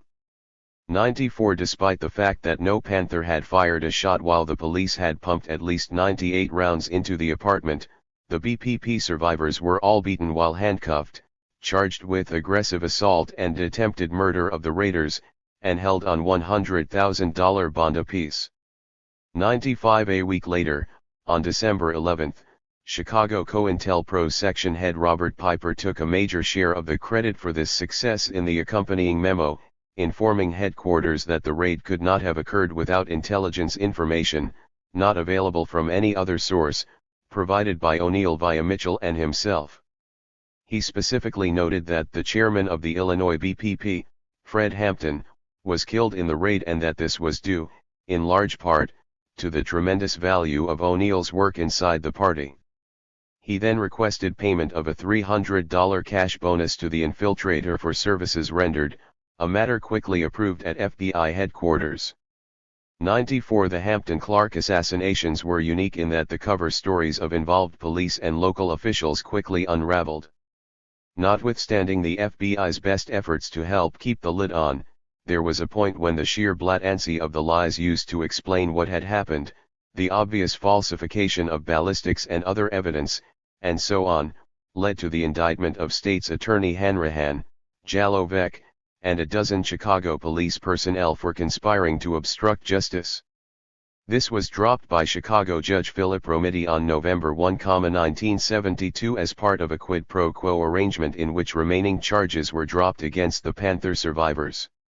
The latter then joined the mothers of the deceased in a $47 million civil rights suit against not only the former state defendants, but a number of Chicago police investigators who had cleared the raiders of wrongdoing, and the FBI as well. 97 The Bureau had long since brought in ace COINTELPRO manager Richard G. Held, who replaced Marlon Johnson as Chicago SAC, in order to handle the administrative aspects of what was to be a monumental attempted cover-up. But even his undeniable skills in this regard were insufficient to gloss over the more than 100,000 pages of relevant Bureau documents concerning Hampton and the Chicago BPP he claimed under oath did not exist. Finally, after years of resolute perjury and information set $orth in Chicago letter and letterhead memorandum of 11/21 / 69, reflects legally purchased firearms in the possession of the Black Panther Party were stored at 2337 West Monroe Street, Chicago. A detailed inventory of the weapons and also a detailed floor plan of the apartment were furnished to local authorities. In addition, the identities of BPP members utilizing the apartment at the above address were furnished. This information was not available from any other source and subsequently proved to be of tremendous value in that it subsequently saved its jury and possible death to police officers participating in a raid at the address on the morning of 12/4/G9. The raid v.as based on the information furnished by informant * during the resistance by the BPP members 51 The time of the raid, the chairman of the Illinois chapter, BPP, Fred Hahptoif, was killed and a BPP loader from Peoria, Illinois, was also killed. A quantity of weapons and ammunition / were recovered. It is felt that this information is of considerable value in consideration of a special payment for informant requested in RC Chicago letter. 1. CHICAG. Airtel recommending cash bonus be paid infiltrator O'Neill for services rendered in the Hampton-Clark assassinations. The money was quickly approved. Stonewalling by the FBI and Chicago police, as well as directed acquittals of the government defendants by U.S. District Judge J. Sam Perry, People's Law Office attorneys Flint Taylor, Jeff Haas, and Dennis Cunningham finally scored. In November 1982, District Judge John F. Grady determined that there was sufficient evidence of a conspiracy to deprive the Panthers of their civil rights to award the plaintiffs $1.85 million in damages. 8. The Hampton-Clark assassinations were hardly an isolated phenomenon. 4 days after the lethal raid in Chicago, a similar scenario was acted out in Los Angeles. In this instance, the FBI utilized an infiltrator named Melvin Cotton Smith who, like O'Neill, had become the chief of local BPP security. Like O'Neill, Smith provided 142. The Bureau with a detailed floor plan, albeit, in the form of a cardboard mock-up rather than a mere diagram, of the BPP facility to be assaulted. 40 men from the LAPD SWAT squad were employed, along with more than 100 regular police as backup in the 5:30 a.m. attack on December 8, 1969. This time, however, the primary target, LA Panther leader Elmer Geronimo Pratt, was not in his assigned spot. Unbeknownst to the police, he had decided to sleep on the floor alongside his bed on the night of the raid. Consequently, the opening burst of gunfire which was apparently supposed to kill him missed entirely. Another major difference between the events in Chicago and those in LA was that, in the latter, a sufficient number of Panthers were awake when the shooting started to mount an effective resistance. 100. The Panthers chose to defend themselves, and for 4 hours they fought off the police, refusing to surrender until press and public were on the scene. 6 were wounded. 13 were arrested. Miraculously, none of them were killed. 101. As in Chicago, the raiders were headed, not by a SWAT or regular police commander, but by a coordinator of the local police Red Squad. The Los Angeles raid was led by Detective Ray Callahan, a ranking member of the LAPD Criminal Conspiracy Section, a Panther-focused subversives unit tightly interlocked with the local FBI COINTELPRO section, headed by Richard Wallace Held, son of Chicago SAC Richard G. Held. 102. Also as in Chicago, the Panthers were immediately charged with assaulting the police, an accusation which received considerable media play until it was quietly dropped when the matter was finally decided by a jury. And the defendants acquitted on December 23, 1971. 103. Pratt, meantime, spent a solid 2 months in the LA County Jail in the wake of the firefight, until his $125,000 bond money could be raised. 104. As the U.S. Attorney in San Francisco put it at the time, pointing to a special Panther unit created by the Justice Department specifically to assist federal/local cooperation in containing the Black Liberation Movement, whatever they say they're doing, they're out to get the Panthers. 105. Hence, although many anti-Panther actions around the country appeared to be purely local police initiatives, most were actually coordinated by the FBI's COINTELPRO operatives in each locality. By 1969, a uniform drumbeat of anti-BPP repression was readily apparent across the nation. From April to December 1969, police raided Panther headquarters in San Francisco, Chicago, Salt Lake City, Indianapolis, Denver, San Diego, Sacramento, and Los Angeles, including 4 separate raids in Chicago, 2 in San Diego and 2 in Los Angeles. Frequently Panthers were arrested during these raids on charges such as illegal use of sound equipment, harboring fugitives, possessing stolen goods and flight to avoid prosecution, and later released. In September 1969, alone, police across the nation arrested Panthers in 46 separate incidents. Police raids frequently involved severe damage to Panther headquarters. Thus during a raid in Sacramento in June 1969, in search of COINTELPRO, Black Liberation Movement 143. An alleged sniper who was never found, police sprayed the building with tear gas, shot up the walls, broke typewriters, and destroyed bulk food the Panthers were distributing free to ghetto children. Sacramento Mayor Richard Marriott said he was shocked and horrified by the shambles he reported police had left behind. During raids on Panther headquarters in Philadelphia in September 1970, police ransacked the office, ripped out plumbing and chopped up and carted away furniture.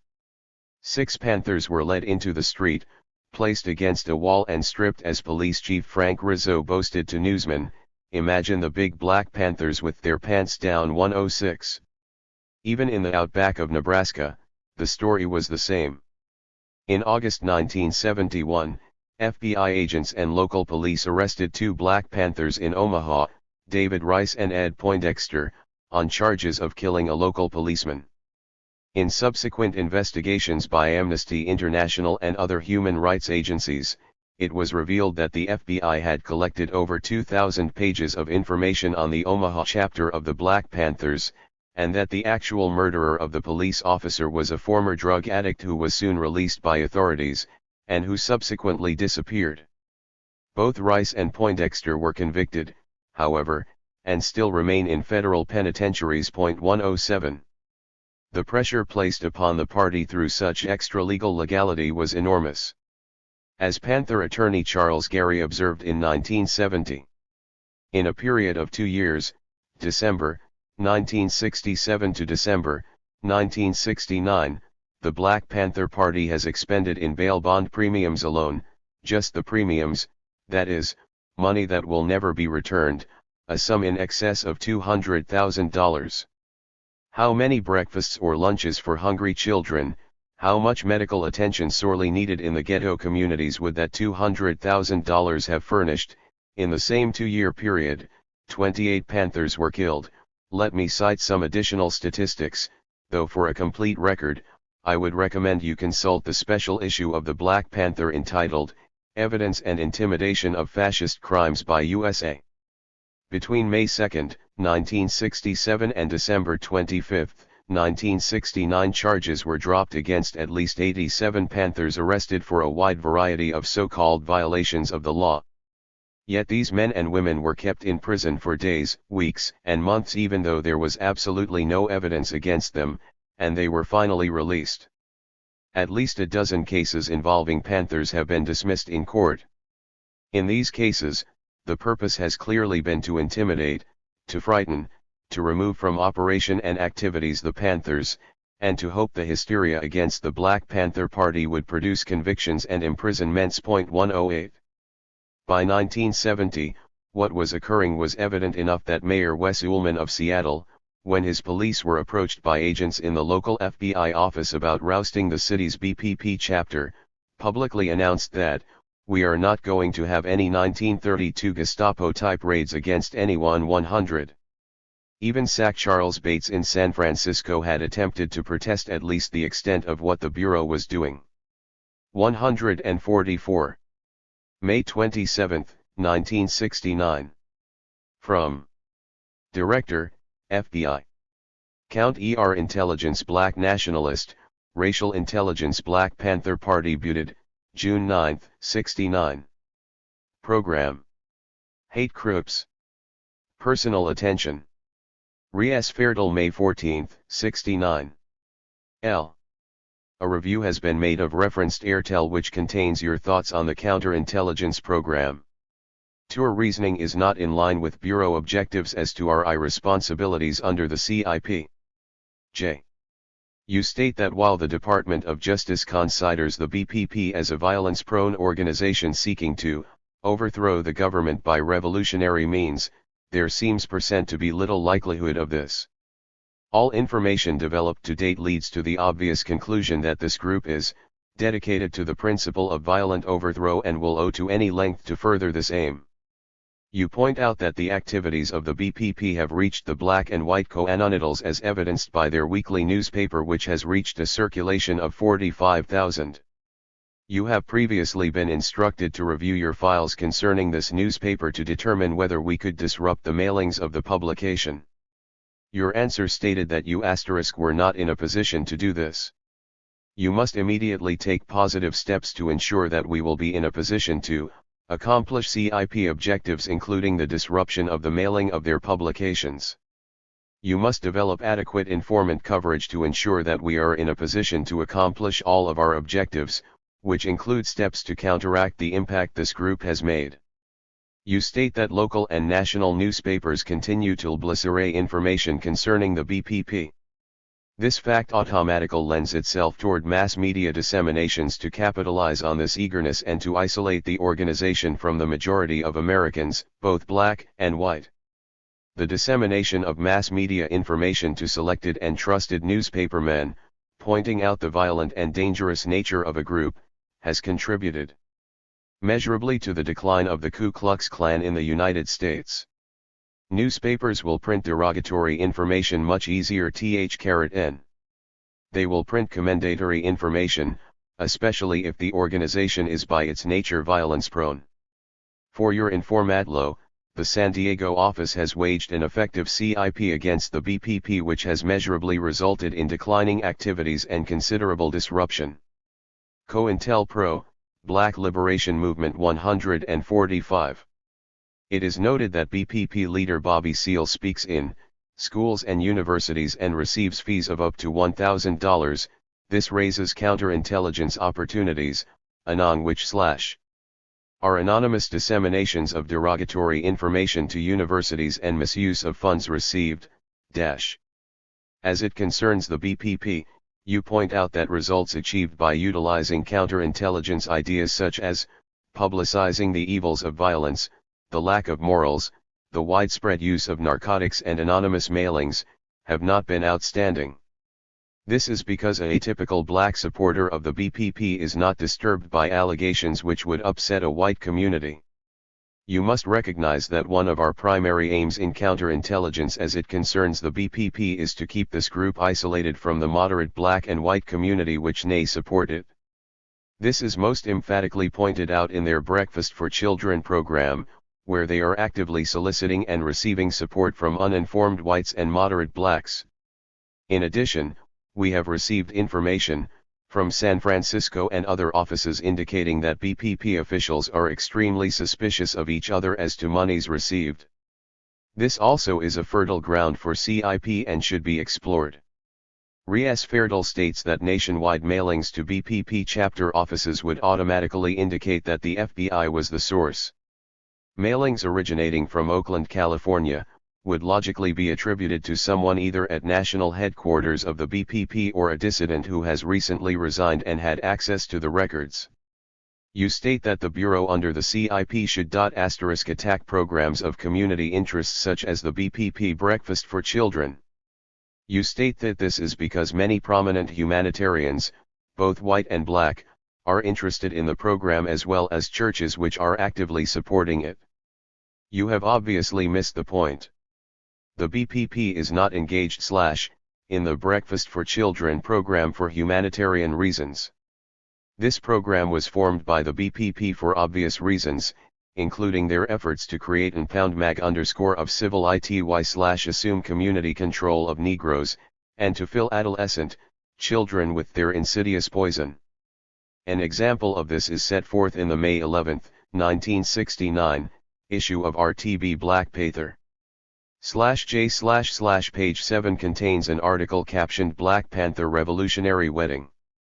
The article points out that two members of the Panthers were married at a church in Oakland, California, which is participating in the breakfast program. The crowd consisted mostly of Panther members and children from the breakfast program. Instead of a Bible, Bobby Seale used the four Red Book quotations from Ch. Ailman Mao Zedong to perform the marriage. After the ceremony, the children sang "We Want a Pork Chop Off the Pig." The CIP in the San Francisco office must be re-evaluated. Ring the re-evaluation, give thorough consideration to the adequacy of the personnel assigned. Ensure that you are utilizing the best personnel available in this program. Advise the Bureau of the results of your re-evaluation by June 9, 1969 *. Airtel from J. Edgar Hoover reprimanding the San Francisco office for its lack of vigor in pursuing COINTELPRO operations against the BPP. 146. To the Panthers. For his trouble, Bates received the accompanying May 27, 1969 Airtel from Hoover informing him that he had obviously missed the point and that his outlook was not in line with Bureau objectives.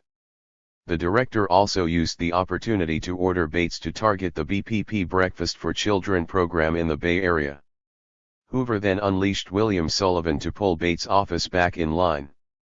Sullivan gave Bates 2 weeks to assign his best agents to the COINTELPRO desks and get on with the task at hand, eradicate Serve the People programs. Sogain, Cohendet, and the other 4 agents assigned to the BPP squad supervised the taps and bugs on Panther homes and offices, mailed a William F. Buckley, Jr., column on the Panthers to prominent citizens in the Bay Area, tipped off San Francisco Examiner reporter Ed Montgomery to Huey Newton's posh Oakland apartment overlooking Lake Merritt, disrupted the Breakfast for Children program in the notorious Haight-Ashbury district and elsewhere by spreading a rumor that various personnel in national headquarters are infected with venereal disease / tried to break up Panther marriages with letters to wives about affairs with teenage girls, and assisted with a plan to harass the Panthers' attorney Charles Gary. They carried out dozens of other counterintelligence operations as well. 110. As should be obvious from the Rice, Poindexter, and other cases already mentioned, spurious criminal prosecution was a favorite tactic used in neutralizing the BPP leadership. For instance, in 1969 Black Panther chairman Bobby Seale was charged along with 7 other Chicago conspiracy defendants, although he had only the most tangential connection with the demonstrations during the Democratic Convention in Chicago during August of 1968, having been flown in at the last moment as a substitute speaker, given 2 speeches and left 111. Predictably, the charges came to nothing, but not before Seale was denied the right to represent himself at trial, and the country was treated to the spectacle of a major Panther leader bound to his chair and gagged in open court. 112. Meanwhile, on August 21, 1969, before the Chicago trial even began, Seale was arrested in California in connection with the alleged New Haven, Connecticut torture slaying of Alex Rackley, a Panther recruit from New York. 11 other Panthers were indicted as well. 113. The main witness against Seale and the others turned out to be one of the defendants, George Sams, a police infiltrator and former psychiatric patient who had worked his way into a position in the Panther security apparatus before being expelled from the party by Seale. 114. As it turned out, Sams had accused Rackley of being an informer and had himself carried the badjacketing effort through a week-long interrogation during which the young recruit was chained to a bed and scalded with boiling water. Sams had then killed him, dumping the body in a swampy area where it was soon discovered by fishermen. 115. In the aftermath, one New Haven Panther, Warren Kimbrough, pled guilty to COINTELPRO, Black Liberation Movement. 147. Second-degree murder, not for having killed Rackley, but for not having prevented his death, he was sentenced to life in prison.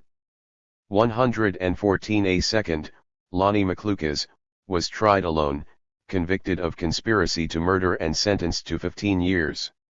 117. Sams, the actual killer, was also eventually given a life sentence, despite his various police connections. 11. Although it was plain that the culprits in this ugly matter had been dealt with, even New Haven Police Chief James Effingham stated publicly that there was no evidence that Bobby Seale had been involved in Rackley's death. 11.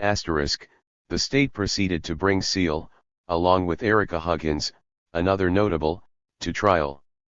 Apparently, the hope was that the earlier confession and convictions would have tempered public sentiment against the BPP to such an extent that these defendants would be found guilty on the basis of party membership alone. In this the government was disappointed when the jury in the trial was ready to acquit Seale, but 2 jurors refused to vote for acquittal unless was convicted. Ordered both cases dismissed when the jury reported it was hopelessly deadlocked. 120. State apologists promptly claimed justice had been served, but by then Seale had served more than 2 years in maximum security lockup without bail, much of it in solitary confinement, without ever having been convicted of anything at all, and was never really able to resume Lou's former galvanizing role in the party. 121. While this was going on, in August 1969, 3 Black Panthers were arrested while riding in a car with a New York City undercover agent, Wilbur Thomas, and charged with a variety of offenses including conspiracy to rob a hotel, attempted murder of a policeman and illegal possession of weapons. During the trial, it developed that Thomas had supplied Thikar, had drawn a map of the hotel, the only tangible evidence tying the Panthers to the robbery scheme, and had offered to supply the guns. The Panthers were eventually convicted only of a technical weapons charge, based on the fact that a shotgun, which the Panthers said had been planted by Thomas, was found in the car 122.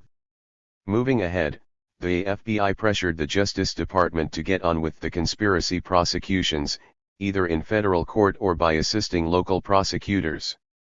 123. One result was that, in May 1971, the so-called THIRD-21 were acquitted in New York quantity of charges of having conspired to bomb department stores, blow up police stations and murder policemen. A number of the defendants had been held in jail for over 2 years under $100,000 bails. 124. This was the 10% cash requirement associated with total bonds of $1 million per defendant, making their aggregate bond a staggering $21 million. They had been indicted on April 2, 1969, largely on the basis of accusations tendered by 3 police infiltrators, Eugene Roberts, Carlos Ashwood, and Ralph White. Their testimony literally fell apart in court. 123. The jury deliberated less than an hour in acquitting the defendants of all 156 charges levied against them by New York County District Attorney Frank Hogan and Assistant District Attorney Joseph 148. A. Phillips on the basis of evidence provided by New York police officers and FBI agents. 126. But, as had been the case with Seal, the Panther 21 had been held under maximum security conditions, many in solitary confinement, for months on end, even though they were ultimately shown to have been innocent of the accusations leveled against them. 127. The New York BPP chapter virtually disintegrated during the extended mass incarceration of its entire leadership. By the beginning of 1970, the Black Panther Party had been severely damaged by arrests, trials, shootouts and police and FBI harassment which had jailed, killed, or exiled most of the top leadership of the party. Nevertheless, in March 1970, the FBI initiated what the Senate Intelligence Committee has labeled a concerted program to drive a permanent wedge between 2 factions in the party, one supporting Eldridge Cleaver, and the other supporting Newton, then still in jail. 128. As can be seen in the accompanying May 14, 1970 memo from George C. Moore to William C. Sullivan, this was approached in a quite deliberate fashion through the use of forged and/or anonymous letters and the like. And, as is brought out clearly in the accompanying September 16, 1970 airtel from the director to 3 Sachs, the Bureau considered it immaterial whether facts exist to substantiate the sorts of charges it was introducing into the BPP communications network.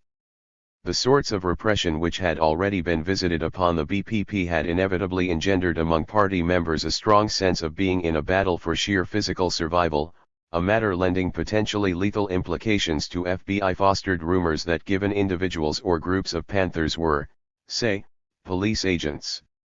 That Hoover and his men were well aware these sorts of tactics could have fatal results for at least some of those targeted is readily discernible on the second page of the September 16 airtel. As may be seen rather plainly, Hoover disapproved the sending of a particular anonymous letter only because, if it were traced back to its source, its wording might place the Bureau in the position of aiding and abetting in a murder by the BPP. His instructions were simply to reword the letter in such a way as to accomplish the same result while leaving the FBI a window of plausible deniability in the event a homicide did in fact result. While there is no evidence that David Hilliard ever actually responded to COINTELPRO manipulation by attempting to have Newton killed, murders did result. Robert Weaver, a Clea Verite, was shot dead on a Harlem street corner in early March. A month later persons unknown entered the Queens County office of the Black Panther Party, a Newtonite enclave, bound up Samuel Napier, circulation manager of the Black Panther, taped his eyes and mouth, laid him face down on a cot, and shot off the back of his head. 129. At least 3 other murders, all in California, seem likely to have been directly related to this aspect of the FBI's anti-BPP COINTELPRO. These were the execution of Law BPP member Fred Bennett at some point in early 1970, Sandra Lane Red Pratt in LA on January 13. COINTELPRO, Black Liberation Movement 149. To Mr. V.C. Sullivan Haight, May 14, 1970. From TGC MU. Subject Counterintelligence Program Buck Nationalist, Hate Groups Racial Intelligence. Blah. The law to recommend that the Counter-Intel 11 Fence Program against black extremists be continued. The counterintelligence program against black extremist organizations and individuals was initiated August 25, 1967, and on March 4, 1968, it was expanded iron 27 to 42 participating field divisions. The goals of this program are to prevent violence by black extremists, to prevent the growth and/or unification of extremist groups, and to prevent extremist groups from gaining respectability in the Negro community. Some of the excellent results of counterintelligence action during the past year are see out below: to create friction between Black Panther Party leader Eldridge Cleaver in Algiers and BPP headquarters, a spuric letter concerning an internal dispute was sent Cleaver, who I accepted it as genuine. As a result, the international staff of the BPP was neutralized when Cleaver fired most of its members. Bureau personnel received incentive awards from the director for this operation.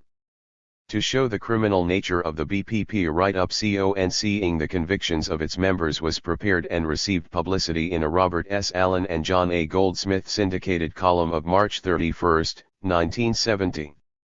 Previously we exposed the BPP Breakfast for Children program in these writers' * column of June 14, 1969. Articles concerning the BPP based on information furnished a news media source in Mississippi resulted in the closing of a BPP chapter in Cleveland, Mississippi.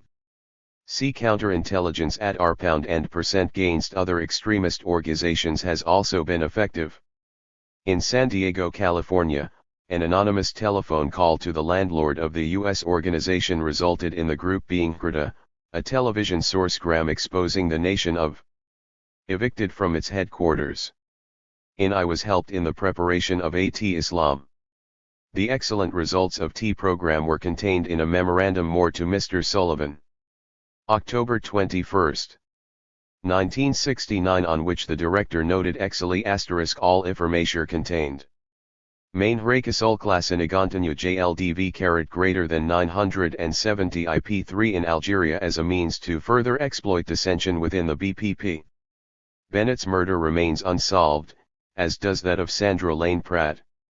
Such atrocities cannot be separated from the FBI's intervention to exacerbate the Newton-Cleaver split, a COINTELPRO initiative which was by then in full swing, as was made clear in a January 1, 1971 teletype from the San Francisco SAC to Hoover.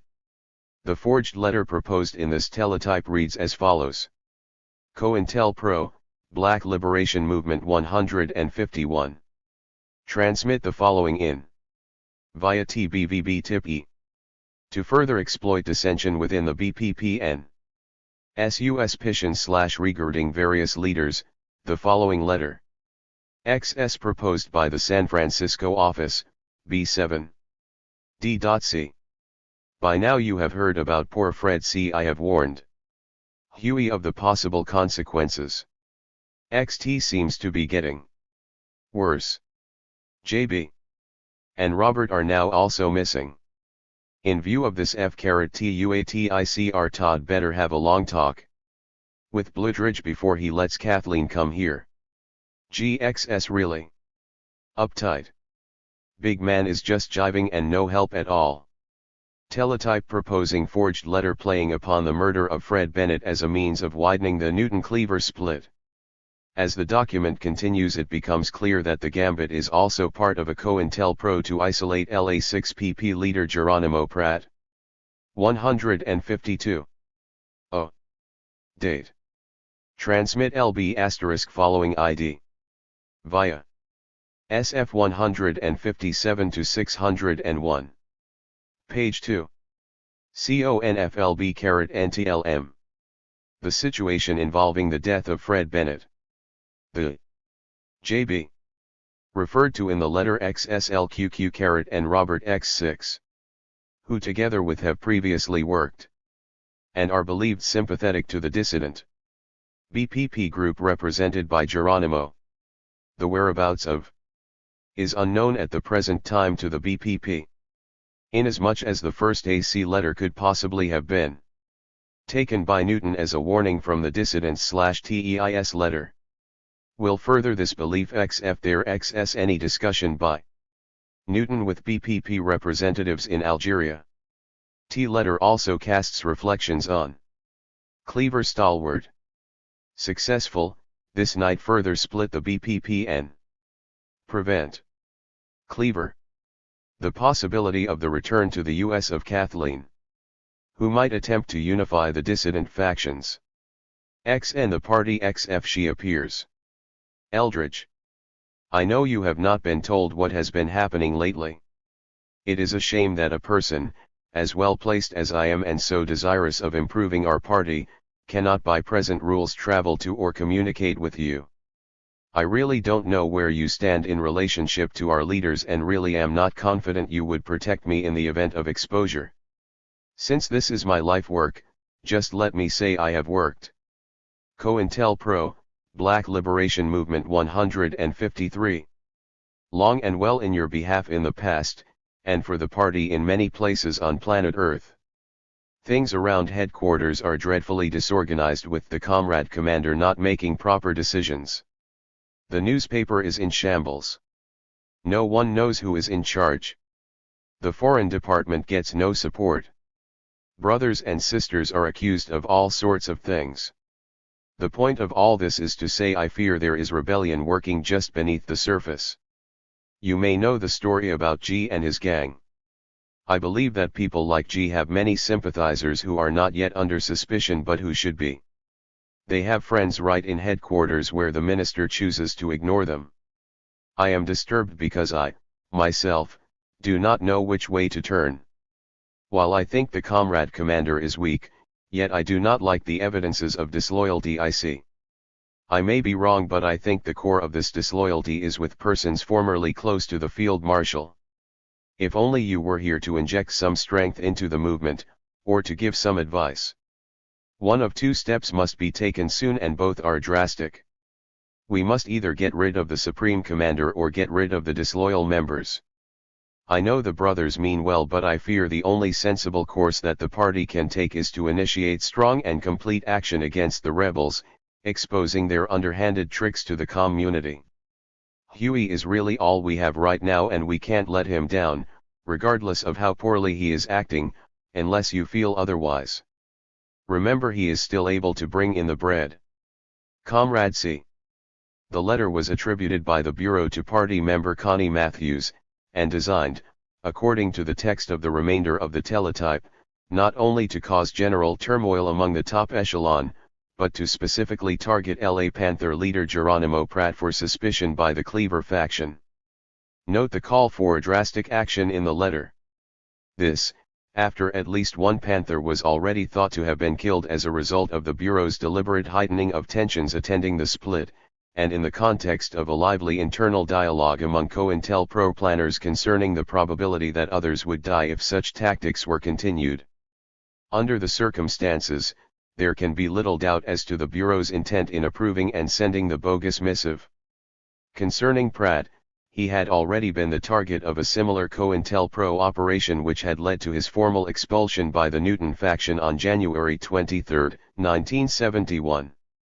131 This earlier operation, handled by LA COINTELPRO section head Richard W. Held and two subordinates, Richard H. Bloeser and Brendan Cleary, included the high-priority targeting of Pratt, as one of the 100-odd key activists selected for inclusion in the Bureau's Black Nationalist photo album, and LABPP associate John William Washington for discrediting as part of the overall strategy to deny unity of action to the Panthers. 154. United States G. Date, January 28, 70. Sunjur Counterintelligence Program I am Black Rationalist, Rate Groups Racial Intelligence BPPRI. Los Angeles Alcatel and letterhead memorandum to the Bureau dated November 28, 69, entitled Black Panther Party, RM, BPP, San Francisco letter to the Bureau dated December 4, 69, and Los Angeles letters to the Bureau dated December 11, 69 and 1/15/70.pjl. Copy each leaflets. Enclosed for the Bureau and San Francisco are one of two hand-prepared proposed counterintelligence numbered 1 and 2 FOI * reference. Bureau approval is requested in the creation of an anonymous paper underground TO attack, expose, and ridicule the image of the BPP in the community and to foment mistrust and suspicion amongst the current and past membership, through publication and dissemination of information embarrassing to the BPP. Activities of the underground, initially to be referred to as the Los Angeles 3, therein identifying the source in a form of reference. RWH/VJH. MAR4. Underscore underscore underscore underscore underscore underscore underscore underscore underscore underscore underscore underscore underscore B//YUSS/RIN Rs Rondudrenlerfafen TLWP/RYRNJF. RI. 13D/L. Memo targeting Geronimo Pratt and his Lieutenant John William Long John Washington for neutralization, denying unity of action to the law BPP. Matter brought out in the accompanying January 28 memo and June 26, 1970 teletype from the SAC, Los Angeles, to the director. This tied to a second dimension of a campaign to neutralize the LA party leader. COINTELPRO, Black Liberation Movement 155. Lawyer IOST. Common to PANTH-ER rhetoric, would be prepared to suggest participation by active and PANT members of the Los Angeles Black Panther Party. The selection of the organization's name is an arbitrary one which lends itself to a future display of the group's growth if the response warrants. The necessity for the anonymity of the underground organization could be explained, if necessary, as an imperative precaution in view of the past acts of violence and retaliation executed by the LABPP. It is anticipated that this counterintelligence proposal could serve as one phase of a continuous attempt to deny unity of action / and the effort CF the LABPP by calling to question the actions of the organization and the legitimacy of its leadership. It one felt tint the production and distribution of these leaflets could be such that the identity of the FBI as the source of the proposed organization could be effectively concealed. In this respect, Bureau approval is requested in the preparation and dissemination of leaflets similar to the enclosed in the vicinities of 115 South Central, 9818 Anzac, and 1810 East 103rd Street locations, of BPP activities in Los Angeles. It would be the intention of the Los Angeles Division to distribute leaflet KO. 7 to 10 days following the introduction of leaflet number 1, as any follow-up should not only make the effort a topical one, but stimulate increased reaction within the Los Angeles BPP. Operation number 1 is designed to challenge the legitimacy of the authority exercised by EUER Gerard Pratt, BPP Deputy Minister of Defense for Southern California, and John William Washington, an active member of the BPP in Los Angeles.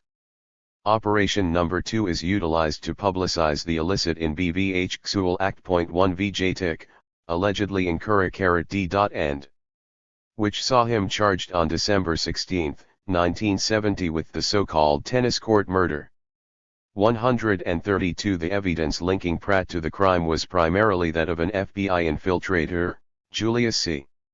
Julio Butler, who was to perjure himself during the ensuing trial by testifying that he had had no paid association with any police agency since joining the BPP. 133 At trial, the FBI also denied the existence of Elser's logs concerning its wiretapping and other electronic surveillance of the Panther National Headquarters in Oakland, a record which would have established that Pratt was in the San Francisco Bay Area, some 350 miles north of Santa Monica, on the evening the murder occurred. When the monitoring was later revealed, the Bureau claimed that its logs covering the 12-week period which might have exonerated Pratt had been lost. 134. The upshot of the Bureau's bat-jacketing COINTELPRO was that during the course of his trial, the 156. A. O. OINVBJLGATION. LA 157-3*36. It is noted that Pratt's photograph is included in the Black Nationalist photo album. For the information of the Bureau in view of Pratt 8 and expression of hatred toward law enforcement personnel in general, no consideration being given to Loka Pratt for the purpose of development as a PRI. It is noted, however, that constant consideration is given to the possibility of the utilization of counterintelligence treasures, with efforts being directed toward neutralizing Pratt as an effective BPP functionary. It is noted that the investigative period of this report overlaps that of referenced report in view of the fact that activities occurring prior to submission of referenced report were not reported until after submission of referenced report. This report 13 being classified confidential because it contains information furnished by sources of continuing value, and disclosure of these sources could result in their identification, thereby affecting the internal security of the United States. Leads Los Angeles. At Los Angeles, California, NIL continue to follow and report activities of Elmer Pratt in view of his being the BPP Deputy Minister of Defense. Teletype denoting Geronimo Pratt's inclusion in the Black Nationalist photo album, his refusal to cooperate with the FBI as a racial informant, and the Bureau's consequent intention to badjacket him. COINTELPRO, Black Liberation Movement 157. Target was isolated from the legal support which might have accrued from his former party associates, both within the Newton faction and, to some extent at least, the Cleaver faction as well. He was thus convicted, and sentenced to life imprisonment. 135. At present, he remains incarcerated at San Quentin. 135. An equally troubling case in New York involves another COINTELPRO target, Richard Dorabamore. A co-defendant in the Panther 21 case who believed Newton had ordered his assassination, Moore jumped bail, fled the country, and was acquitted in absentia in March 1971. Police officers arrested him 3 months later at an after-hours club in the Bronx, booking him as a John Doe.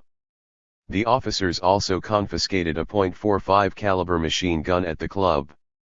When they discovered Moore's identity, they charged him with the attempted murder of 2 patrolmen who had been assigned to guard the Riverside Drive home of Panther 21 prosecutor Frank Hogan.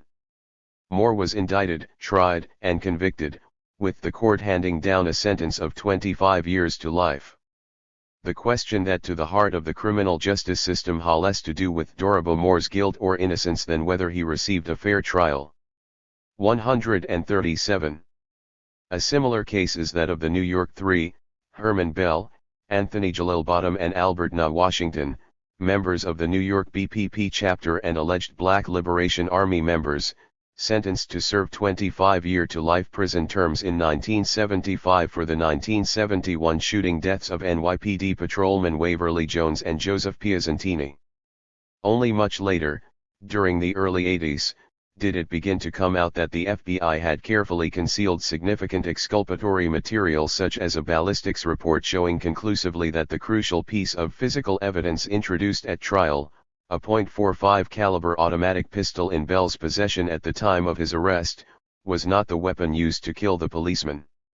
Suppressed Bureau documents also record that a key government witness, Reuben Scott, was first tortured and then offered a deal on a pending murder charge against him in exchange for his cooperation against the three in court.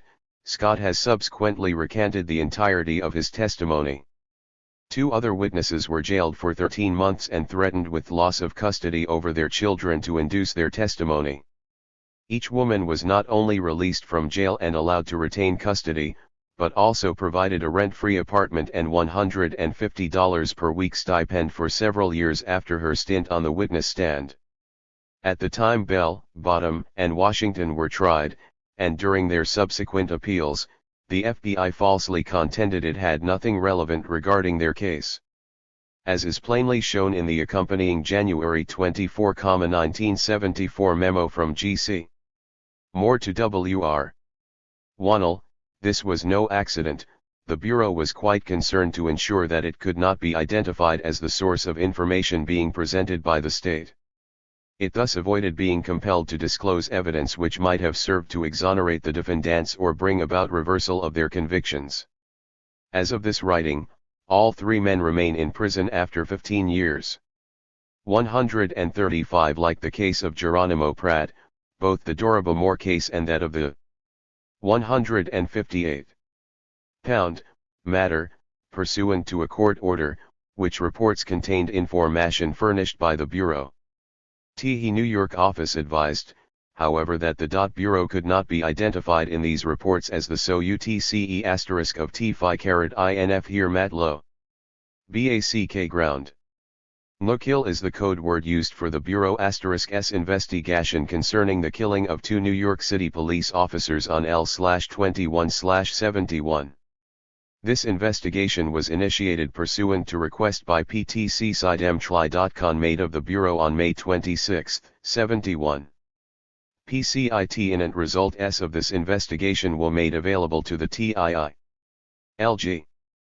The January 8, 74 issue of the New York Times reportio that New York State Supreme Court Justice Roberts ordered the prosecution in captioned Police QLES article, the overmost of we matter to make available any information contained in favorable co the defendants.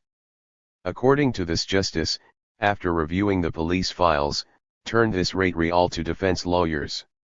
Queried the New York office as to whether any one of VNT information furnished to the defense attorney's original JD from Thursday wife of a famous Hollywood actor, an unidentified famous entertainer, and an employee of the Union Carbide Corporation, among others. 141 in each case, cointelpro actions were undertaken which would be an effective means of combating BPP fundraising activities among liberal and naive individuals. 142. Elsewhere, the FBI utilized the services of an infiltrator to have the Sacramento chapter of the BPP print a racist and violence-oriented coloring book for children. When the item was brought to the attention of Bobby Seale and other members of the Panther leadership, it was immediately ordered destroyed rather than distribute. Nonetheless, the Bureau mailed copies to companies, including Safeway Stores Incorporated, Mayfair Markets and the Jack in the Box Corporation, which had been contributing food to the party's Breakfast for Children program, in order to cause a withdrawal of such support. 143 In the same vein, anonymous letters were mailed to the parishioners and bishop of a San Diego priest, Father Frank Curran, who had been allowing the Panthers to use his church as a breakfast for children serving facility, in order that use of the church be withdrawn and Father Curran transferred to somewhere in the state of New Mexico for permanent assignment. 144. Considerable COINTELPRO attention was also focused upon the Black Panther newspaper because, as was observed by FBI headquarters in 1970, the BPP newspaper has a circulation of 139,000. It is the voice of the BPP, and if it could be 160. February 2, 71. 2. Sachs, Albany, Atlanta, Baltimore, Boston, Charlotte, Chicago, Cincinnati, Cleveland, Columbia, Dallas, Detroit, Indianapolis, Las Vegas, Los Angeles, Newark, New Haven, New Orleans, New York, Philadelphia, Pittsburgh, Portland, Richmond, Sacramento, San Francisco, Savannah, Seattle, Springfield, Tampa. WFO 1. Mr. W. C. Sullivan 1. Mr. J. P. Moore 1. Mr. C. D. Brannan. From, Director, FBI. Coded ELPRO MUSPU MATIFEXZ pound Q97-2/Hay estimate that in New York alone will exceed $10,000. 147. When such actions failed to engender the desired results, the San Diego field office came up with the idea of utilizing a stink bomb to close the paper's production facility. The San Diego SAC recommended using scatol, a chemical agent in powdered form, emits an extremely noxiously odor rendering the premises surrounding the point of application uninhabitable. 148. This plan also failed, probably because a burglary was required to carry it out, and agents could not achieve entry into the area utilized for production of the Black Panther. 149. Overall, the Bureau's counterintelligence offensive against this element of the free press was undertaken because, in the words of the SAC, New York realizes the financial benefits coming to the BPP through the sale of this newspaper. Continued efforts will be made to derive logical and practical plans to thwart this crucial BPP operation. 150. 164. The FBI has admitted that, during the COINTELPRO era proper, it ran some 295 distinct COINTELPRO operations against individuals and organizations which, using a broad definition, may be considered as part of the Black Liberation Movement. Of these, 233 were aimed at the BPP between 1967 and 1971. 151. The total number of fatalities resulting from these brutally illegal activities on the part of the nation's top law enforcement agency will probably never be known, nor will the number of years spent by innocent people railroaded into prison cells or the number of lives wrecked in somewhat more subtle ways.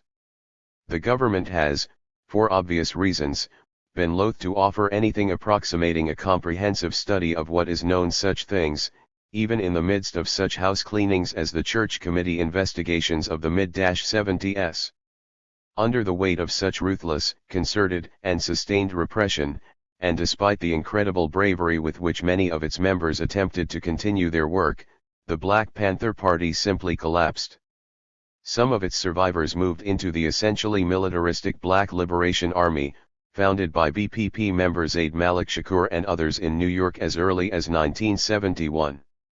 152. Many others dropped out of radical activism altogether. By 1974, although there was still an Oakland organization bearing the name, the BPP could no longer be considered a viable political force by any standard of measure. With it, whatever its defects may have been, passed the best possibility of Afro-Americans attaining some real measure of self-sufficiency and self-determination which has presented itself during the 20th century. Chapter 6. COINTELPRO, New Left. If or any group was organized on a national basis to subvert our society, then I think Congress should pass laws to suppress that activity. When you see an epidemic like this cropping up all over the country, the same kind of people saying the same kinds of things, you begin to get the picture that it is a national subversive activity, should be rounded up and put in a detention camp. Richard G. Kleindienst, U.S. Deputy Attorney General. 1969. The New Left was a primarily white, campus-based, initially non-Marxist oppositional movement which emerged in the aftermath of the 1950s repression of old left political formations such as the CPUSA. Beginning with the establishment of Students for a Democratic Society by a handful of college radicals including Al Haber and Tom Hayden during 1960–61, the New Left had by the end of the decade come to encompass a multiplicity of organizations and literally hundreds of thousands of participants. 1. Along the way it had engaged itself in a range of issues and activities including the pursuit of a vision of participatory democracy, support to civil rights and black liberation groups like SNCC and the BPP, socio-economic reform in the inner cities, transformation of the educational process, attempts to hammer out a new working class theory, anti-Vietnam War endeavors and, ultimately, a neo-Marxian form of anti-imperialism. 2. In his memoirs, COINTELPRO head William C. Sullivan claims that as of the spring of 1968, when an SDS-led student action closed prestigious Columbia University, we didn't know the New Left existed. 3.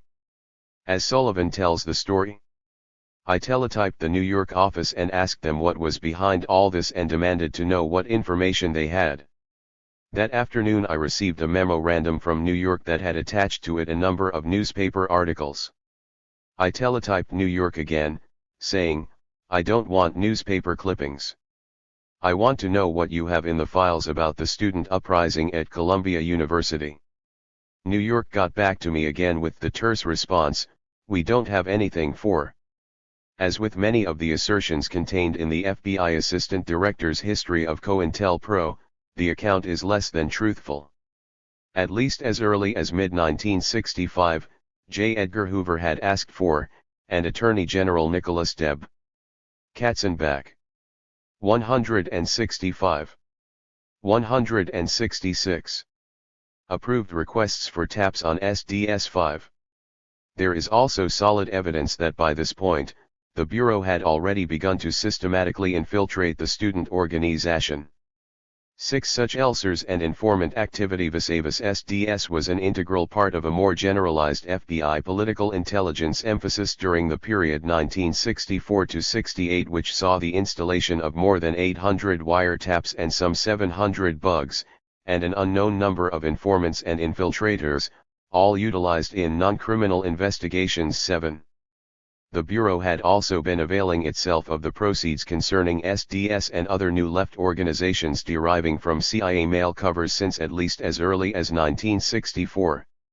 8. Far from the Bureau's being unaware of the New Left's existence until 1968, Hoover himself had gone on record in February 1966 describing SDS as one of the most militant organizations in the country and claiming that communists are actively promoting and participating in the activities of this organization. 9. The same sort of perspective prevailed, albeit in somewhat less pronounced fashion, with regard to other New Left individuals and organizations. Friends of SNCC. Actually, the Bureau's interest in the New Left had been lively since as early as 1961, when white activists, often referred to as Friends of SNCC, began to accompany that group's civil rights workers on freedom rides into the Deep South. The objective of the rides was to integrate public transportation facilities coming under interstate transport regulations in states such as Alabama, Mississippi, Louisiana, and Georgia, as well as to draw public attention to the Jim Crow laws still governing interracial affairs in the region and the lack of federal action to address the situation. 10. Kenneth O'Reilly recounts the performance of the FBI as the second of two buses arrived at Anniston, Alabama, about 60 miles from Birmingham, on May 13, 1961. The FBI watched as the second bus, the Trailways, pulled into Anniston within an hour.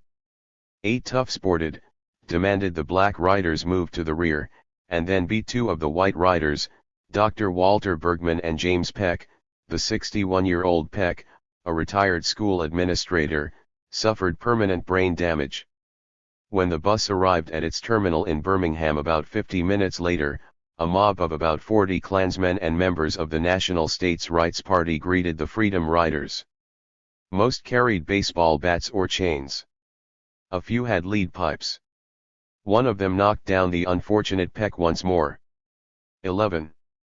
Although the Bureau had been aware of the planned violence for weeks in advance, the FBI did nothing to stop it and had actually given the Birmingham police details regarding the Freedom Riders' schedule, knowing full well that at least one law enforcement COINTELPRO, New Left 167. Officer relayed everything to the Klan 12. The Bureau, as journalist I.F. Stone observed at the time, live in cordial fraternity with the cops who enforce white supremacy. 13. More, the FBI had a paid employee, Gary Thomas Rowe, among the Klansmen who actually participated in the beatings administered at the Birmingham bus terminal. Such performance by the Bureau, which falsely claimed to be neutral and to lack enforcement jurisdiction in civil rights matters, remained consistent throughout the early 60s. 14. At best the FBI simply watched as activists were brutalized, at worst it assisted in orchestrating the brutalization. 15. At the same time the Bureau was actively foot-dragging in its responsibilities to protect civil rights workers engaged in efforts to secure such fundamental social prerogatives for black people as voting and using public restrooms. It was busily investigating the victims themselves. Under the pressure of events that began with the Freedom Rides and continued over the next 2 years, Hoover escalated FBI intelligence gathering activities.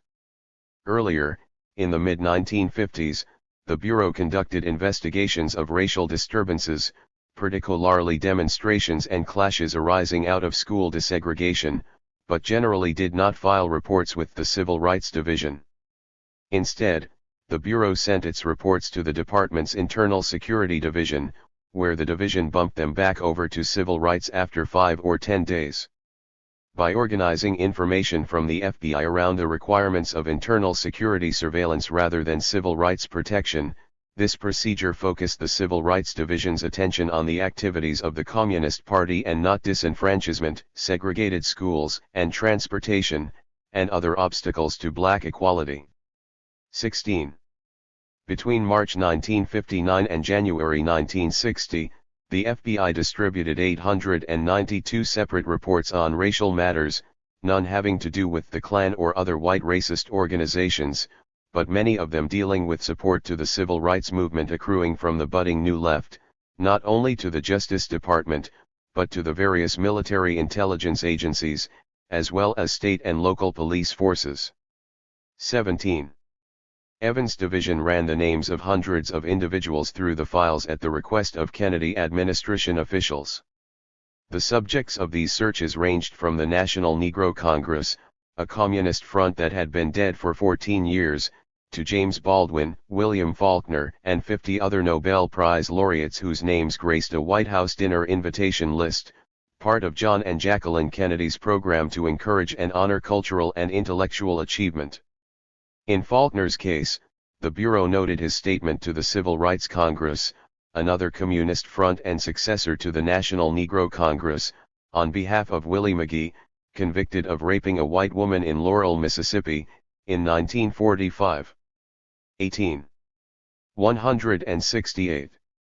Under such circumstances, it is hardly surprising that when 3 young activists, James Chaney, Michael Schwimmer, and Andrew Goodman, disappeared in Neshoba County, Mississippi on June 21, 1963, the FBI had active subversive files open on one of the 2 whites, Schwimmer, as well as Chaney, a 21-year-old black man. As it turned out, the 3 were in the area as part of a joint Mississippi Freedom Summer project being run by SNCC and CORE, registering voters in preparation for the sending of a black Mississippi Freedom Democratic Party delegation to the 1964 Democratic Convention in Atlantic City, a significant step toward dismantling the Jim Crow structure of the regular state party hierarchy. On the fateful morning, they had driven from CORE headquarters in the sizable town of Meridian, Mississippi to the village of Longdale in order to investigate the beatings of 3 local blacks and burning of the Mt. Zion Church by the Klan shortly before. On their return trip, they were arrested, ostensibly for speeding, by Neshoba County Deputy Sheriff Cecil Price and jailed in nearby Philadelphia, Mississippi.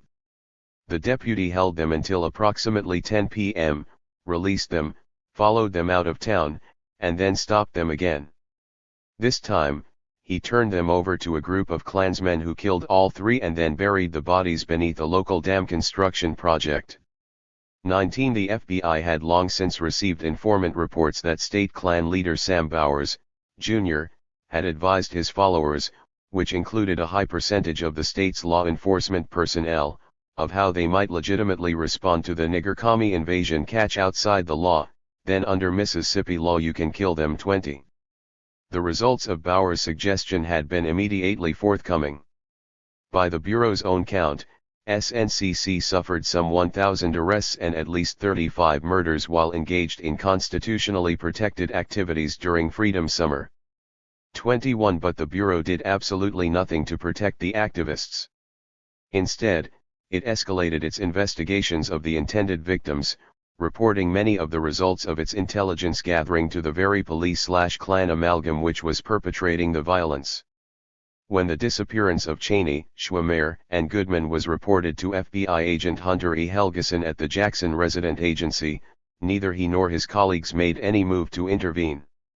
22. To the contrary, the FBI sole agent in Meridian, John Proctor, is known to have accepted an invitation to drink contraband liquor with Deputy Price on the afternoon following the murders. 23. It was more than 48 hours, after heavy Justice Department pressure had been exerted because the potential for major negative publicity attending the case had emerged, that New Orleans SAC Harry Maynor finally sent a mere 5 agents to see if we can find those guys. 24.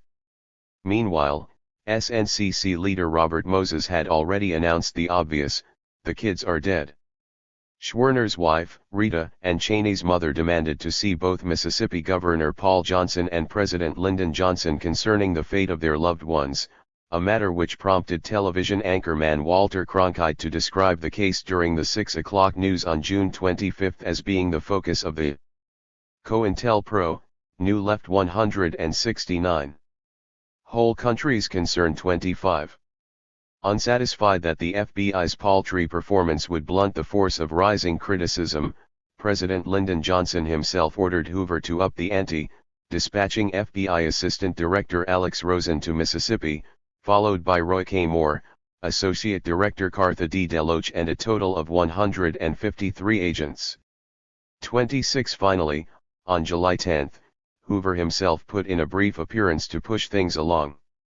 27. FBI Inspector Joseph Sullivan, who was named to head up the investigation in the field, ultimately commanded 258 agents and captioned his Operation Mayburn. While it may be true that Sullivan was well-intentioned, FBI agents resigned rather than go to Mississippi as part of the investigation, and those who did go could not overcome the Bureau's prior performance, its deference to the rule of white over black, and its indifference to the rule of law. 28. Most of the time was spent poking about in area swamps, trying to locate the bodies, a process which turned up several black corpses and parts thereof, including a torso clad in a Corps t-shirt. 29. The remains were finally found on August 4, after the Bureau promised immunity from prosecution and paid $30,000 to Delmar Dennis, one of the Klan participants in the murders. The Bureau, however, sandbagged even then, filing reports which contained no evidence which form the basis for an indictment for these murders. 30. As a result, on October 27, 1967, 7 of the 19 remaining murderers were convicted only of conspiring to deprive their victims of their civil rights and sentenced to serve 3 to 10 years in federal prison. Charges against the other 12 were dropped or they were acquitted altogether. As U.S. District Judge Harold Cox put it at the time of sentencing, they killed one nigger, one Jew, and a white man. I gave them what I thought they deserved. 31. The Bureau later claimed that, in the wake of Mayburn, a major COINTELPRO was mounted against the Klan. As William Sullivan put it, toward the end of the summer of 1964, Roy Wall, the special agent in charge of office, called me. I told Roy, let's destroy these fellows, just utterly destroy them. I trusted Roy, he was an outstanding agent. He said that in Mississippi there were 3 different Klan organizations and that we were in a position either to keep them separated and have them compete and fight with each other for support, or to merge them into one organization. I asked Roy, if we merge them into one, can you control it and if necessary destroy it? Roy said, yes, we can do that. I told him to go ahead and merge them, through the use of informants. From that time on, the Klan never again raised its head in Mississippi. 32. Sullivan's interpretation of events is novel, to say the least, insofar as each of the Mississippi Klan organizations were part of a much larger apparatus, all of which was heavily infiltrated by the FBI and presumably under Bureau control by the end. 170. Of 1964. The FBI claimed to have more than 2,000 informants, or some 20% of overall Klan membership across the South, by 1965. Yet, far from never again raising its head, the Klan continued to perpetrate considerable violence, in Mississippi and elsewhere, during the latter year. In his autobiography, friend of SNCC organizer Abby Hoffman described the situation in Macomb, Mississippi during the summer of 1965. The Ku Klux Klan was so strong they once held a rally in the middle of Route 80. Cars had to pass the meeting on side roads. It was hard to believe, but there they were, 200 white sheets, flaming cross, and all. Years ago, the Klan was no outmoded joke. A faceless nightmare. They were furnished by police with a list of our license plate numbers, and they patrolled the borders of each black community, gunning for organizers. Coon Huntin, the local whites called it, daily picket lines were scenes of vicious Klan beatings. Once I was thrown to the curb and kicked repeatedly. An FBI agent leaned over and asked sarcastically if my civil rights had been violated. No one ever got arrested except SNCC workers. 34.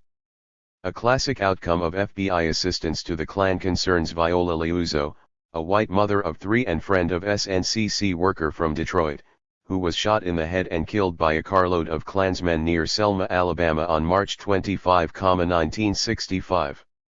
One of the 4 men in the Klan car was Gary Thomas Rowe, the FBI plant who had helped beat Freedom Riders in Birmingham during 1963, and who was a prime suspect in several bombings, including the infamous blast at Birmingham's 1/6th Street Baptist Church which killed 4 black children, during the same year. 35. The infiltrator was placed by the Bureau in its witness protection program rather than on trial, despite evidence that it was he who had actually fired the shot which killed Liuzzo. 34. Again, the FBI's investigation purportedly netted no evidence of use in a murder prosecution, and Rowe's colleagues, Collie Leroy Wilkins, Eugene Thomas, and William O. Eaton, were sentenced only to 10-year sentences after being convicted of violating their victims' civil rights in December of 1965. 37. While thus proving itself spectacularly unable or unwilling to come to grips with Klan violence, the Bureau was simultaneously devoting its resources to harassing civil rights and New Left activists, and in commissioning whitewashes of its conduct in the South. The former resulted in at least one major lawsuit against 3 FBI officials, Roy K. Moore, James O. Ingram and Hunter E. Helgeson, while the latter engendered such authorized historical works as Don Whitehead's Attack on Terror, The FBI Against the Klan in Mississippi and its subsequent production as a television movie. 38. Meanwhile, the FBI helped to destroy the MDFP initiative at Atlantic City, an entirely legitimate effort into which thousands had poured their time and energy, and upon which they had pinned their best hopes for achieving some form of nonviolent, due process change in American society, and for which Cheney, Schwimmer, Goodman, and scores of others had died. Even though the MDFP delegation had received the required votes to be seated. COINTELPRO, New Left 171. At the convention, replacing Mississippi's Jim Crow delegation altogether, party regulars contrived to block these legal rights, preserving the segregationist status quo. In accomplishing this, Johnson utilized a special 31-person task force of FBI agents, who infiltrated the convention floor itself, utilizing phony NBC press credentials, commanded by Bureau Assistant Director DeLoach to wiretap and bug such civil rights leaders as Martin Luther King and Fannie Lou Hamer, as well as Corps' James Farmer and Julius Lester, and SNCC Stokely Carmichael, James Foreman, Cleveland Sellers, and Ivanhoe Donaldson. 39. Not only were the Johnson forces thus made privy to the MOFF's external communications with Democratic Party dignitaries such as Robert Kennedy, but the group's internal communications, with each other, and with various New Left advisors, as well. 40. Needless to say, the political process was aborted under such conditions, a matter which inculcated an increasing sense of futility within much of the civil rights movement. Under this cumulative cloud of disillusionment with the system, the arena of the New Left moved northward, an adjustment which paved one of the major routes to Columbia. Also by early 1965, SNCC itself had shifted much of its focus from the rural South to organizing within the vast black ghettos of northern cities such as New York, Newark, Washington, D.C., Detroit, and Chicago. Correspondingly, SDS placed increasing emphasis upon its Economic Research and Action Project, initiated during the summer of 1964, moving cotters into the inner cities and attempting to build an interracial movement of the poor. 41. Movement against the war. The geographical change meshed nicely with developments which began on September 14, 1964, when the administration of the University of California at Berkeley, headed by Chancellor Clark Kerr, attempted to prohibit activities on campus concerning off-campus political causes. The student response, galvanized by friend of SNCC organizer Mario Savio, was to launch the free speech movement, a short-lived entity which forced a reversal of the institutional position as of January 3, 1965. Ultimately, Kerr was forced from his job as the result of the massive student refusal to forfeit their rights in the face of his arbitrary power. In the interim, students carried confrontation with authority to the point of spontaneously surrounding a police car for 32 hours to prevent the young man inside from being taken to jail. The sit-in tactic was successfully transferred from southern lunch counters to the halls of Ivy on 3 separate occasions, first with 200 students, then with 400, and finally with 1,000. The police were called in, for perhaps the first time ever on a major university campus, to arrest, with proven brutality, 814 students who had engaged in a sit-in. Undergraduates, joined by graduate students and a portion of the faculty, declared a successful strike of classes. 172.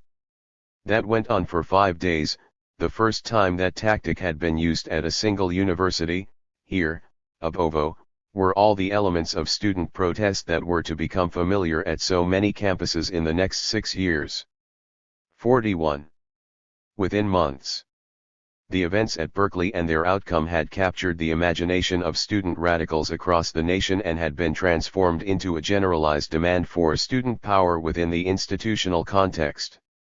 In simplest terms, the idea was that in redistributing power within the university, students would be taking a concrete step towards a much broader alteration of social power, an argument which could hardly be ignored in SDS circles. 41. Another of the primary tactical and emotional avenues leading to the insurrection at Columbia barely 3 years later had thus been paved. As this was going on, moreover, the undeclared U.S. war in Vietnam heated up dramatically with the landing of a Marine Expeditionary Force at Da Nang on March 8, 1965.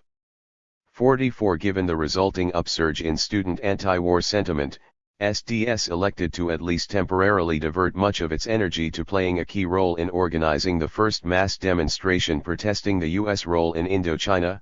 The event, held on April 17, attracted perhaps 25,000 people, and featured a landmark speech by SDS President Paul Potter.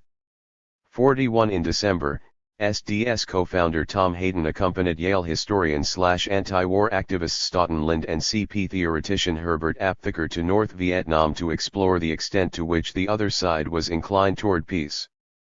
44. Although there was a distinct lack of consensus among SDS veterans as to whether and to what extent the organization should become permanently engaged in the single-issue anti-war movement, an emphasis on such activity largely assumed a life of its own, at least at the local chapter level.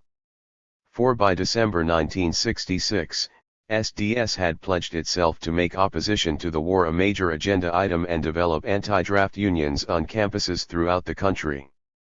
44. The third road to Columbia had been opened up. Although it is unlikely the FBI director realized the full import of these events, he ordered intensified coverage of SDS as of April 1965 in order that the Bureau have proper coverage similar to what we have, the Communist Party. The directive shortly manifested itself in the large-scale infiltration of SDS chapters, a crudely ostentatious program of interviewing as many organizational members and supporters as could be identified, and the reinforcement of cooperative arrangements between the FBI and campus police and administrators.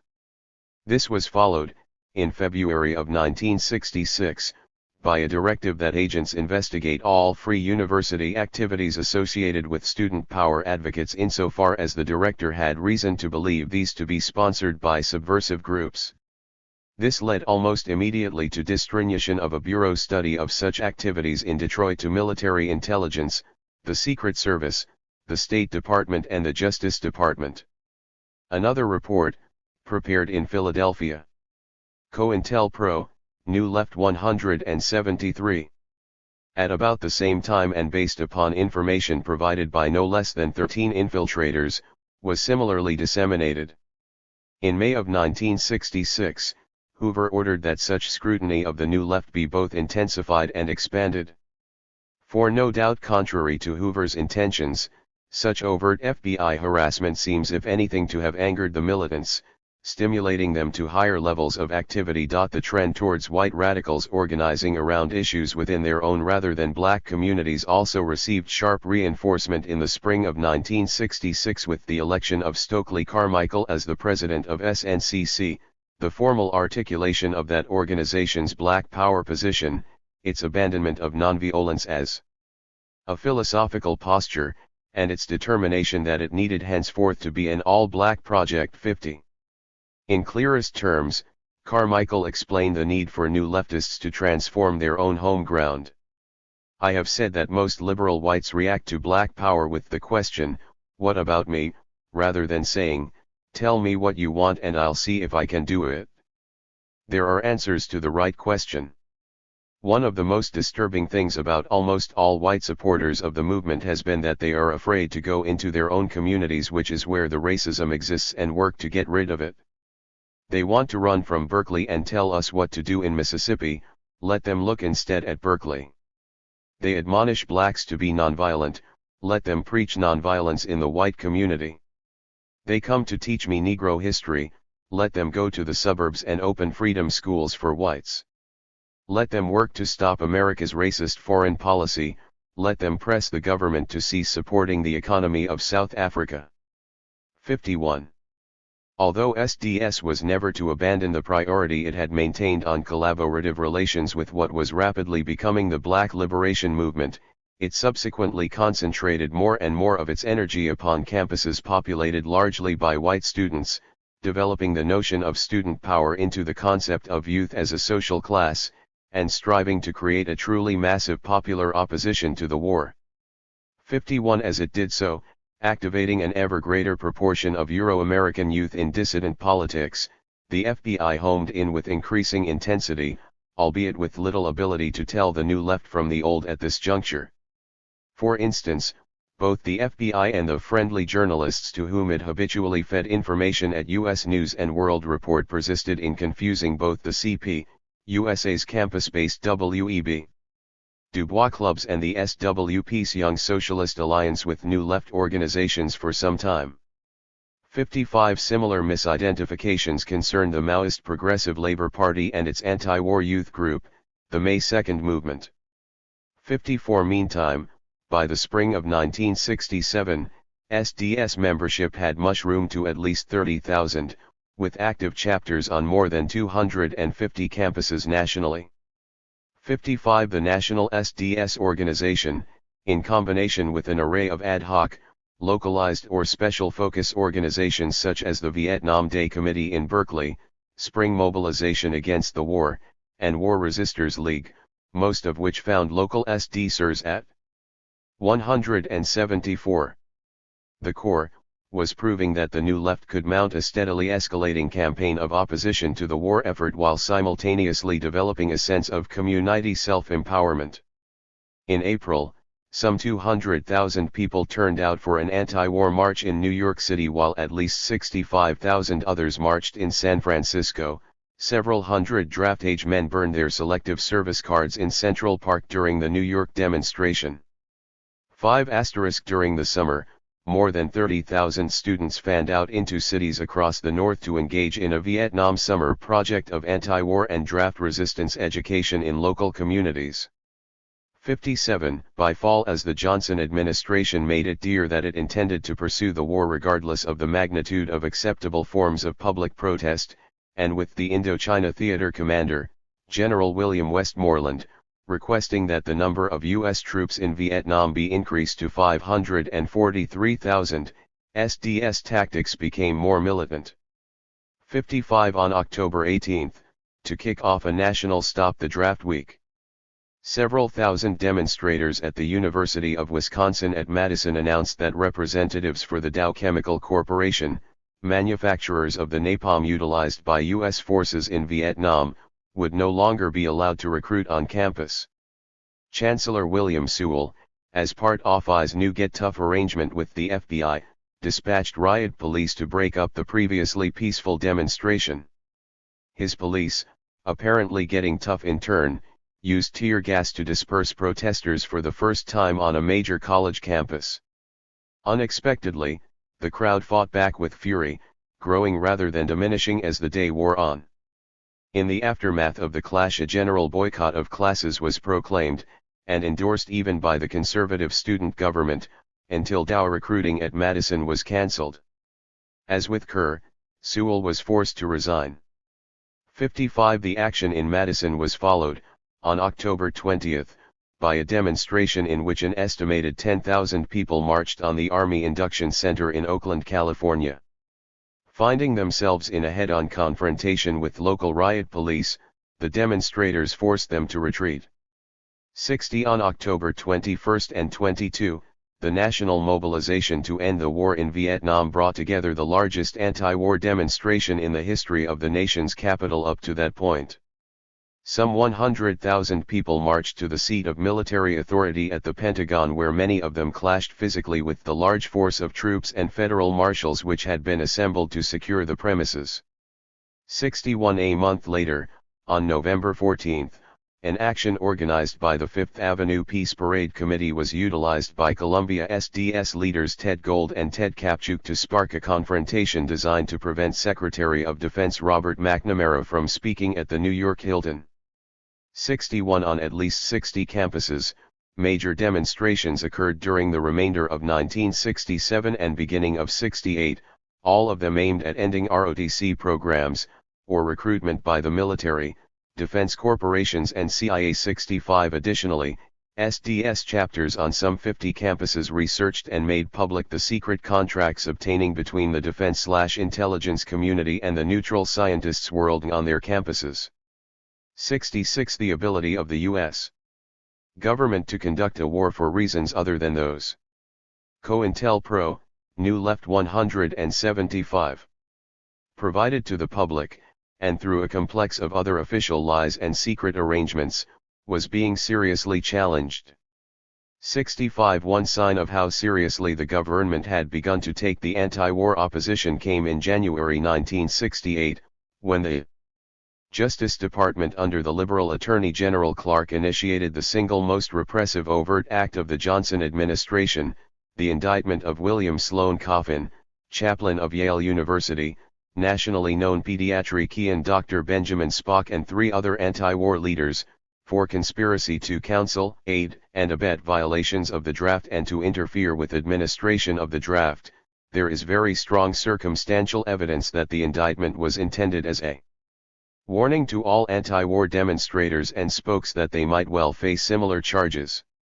All the overt actions cited in support of the indictment were public activities, such as signing statements and making speeches against the war, along with collecting draft cards turned in by other persons and forwarding them to the Justice Department. During the trial, the position of the Justice Department was that all 28,000 signers of an anti-draft statement, all persons who voiced support or even applauded at rallies where the defendants spoke, and even news who reported the defendants' speeches could be indicted as members of the conspiracy. At one point, government prosecutors stated that the publishers and booksellers of a book which printed anti-draft statements could also be indicted. The outcome of the trial was that one of the defendants was acquitted and 66. For his part, J. Edgar Hoover, having deployed his agents to gather evidence for prosecution of those who had by then come to be known as the Boston Five, went on to sum up the Bureau perspective with the amazing contradiction of first announcing that New Left organizations such as the Students for a Democratic Society work constantly in furtherance of the aims and objectives of the Communist Party throughout the nation, then describing SDS as anarchistic and nihilistic. 67. In January of 1968, the FBI instituted its Key Agitators Index, a roster in which SDS leaders and others in anti-war groups who were extremely active and most vocal in their statements denouncing the United States and calling for civil disobedience featured prominently. Field agents were instructed to maintain high-level informant coverage of key activists, with emphasis on their sources of funds, foreign contacts, and future plans. 68. By March 1968, the Bureau was routinely sending reports to the White House concerning New Left demonstrations and demonstrators. 68. And then came Columbia. Obviously, contrary to Sullivan's version of events, by this point the Bureau's intelligence files on the New Left were brimming, and the apparatus through which the FBI would undertake its cointelpros against that poorly defined entity was well established. 176. The COINTELPRO begins. The student explosion at Columbia University during April of 1968 incorporated all three strains of issues underlying New Left activism. 1. Institutional racism, as manifested in university construction of a gymnasium on land previously devoted to low-rent housing occupied by impoverished Black and Puerto Rican families. 2. Institutional support to the U.S. war machine, as specifically demonstrated in the relationship of the university to the Institute for Defense Analysis. And 3. Student power concerns, as expressed in popular resistance to the university administration's arbitrary dispensation of discipline, probation, suspension, expulsion, and the like, to student radicals. 70. When a series of meetings between the campus SDS chapter and university president Grayson Kirk, conduct through the spring semester, resulted in no change in policy, the students undertook direct action, first occupying the gym construction site on April 23, and then occupying several university buildings over the next few days. 71. Their action effectively brought Columbia to a standstill, a matter they announced would not change until a list of demands, including the university severing its ties with the military-industrial complex, halting its gym construction project, and allowing students a meaningful voice in institutional governance, were met.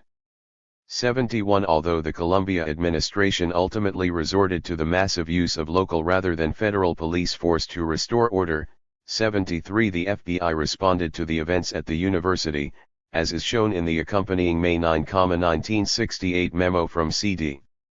Brennan to W.C. Sullivan by inaugurating a formal COINTELPRO campaign against the New Left. As with other domestic counterintelligence operations, this one was designed to seize every opportunity to expose, disrupt, and otherwise neutralize the activities of the various New Left organizations, their leadership and adherents, by frustrating every effort of these groups and individuals to consolidate their forces or to recruit new and youthful members, by capitalizing upon organizational and personal conflicts of the leadership, spreading disinformation through cooperation of reliable news media, and to otherwise inspire action where circumstances warrant. Another internal bureau memo, written at about the same time, specified the justification for the COINTELPRO as being the fact that certain New Left individuals were calling for revolution in America and for the defeat of the United States in Vietnam, and had upon occasion viciously and scurrilously attacked the director and the bureau in an attempt to hamper our investigation of it and to drive us off the college campuses. 74. The Bureau's new COINTELPRO effort was quickly linked to illegal CIA domestic surveillance programs such as Project Merrimack, Project Resistance, and Operation Chaos, which collectively amassed and in some cases circulated intelligence information in the form of watch lists on radical students, anti-war activists, draft resistors and deserters, black nationalists, anarchists and assorted new leftists. 73. Before the last of these programs was allegedly terminated in 1974, they had caused national security files to be opened on at least COINTELPRO, New Left. 177. NII at SIALI.S Lament. ROM. Object 1. Memorandum. Sullivan AMR. Cohere Intelligence Program _ Internal Security _ Disruption of the .NET Left. Cock 4U *V4. Our nation is undergoing an aura of disruption and violence caused to a large extent by various individuals of these activists generally connected with the New Left. Some _urso revolution AP America and call for il J Fiat of United States il Vietnam. They continually and falsely allege police brutality and do not hesitate to utilize unlawful acts to further their so-called causes. The New Left has on many occasions viciously and scurrilously attacked the director and the bureau in an attempt to hamper our investigation of it and to drive us off the college campuses. With this in mind, it is our recommendation that a new counterintelligence program be designed to neutralize the NEV Left and the key activists. The key activists are those individuals who are THP moving forces behind the New Left and on whom we have intensified our investigations. The purpose of this program is to expose, disrupt, and otherwise neutralize the activities of this group and persons connected with it. It is hoped that with this new program their violent and illegal activities may be reduced if not curtailed. Briefly, analysis. Loft and general instructions are being furnished to all office to the purpose and administration of this new program. These instructions require all offices to submit an of possible counterintelligence operations on the key activists on or before G/L/68, including any specific recommendations for action. Thereafter, all offices will submit a 90-day status letter setting forth a summary of their accomplishments and future plans. Each office will maintain a pending case and assign experienced 44J, G. 8 MCT 15/EPG/BAWJMS Felt DC Loach WC. Sullivan. A/W21 Non. Continued, over. 1. 5T. Kickoff document, memo calling for initiation of a formal cointelpro against the New Left and neutralization of its key leaders. Note these individuals are described as subject to ongoing investigation, contrary to the assertion of William C. Sullivan in his autobiography. Recommendations for action appear on next page. 178. Memo to Mr. Sullivan. Re. Counterintelligence Program. Personnel to this program. All proposed counterintelligence Act law must be approved at the SCAD of government prior to instituting it. This new program will be approved once the SCAD of government by a special Ager star. Supervisor. And the Internal Security Section. Recommendations: 1. That the Domestic Intelligence Division be authorized to immediately initiate a coordinated counterintelligence program directed at exposing, disrupting, and otherwise neutralizing the New Left and key activists. 2. That the attached letter setting forth instructions for the administration and immediate enactment of the program be forwarded to all offices. 23,500 U.S. citizens, as well as organizations including SDS, Women's Strike for Peace, the BPP, clergy and laity concerned about the war in Vietnam, and Grove Press Incorporated. In the process of running Operation Chaos alone, the CIA generated some 3,500 domestic security memos for its own internal use, another 3,000 which were sent to the FBI as action items, and about 40 memos and studies which were sent to the White House and high-level executive officials. 76. Similarly, the Bureau also tied its New Left counterintelligence operation to the National Security Agency's illegal international telephone and telegram monitoring of citizens, codenamed Project Minaret, which targeted watch-listed names of individuals who ranged from members of radical political groups to celebrities, to ordinary citizens involved in protests against the government, and a number of organizations which were peaceful and nonviolent in nature. 77. The FBI also hooked its anti-New Left information gathering to an illegal surveillance net established by the Army Intelligence Corps.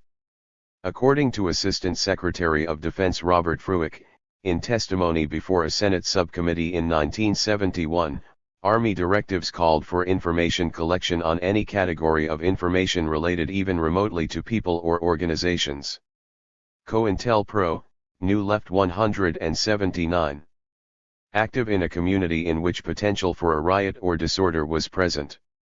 Before the program was terminated in 1971 due to public exposure and criticism, Army intelligence had about 1,500 plainclothesmen assigned to collect political information on what the Senate Intelligence Committee later termed virtually every group seeking peaceful change in the United States. Index cards were gathered on more than 100,000 civilian protesters and on more than 760,000 organizations and incidents. In addition to centralized Army intelligence files maintained at bases near Washington, D.C., local Army units carried on their operations and investigations, with little central control. Thus, 4th Army Headquarters at Fort Sam Houston, Texas, had its own collection of 120,000 file cards on personalities of interest. 78. Meanwhile, Huasi helped establish the tenor for severe repression by issuing a report claiming that new left and black liberation formations were seriously considering the possibility of instituting armed insurrections in this country, and that SDS was actually planning guerrilla-type operations against the government.